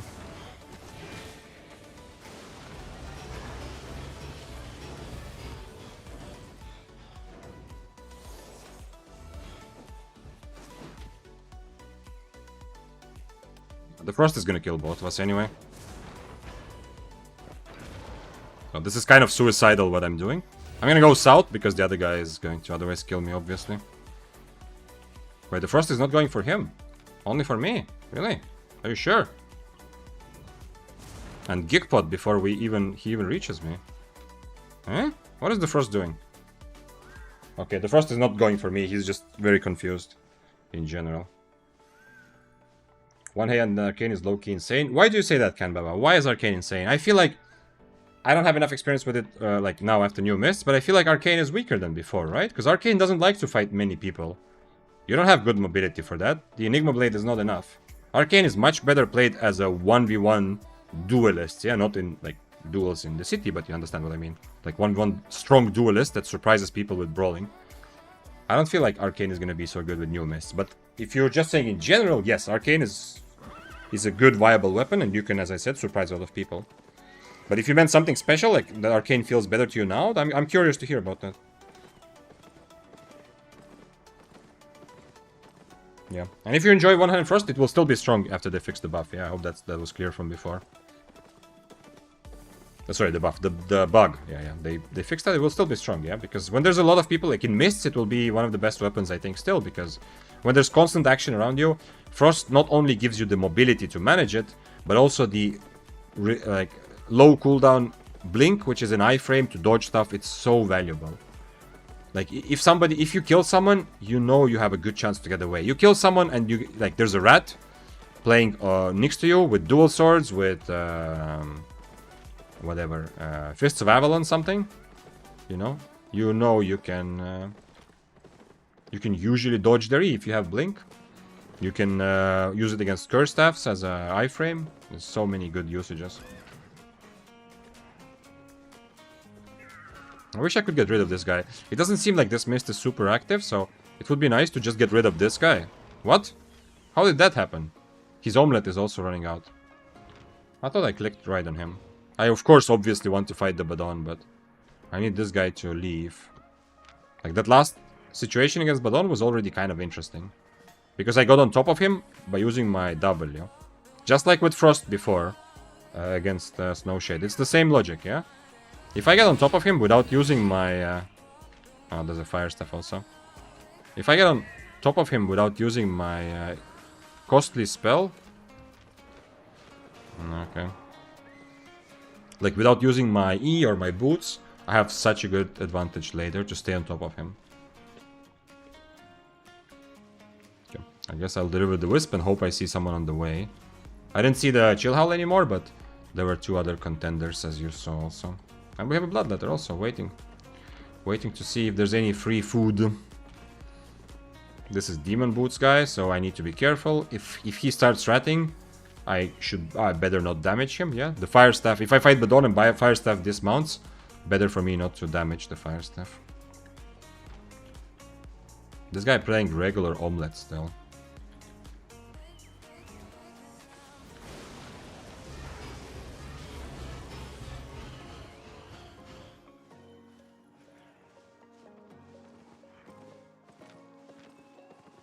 Okay.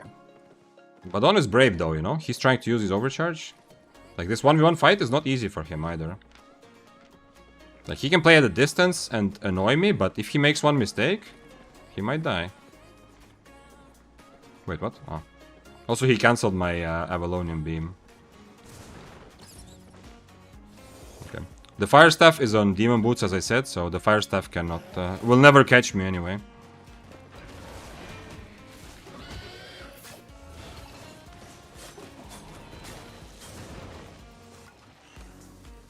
What? The Badon is not...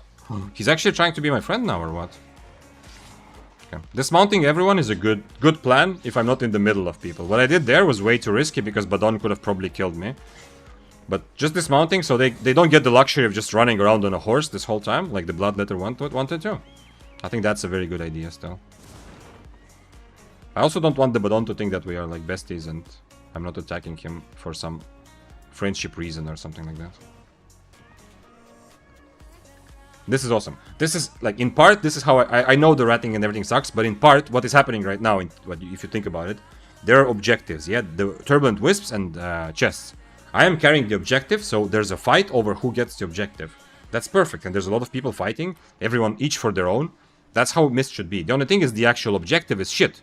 Compared to most content, you don't actually get rewarded for doing the objective. The same with all the chests that we are fighting for, yeah? But, let's say delivering this wisp actually gave me like 1 million silver. That would be, like, the same thing would happen, but everyone would be fighting, yeah? The guy who gets the wisp is always going to be targeted by everyone else, because everyone else wants the wisp. But of course, the problem then would be everyone would just sit around and wait, you know? It's the same. It's same like right now, but the higher the stakes, the more people just sit around. So it's not a solution necessarily, but it's just an interesting idea that this is cool. Like, having mists happen like this, when everyone is fighting around objective together, is awesome. Unfortunately, the objective itself is more symbolic than anything. I get lucky to root you 3 times in your W, so you don't get full distance. That I got... Oh, wait, the one that I W'd into a tree? Was that also? Oh, if that was a root, then yeah, fuck that. That also happened because of your root. Okay. Because I thought I W'd it straight up into a tree once. But maybe, yeah, maybe I got rooted. And the last time I got, like, rubber banded, yeah. So on my screen, I was already on top of you, but then server decided that you actually rooted me. Yeah, I mean, you know how it happens, yeah. But the fight started well for me. When you came close enough for my first W, I mean, that's how the fight has to start. Okay, so if I didn't W into a tree, at least I feel bad, less bad about myself, or better. Then it's just that I got rooted several times. Oh well.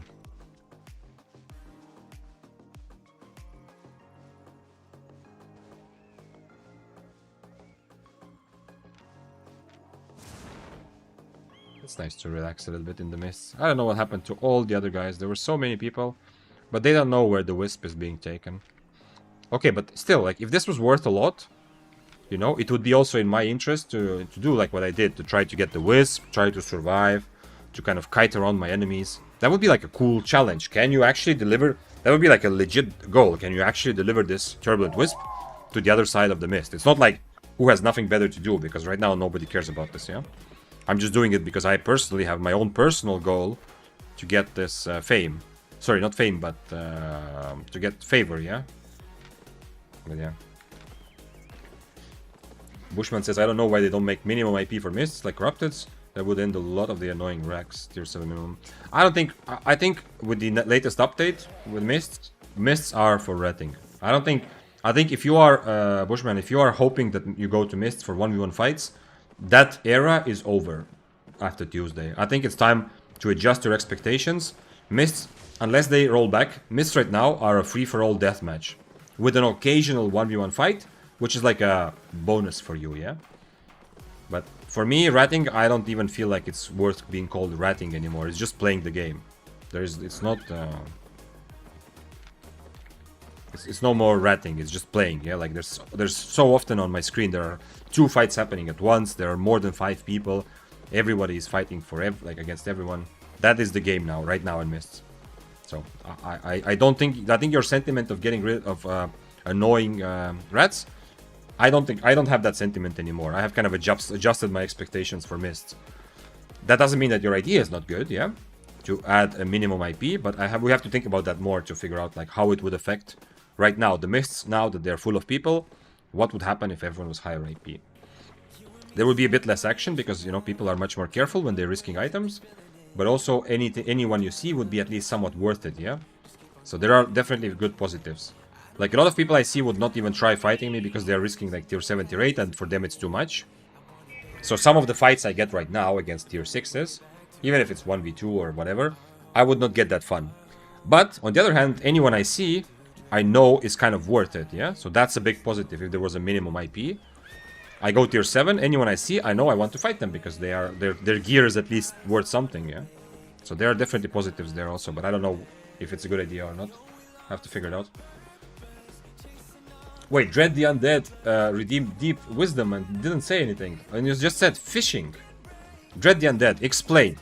You redeemed your channel points to get instant wisdom. It's very good because stream has been going for 8 hours and usually wisdom, like you get more wisdom when my head is more tired. So, but what the hell does fishing mean? Tell me. What kind of wisdom are you seeking today? Mafuse asked, am I saving up for a chest? Well, I'm saving up for 200 chests, yeah. Interesting, very interesting matchup. Let's see if I can survive his burst or not. Can I fight you? Oh, come on, Grail Seeker, come here. I'm saving up to buy and open 200 chests at once. I still hear the wisp, but I don't understand where. Is it here? Yeah, it's here. No, wait, it's not here. This is some other guy. I lost him then. What? Oh, I hear. Here. Somewhere. Oh, there it is. Okay, he delivered it already. Let's go. Let's PvP. Would you like to PvP, sir? Grail Seeker is likely to want to PvP, yeah? Because it's not a build that someone will come in here for if they don't already have some Albion understanding problem. And this guy looking for his free money.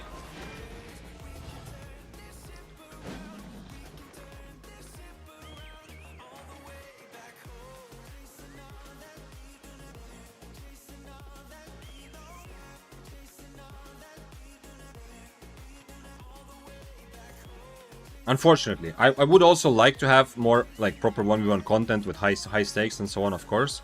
But a lot of the situations, like even see right now, like this guy doesn't want to risk it, yeah? For him, tier 7 is too much to dismount and try it. There's gonna be more and more people who won't even try fighting because it's just too expensive for them. If there's a minimum, so you have to just keep that in mind. And some of the situations, yeah, I would like to fight for more silver, but a lot of the situations I'm experiencing today, they happen because there are people who play tier 6 who just think, whatever, fuck it, let's just fight something, you know? Let's just attack something, get like a 2v1, 1v1, whatever. Bushman says, I get you, I just too on edge to take a fight when there's 3 ratty horses around. Yeah, but that's, like, you have to adjust. I did that very quickly. You have to adjust your expectations. Mists are not for 1v1s. It sucks. I know there's a part of me also that feels like, but I want to, yeah? And not just Corrupteds, because Corrupteds are more specific with narrow corridors and everything. But that's the reality of this week, and we'll see how long this lasts, Bushman, but try to do it right now. Like, it's not 1v1, it's not a content for 1v1 fights that other people are messing up your fights by ratting. The content is intended just like a free-for-all, everyone attacks everyone. You cannot like expect a 1v1 fight, yeah? Like try to get it. I know it's hard. Also for me, it's a bit like, there is part of me which still feels like, but I want to. It would be such a good fight, yeah? But still. Those people hovering around, they are playing Mist the way that Mists currently are intended to be. I mean, I would prefer if they didn't get mounted. Yeah, it sucks if you're mounted the whole time and never take a fight. But essentially, at least people who rat, who, you know, who are just taking part, like I'm running around and trying to attack everyone. I'm not attacking guys because I'm expecting a 1v1 fight, yeah? Obviously, I would also still like a 1v1 fight, but when I'm attacking, I don't have the expectation that this is a 1v1. I just want to see what happens and who attacks who, and maybe I rat in the end, they start fighting each other, maybe somebody rats me, it's whatever. I'm interested to see what happens. Thanks for following, Ghost. Appreciate you. Did you see that they're increasing the price of the chest? Yes, Litrim, I know. I'm gonna have to use my favor this week, but thank you for making sure I know that. I have to use favor this week. I was going to gather. I still have 1.1 million, which is enough for 200 chests. But unfortunately, no, I can't. I will have to buy as many as I can this week, and then I will later try to get to 200 chests so we can open them together. Yo, me is back. Hello, Killer. Haninome says, I don't know about other servers, but on EU you can find a duo Mist 1v1 very fast in front of Mist Portal. Yeah, also that, but duo Mists are also more full of people, yeah? And it was always also a problem for those duels in duo Mists, that there's gonna be duos who try to kill you. Let's fight. This guy obviously is not here to fight. Damn, do I actually need to start ganking camps? Like, this guy is clearing a camp. Someone forgot to tell him that this is not worth his time. He's risking his items for nothing. Go kill mobs or just play depths, unfortunately.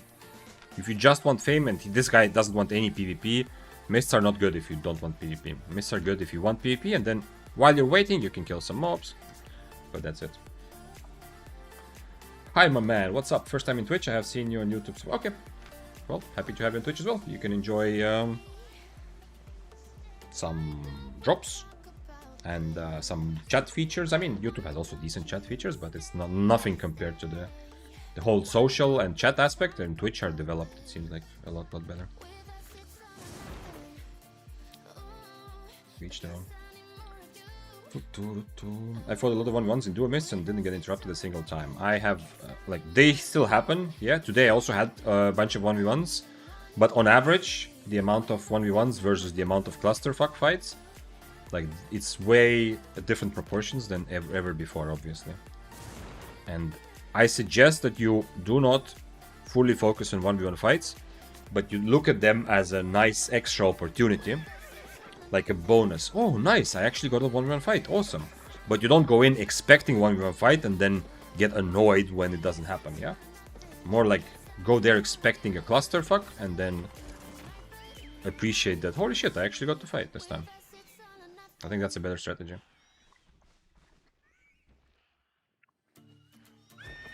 Oh, you're talking about duos. Yeah, I would say the chances of being rattled in duo mist 1v1 is lower than in solo mist. Yeah, of course. Lower than solo mist, of course. Solo mists are full of solos and duos it's lower, yeah. But it still happens, yeah. It's still a problem because, I mean, maybe it's just problem for 8.3, like if you fight 8.3, but I have also killed people. I have killed duo mist people with my friend. We were just running around looking for fights, and we have come across like 1v1 fights between high IP players many times. And sometimes successfully gotten rich from it as well. But yeah, it also, like, your expectations, first of all, help you stay happy when it doesn't go your way. Yeah, if you don't get a good fight, you can still be happy. Secondly, you can also then adjust your build a little bit, yeah? If you go into mists accepting and expecting that there's going to be a ton of people fighting each other and you're not going to be allowed to finish your 1v1 fight, likely because there's going to be 5 rats, then your build is also different, your approach to the fight is different. I know it might suck if you like 1v1s, but that's the reality of this week. And in a couple weeks, I think it will be clear. Are mists going to be like this forever? Are they rolling back some of the changes? I don't know. We'll see. Oh.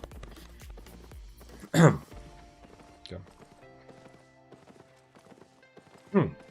Ghost said, one question. Overall, the build of Assassin Jacket and Purity Cowl, on one hand Spear, you've used it in the last days, is more recommendable for actual mists, or what do you recommend? Yeah, it's good, yeah. Assassin Jacket is definitely the best for one hand Spear right now, if you go mists, because of this constant multi-way crazy action. But for your helmet, like, Purity Cowl is not like clearly better, it's just a very good option, so you can fight from far without committing to every fight, yeah?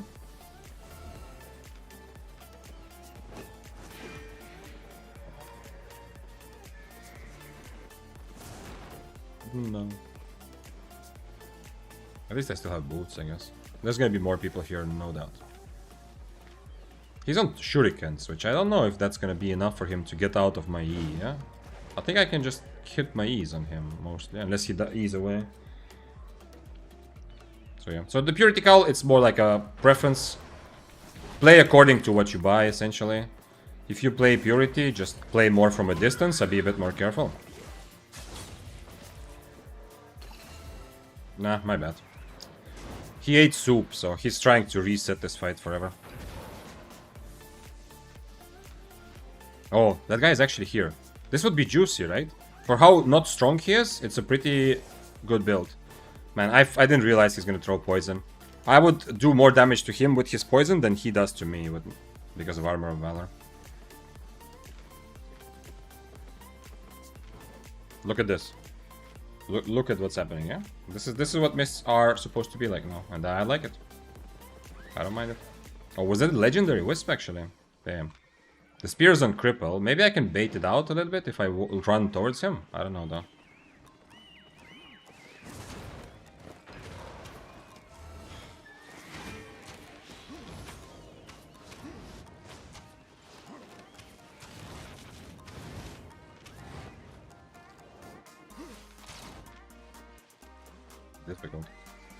Difficult to manage this whole situation here.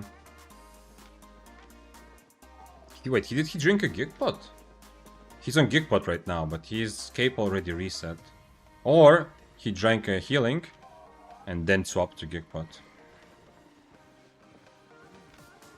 Ooh, we have somebody who is even more valuable than me. The new 15-second system is so bad. I was hit by mobs and there's a player nearby and got 15 seconds AD. Oh shit, really? That has not happened to me yet. The new system has not Has not let me down yet. I also don't feel that it's super impactful, but I have noticed it a couple times and kind of adjusted my actions accordingly, knowing that this player is currently much less dangerous than they would normally be. But it hasn't really affected me that much, and I don't think I've gotten that debuff where it matters. That sucks though if that happened to you by accident. I don't think that means the whole system is bad, but yeah, it's just something to play around, no? Maybe Avalonian Beef Stew is ultra meta. Yeah, Killer, absolutely. For a situation where you are constantly in fights with a lot of people, cooldown reduction, mobility is better, but also any kiting tool, and Avalonian Beef Stew is a very good kiting tool, essentially. Yeah? It doesn't help you kite, but it does help you that if you get out of combat like for a moment, you Assassin Jacket, you're full HP. Yeah, absolutely. You're right. If you can afford Beef Stew, use Beef Stew, but a lot of builds like mine also, I really want the Eel Stew for cooldown reduction, and also my damage is so-so, yeah? So it's also not bad, especially since I'm on plate armor. Eel Stew is so much better on plate armor because I don't have other damage bonuses. Teflar says I liked it better when mounts was not possible in mists. Was that a thing? I don't remember that, Teflar. Mounts not possible in mists? Did mist come out this without mounts? No way. I mean, if there were no mounts, that would be very interesting. That would be even more chaotic than right now, of course. I don't know if it would be better or worse, but it would be interesting. Are you really getting this Legend Wisp for free? I don't know, maybe. As I said, I wish there would be actual rewards. Like, this should give me millions of silver. Because I'm in full loot. This is not depths, yeah? I am in full loot PvP. I'm risking items. And everybody knew where it spawned. And everyone was there. And everyone was incentivized to fight me, yeah? Like, in this instance, yeah, it was kind of easy in the end because they were also all afraid to chase me, but still, I had to put my skin on the line. Also, I could have been ganked by 8.4 Death Givers. There's so much that I am risking, legit risking, and what I'm getting as a reward is very low. But if you make rewards too high, then people will just camp the Wisp forever, so you have to balance it, but right now it's a bit too weak. But yeah, I got it for free, that's nice. How close am I to a billion? A million, I mean, almost here. In terms of favor. Almost. Now, where is the gang? Exactly, Mafuz. You're reading my thoughts, yeah? I don't think they're gonna fight, but who knows? Like, the Bloodletter did actually kind of want to fight me. He just wanted to get dismounted on top of me. Okay, whatever. And on the mobs, so he can get the stacks from his W. It's okay, whatever. He was so low IP that it's fair. But overall, I'm just saying, he was kind of a fighter, yeah? He wasn't just running around trying to rat. He was actually a fighter. I don't know about the spear, though. I'm not sure.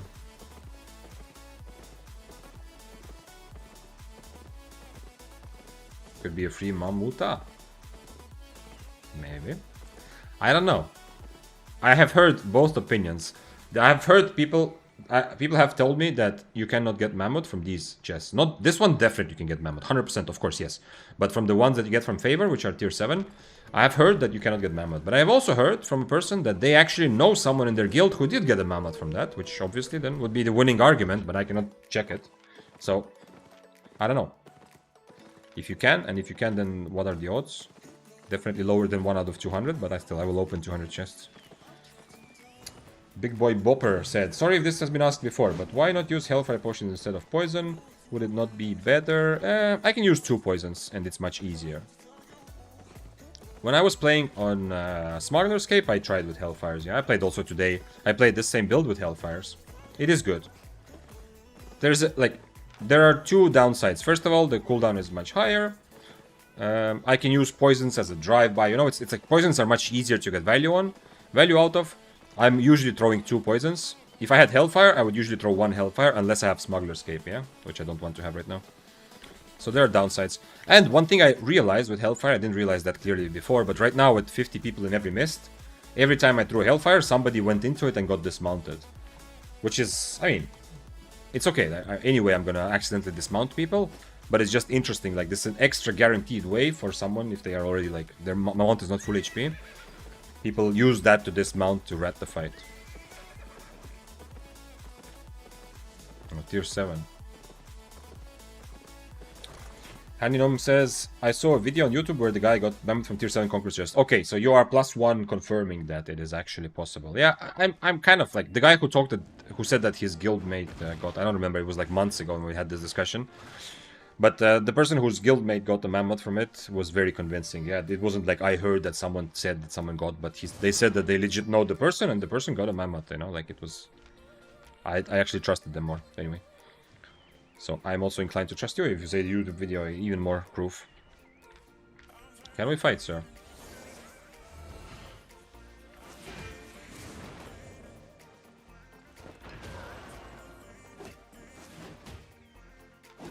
Oh, that's the spear, okay. I think the spear will try to rat, yeah. And the spear is kind of okay. Like, he's occasionally strong. It's not a weak spear. Tier 7.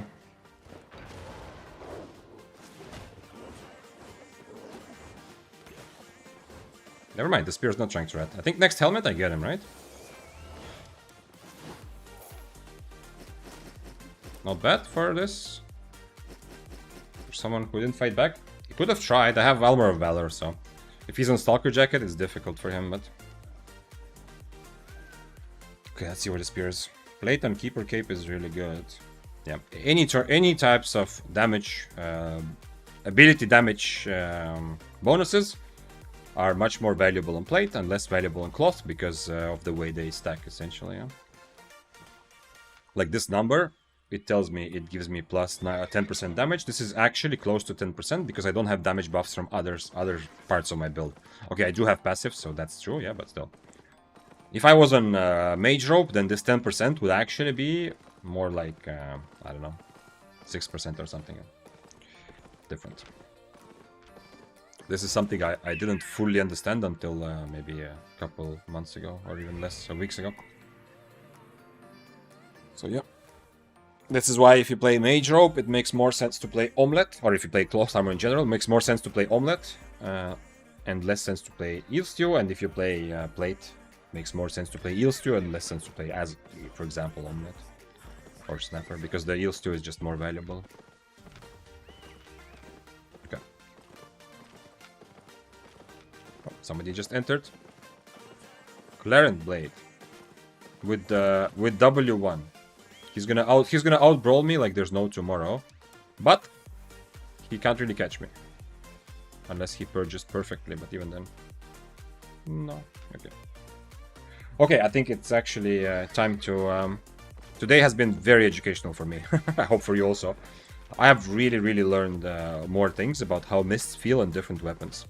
This constant changing of weapons is actually pretty good, especially in this new situation. Mufanza says, Clarent is such a weird weapon. Does it want to kite? Does it want to brawl? Yeah, it's kind of like, yeah. It seems like you kite around until the enemy catches you, and then you just brawl until the end, because that's all you can do. But yeah, you're right. Clarent does not make sense for solo PvP.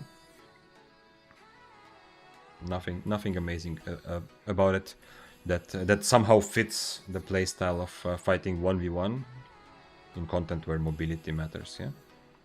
If mobility didn't matter, then sure, it's just a sword that can brawl decently well, but that's it. And of course the ease, it's not terrible, but... You need stacks, yeah. Stack-based swords are also weaker instantly. You're right, I agree. I mean, you become so much more predictable, yeah? Although at least like Clarent can still spam the spells kind of okay. I like W's and stuff. Okay, let's see what's happening in the rest of Albion, because I think it's time for me to go rest and maybe go to sleep. Eugen and Nino are doing what's called the Black Market Profit. I don't know what it means. Pew Pew is playing what? Anyway, if you have someone that you think we should raid, because it's time to raid, I think I need to go get a rest as well, then tell me. I don't want to keep raiding the same people, but there's also not a very big selection of different players who, you know, who play PvP side of things actively. And also it would be nice if it was in English, yeah? At least put half English. Good night, thank you, Mofanza. But tell me who to... I'm opening... Okay, wait, let me filter by language. English language. We have Pew Pew, Eugen, Nino, Ducky Peak, the girl that recently started play Albion, who's playing healer in depths. Fire. I'm thinking about it. I think our philosophies are a tiny bit different about what is it okay. Like, not about PvP, yeah, he's probably a lot like better player and more experienced than me in PvP, but when it comes to like being a decent human being and what you can write in chat about other players, you know, I've always said it's 10 times more important to be a good person. I don't think it's okay ever to call someone else a dog in a game if you don't like what they're doing or if you're trying to get them to fight. So we have some philosophical differences about life, but he's the amazingly good player though. So that might make it up. That at least you can learn from him. But it's been a while. I think, man, let's go for Pew Pew. I think it's because it's been a while. Yeah, we will definitely raid Fire at some point, especially now that he plays a bit more Albion. I think he took a break or something. Let's raid Pew Pew and ask him what he thinks, because he's playing depths, I think, almost entirely now. Yeah. So it would be cool to know what he thinks, but I'm not going to be around to ask him, so you're going to have to do that. Because I really have to go and rest, I think. Professor Pew Pew, does he have a 0 in his name? He doesn't. Please tell me he doesn't. Oh, he does have a 0. Okay, I was right.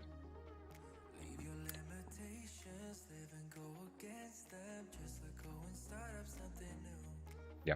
And we'll raid Fires one time. Oh, the reason I haven't noticed Fire is because he doesn't come up because I filter streams when I look at what to raid. I filter streams by language, yeah, so that's why. I don't think he's marked his stream as English.